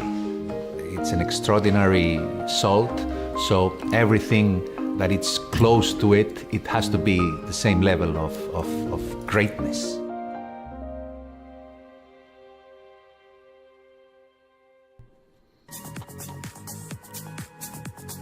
Every goddamn Sunday I play that tournament, it's just like, oh, build a big stack. Oh, get fucking wrecked. Oh, run like shit. Oh.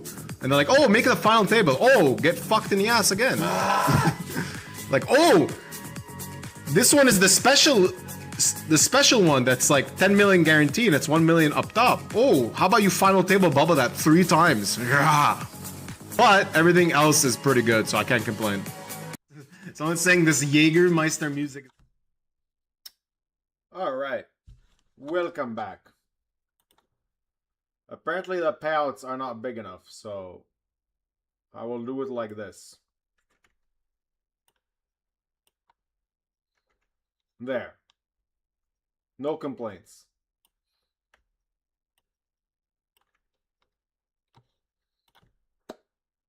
$40 left.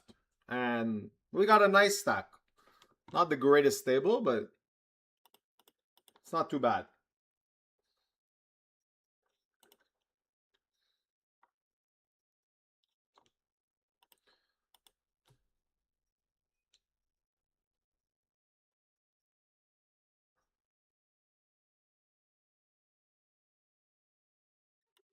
We're going to be playing a lot of flats here.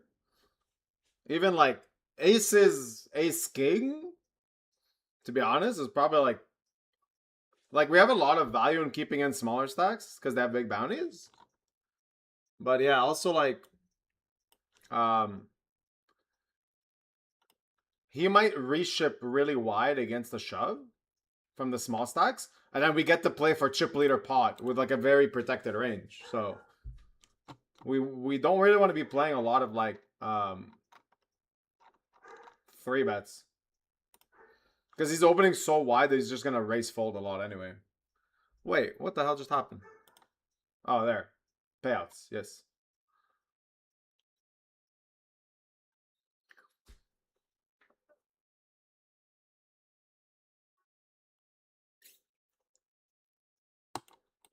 I will actually fold this.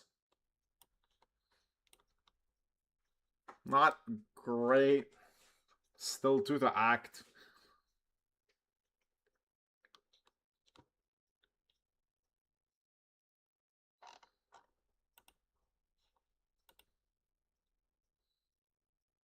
Oh, it's interesting to see what happens in this hand.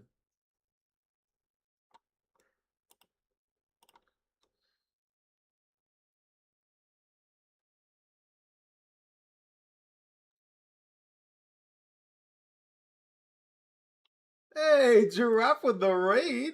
Mr. Bird, welcome back, Habibi. How are you?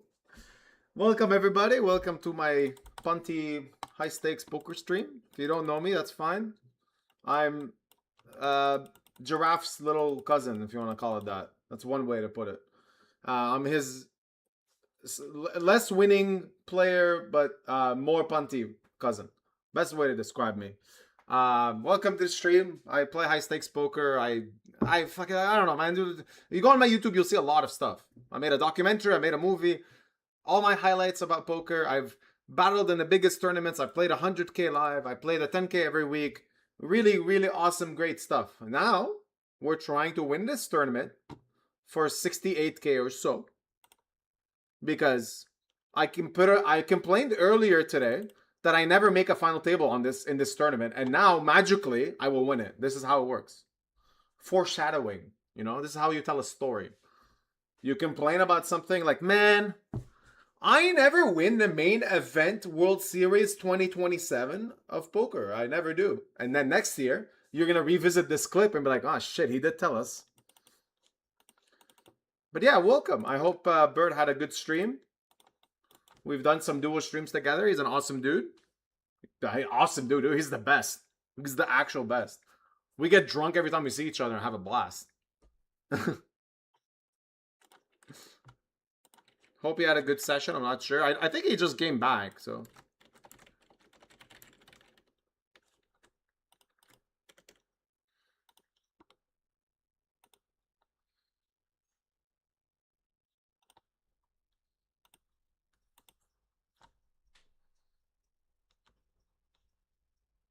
Alright, this guy's big bounty is finally in, I guess. And we have multiple all-ins.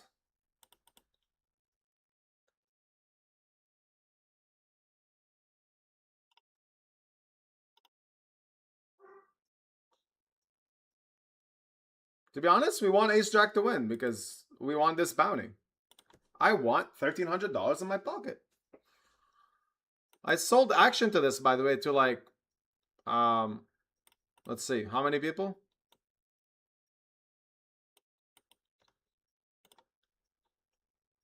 All of you people. 2%, 2%, 2%. So we have a legitimate real sweat for the chatters. You know, we're not doing this just for me. This is for the people. You'd be proud, Bert. You'd be proud of me. Sticking up to the little folk. Making them monies. Ooh, that is... Wait, I'm trying to fix my screen. It's not working.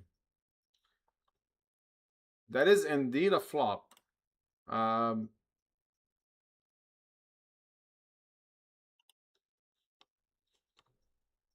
We might get check raised, and that will be okay.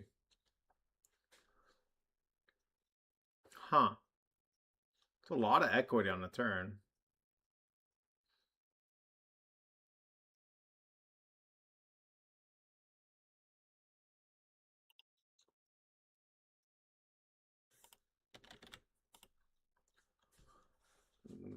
We gonna get check shoved on? Rarely. It's a lot of equity. If he check shoves, he might check shove like... Yeah, that's... Fuck, man. That's like the problem. But like, I think he... What is he check shoving that... Fuck. I should have... I wish I had a timer to actually think about the turn more, because I was thinking like, what is he gonna check shove? Yeah, like this is annoying, because he's gonna check two pairs and stuff, but like, I don't want to bet the, like, let's say king queen, king jack of spades, because it really sucks to get check shoved by worse. But here I actually think you might check shove king of spades, which is kind of nice for me. Let's say king 8 with a king of spades or something like that. That's fine. Then I kind of avoid like a pretty big cooler. But I wish I had the time bank to just consider checking turn a bit more. Yeah, let's say it's like king 10 with a king of spades. Like, he might actually also check shove that. Maybe that was a big mistake on the turn. I think it's very possible. Okay, I need to focus because there's no time bank, so every decision matters a bit more.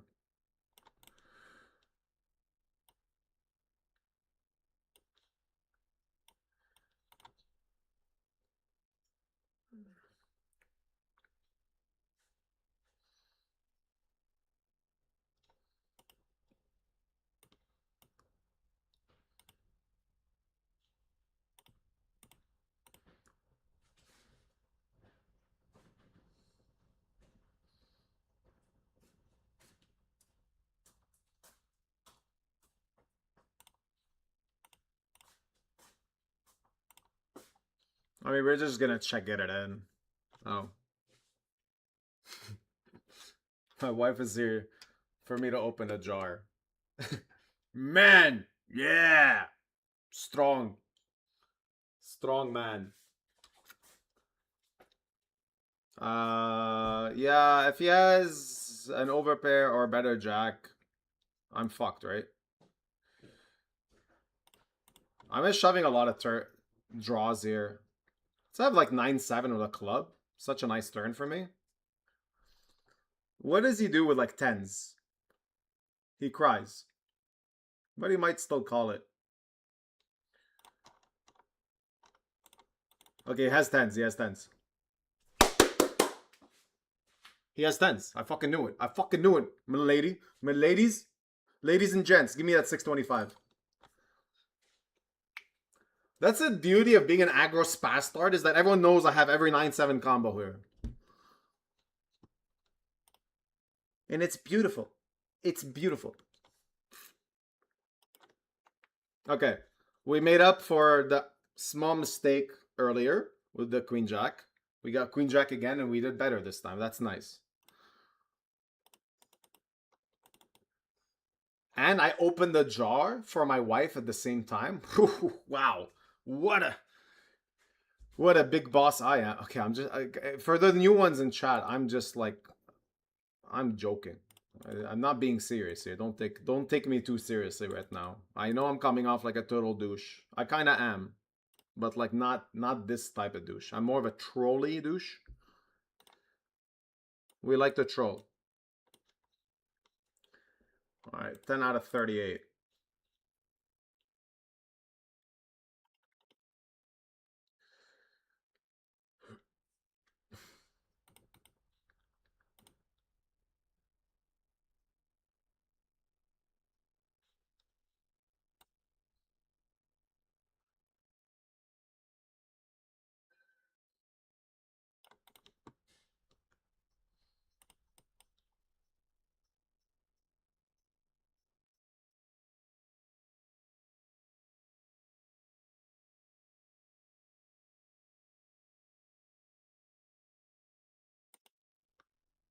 Yeah, we have to call with pocket tens. Like, this is the whole...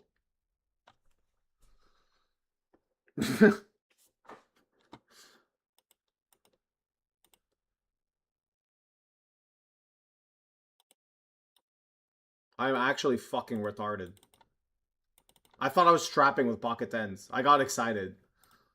I was gonna say, like, I'm gonna call if he shoves. My god, I'm a fucking idiot, dude. Okay, one sec. I gotta... Okay, okay. I have to do this. The light sucks now, but... It's whatever. It's hard to explain. Basically, when I play from a stand-up desk, I have my white light right behind my screen in my face. This one. You see? So, but the problem is when I'm standing up, it's so much in my face that it kind of causes me to, you know, go a bit blind. I was so sure I flaunted pocket tens there. Like, so absurdly sure. So we're going to play in the dark now. I mean, it's not that dark, but it's a bit dark. But we're going to play in the dark because I don't want to misread my hand again. That was very fucking stupid. I mean, I'm glad okay, whatever. That's fine.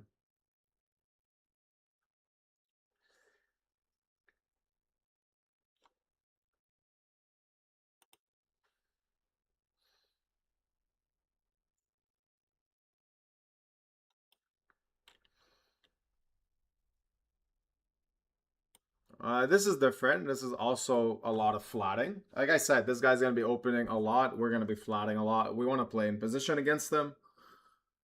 I don't even think I'm playing much 3-bets. There are going to be some obvious 3-bet candidates in some spots, but we're going to be doing a lot of flatting. It's a pretty good flop for my range, technically.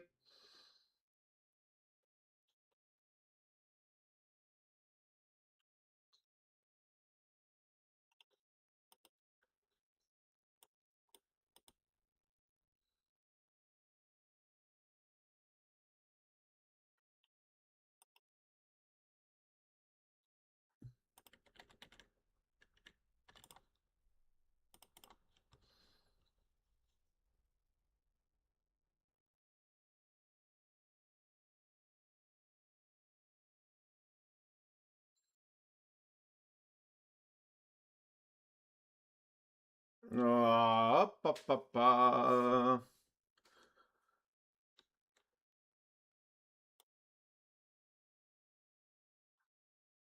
think we call once, try to improve. That is really good because now he just has a lot of diamond draws. And he shouldn't have ace-high diamond draws, so it's a lot of king X of diamonds. Yeah. Jack 9, Jack 8.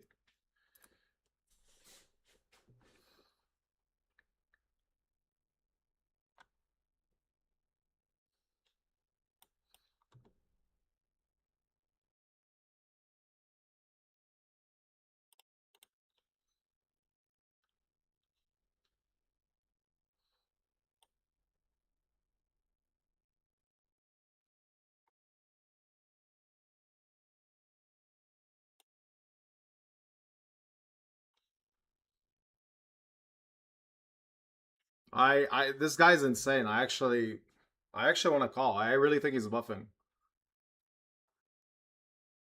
I really think he's bluffing. I really think he's fucking bluffing. He just has every diamond draw. Like, I'm gonna look fucking stupid. I don't care. I look stupid. I look stupid. God, I look stupid. I look fucking stupid. I look very stupid. I knew it. I knew I was gonna look stupid, but I know this guy's just gonna fucking bluff every 8-7 of diamonds there and stuff like that. I look stupid. He just has Queen Jack of, not even, yeah, Queen Jack of Hearts, King Queen O, Queen 9 of Hearts. That's his combos, and he's just bluffing every diamond. And then when I look like a genius, I do, but that was fucking stupid. That was stupid of me. No, it's fine. It's fine. You know what? I really honestly, I really trusted my read there. I really think this guy is extremely capable of bluffing there. Everything in my note indicates that. A bit frustrating. Because if I 3-bet pre, he always folds. I can win the pot. Could check back flop. Definitely could have checked back flop. Silly Ryan. Silly Ryan. Bloated the pot. Misplayed a bunch of hands ever since standing up. Not thinking clearly. Not playing the best.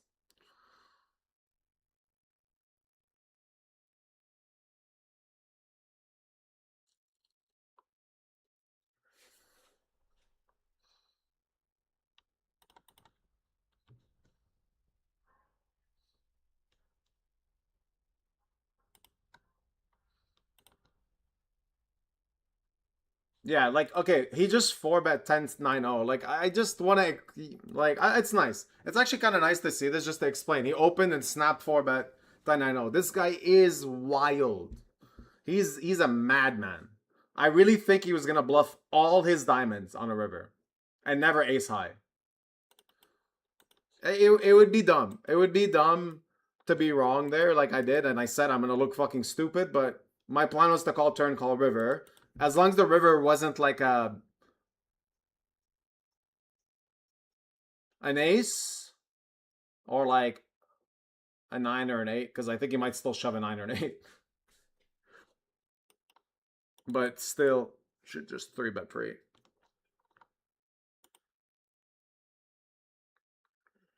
That's silly. Like, these PKO spots, I've just been punishing myself by making 2 bad plays. Queen Jack, 2-barrel turn, should just be checking turn when I have a lot of equity.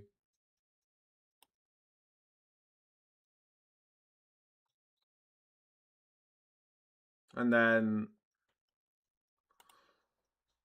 calling down King High. So the annoying thing about King High is that, I'll show it again. I'll show it here. So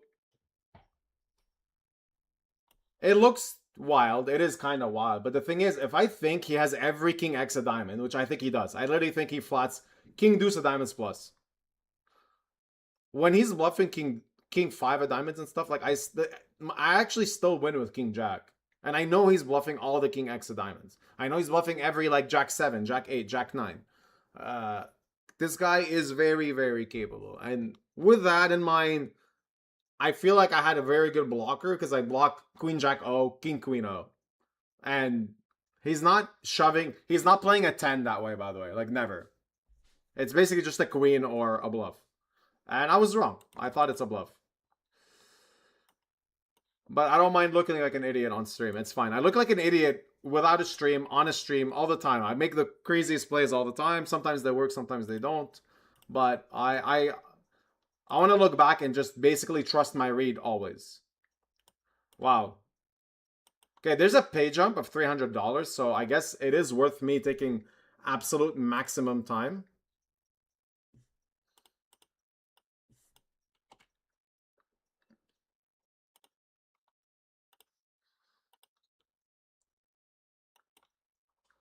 Put in a max -1 chip.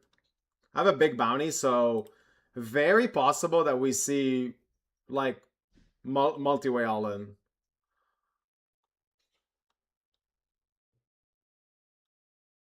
Yeah, he's just gonna literally whatever he opens, Snap gets it in. And I actually think in this spot he's opening like 5-3 suited. Maybe not. That's like pretty wide. But like definitely all the suited connectors and stuff like that. All right.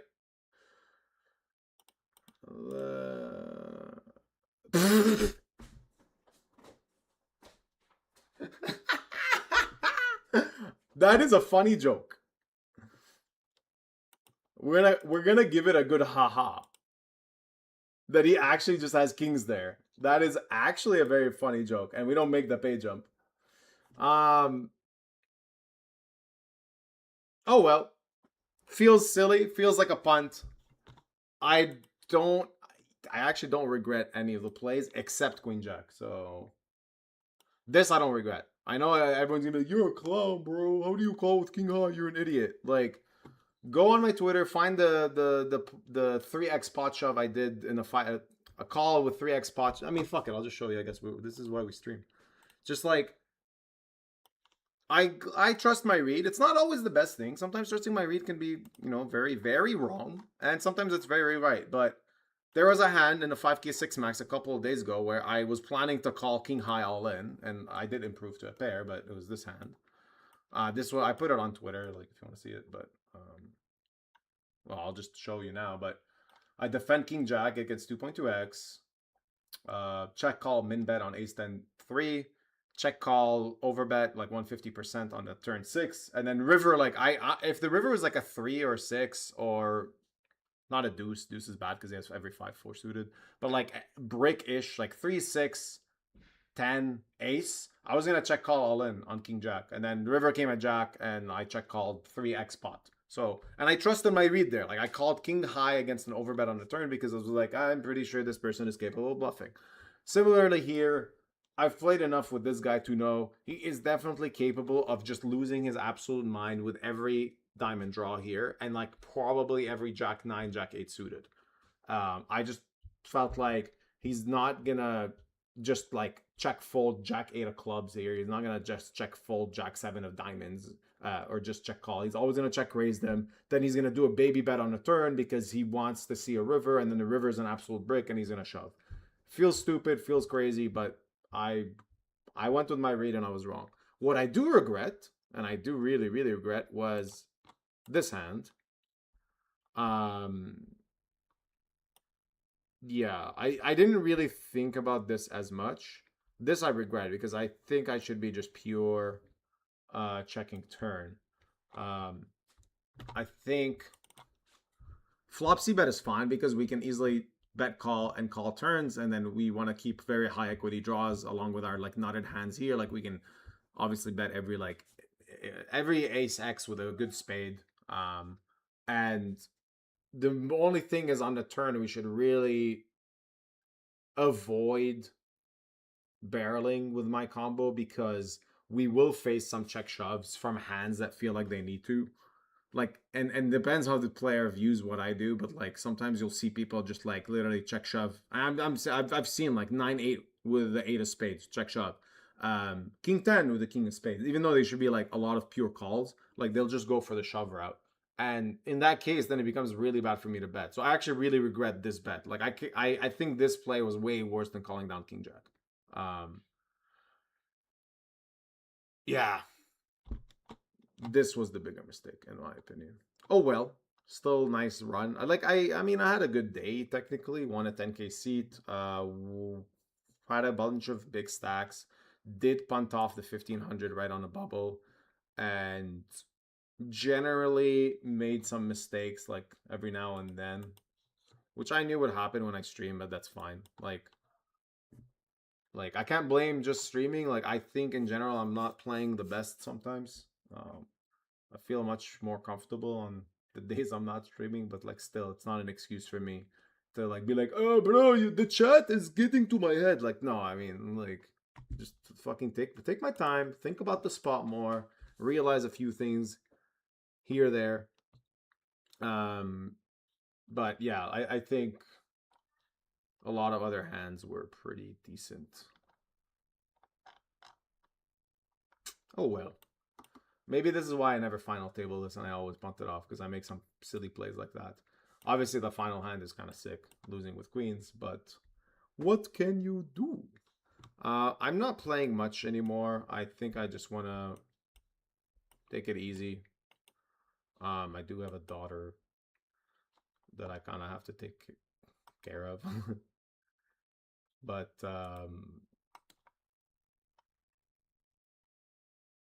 oh man.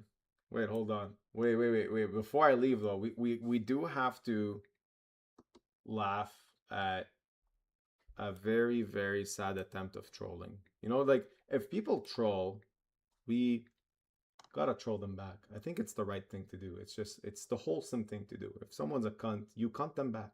You know, you gotta do it. So we have this guy. Let's see. Luciano Antonio D'Angelo. What a cool name. Who I've never talked to. I don't know anything about him, but he just was clearly watching the stream because he decided to post multiple times on Twitter about how much I'm a clown for making some specific plays. And we just want to say, Luciano, thank you for your time, my man. Every time you post on my stuff, it makes the algorithm expose it more, and then it brings us technically more exposure, more views, and maybe more money. So we appreciate the love that you've put into these very lovely, heartfelt messages of yours. I would love to keep reading them every day. Do me a favor, man. Post like a hateful message every day I play. I would, I would really like that. And yes, I will also be in Montreal. And if you want, I could bring my stupid snake and stuff retard. I can do that if you'd like. I can bring Ricky. Ricky's right here. Ricky can come and play live poker if you want. I'll do it all. Okay, man? Thanks, man. Take care.